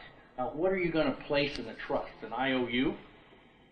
Can you place $1 inside the corpus of a trust? I could, yeah. Yeah, tell me where the dollar's at. I've got some. Okay, so you're going to write a trust. Now, you're going to write a statutory one in here? No. Okay, you're going to write one over here. Right. Okay, that's fine. Okay, now who's going to recognize it? Me, because I... They can't see it. Okay, so you see it, so you run around and say, I got a trust. Great! Can't be seen over here. You got to write a statutory trust so it can be seen over there. The premise of my question really was, how do you get title, quote unquote, to yourself? If you paid cash for the vehicle, how do you get it back from the state? You said you have to sell it. I told you a process, an administrative process. You have to go to the party that has the interest. It might be a third person. It doesn't have to be the state. Okay, it could be a third person. You can have a private security company for title. The public policy was the state ought to do this for all sorts of different reasons. You understand there's private land registration? Okay. You have to get the other party under the statutory scheme to voluntarily give up a right. Or you have to sue them and get a court order which becomes an obligation which is enforceable in essence by the sheriff. You got two processes. The second process is usually very costly. The first process, you want to ask questions under administrative procedure if it's a state, so if they blow the questions, you can suck them in under due process. That's the cheap way out. Okay, yep. I just wanted to re-say that what I'm doing when I sign my name on any document whatsoever, I'm putting a capacity behind it, which is in relation to whatever I'm doing it then. And that's it. And if we all get into practice of doing that, we're going to have a lot less problems. You got to restrict the signature. You got to restrict the signature. Well, okay, look, we're going to stay here this way in questions. We'll never even get it any farther. So what do you want to do? I don't care myself. Can we take a 5-minute break? You want to have a break? We can have a discussion on this later. Final question and then break. You want a break? It's about 4 till 12 according to this ticker. It's about 5 more minutes of questions. I've got a statement to make. It's not a question. Well, was it a 2-minute statement or? It's a relatively quick one. Okay, then just make it. Already stopped. Under the theory of the United States of America citizen, it's not I'm going to pose a question here, but I don't want any answers. I want you to think about this. Under the theory of the United States of America citizen, what did the Treaty of Peace do for those citizens? What rights did that treaty confer? You didn't want an answer, so I guess we go on. Conferred the same rights as the King of England, didn't it? Yes, it's true. So why don't you restrict your signature by calling yourself a king and put the letter R in quotes at the end of your name? Because the proper term under our side of the agreement, we have a political relation, which is the capital C citizen. I agree with that. Okay? Capital C is in the Constitution. Okay? So that's our political relation. But you can have commercial relations after that. You can be a capital C citizen. And you can commercially walk over here. Commercially. Screw up on 10105 and take liabilities where no liabilities previously existed. That's the answer. It's a role. That's what Terry was telling you. just a minute. The food's at 3 o'clock. You want to take a break for now and do munchies and whatever for a while, and then come back at it, you know? What's your pleasure? You Just want 5 a long minutes. break, a short break? Short. 5 minutes 15 for... minutes? 15 minutes? How many? 5 5. or 10 minutes? 10 15 minutes. 10 minutes. 10 minutes. Okay, 10 minutes. I hear more of those. Okay, now, what I'm going to do is, I went through 6 topics, and I almost got a little bit of the 6th one, which is any agreement. That's the topic. Any agreement today where an attorney drew up the form, which is any form today. Okay? The form, the application, the request, the declaration, the affidavit, the regulation, the rule, the code, or the procedure. Okay? Everything. Now there's some exceptions being proved. The exceptions are in international law and in maritime admiralty, but you're almost never going to really be involved with those. We might be an exception. We have to talk about that privately, because I got some friends that I help in international law, which are truly international. Okay, now, with all of this category of things that we spent about 2 hours going over, there is a precise list of ways to look at all these things, to deal with them, etc. So, this is a chance to review. Number 1 is that UCC 1105 thing, and the keywords are barring an agreement. Okay? Those are the trip words. So, don't say anything. You barred the agreement because you didn't say anything. Now you're in the whole deal. Okay? And the second thing is, that you want to always keep in mind, is time. And time it's not on the internet. Nobody understands it. What I told you yesterday, you're probably, right here, we probably got more people that understand that in the entire western United States. Right here. Nobody understands this. The lawyers don't understand it. And I gave you the exact point site. 15 USC 261. The keywords were to be. It's future. So if you stay silent, then you automatically took the statutory duty. And it says duty. I read you the section. It says imposes a duty. Okay, so I don't want to hear any crap about how you run around and you don't say anything and you're sovereign. It's just like Miranda.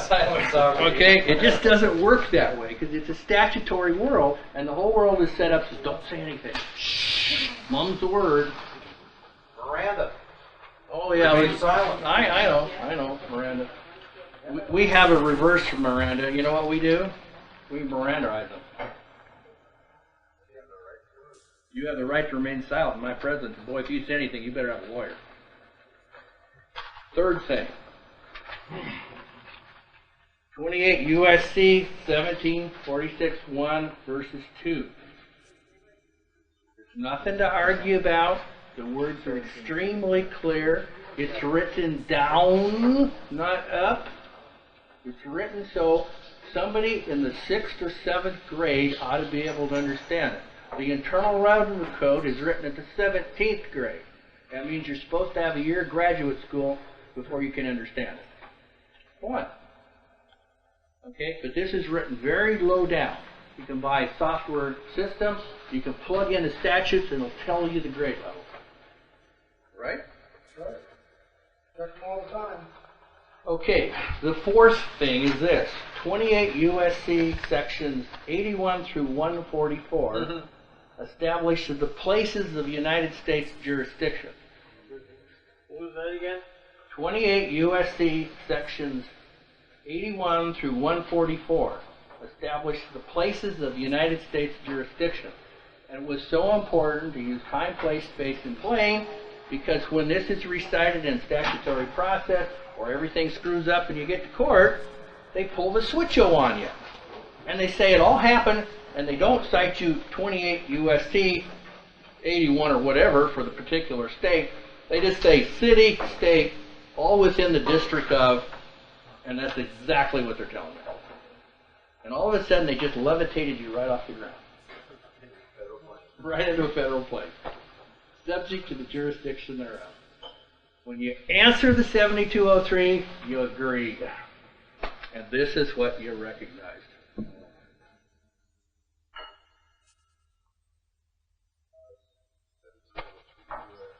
Okay, now, and of course, the fifth thing is any of the rules barring Rule 9. What are you doing? Going to stay silent? Where's the great big loophole? Why do you think it's called special? Now, don't you all want to be special persons? No. Fine, be statutory. I just don't want to be a person at all. Well, I do. I love the word person. I just know how to control it. Okay. I'm a natural person. How fast? Are you going to induce me to take on an artificial person? Well, you won't induce me, and I might use one, but it'll be restricted, and believe me, the contract will be in my favor. That's the way you should be able to do the same thing. Can you play in this state? Sure. On your conditions. What are the magic words? No. What's the magic word that starts at the top? Barring any agreement. Okay, now, the last thing I want you to look at this point is simply this. Where do the magic words appear? All crime is commercial. 27 How about Title 18? Also in Title 26. I didn't say it wasn't. But the big list of crimes which go on and on and on are in Title 18. So, you're all bright. What was the magic trip word? Commerce, commercial. Where does the commerce take place?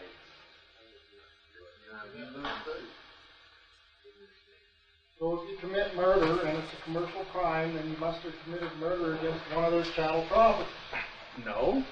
You would have had to do it territorially. But you could have also, it's not an exception, you could have also committed it in persona.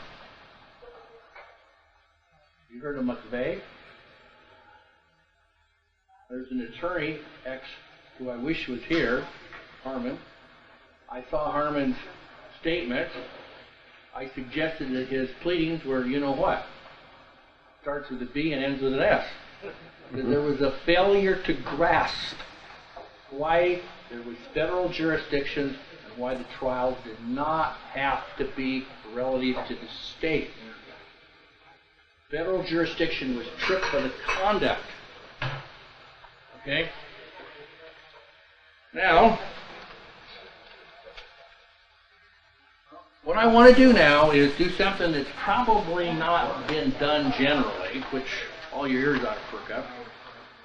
I'm going to give you a compressed historical view, and I'm going to start being very specific with case studies. Okay? Now, the background is this. I strongly suggest that you find a copy of the Book of the States from the 1930s. It ain't easy, but they're out there. And I strongly suggest you make that book number 1.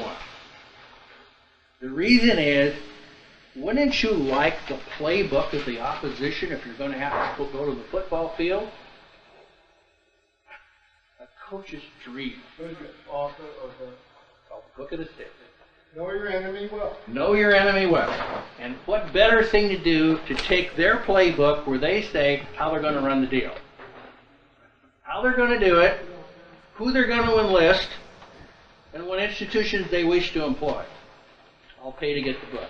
Oops, I already got it. Okay. The second thing is, I strongly suggest you get this Constitution of the United States of America analysis interpretation.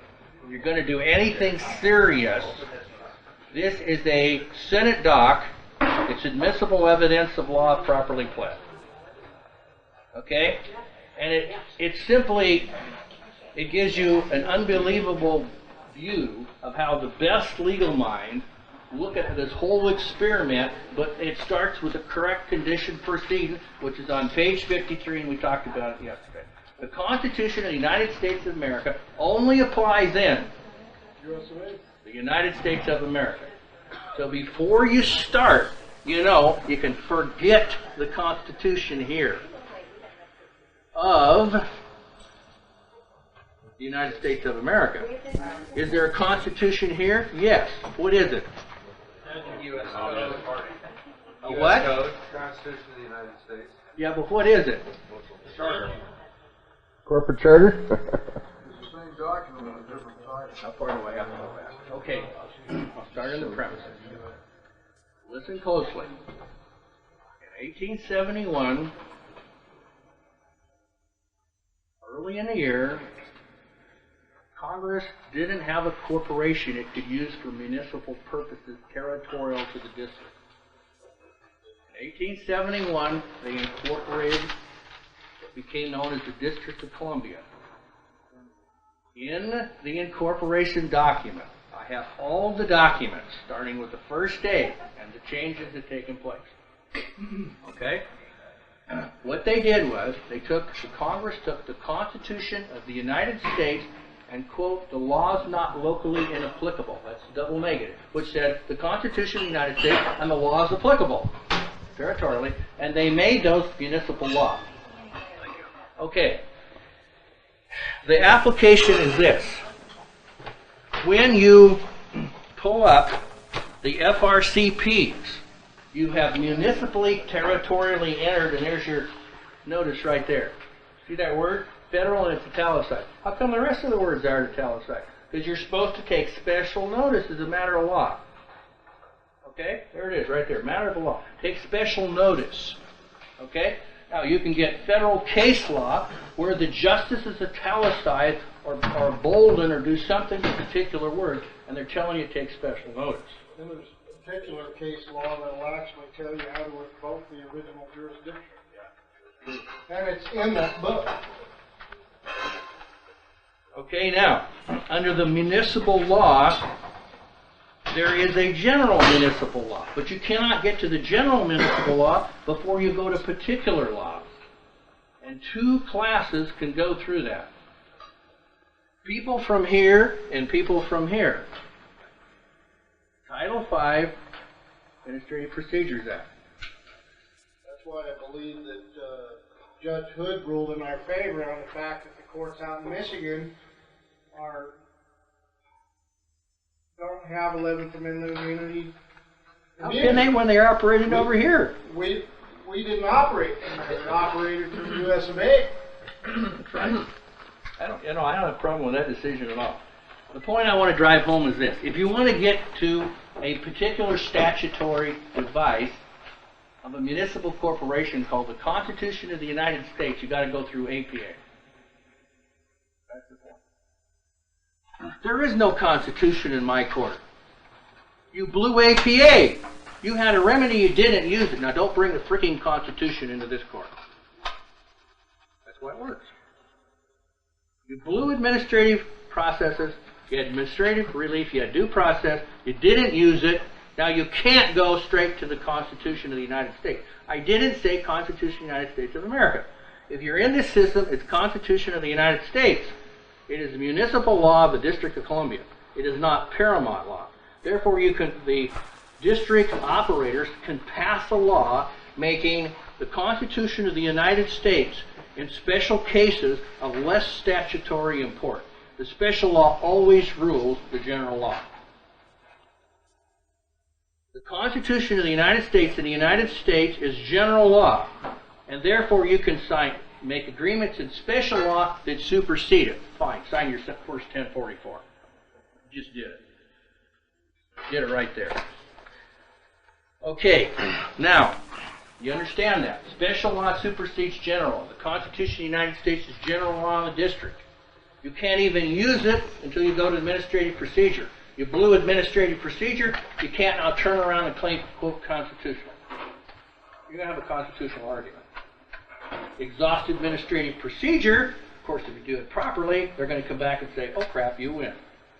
Unless they don't even know what their administrative procedure is. Most of the time, they have a problem. Especially on the lower levels like townships and cities. I completely agree. They don't know. It's too complex. Super brains wrote all this stuff, pulled it together. How the hell some guy that could barely make it, and he's just trying to go to work, and earn a living. He's probably decent, okay? But how the hell is he supposed to know all this complex stuff? Where's the black book manual that says, do this if this? Well, what do? You call the sergeant, you call the captain, you call somebody up above who's got another book. And when that one doesn't give them the right answer, they go back upstairs. It's on a need to know. Okay, now one of them. Yeah, it all lights at DOJ, by the way. The book says for official use only. Okay, now what I'm going to do is what I wanted to do, which I wanted to do the first 10 minutes, but it wasn't going to happen. I'm going to go through and lay out a series of cases. Bang, bang, bang, bang, bang, bang. These are the cases called switch in time. If you don't understand these cases, I strongly suggest you don't write any documents around the court. I also strongly suggest you don't write any commercial documents. Because you don't know what you're doing if you don't understand what's in these cases. Believe me, you don't understand. I'm going to show you why. The Supreme Court was just faced with an unbelievable decision. The justices personally hated the New Deal, the majority. They hated it. They knew the people were getting conned. Okay? But think of this. They had a theory, and they still keep the same theory. The people are sovereign. They have the right to contract. They have the right to elect. These are political questions. They're not in our realm. Okay? Because we view them sovereign, we cannot create an artificial trust. We can't take them under our wing. We can't protect them. Hell, they're our bosses.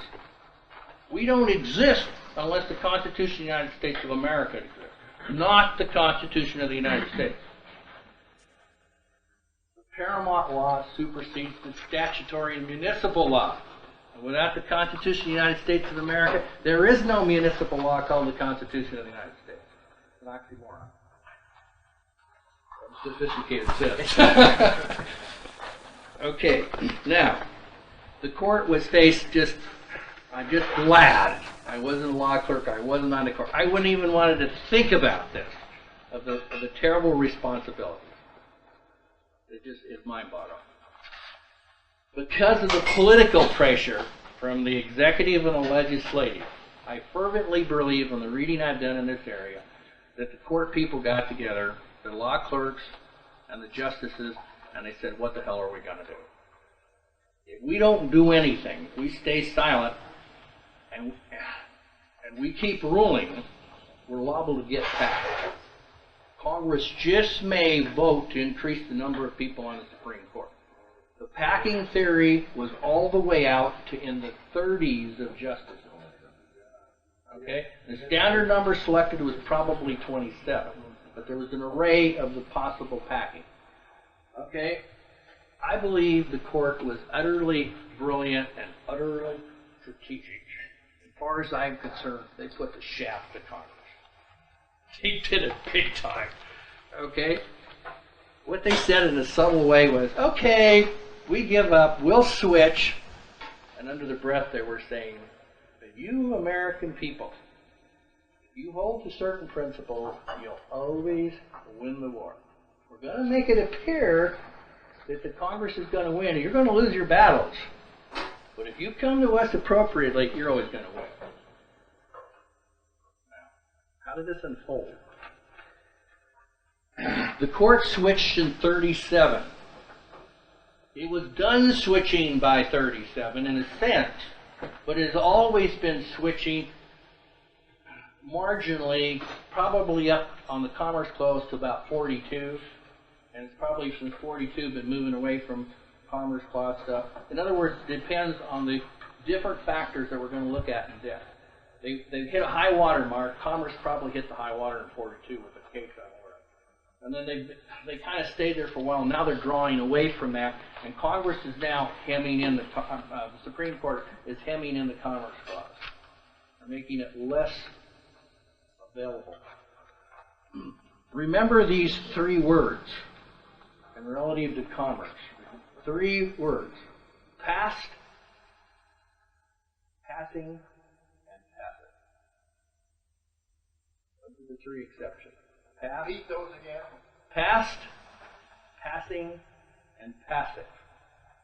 If you're a student of the Commerce Clause and you've read these cases and you've looked at the fine print, and somebody comes after you and you know underneath it's a Commerce Clause, I just suggest massively that you suddenly come up with the legal situation that raises the defense that this past, passing, or passive. Those are the three exceptions. Past, passing, passive. Okay, then, you know, Still that last word. Did you say passive? I-V-E? Passive. There's a passive act. And then Passing, P-A-S-S-I-N-G, or past. P-S-S-E-D. Past, P-A-S-S. P-A-S-T, oh, okay, pass. See, it's past. It happened, not in the present.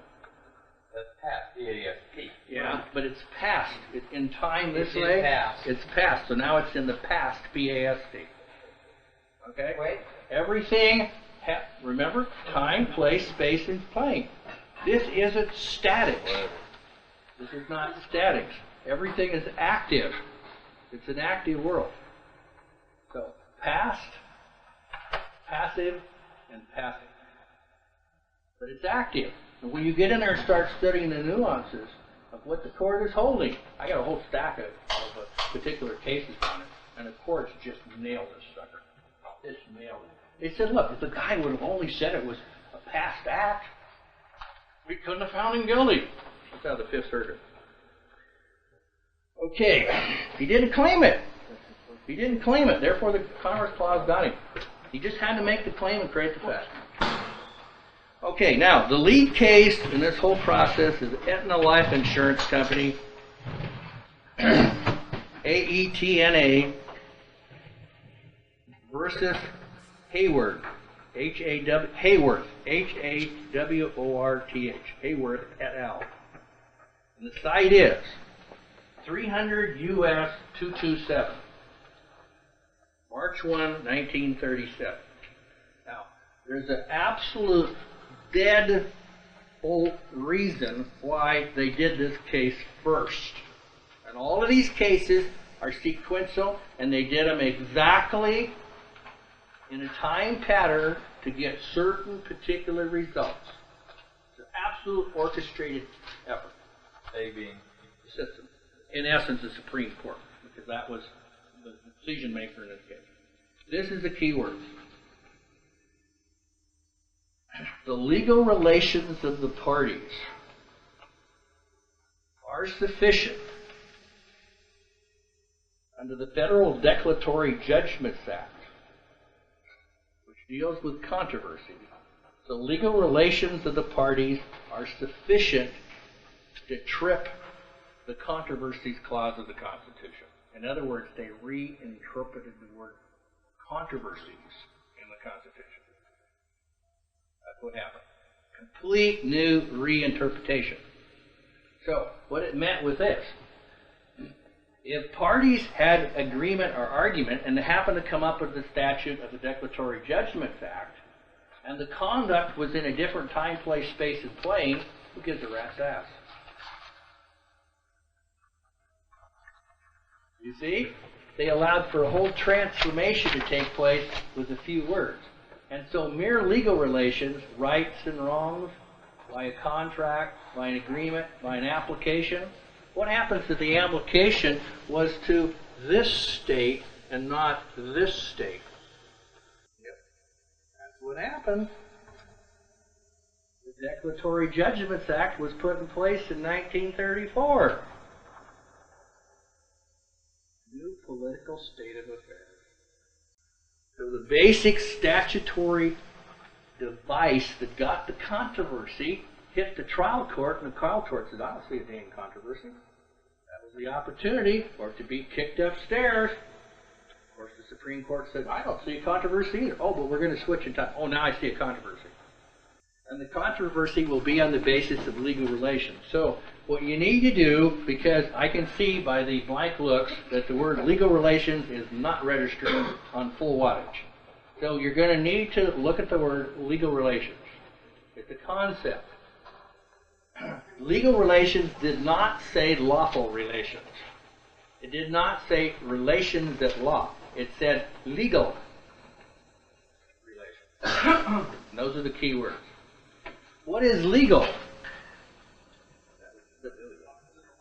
Which the statute imposes. Now we just made the statutory scheme the basis. That's how it's done. That had to be done first. Okay? Now, the next case. The next case is West Coast Hotel Company out of Washington. West Coast Hotel Company versus Parrish. The facts of the case are fairly simple. Washington, 300 U.S. 379. They're all 1937. 300 U.S. 379. Now, Parrish with 2 R's on one. Pardon? Parrish, 2 R's.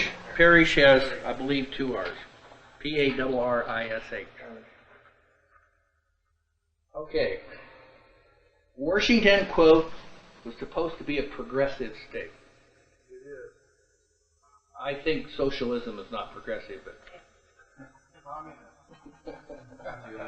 at the time, in the idiom of the time, Washington was believed to be a progressive state. It's 1930. Okay, they had priorly enacted a workers' compensation act, which today the employers would say, "Oh God, give it to me." But then it was just the nose under the, Relieved them of liability. of course, transfers it and all other kinds of things. But the bottom line was Washington enacted this one. West Coast Hotel Company was hiring Washingtonians on the west side, and they claimed that having to deal with workers' comp and the rest of this violated their constitutional rights as a corporation under the 14th Amendment Due Process Clause. They were right. Their lawyers were 100% right. All the previous case precedents, they should have gone into court and just kicked the crap out of the state of Washington. It was time for a switch. And the question was, who was going to be on top on private rights? Remember, we got to get a division of rights to get a division of resources. That's why these cases just go like this. They're just perfect, don't you understand? Okay? So, all of a sudden, out of a bolt of light from space, we get a complete reinterpretation of the Due Process Clause. And here's all these high-priced lawyers depending on all this precedent, all the case law, and they get whacked at every hit the Supreme Court. The Supreme Court says, nope, you don't have any due process rights that are greater than the state.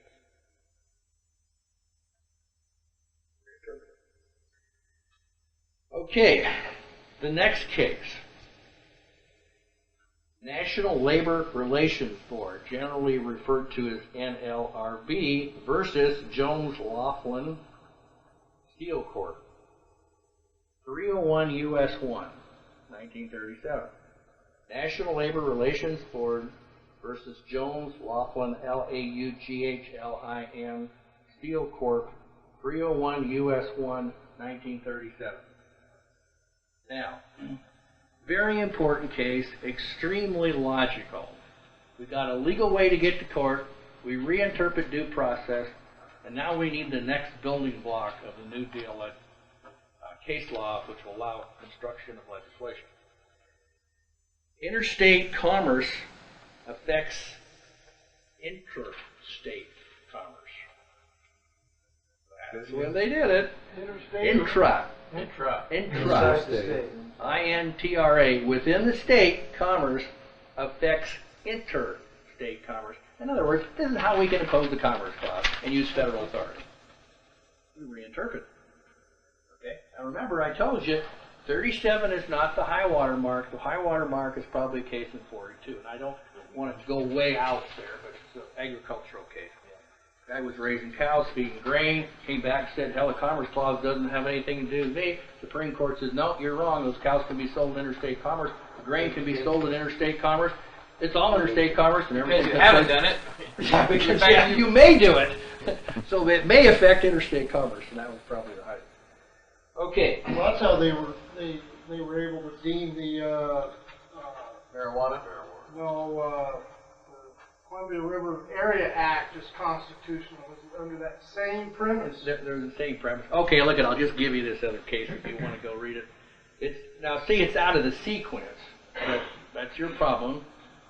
It's 317 U.S. 111. The case is Wickard, W-I-C-K-A-R-D versus Filburn. 317 U.S. 111, 1942.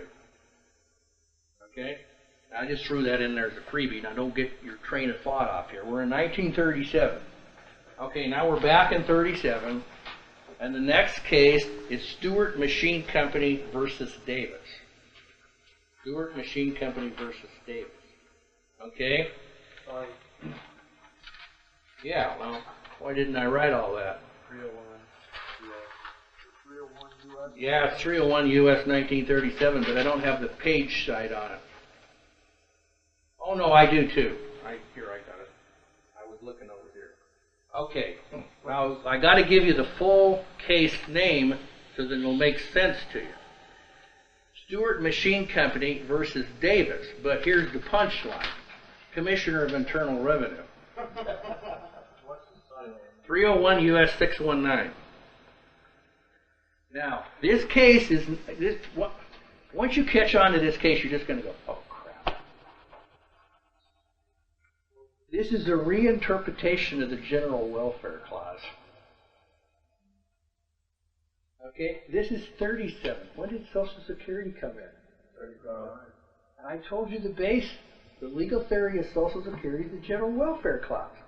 This was the Supreme Court's opportunity to strike down the Social Security Act. Now they went the other way. They reinterpreted the General Welfare Clause. Okay, now, okay, I'm going to try to compress this, but you'll get the picture. When the United States of America was formed, it was after a political compromise between those that wanted a strong central government, the Federalists, versus the Anti-Federalists or the Jeffersonians. Okay? The question was, what was the proper role of the general government in relation to the states and the people? Okay, now, what it evolved to in a significant extent was how ought we interpret the General Welfare Clause. Was it going to be expansive or was it going to be narrow? I'm here to tell you flat out, in your face, that the Jeffersonian view was held from day one until 1937, and it went right over into the Hamiltonian view, which was a broad, expansive view, almost without limit. That meant then that nobody could run to court, attack the Social Security Act, and claim it was unconstitutional because it was too broad of an extensive use of the General Welfare Clause. Just like that. It was over with. Okay, now you're under the expansive view of the General Welfare Clause today. Okay, now does everybody get that? That's huge compression, but that's how the thing was working. It's a political term. Yeah. Didn't they also make employee privilege? Well, there's other things they did, but it's a reinterpretation of the General Welfare Clause that really pulls this thing together. Okay, now you're out of the 37 switch cases. Draw a line in your mind and say, we got a problem here. We're the Supreme Court.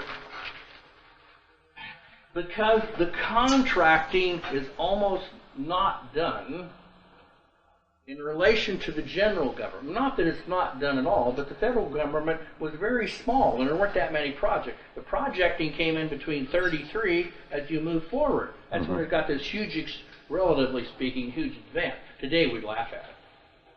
In number terms, we just laugh at this. It's so minuscule. But prior to 33, most people had no contact with the general government. Mm-hmm. It was rural. People in Washington ran around the sagebrush on the east side. You know, they didn't have enough water. Blah blah blah.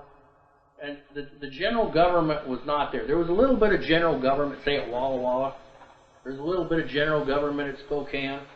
You got out in the smaller areas, now there was no government offices. There's no nothing. Okay? Now,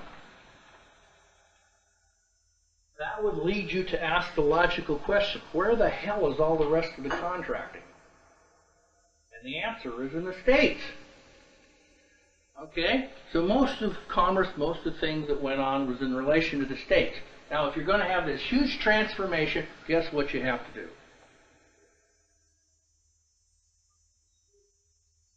You better bring the states in. You got a little problem. It's called 1789. What happened in 1789? What else happened? Maybe the Northwest. Bill of Rights. No. No, that's 90. Has anybody 92. heard of the Judiciary Act? Yeah. First Judiciary. That was the problem, was the Judiciary Act. And so what had to happen is the Supreme Court had to reinterpret a section, I believe 25, I may be wrong, maybe 26, I'm pretty sure it's 25. They had to reinterpret a section of the Judiciary Act as to how process would move from the states into the general system. And prior to the reinterpretation of the Act, you could move immediately. Matter of fact, you could file your state cases in federal court, so to speak. Okay? So Erie reversed this. And there was this is cold, dead logic to this. There's two, it's double pronged. The first thing is, the people who are running this show wanted to get all the dirty work cleaned up and keep it out of the federal courts, keep constitutional questions out, etc., etc. Keep the thing at the local level where people have done their contracting. The second thing was, they already knew they had the states.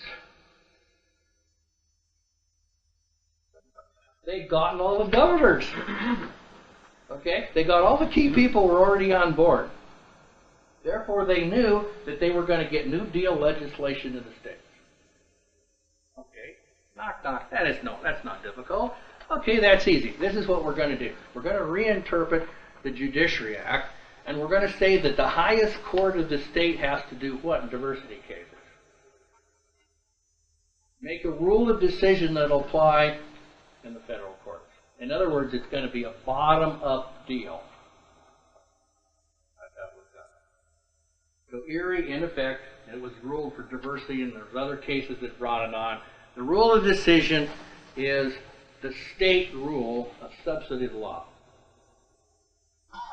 Okay? Except where there are federal questions involved. And I'm going to get into that in detail. Now, to appreciate what's going on, you need to deal with the word substantive. 8th edition, 1470.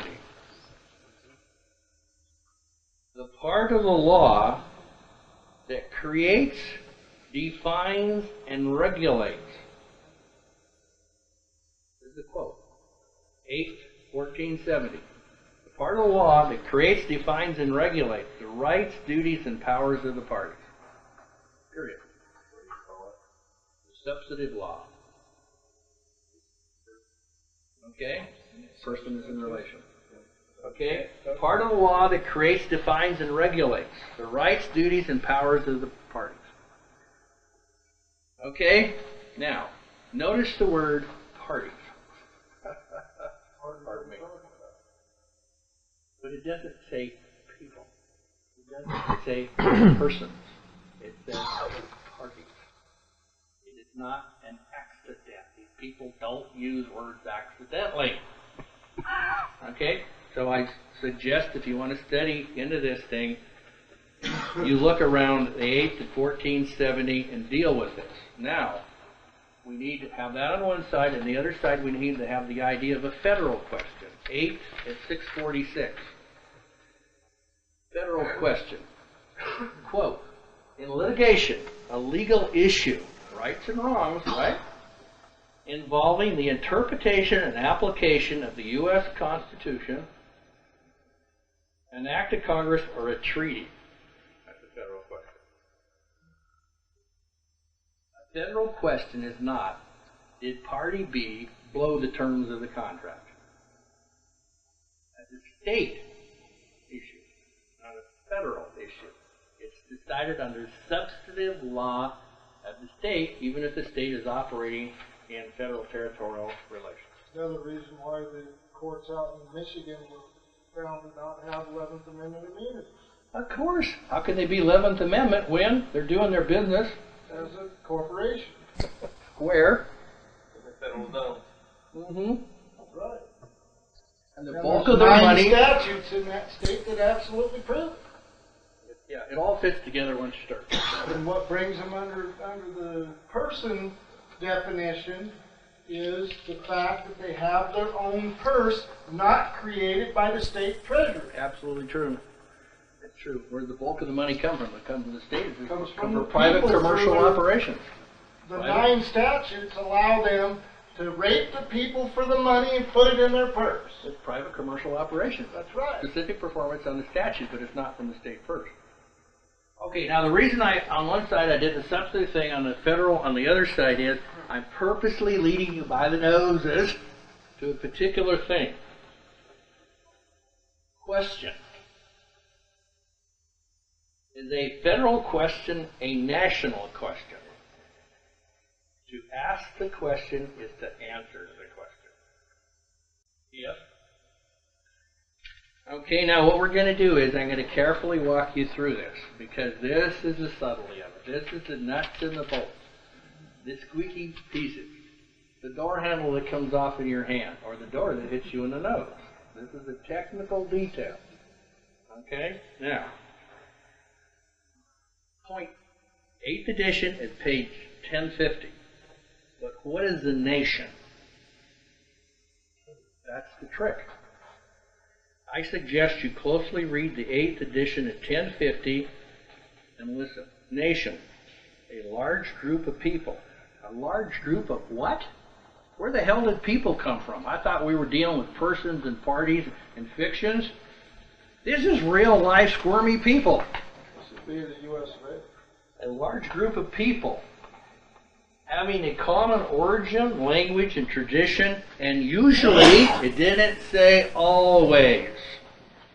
So there's the little sneaky path the lawyers are going to do to get out of this deal. The word usually is the path. Usually constituting a political entity. Oh, there's a political entity. And guess what? It's going to be called national. It's called bait and switch. They tell you the absolute truth because they tell you usually. It's a 100% accurate statement. You can understand the truth. Okay? Now, in juxtaposition, look at national government at the 8th to 1052.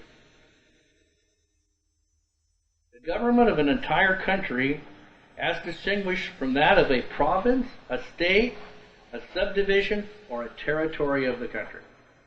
And right there, you know the path they're walking out of this definition. They used usually, I told you where it was, and then they said, well, it's distinguished from, okay, that's the path we're going to walk out from. Territory. Okay? And that's exactly what we're going to do. We're going to walk out those last words. Okay? Now, same book, 1512. What is the meaning of territorial? We're being very precise here. Nobody can, I don't want to hear any argument. Go read the thing for yourself. I'm pretty sure 100% you're going to agree with all this when you sit down and work through all this. What is the meaning of territorial? It's an adjective.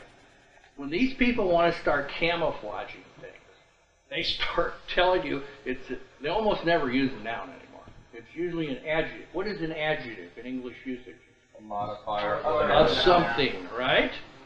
Okay, but it isn't the thing, is it? No, that's the key. The inducement is let you have a relation to the thing.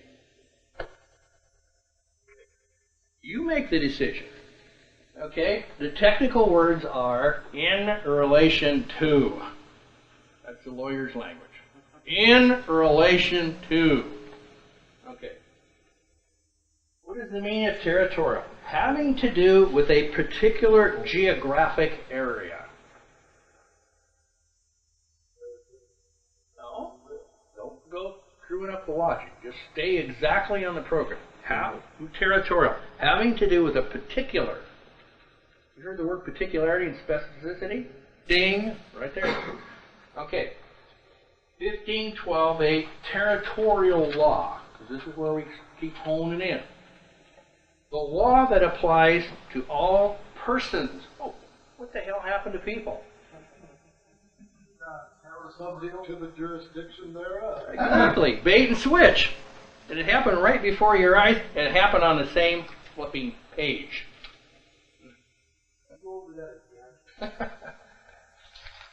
The 8th at 1512 territorial law. The law that applies to all persons, not to all people. The law that applies to all persons within a given territory, listen to this. And This is the punchline. When I read this, I just threw the papers up in the air, said hallelujah. Got this thing bolded. Within a given territory, regardless of their citizenship or nationality.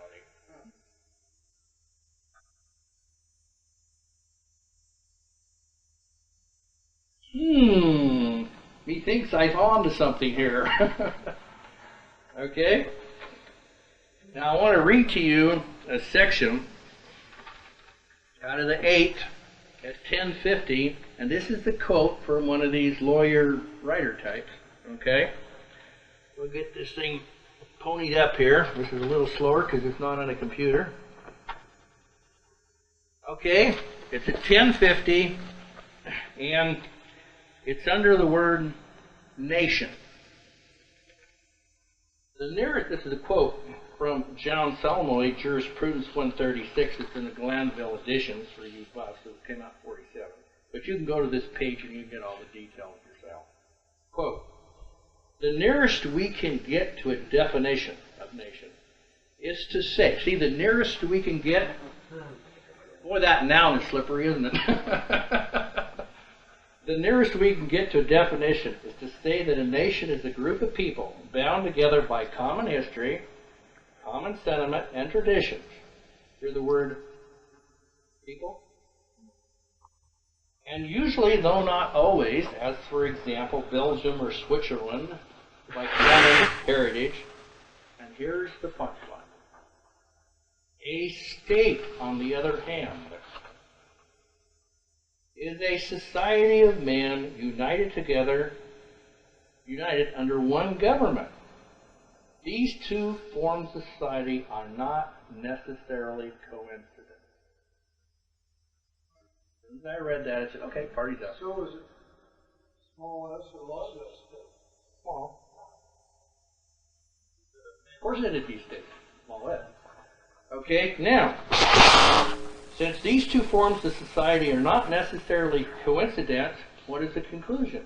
A single nation may be divided into several states. And conversely, a single state may comprise several nations or parts of nations. Really? And of course, you know, there's the mind of the lawyer. You cannot say that this guy wasn't one hell of a lawyer. He's quoted all over the place. And you know, very insightful. Boy, was he ever saying something. Now, let's just go and punch a hole in this and find the exact deceit. It's on page 1050. Deceit.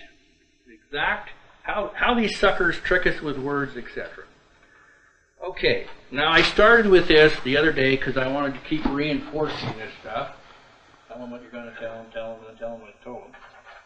1050, National of the United States. And by now all the flags should go up to, wait a minute, he didn't say of America, but he did say the word national. Not nation. National of the United States, a citizen of the United States or a non-citizen who owes permanent allegiance to the United States, also termed U.S. national, U.S. citizen. Cite 8 U.S.C.A. section 1101, sub A, sub 22. And the entire premise of Title 8 is 14th Amendment. Exact quote statute. Okay. So there's the definition. There's the code site. There's the black slot place. Okay. Now you've got something to point to. Okay. So you can challenge the legal authors and the publishers and say that 8 U.S.C. section 1101 sub A sub 22 does not refer to a U.S. citizen. I strongly suggest you're going to lose your ass in the argument. Okay? So now you've pinned it down to a deception. Because who the heck would ever believe a national of the United States actually said he was a national of a federal corporation? Yeah, that's the deal. Nobody would buy it. But that's exactly what it is. Okay?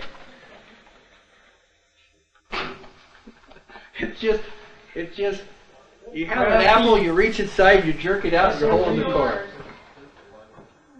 Okay? Now, question.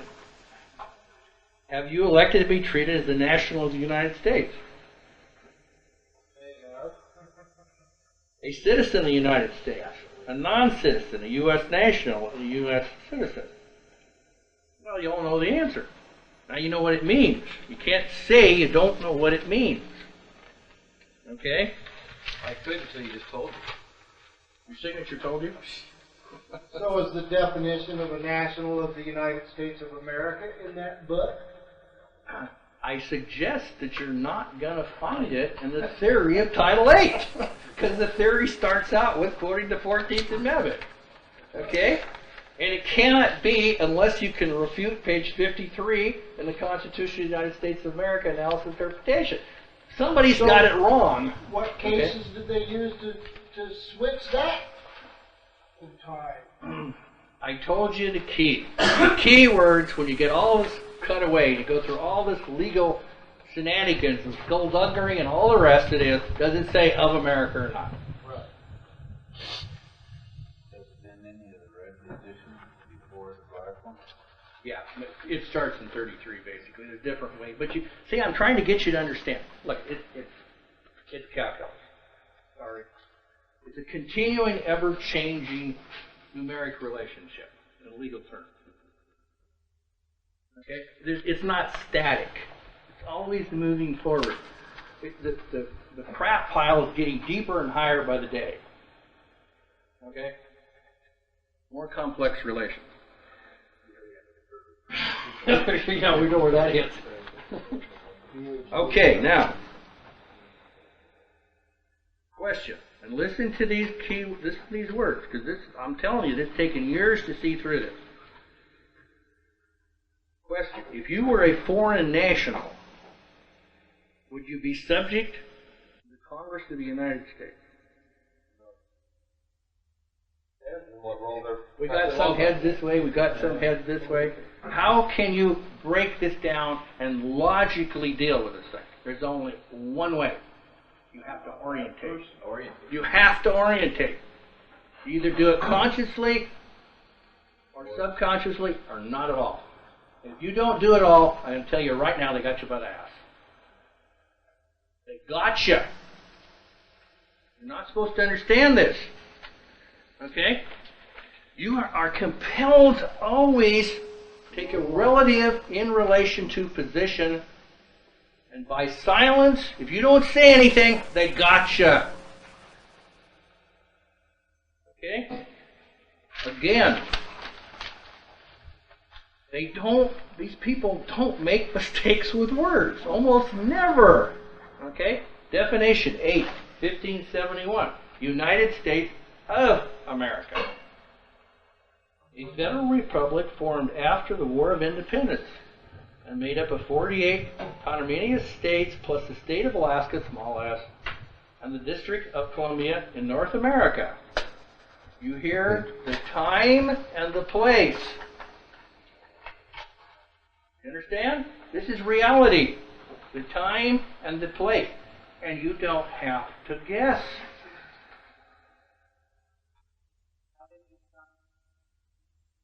After the War of Independence. Okay? And the place, they told you particularly in relation to North America, plus the smallest state of Hawaii, the place in the Pacific. Okay. See, when they want to do it, it's very specific, it's legally sufficient, very precise, of America.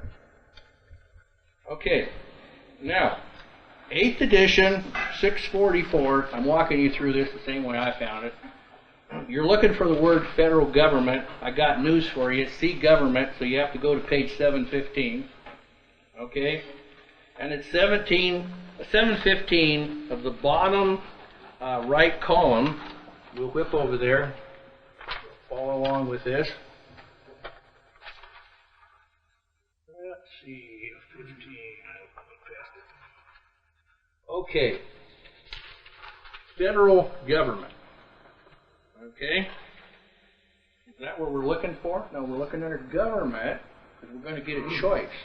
We're going to get to go in relation to. Government, right, bottom, 715, and there's a whole series of things listed here, but they're pretty complex, so I'm going to name them. The structure of principles and rules determining how a state, small s, or organization is regulated. Number one. Number two, the sovereign power in a state or nation, or state, small s, sovereign power. Three, an organization through which a body of people exercises political authority, the machinery by which sovereign power is expressed. Sounds like who in 1, 2, and 3. Yeah, right. Kind of about what it is, isn't it? Okay, now, what is the interpretation? There's now a presumption that nationals of the United States exist, aka U.S. citizens. That's one. Two. Is there now a presumption that nationals of the United States of America exist? True. Yeah, there is a presumption that they don't exist. True. There's a presumption they don't exist. Three. If only nationals of the United States exist. You can see the contorted mind of the person who asks questions as a teacher. If only nationals of the U.S. exist. Where are the nationals of the United States of America in relation to the several states of the American Union? It's been genocided. They're outside. They're presumed not to exist when you're here. Given up the capacity for the time being. No. Just stay with the theory. Stay with the cold, dead logic of this. They are presumed from this perspective not to exist. Presumed. Presumed. From that orientation. Presumed. Because if it was a conclusive fact, kiss your ass goodbye and leave. And in some cases it could be. In some cases it could. But for here, for now, for you people, it's a presumption. Okay? You understand? It's a presumption. Okay, now, this is where it gets really fun. This is where I wanted to start the first 10 minutes. But, forget it. Okay. The 8th edition at page 716 is a complete admission under the term de facto government. It is so subtle. It is so good. Once you comprehend it, you just sit there and go, "Jiminy Christmas, these guys are good." Okay, 1071. So we'll flip over here. I'm not making this crap up. I'm just reading it. Let's see here if I got the page correct. I'm looking here. No, it's 716. I flipped down to 716. My mistake. Okay, here we go. And I'm going to read this slowly and put pauses in. What's the word? De facto government. The reason is that Dennis and I puzzled over this over 3 days.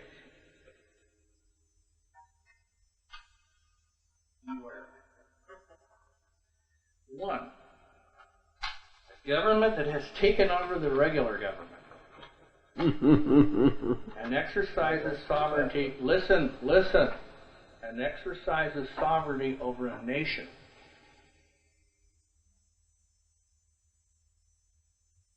Two, an independent government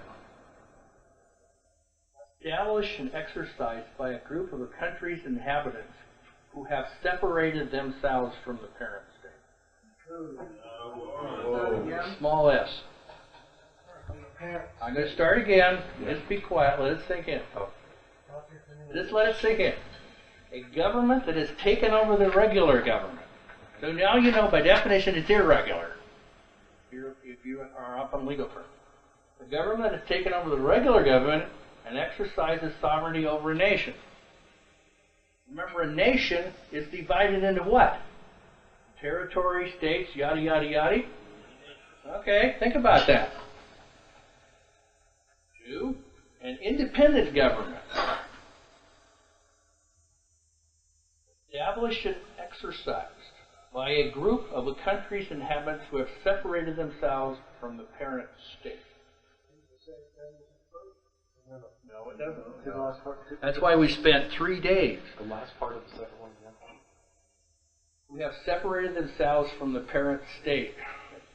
The question is, what do you mean by parent state? Okay. Now, do you know the deed that triggered the de facto government? When you signed the SS5. Or you. What you did as an individual was, you made a political election to walk out of the state. Okay? So you walked out of America and you joined the U.S. The U.S. has no states in this sense. That's why it's the United States. That's why I went through all of this trouble of territoriality. Where yesterday I gave you the flipping maps. All of this stuff to get you to see that here are territories and possessions. And remember I gave you the term that I did it backwards, and I said all of this stuff, if it's not the United States of America, it's territorial, it's the possessions, it's insulars, it's all this stuff. That's what it is. Okay? Now, you just had a whole mystery revealed to you. How the hell these blankety blank blank blanks pulled this deal off? You can't say you don't know. You can't go out here saying, I don't know how the hell they did this.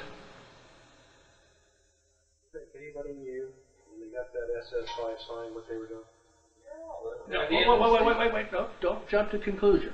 Yes, but it was an infinitesimal small percentage. I have an actual statement to somebody who went in and said, no, wait. Whoa! I'm from Florida. Now, if I'm from Florida, we got a problem here because this doesn't look like I'm going to be in relation to Florida if I sign this flipping thing and check 3A. But there are probably, I don't know, 100 people since 35 that figured this out, or that knew something was wrong. The particular lady went and said, no, it's got to be other. She just happened to have met an administrator or another lady who said, well, who are you? And this first person gave a good discussion, and the administrator said, okay, no problem. Pulled out the correct form, prior 75. Said, okay, fill it out here. This lady, the first party, got a Social Security number, 4 extra digits.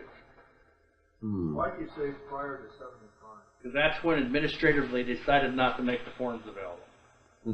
Okay, so if they, there seems to me, back in the depths of my brain, that if the government in law controls even this U.S. thing, has something, and it denies access to it, there's, I can't remember what the rule is, but there's, you have recourse to, have recourse. I don't. Okay, this is your recourse. You're absolutely correct. I mean, they've monopolized it, and they can't do that. And if they do that, then you're not obligated to play their damn game. Okay, first let's get to the legalities of it or the law. The first thing is practically they can do that, and they do it every freaking day. That's standard operating procedure from 75 on. Operating procedure. Okay, now it's one thing for you to know that. It's another thing to control the legal situation, create a body of evidence. Okay, so what we do is you're going to use EPA. APA 46, probably EPA too after this one. Need a cleanup. Okay, APA 46. You're going to use administrative processes to elicit the evidence. But the only way you could do that is ask the right frickin' questions. And if you don't know the game, what does the lawyer tell you? Never ask the question until you know the answer. Don't ask a flipping question of a witness on the stand unless you already deposed the guy, got a signed deposition, which you can say, well, you said this over here under oath. Which one is it, A or B? Or are we supposed to guess? Is it C? Do you have another one for me? Your testimony isn't worth a crap. See? I was going to play the same game. Oh, Michael Jackson won. Yeah, and some others. Okay? So you gotta be a lawyer. What else can I tell you? You gotta control the legal situation, you gotta control the facts. You get due process to open up the ability to correctly represent your person if you happen to be from over here. That's political. Your commercial relations, it doesn't make any difference. You still get due process. The difference between here and here is up here gets privileges and immunities, which means you can go to the right court and they got to give you the damn court. No, I don't want to hear that.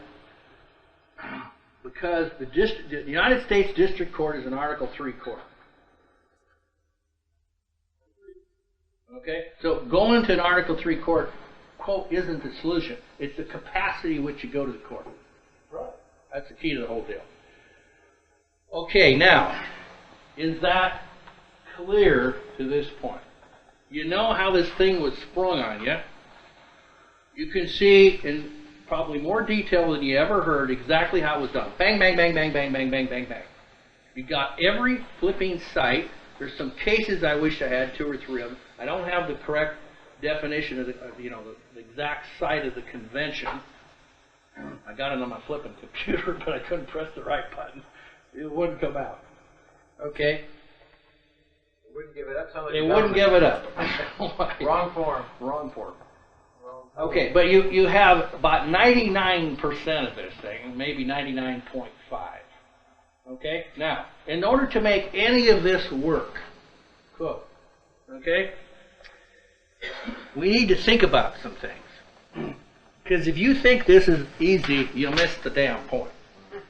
The whole point was it was supposed to be as complex, convoluted, and unknown as possible to make the present value of the commercial collection on this statute the greatest possible amount in present value terms. If it was easy, the present value of the collection on the statute would approach 0. So if somebody's trying to tell me, make it easier, you're in the wrong game. I don't want to hear somebody say it's a one-liner. I don't want to hear somebody say you file a form. It's so much more complex than that. On purpose. Okay, on purpose. Now, what we need to do is, now that we've looked at this de facto state, gone ding, ding, ding, what we need to do is we need to hone in. If we're going to get any usefulness out of this, we need to turn this thing up a little bit. We've got to go pro. Okay? Now, 8th edition, at page 1071, there's nihil dissent. He says nothing. The entire theory of operations, of the appearance for reality, for reality, depends upon that. That is the linchpin. Nihil deceit. He says nothing. 8th edition, 1071. See, if you could say something, the whole system would turn to crap. Particularly if you knew the right thing to say. Particularly if you knew how to control your signature in relation to the system. Okay? So the system is premised that you won't be able to speak, and you speak through your lips and legally through your writing. That's speech. Okay? Protected speech. Okay? So, you got to grasp in the premises that you're dead meat if you say nothing. You're dead meat if you say nothing. Because the system's already got you. It's already got you. Okay? Now, I refer you back, and I'm going to go through this, bang, bang, bang. There's just cold, dead logic once you start thinking about this. I refer you back to time, place, space, and point. You got to control that mentally. You got to control the concept of 1746, 1 versus 2. You got to always think about the end product, the court process, the potential of that. You got to be a lawyer. Okay? You got to think about the federal rule. You got to think about how come they were rewritten. They were rewritten in response to Erie, and then all the cases I gave you backwards in time, to Aetna, to the debauchery of the money. It's all part of the same process. Okay? You need to think about 1105. Okay? If he says nothing, barring prior agreement of the parties. Okay? So, that leaves you with some possibilities. Okay? Now, a person under substantive law exists and maintains legal relations. A person under substantive law exists and maintains legal relations. Remember Aetna. That's what the court was saying. It's a new... Substantive or substantive? Substantive. Substantive. Substantive. Okay? Or substantive, depending on how you want to pronounce it. Substantive, if you like that term. Substantive. Okay, but you looked at the term, I gave you the point set. And remember the theory. We're going to go into a new deal, so we're absolutely compelled to do that. Okay? Now, how do you always know? Always know. Not sometimes. Not maybe. Not, well, it might work, might be, not always. How do you always know something? When you are in territorial law. Federal law, territorial to the United States.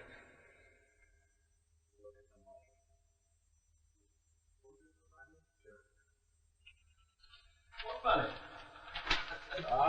Dollars? Look at the money. If it appears to you, you understand how sophisticated this is? If it appears to you, if you recognize it, you just want territorial United States. You get it? No, if you say it's money, if you recognize it, you just want territorial of the United States. Are you saying you could use Federal Reserve notes if you specify they're Federal Reserve notes other than money and you can still use them without implication? No. They're defined in 5103. It's statutory. You just made a use. You're in. Where does the statute apply? Territorial. There's nothing to argue about. It's just bang, bang, bang, bang. 5103, make a use, you're in. Now, I didn't say you had to accept liability. I didn't say you had to be a fool. But you did territorially enter. Okay? Barring agreement of the parties. I mean, they have this thing worked down. It is a science. It's almost like pulling an equation, pulling a handle, and you know something's going to drop out at the end. It's just automatic collection on the statute. Okay. Now, I propose that what is actually occurring is when you look at the money, 5103, Title 31, 5103, or Title 18, Section 8, and you say nothing, the first thing that happens is you've got federalization of your thoughts. That's what's supposed to happen. Okay? The second thing is federalization of your thoughts. Federalization of your thoughts. That's what this game is all about. You're supposed to think this is money. Where the hell is this at? What's the authority? You just got federalized. Not national. See, the national money system is gone. In the breach of contract by the government to the states, they're supposed to keep it around. No, they weren't. That's absolutely not true because of the supremacy clause. It's a constitutional conflict. The supremacy for the production of money is in Congress. Period. Period. The planners thought in 1789 is, oh, we're going to have a Federal Reserve note? Yeah, right. Right. They barred the emission of bills of credit. Where? In the detailed committee, they specifically removed it, and Hamilton testified that was supposed to end. I hear what you're saying, but I strongly urge you to read the legal tender cases. That's where this thing was decided. I'm going to tell you flat out a year. Mark it down in your notes. Everything turned, you know what, in 1868. Correct. That's when we had a new basis of law in this country. Something happened in 1868. That's something I ain't going to go in there. I'm just telling you. That is the date certain. And there's just a handful of little researchers and lawyers that work in monetary specialty. And we tripped into this thing. And we wrote this brief and went, oh, crap. And we were all using the same set of cases. I didn't know the other party existed. Hell, he wrote his brief in 1925. And we got done with our brief, and some guy calls me on the telephone, literally 10 minutes later, says, you'll never believe what I found. And we found a lawyer who wrote a brief in 1982. We're all using the same crap. Nobody understands it. I'm telling you, 1868 is the key date. It's when something happened in case law. A decision was made. In the Bad Holdings case in 1990 in the Ninth Circuit, that case could not have been rendered unless the justices and the judges in the night knew what happened in 1868 to cover the whole damn thing up. You can read that thing. I'll guarantee you won't understand it unless you know what happened 100 years ago. Case site for 1868? Pardon? Do you have a case site for 1868? What's the case? Bad Holdings. It's in my money brief, and I'm not releasing it. I've told everybody the same thing. If that thing ever hit the internet, you can kiss the U.S. monetary system goodbye. Well, isn't that the basic way that It isn't gonna come through my hand. The lawyer that wrote this thing, this other brief that we tripped onto, he sent it to Congress in 1982. Most of the congressmen couldn't find their ass with a strobe light. They could not understand what he was telling them, but a few did, and they wrote a new law in 1983, and they covered their asses, and that was the base of the Bat Holdings case in 1990. It's explicitly referred to. And I read that thing, and I read that thing for about 3 years. I couldn't comprehend it until I found out what happened in some older cases. And then it was, of course. It's not even fair now. When you understand these things, certain things about money, they're screwed. They're totally, completely screwed. You think I'm letting it out your crate. And why would you not want this system to collapse? people can get hurt. And they're going to get hurt. What are you going to replace it with? There's no money. What are you going to do? You want chaos in the streets? I sure want rather the hell have the statutory system taking care of people out there. I don't think real highly of. Communist. No. Yes, They're not honest. Who's not honest? This system The bulk of the people in the system and the American people are not honest today. Right. Okay? Now, you want anarchy? No, I want a statutory system in place. I want their asses locked down to specific performance. Tough ass. That's the way it's got to be. Okay, I can. Yeah, what's the solution? I can buy that. That makes sense. Okay? I don't want chaos. I've had somebody, an official that far from my face, telling me you don't do it. Because you know how to get out of it. That's the whole point, right? There you go. Is that? Yeah, I mean, if that's At the end of the day, you have no liability. It's over here. We ain't quite there yet. okay. Okay? At the end of the day, if there's no solution, then go shoot yourself. I propose there's no reason to do that. You've got a solution. No, you have to have the solution. I got That's right. The solution. You have to work out your own. I can't do it for you. I The understand key that. thing is, if it's not in your brain, I'm sorry, We're looking for solutions. No, I see the. It's individual. It's an individual process, made an individual political decision. When I came here, when I wanted to do this thing, I tried to get, look, it's a political meeting. Don't forget this crap in the court. Forget all this legal. It's all a show. You've got to decide politically first. Are you going to be from the U.S. or from the U.S. of A? It's a basic political decision. That's why you walk into court, the judge is sitting there going, oh, geez, not another one. Baker versus Carr. I don't want to hear any of this political crap.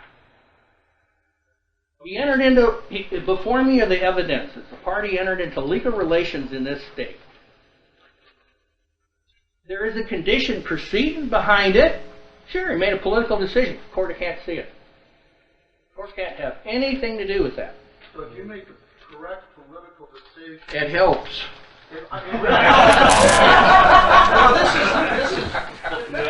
This is something that is just totally and completely. I don't think you could ask any attorney except some real. I mean, and I'm not even sure. Let's get rid of the word attorney right now. Let's go to lawyers right out who purport to know the law. There aren't any lawyers. Okay, I'll tell you flat out I've met some. Just flat out, yeah. I've met some. I've been up against them. I don't want to go any farther But than it's that. They're there, they know, believe me, because who the hell do you think wrote this stuff? Yeah. So obviously somebody, if you were going to concoct this elaborate system, basically now over 100 years, don't you think there's some, what do? We take a bucket of sand, we dip it at the beach, we throw it up in the air, and an elephant falls down? There's a guided intelligence behind all this. It transcends one human life. Okay? Minions, one and all. Okay? Now, what you get with federalization of thought and the assumption of not saying anything is political and commercial slavery, and that is the intent of the system. 1, 2, 3. I've explained to you in detail, and I guarantee you never heard it anyplace else. It's not on the internet. There's pieces here, there's pieces there, but we went through boom, boom, boom, boom, boom. This is why. I regret that Mark wasn't here to give you more detail on the ramifications, etc., but you're going to have to live with that for now. Now, the question is, you supposedly now have an intellectual, a very specific knowledge. So we got to say, okay, suppose somebody decides politically to deal with this. To deal with the underlying presumptions. I'm not going to tell you to do that, but suppose you might decide you want to do that. Okay, then let's grasp this thing logically. The first thing would be, we need to understand the above named presumptions that we've been looking at for a day and a half. If you want to tell me that you're going to fly off on this political train and you don't understand in technical detail what occurred, I'm telling you flat out now, don't even try. You will not be able to generate evidence. The second thing is, you've got to understand the failure to speak. If you say nothing, everything will go on and it will get worse for you individually and collectively. Why? It's the plan. It's a no-brainer. Now, 3. If, I'm not telling you anything, if you decide to make a political, then you may make a commercial decision. 1 precedes 2, but 2 is not limited by 1. Think about that. You can be a good U.S. person. It's an oxymoron when you start to think about it. Okay, you can be that U.S. person, and you can be in commerce up to your ears, and you don't have to accept any damn liability at all. You got due process and equal protection, but you don't have privilege of immunity. Okay, so that's 3. Okay, now we got to go on and unwind this thing. 4, if you make a decision to, and be very specific in the words, self-determination and election, be treated as a citizen of the United States of America, that might be a proposition. The legal words are, the ones that are recognized by the people who run this thing, are self-determination and election. To be treated as.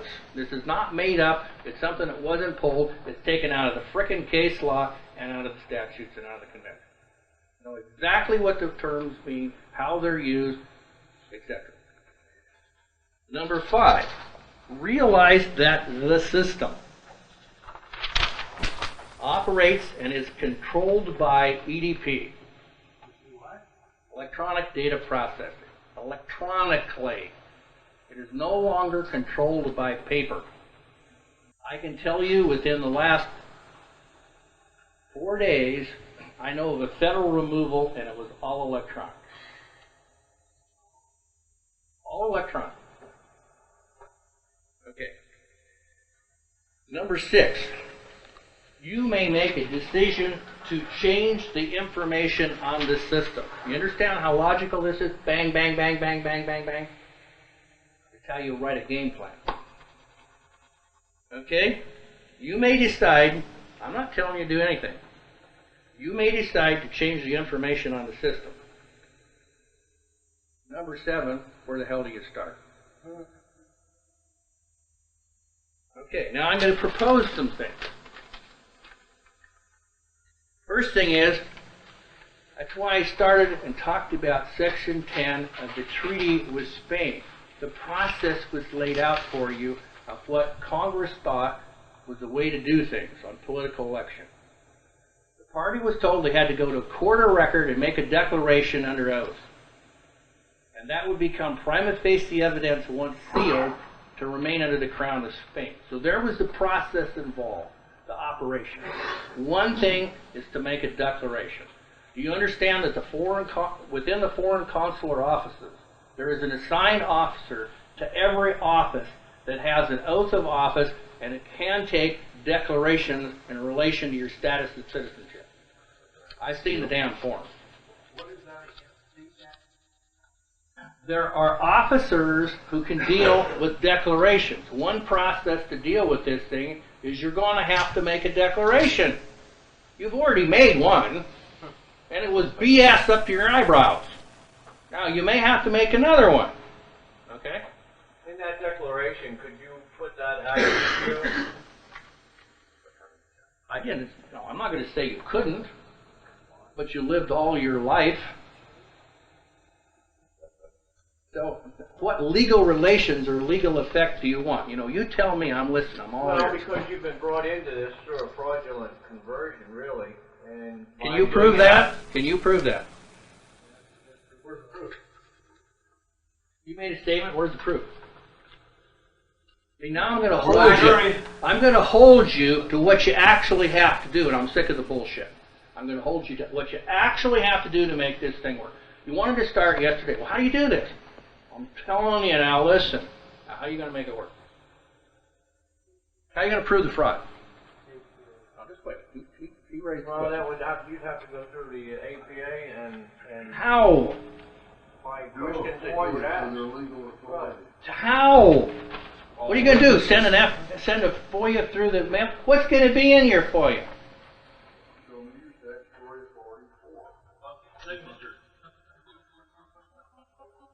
Bang, bang, bang.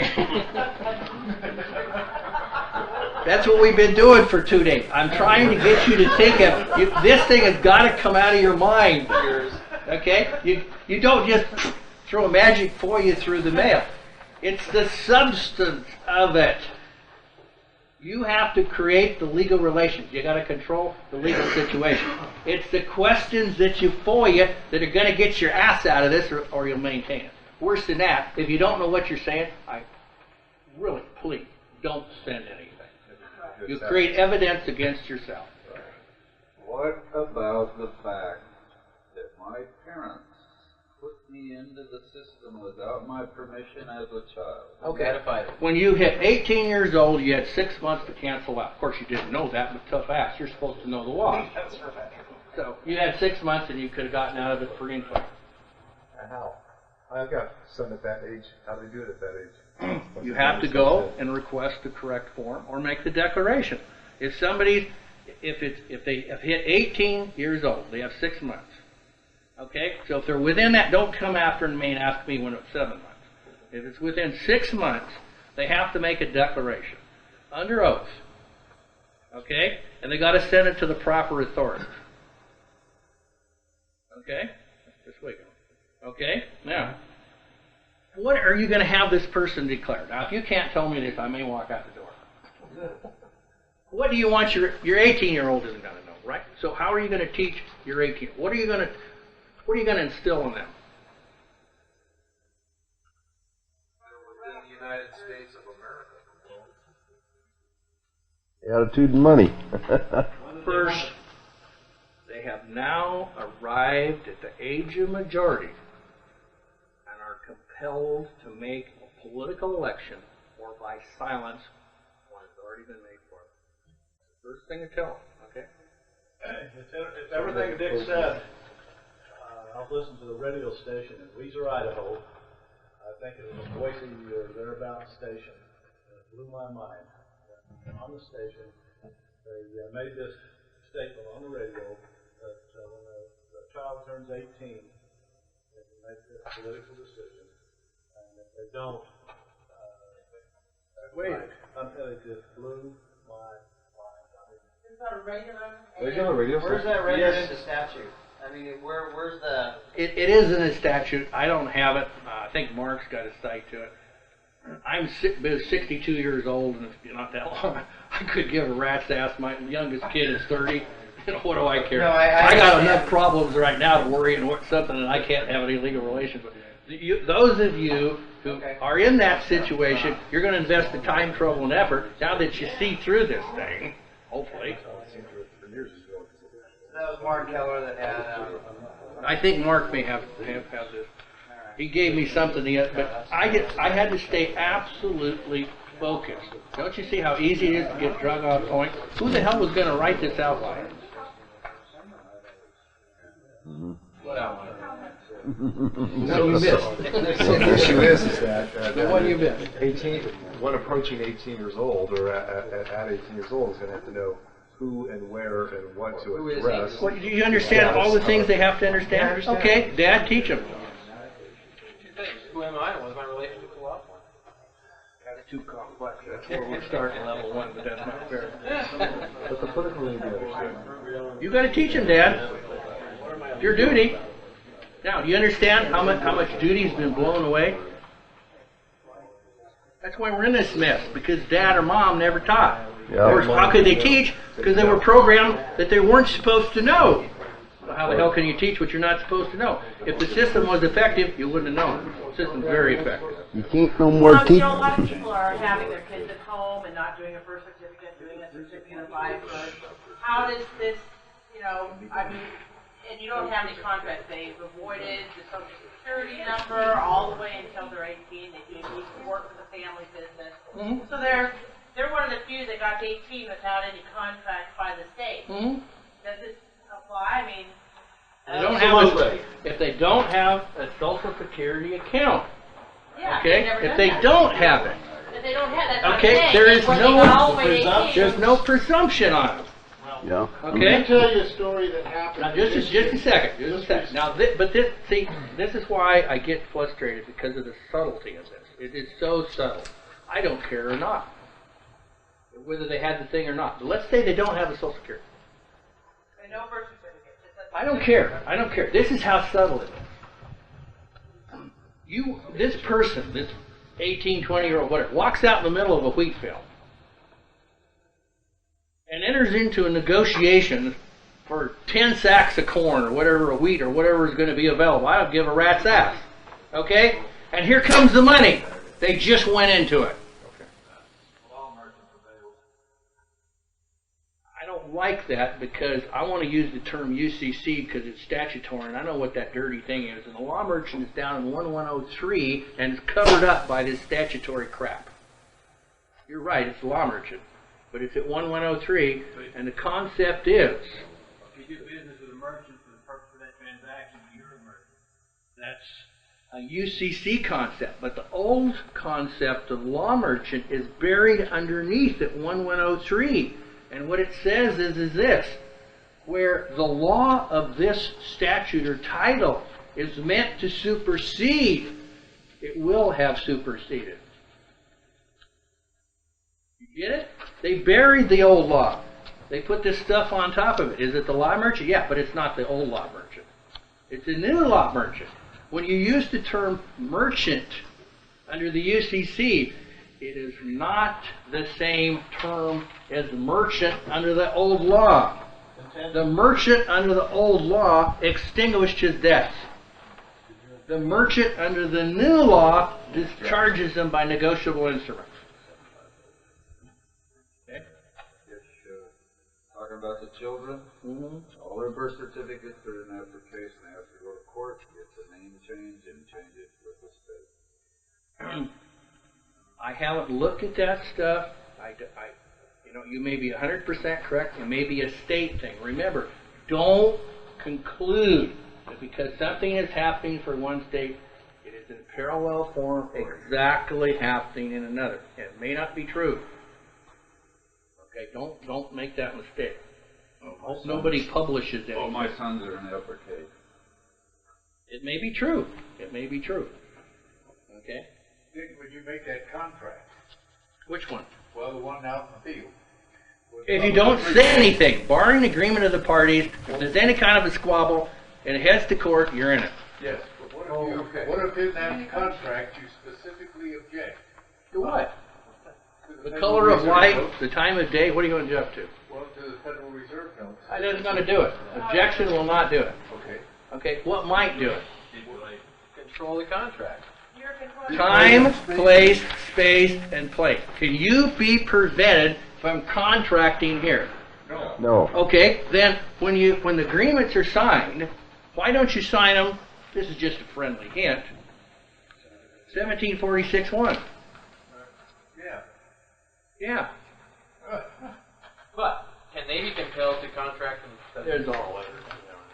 All right, let's say, just for the sake of argument, kid doesn't make the political choice. There is a social security number. He's got a permanent position here within the United States. That's what it kind of sounds like. But if he's just out in a wheat field and he didn't have the social security number, he uses the money without protest. He's No, in the no, United not States. protest. Protest is the wrong word. Okay, without. He has no. Barring prior agreement. That's all of these other terms are crap. Go Okay, right to the head of it. Barring prior agreement. Okay, so you need two parties. All right. Now he's in the United States. But what if he goes into a pea patch the following day and he does control? No. He's out. Of Back to the United States. What I'm trying to get to is, does the Social Security number kind of put you in there permanently while the other transactions are a day by day, moment by moment? The Your last transaction. is your No, last no, place. no. Let's just cut to the chase. This is the key. Is the transaction? What is the evidence? What is the evidentiary effect of the transaction? If two guys are going down the street flipping quarters, it's not really great evidence. In other words, is there a third-party witness? Was there any official documents or records kept? Paper trail. Yeah, paper trail, that's the easy way to say it. Okay, what is the evidentiary? If two people have a verbal contract, the thing is executed, nothing happened, who gives a rat's ass? But if you get into a conflict, and one of the parties said, well, I'm sucking your ass in the court. There you go. Now you're off on the road. What is the judge going to decide? Intentions. What's the agreement of the parties? There you go. Where was the agreement? Okay? Remember, there's two parts, political and commercial. In commercial, you can be U.S., U.S. of A. Okay? But there's only one U.S. of A politically versus U.S. Period. There is no middle ground. One or the other. Okay, now, About 10 after. Well, I want to get through this really close, and then you can do whatever you want.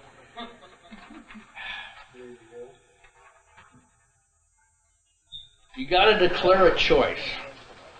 That's the first thing. I've had people go wink, wink, lip, judges, wink, wink. Okay? Now, what is the evidentiary value of the choice?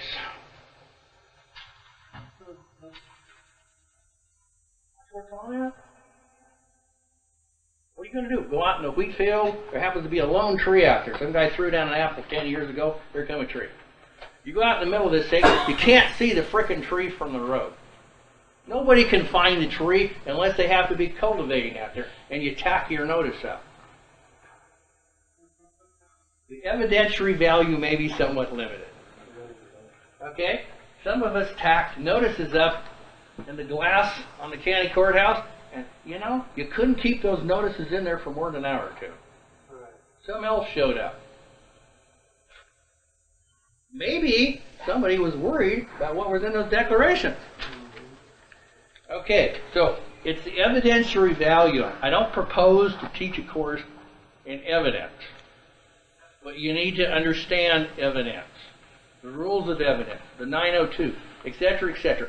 If you're going to control a legal situation, every lawyer knows you got to control the freaking evidence. Production, creation, introduction, elimination, farming, etc., etc., etc.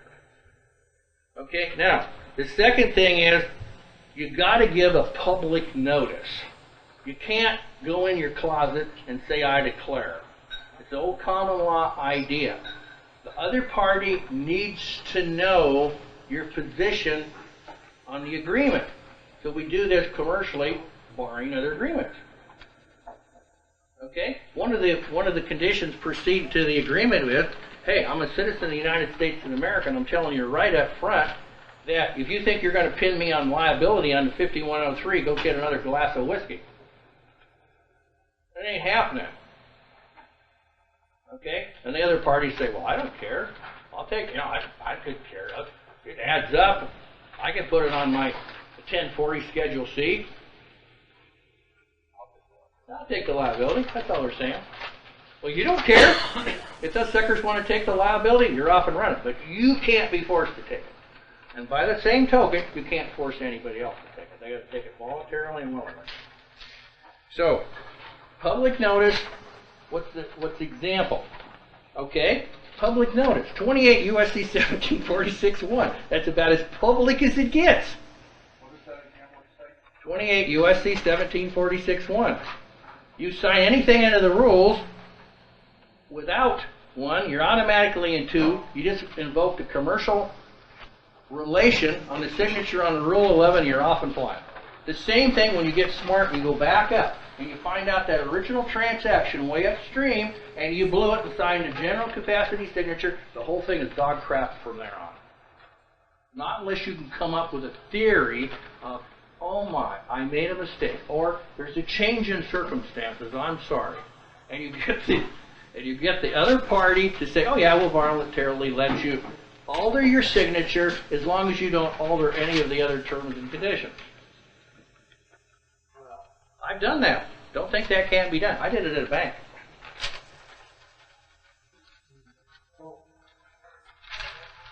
I had to pull the signature cards. At the bank you already did. I had the signature cards pulled. My signature cards now, I wouldn't want to get them. Okay, now, I think you want a break, and what I want to do is, I want Monty up here, and I think you should take a little break now. And we'll try to do that. You're going to eat at 3, right? Yeah, or thereabouts. Okay, I have one more thing, but I think there's too much glazing over. We need to have a little break. And then I want Monty to come up here, and I'm going to talk with him political recognition vis-a-vis a U.S. passport or the alternative. So we'll deal with that. I'm trying to give you some practical things to look at. Okay? There's a real world there. People are really, really doing things. They're just not out putting on the internet. Okay. Okay, there was a C on this list, and it was the SS application. So I'm going to give you a friendly hint. I can't hear you. That's because there's too much noise. I'm not going to talk any louder. Okay. The third category was SS application. In other words, we had B, political recognition, and you got to understand that the application triggered it, so obviously you got to deal with the application. Okay, now, I'm going to give you a friendly hint. There ain't one right way to do it, but there is the correct people to talk with. Talk to the trustees. They're all listed on the internet. Social Security Administration. They're the ones that have the control. They're all on the internet. And I tell you flat out, some of them are really getting some nice presentment. Okay? So, I can't tell you what to put in the thing. There is no one right way. I can absolutely tell you I've spoken with people that have been completely effective. The United States Attorney flat admitted it to one of the parties. Gee whiz, I can't see on the system. Thank you. Treat them with kid gloves. Okay? Now, in this regard, were you to be successful, you will be technically a foreign national. That's your goal, maybe, if that's your goal. Now, to understand that, the term don't mean crap unless you can orientate. You've got to carry out orientation. It's from this perspective that the term is who? You are foreign to the U.S. And now you have a different nationality, and it's not national of the U.S. That's the game. That's why it works. Okay? Now we were told this by somebody within the system within the last week. Well, I said, yeah, that's your term. That's how we view you. When we're in here and we look out and you're supposed to be from the USA, you're foreign to us and you're actually a national. Okay, now. There are no citizens of the U.S. today, specifically. That's why I went through all of this crap. You've got to understand the word national. And until you can part it all out, you don't even want to use the word. You got to think about what it means. It's all deception. It's all tricks. You got to create the legal relations. You got to control the terms. You got to control the parties' relations with the terms. Yada yada yada yada. Okay. Now the last thing I want to do is, Monty, come up here, please. As a pre-arranged thing, so you're not totally shocked.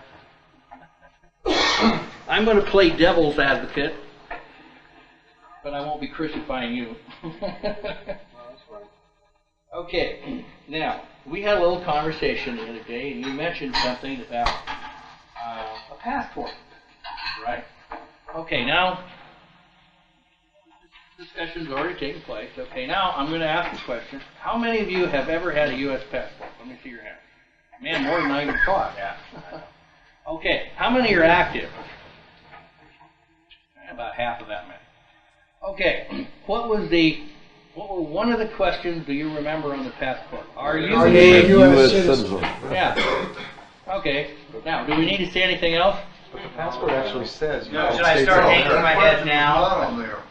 It says, since becoming a U.S. citizen, have you ever, and it lists a bunch of things. What's the condition preceding? U.S. citizen. Yeah, and I scratched it out on my application and they processed it. That's fine. That's fine. What did you get back? I got back. All capital letter. Yeah, it's in all caps. Okay, now, Monty, why don't you give them something along the lines that you told me yesterday? Let's go through the little story. Who do you talk to? Well, first of all, I had one of my readers write to me from Ohio, and despite the fact that he had corrected this for himself, he wanted to be formally accepted into the body sovereign of the state of Ohio through their system, through their state authority. And as you indicated, they ceased doing that in what, 1972? 52. Or 52. So I tried to help him with that, and of course they refused to do it. They said they didn't have the authority anymore. And he brought up this thing, he said, well, I have an American national passport. Okay, let me stop you a second. Who's they? Who's he talking about? The probate court. They're the ones in Ohio that used to handle the immigration. Washington be Superior Court. Okay. Well, they have a Superior Court there too, but it's But probate. Washington Superior Court has a national. Absolutely. Okay, go ahead. Okay. So when he mentioned the American national passport, I thought that was kind of interesting. So he trusted me enough, he mailed it to me so I could examine it.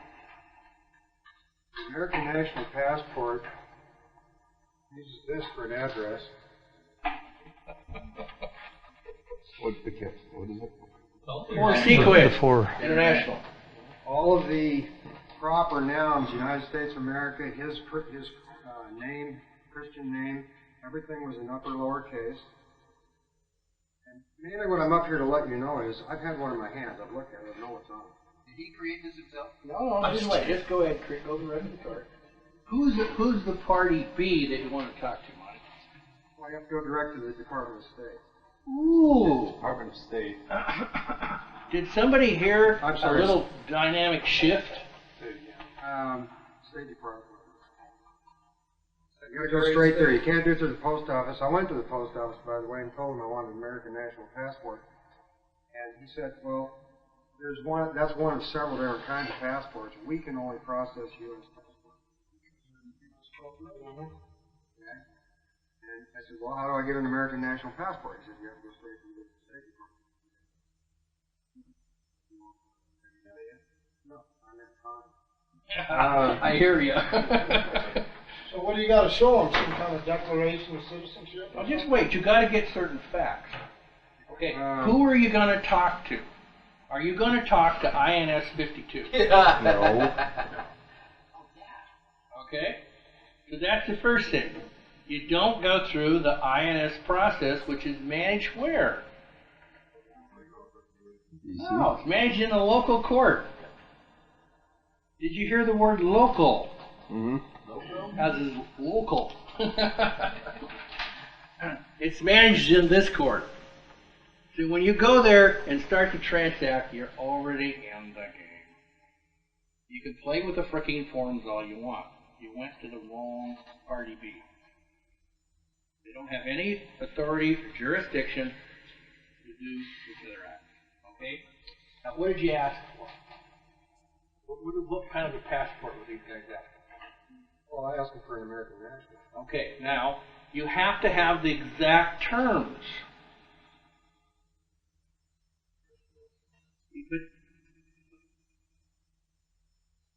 You can't ask for butterfly B if you want butterfly C.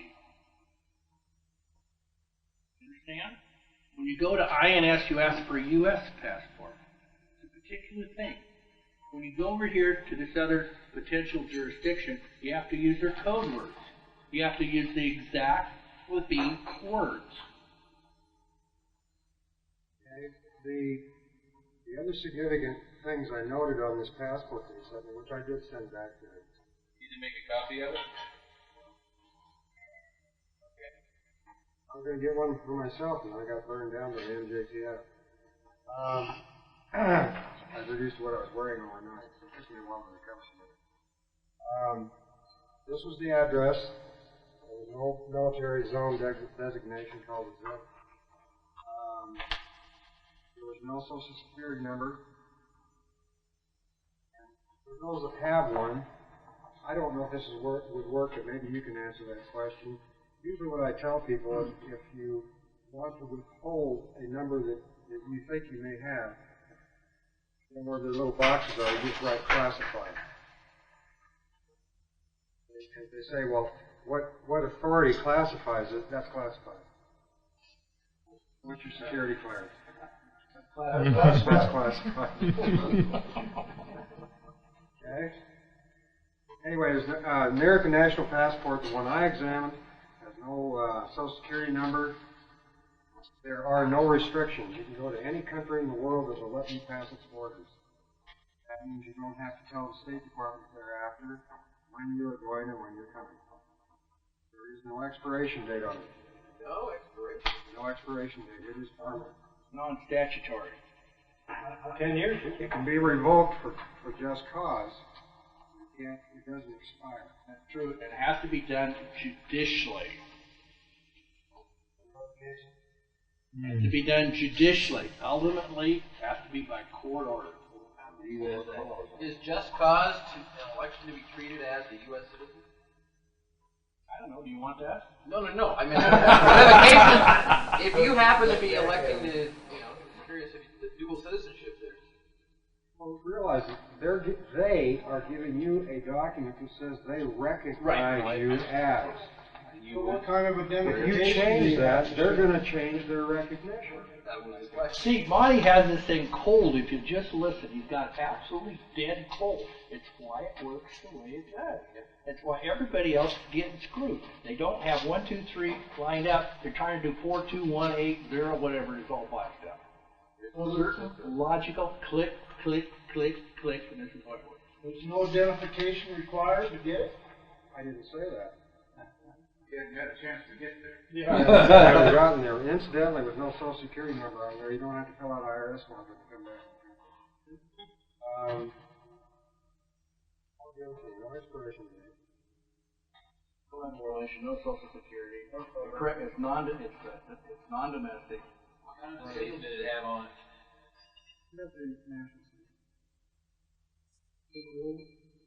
Still a blue cover. Now we got one back there, so take a look at that one. Well, this is a U.S. That's a U.S. What color cover? As I recall, it was green, I think. Yeah, they're not blue. Other people got them. I've seen one myself, but I didn't examine. I've seen a blue cover one. My first one out and showed it to me. 67. Where do you start this process? That says U.S. Where do you national start on this it. process?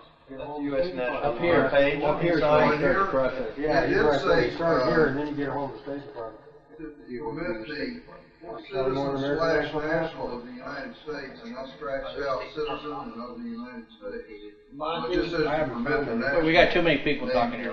Let's go on the back here. Go ahead and read that for us, please. Okay, originally, it says the Secretary of State of the United States of America hereby requests all whom it may concern to permit the citizen / national of the United States.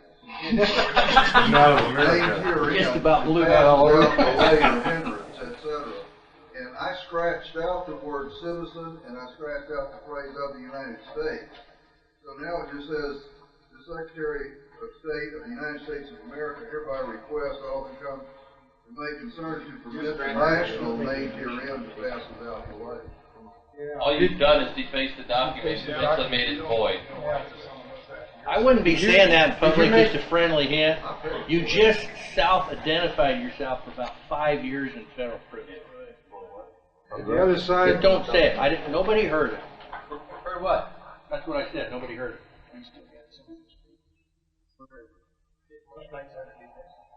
No, you didn't They get tell out him of my to- head. Oh, I thought maybe I was going to raise my hand and ask you so they could get them from you. No, all I can tell you to do at this point, since I haven't had time to do it myself, but this is what I'm going to do. I'm going to get a hold of the State Department and tell them I want an American national passport. What do you need from me in order to do that? Yeah, but I'm going to point out to them that I've held one in my hand, so they're not going to play games with me. I know what they are and I know what's in them. I would probably myself, I think he's exactly right, I would probably attach a declaration.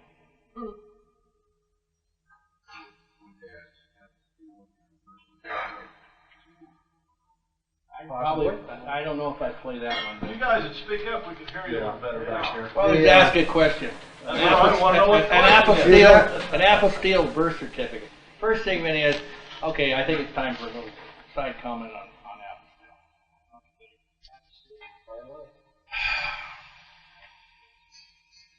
There are different types of certification. Okay? People, I've heard this running around, slapping Apple Steel on it, and all of a sudden it's a magical, whatever. Bull crap.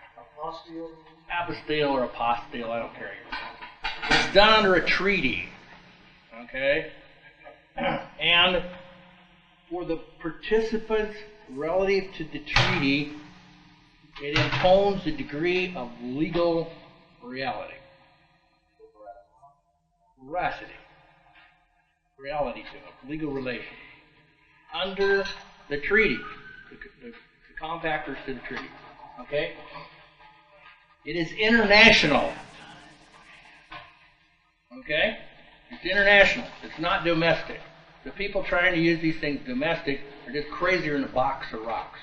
If you go to the Secretary of State and you get a nice quiet conversation with them, and if you know what you're talking about, they'll lay this whole stuff out. We did this years ago. I mean, we got stuff Apple I don't know what it was, years ago. Okay, and the principle is, why do you want it? What you want is certification. Okay, now, do you understand that there are multiple ways to do this international?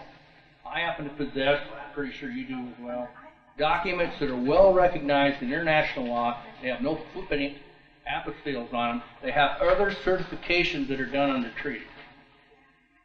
Okay? So you're in international law and you're trying to get some kind of a recognition. Bring the international treaty document back into the United States shows somebody doesn't know what the hell they're doing. Plain and simple. Apostille is international law. Okay? It's national. It's national. Okay? Now, I've seen all these documents. You probably got some more of them.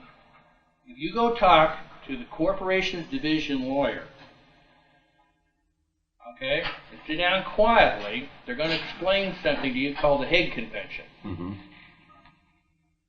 Okay? I don't pretend to spend 5 hours dealing with all this crap, but I'm going to tell you something. It's called PL 88-243. Anybody know what that is? Now you do, because I told you. That's the Uniform Commercial Code, introduced into the District of Columbia under international law. What's under it is PL 88-244. An international conference discussed international relations to the Uniform Commercial Code, $25,000 and other sums as necessary, were provided by Congress for a convention at The Hague and one at the Vatican. Exactly says that. Okay? So we can iron out these relations. Now, if you want to be a participant in international law, you better have the correct seal for the Hague people, and you better have the correct seal for the Vatican people. And that's the base of it. I've got a shocker for you.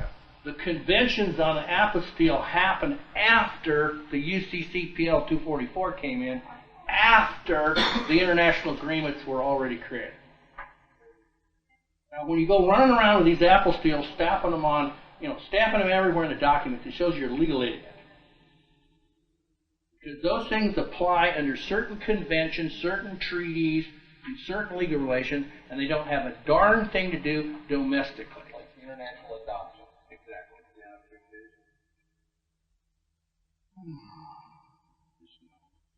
It's not the way you do things. It's an international law. It's not a freaking thing to do with the things you're mixed up with. It needs to be your government law. Do you want to have them appear in international law? Do you have a trading partner, somebody that you want to privately enter into relations with, say, the government of Great Britain? Do you want to do a contract where a government officer in Great Britain needs to understand certain of your legal relations? Then, by all means, if you're going to do certain transactions under domestic law, get the international covenants to apply, and you might want to use one process or the other. There's only two main. Okay? Then, when those documents hit in legal relations in a foreign situation, and it goes to court, if it does, the court, under the treaties and the conventions, must recognize those documents as being genuine. That's what it's all about.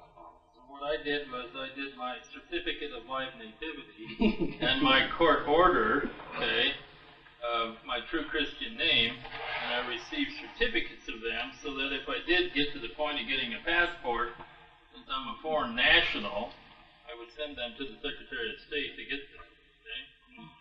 Not an apostille.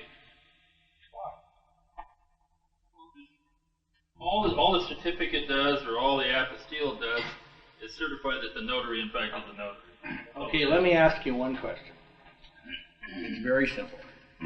Why do you have a duty under those international conventions that created those certification process? Why do you have a duty as a citizen of the United States of America to speak to the office of the Secretary of State with that certification? This is how much duty you got. Okay, I took it as a second witness to the notary being a notary. Why? To verify that you have a document, a binding document. How could you go to a notary? Well, I went to the notary and I asked the notary to, even though the notary is a state agent of the U.S., okay. Actually, to international designations, you don't even need to be a state citizen to be a state agent. Nothing to do with. That's why I had the notary print their name in upper lowercase, sign their name in upper lowercase, and I had the Secretary of State write and print everything, including the notary's name in upper lowercase. Okay. Okay. Well, So you're saying that it's not needed. I don't see why. All you need is a simple declaration. And you need to have the system that recognizes these declarations. You need to employ that system, and you need to have the declaration placed. That's why I explicitly told you, Section 10 of the treaty with Spain. I didn't go like this. Section 10 is exactly how the United States said people who wanted to remain under Spanish crown had to do it. Go to a court, swear the declaration, get the sealed document, and it'll be good in all of our courts till hell freezes over.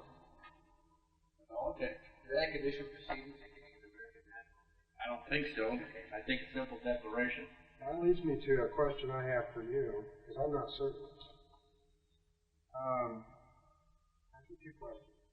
The treaty under The Hague comes under this or this? I'm glad you asked that, Monty. I appreciate that. I didn't know you were going to do that, but boy, did you ever open up a can of worms. Well, no, maybe I'm going to go sit down before you get started. I'm going to ask you my second question.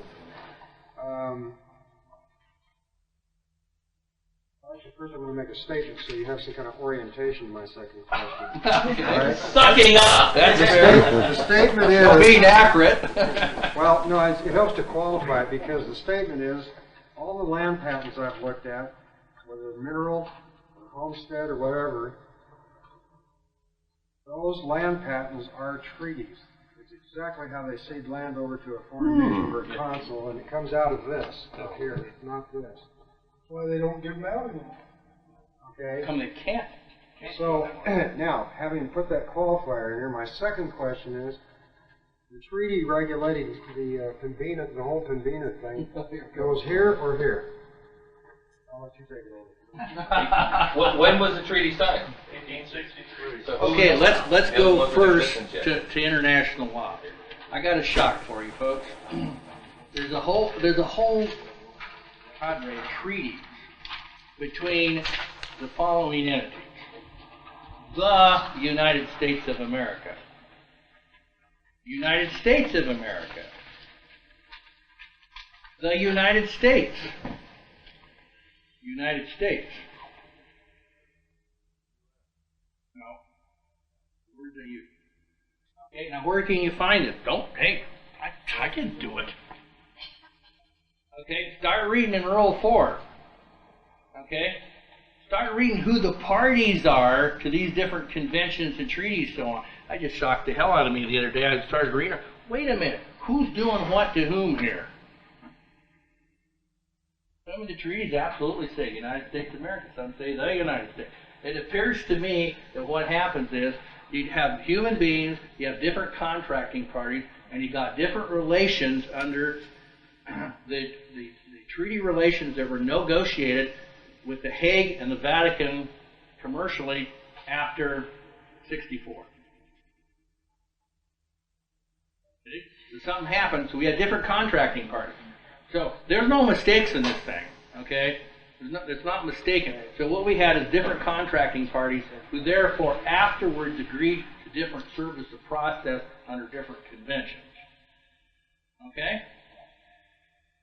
Live with it, the way it is. If you don't believe it, just start reading it here, and the words will start popping up. Okay, now are these, okay. excuse me, are they interchangeable throughout history, or No, I mean, I or is said it a contracting parties, convention. It's really under contract theory. Okay? So some other party showed up for some other particular reasons, which obviously caused the legal situation to be held in a certain view of the diplomats and the the lawyers that wrote these things. They wanted to get certain relations, and so they used precise terms to get to those relations. Okay? Now, the second thing is about, I guess it's about U.S. versus U.S. of A in relation to the PIMB. Okay, I'm just going to be right in your face. I think it's crazy to leave the good old U.S. of A. About as straight as I can be. I don't need a foreign nation to cover for me in any way or respect at all. The best securing of rights is by the Constitution of the United States of America, the Bill of Rights. And when you know how to execute that, there's not another document on the face of the earth that's ever been created to secure of rights, privileges, and immunities. Okay? Now, it doesn't take much of a genius to figure out that when the United States, in whatever form, was treating with foreign persons under a theory of pupillage, that's the underlying theory. I'm going to go to it. Just write down the word. There's a whole case history, the whole body of law on the theory of pupillage. Okay? Now, think of it this way. Say it's 1860X. Okay? And persons are set out to treaty with particular people. Now, do you really think that the people sent out were there to do a really good deed to those people they treated with? If you believe that, I got a bridge for you. Of course.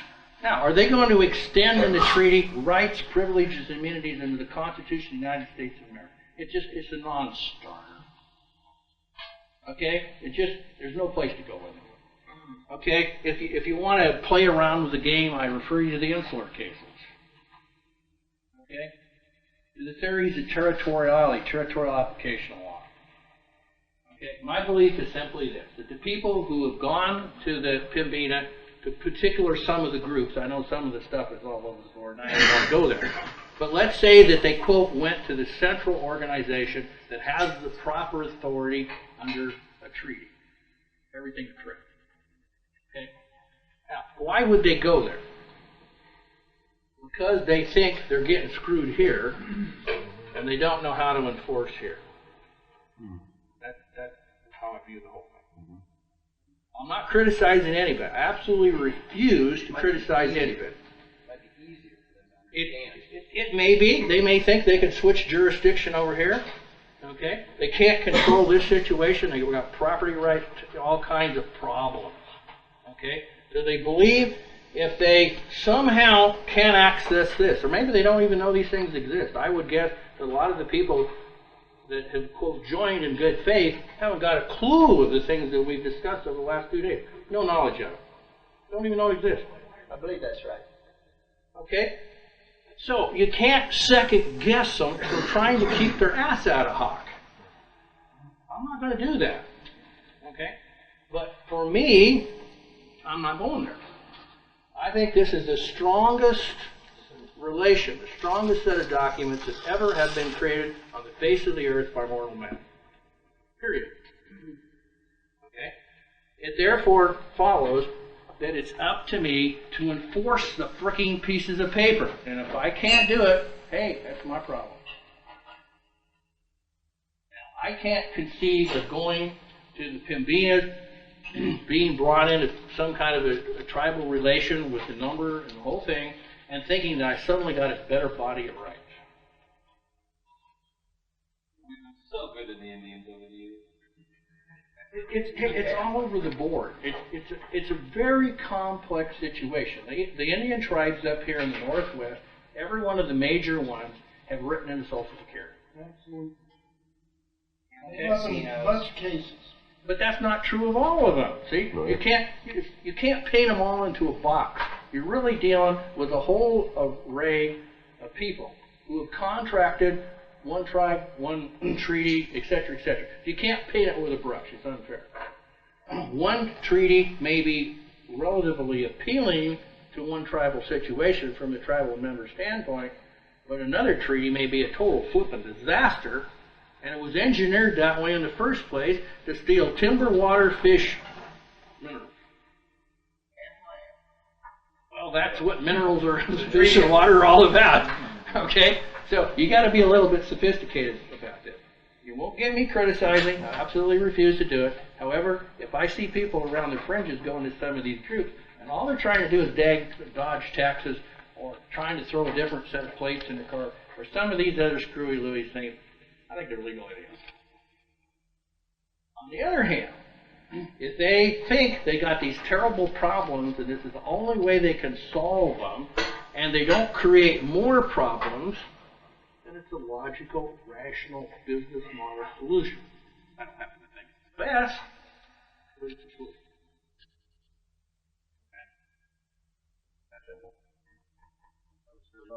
No. Not from a business model standpoint. Pembina. His question was, where is it coming from? US of A? No, I haven't answered that question. I was going to say then. Okay, now, what I did was, that's what I did, not somebody else. What I did is, I wanted to see all the damn documents. I got documents coming out my ears from different people. I started looking at the documents. I said, have you read the document? No, but I believe, oh, I don't want to hear it. Have you read the documents? Well, you don't know what's in the documents, right? Yeah. Well, why did you do this? Well, somebody told me to do it. I get out of here. That's right. Okay, I don't hear it. So I got the major parts of the documents. Now, I'm just going to tell you the bloody truth. As I understand it, documents that were generated prior to 1861, when the Union was intact, was the old Union. Contracting under that form does not necessarily carry the same weight as treaty relations in the new Union. So the dates of the treaties are everything, and that's why the Supreme Court has to have dates, because a body of law attached in 1861 and a different body of law would attach, say, in 1868. Totally logical. So you've got to look at the dates of the treaties, and that will give you an idea of the body of law that attached. Now, whether the signatory from the quote American side end quote happened to be said to be the U.S. or the United States of America is immaterial to me, because you're pre-U.S. citizen, you're pre all of this stuff, you're pre the money problem. And sometimes the words United States are used. Look in the Constitution. It says United States. Okay? So you can't tell anything by that. I told you the magic words. The body of law that attaches at a date certain. That's the key. Okay? The Treaty of 1787 was a treaty out of necessity for the United States with the Delawares. Okay? Because they needed the help of the Indians to defeat the British.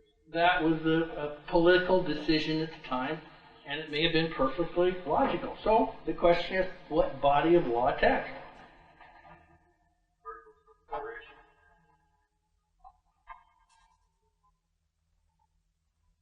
Who were the signatories to the treaty?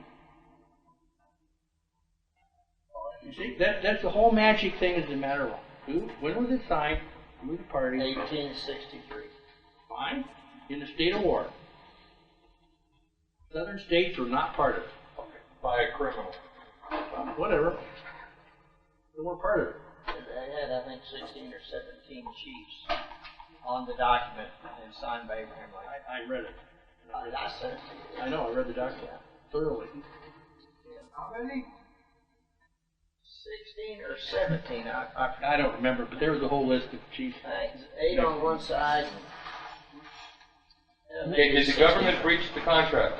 Yes, they did. Then all the terms of the contract are void. but they're void until their action upon the verdict's rendered. What you just did is you just opened up the can of worms with a huge scoop so. Of course. Okay? And in a sense, you're correct. The United States reneged. Now tell me any treaties with the Indians they didn't like that. No. Okay. 192 of them. There aren't a whole lot of them, and what you got to honestly say is the agents of the United States sold a bill of goods at almost every treaty, okay, for their own personal gain, well documented, okay, and in essence, when it got back to Congress, Congress often did not agree with the whole damn thing. Okay, so. Do you know who the party A is from the United States side on the treaty? No, the intent of Congress. The will of Congress is the party from the American side. They're closest to the people. No, because by authority of law, they have an executory power. And it's not what's written by Congress. It's the will of Congress. That's what that is. So you're in a whole bunch of, a whole big can of worms, and I've listened to the different arguments. My thought is the Pembina's trying to collect good luck in hell. Okay, the United States, I know there's different orders and stuff, but there's just a whole big, massive problem that's going to come down to a political thing, and in the end, the Pembina's are going to lose their money. Politically. That's my opinion. I may be dead wrong, but I think politically they got a chance. What I think is going to happen politically, though, is there's some trouble coming. And the whittling is already going around the edges. And we all know it. I can tell you some bad Pembina stories, but I don't know that they're connected with the central group. My suspicions are they're not. Okay, so now you already got a bad name established. It's a painting that's inappropriate. Well, who the hell do you think's doing this? That might be a pretty good one. Okay, so obviously somebody's worried about something here. Okay, so take it from there. Dick, are you planning on discussing the procedural application of this information relating to property taxes? That should be just a quickie, maybe? I can tell it all to you in 5 seconds. Good. This is what happens. Filling agreement of the parties. That's where it starts. Okay, let's make it simple. You want to find a property, bang, bang, bang on the internet, up pops the deal, and it's XYZ Realtor all in one. Got your notice. Okay, now don't tell me rights are going to be moved by this Realtor in Washington. That's where it starts right there, on the notice. You got your notice. Okay, so you walk in to the realtor, and you look around, they spread all the properties out, and guess what? You get a purchase agreement with some earnest money. Okay, you just bought the boat. Or an agreement of the parties. I want a boat, I want the land. Or an agreement of the parties. Okay, now, this is where the pedal hits the metal. It goes to escrow. Escrow does this. Magic fingers over the document. Okay, now they may do the whole process through going over and talking to the treasurer who was doing business up north, WAZIP, down here, ORZIP, okay, barring agreement of the parties. So, when the document is signed with the treasurer, it's a little hard to go back and create evidence against your deed or your act. You just got screwed.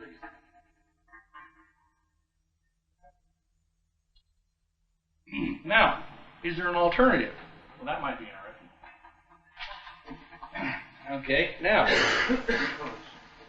suppose you had a knowledgeable seller and a knowledgeable buyer. Well, hell, we're already in trouble now. Not necessarily. No, not necessarily, but most likely we're in trouble. Okay, but if you had a knowledgeable seller and a knowledgeable buyer, now, would it be, but you understand, see, there's a whole bunch of problems upstream. One of the problems upstream is the property's got all kinds of real estate taxes associated with it that haven't been paid. How come? What's the property? What's happened to the property? It's been hypothecated. You heard of the bonding rate? Make it simple. The total value of all the property in the county is $10. The county goes out and borrows $5. The bonding rate is 50%.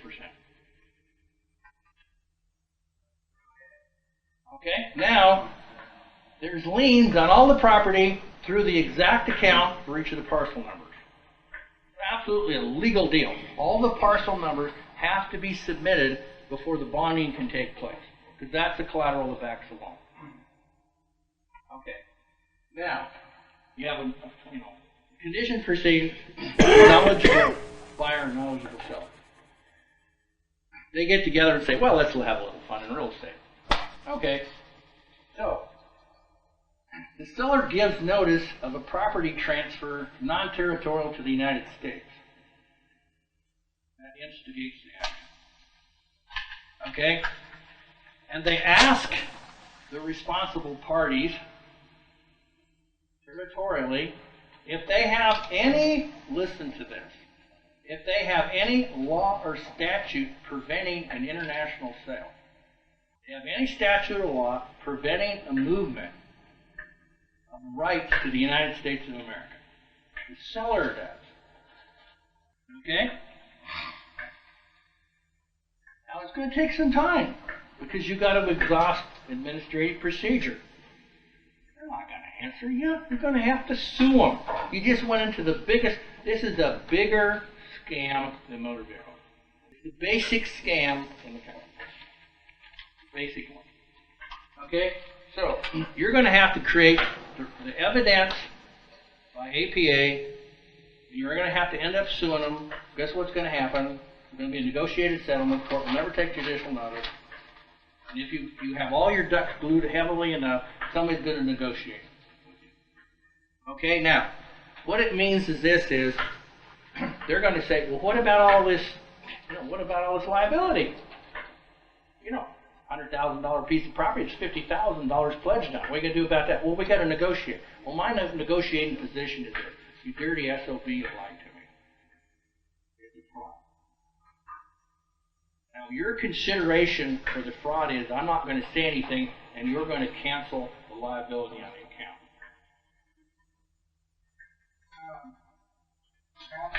It'd be interesting to bring up in this negotiation part, anytime you hear the words, well, there isn't any statute that authorizes me to do that, and you just mentioned a different way just a few minutes ago, your next question when they say there's not a statute authorizing you to do that, you say, is there anyone that expressly prohibits you? That's exactly.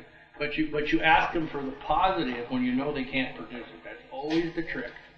Ask them for the positive. Do you have authority that whereby you must do a positive act? Okay? And if you don't have the authority to do the positive act, they're in trouble. You've got to get them to admit it. They can't admit it on the record. Okay, so the only thing out of this is a negotiated settlement. Okay, now, who do you negotiate with? You got to negotiate with the party that holds an interest on the title. And who's the party?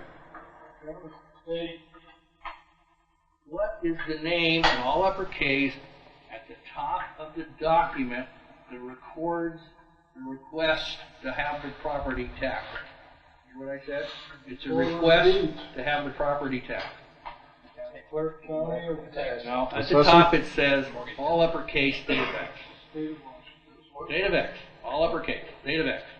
Okay? That is the authority that is giving the beneficial right to have the title protected.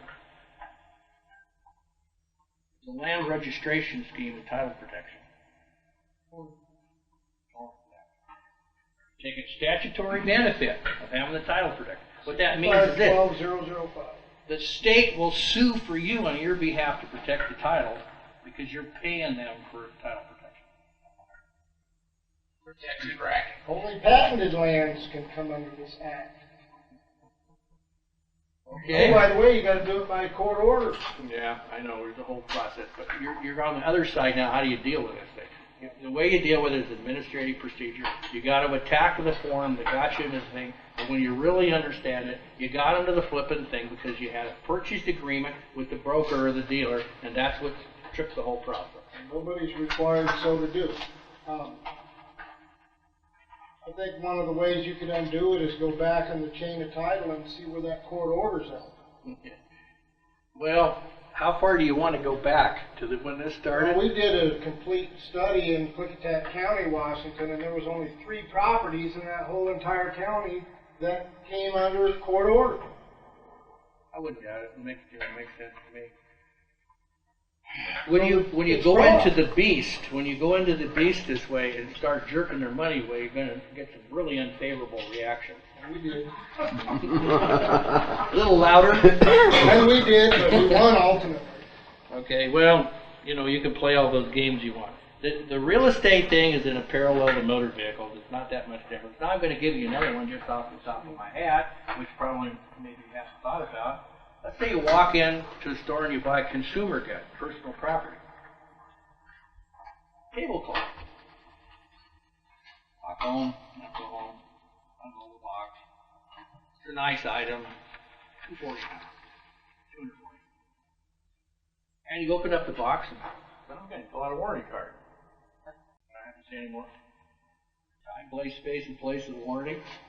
Warranty. What statutory scheme provides the basis of the warranty to protect the manufacturer?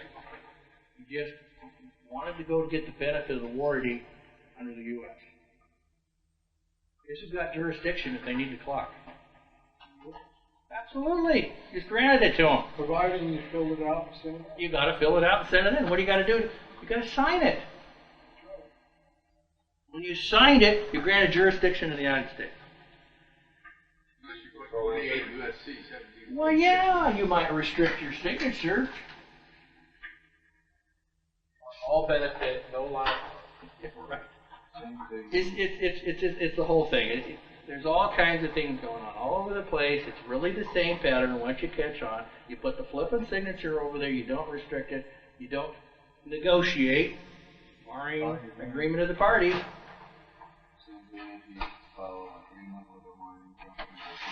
Absolutely. Yep. Okay, I'm done. Let's see. Where the title is going to come from. Title's a fiction. Okay? If you would go to the realtor before you entered into any transaction, you might want to have a prior agreement. And the prior agreement would be you only agree to take the chain of title, not as the purchaser, but as the buyer in relation to the state, not in this state. Well, of course, there are half a dozen people probably that really know about that in most places, so I had a real argument last time with an attorney, and he said, finally, okay, go do it yourself. So what happens is then you have a purchase agreement signed in the normal transaction, and everything is shipped off to where? Escrow. Escrow is where all the magic fingers come in. And what happens in escrow is time, place, space, and place are controlled in this state. That's where all the documents. Now, I've talked to a senior escrow agent in the Midwest, and about a minute she just basically said, oh shit, you know. And so we had a very, very straightforward thing, and we negotiated because the lady who was moving this ranch wanted things done in a certain way. And she says, okay, this is the way it's going to be done. Now, you sure this is what this person wants? And I said, that's what she says she wants. Okay? So the documents weren't the same way. Now, the normal transaction, what's going to be is the escrow is going to move all the documents, do the forms, create everything, and then they will take the one piece of paper that cinches the whole freaking transaction. You know what that is? There's one piece of paper, just like the Social Security. Bill of sale? No. It's the piece of paper that goes to the taxing authority. It's either a one or two pieces of paper. That's the one document that does the SS5 form. Okay? Up at the top of the standard form, it'll say all uppercase state of X. Okay. Well, as soon as you sign it, it's real. Okay. You make it real as soon as you sign it. So what you did is you agreed to that state. If you would have taken the time to read the statute that it's attached. It doesn't attach to that state. The all uppercase. No. Corporation. There's no statutory authority for it. It's not in the rule books. It's not in the procedure book. It's not anywhere. You create it.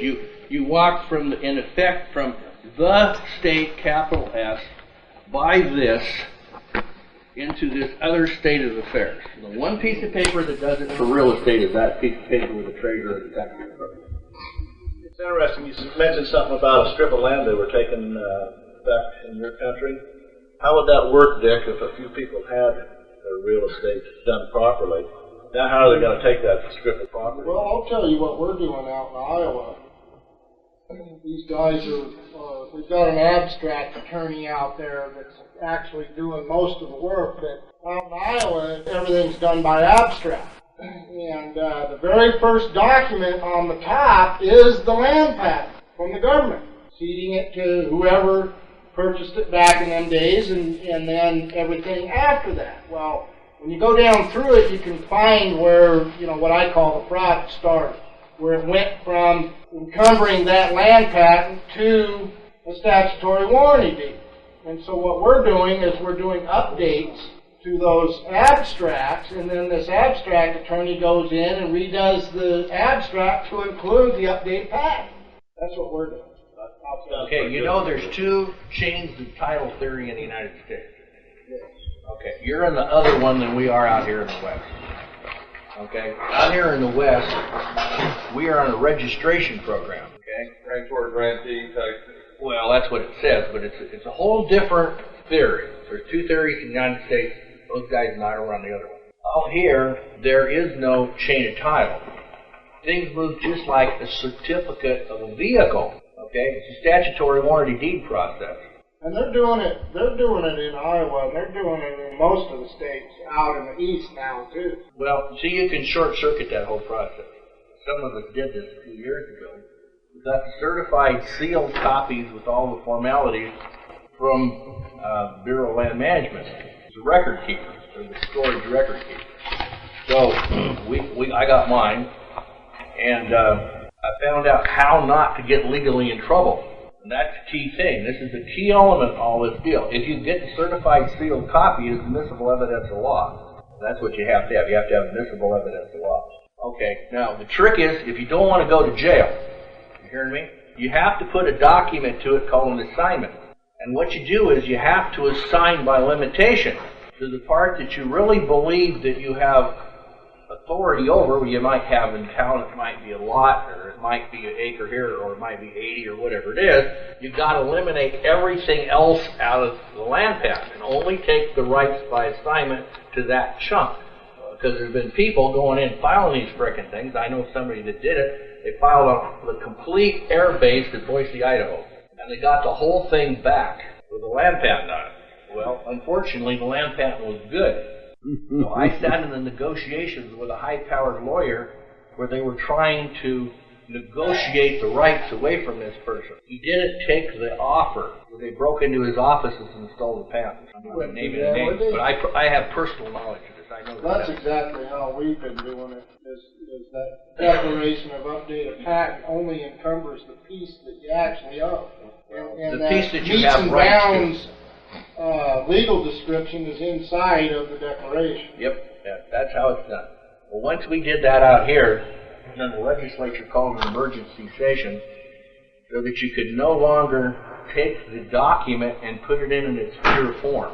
And what you had to do is you had to put a cover on it. Now, the cover is a trick, but if you read at the bottom of the cover, it tells you that the recorder does not read the cover letter.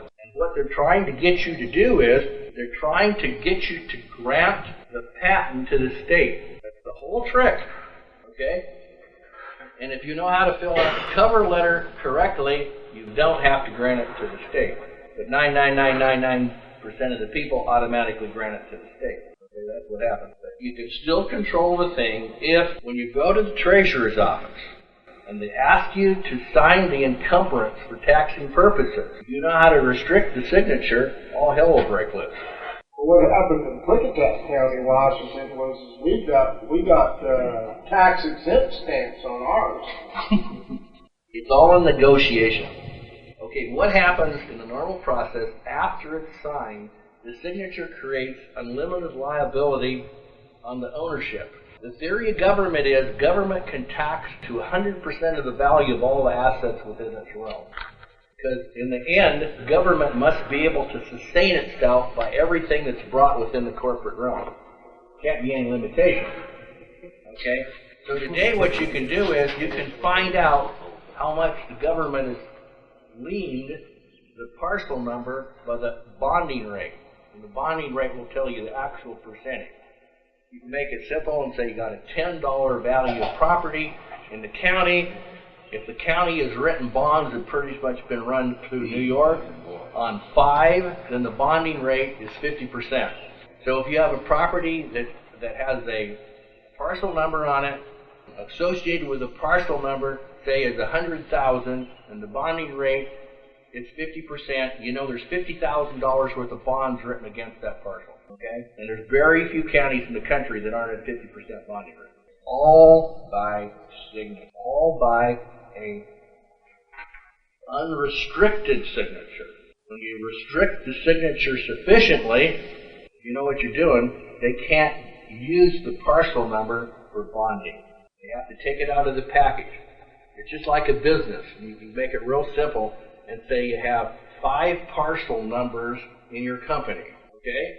Then you go to the bonding people that rate, which is in New York, and they see you got these 5 parcel numbers, and maybe the 5 parcels add up, say, to 500,000. Okay?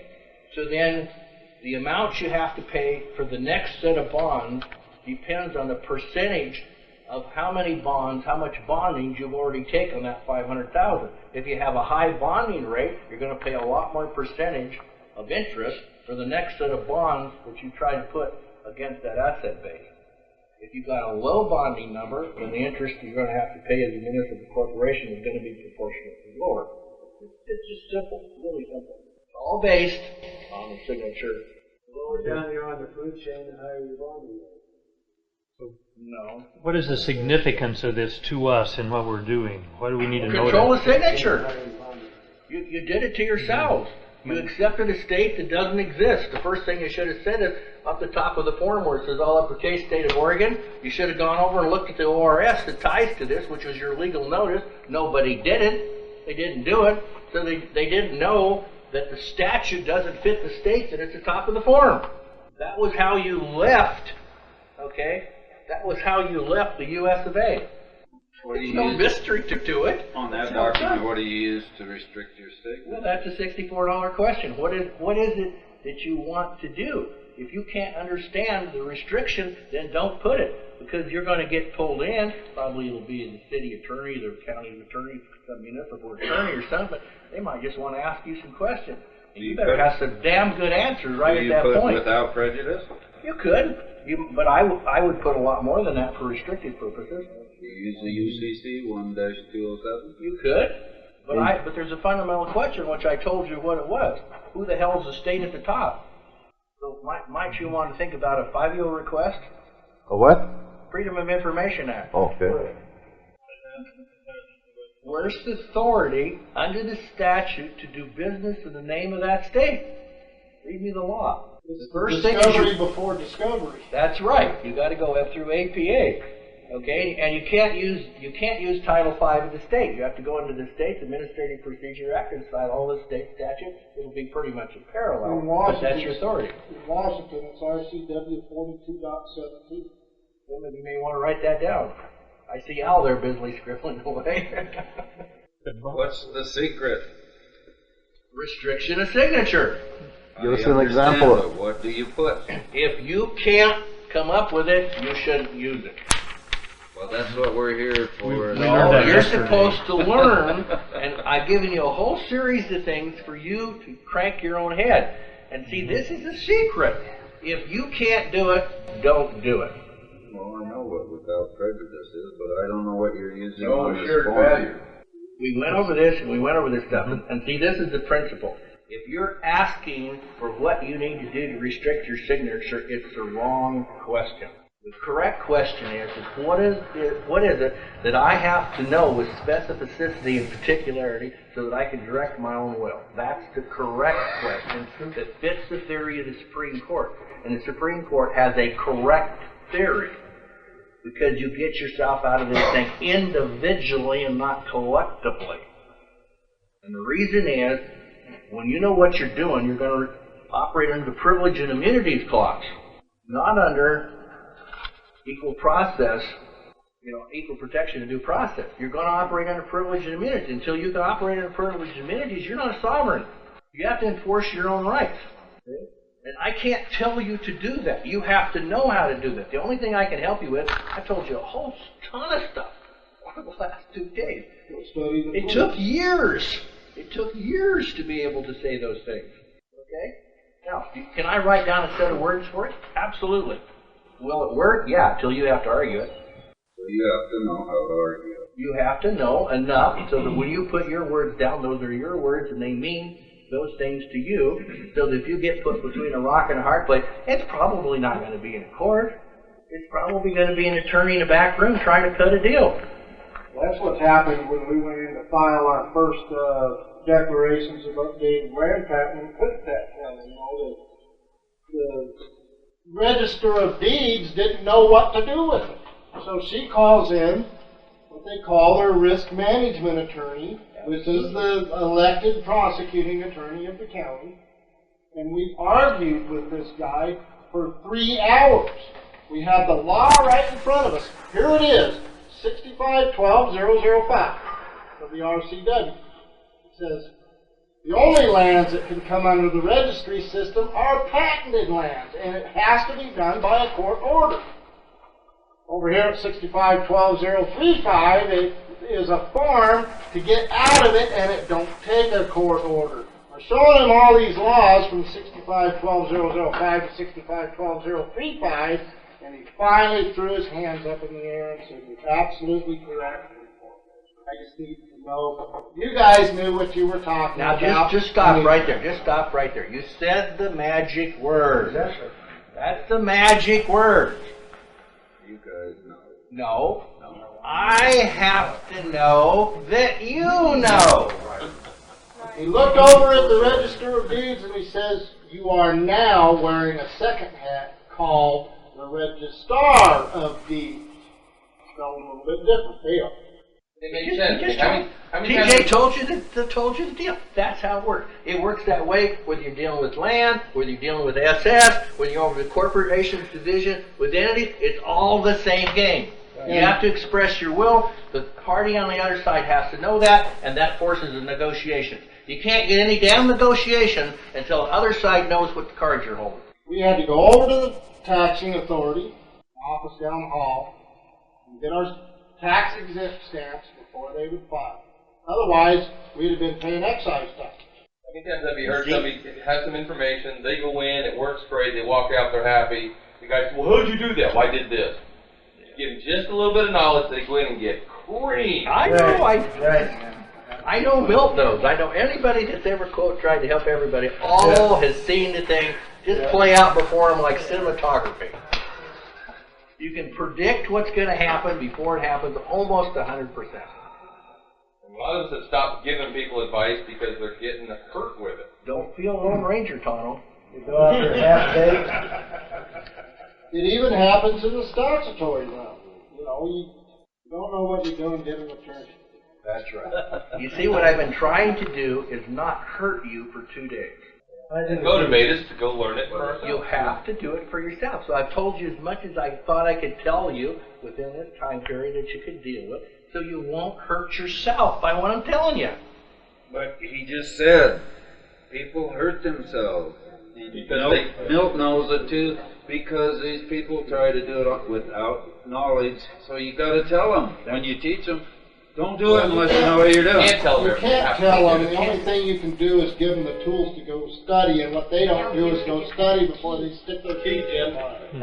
Keep for the deep. Alarm system going on. Have I got him?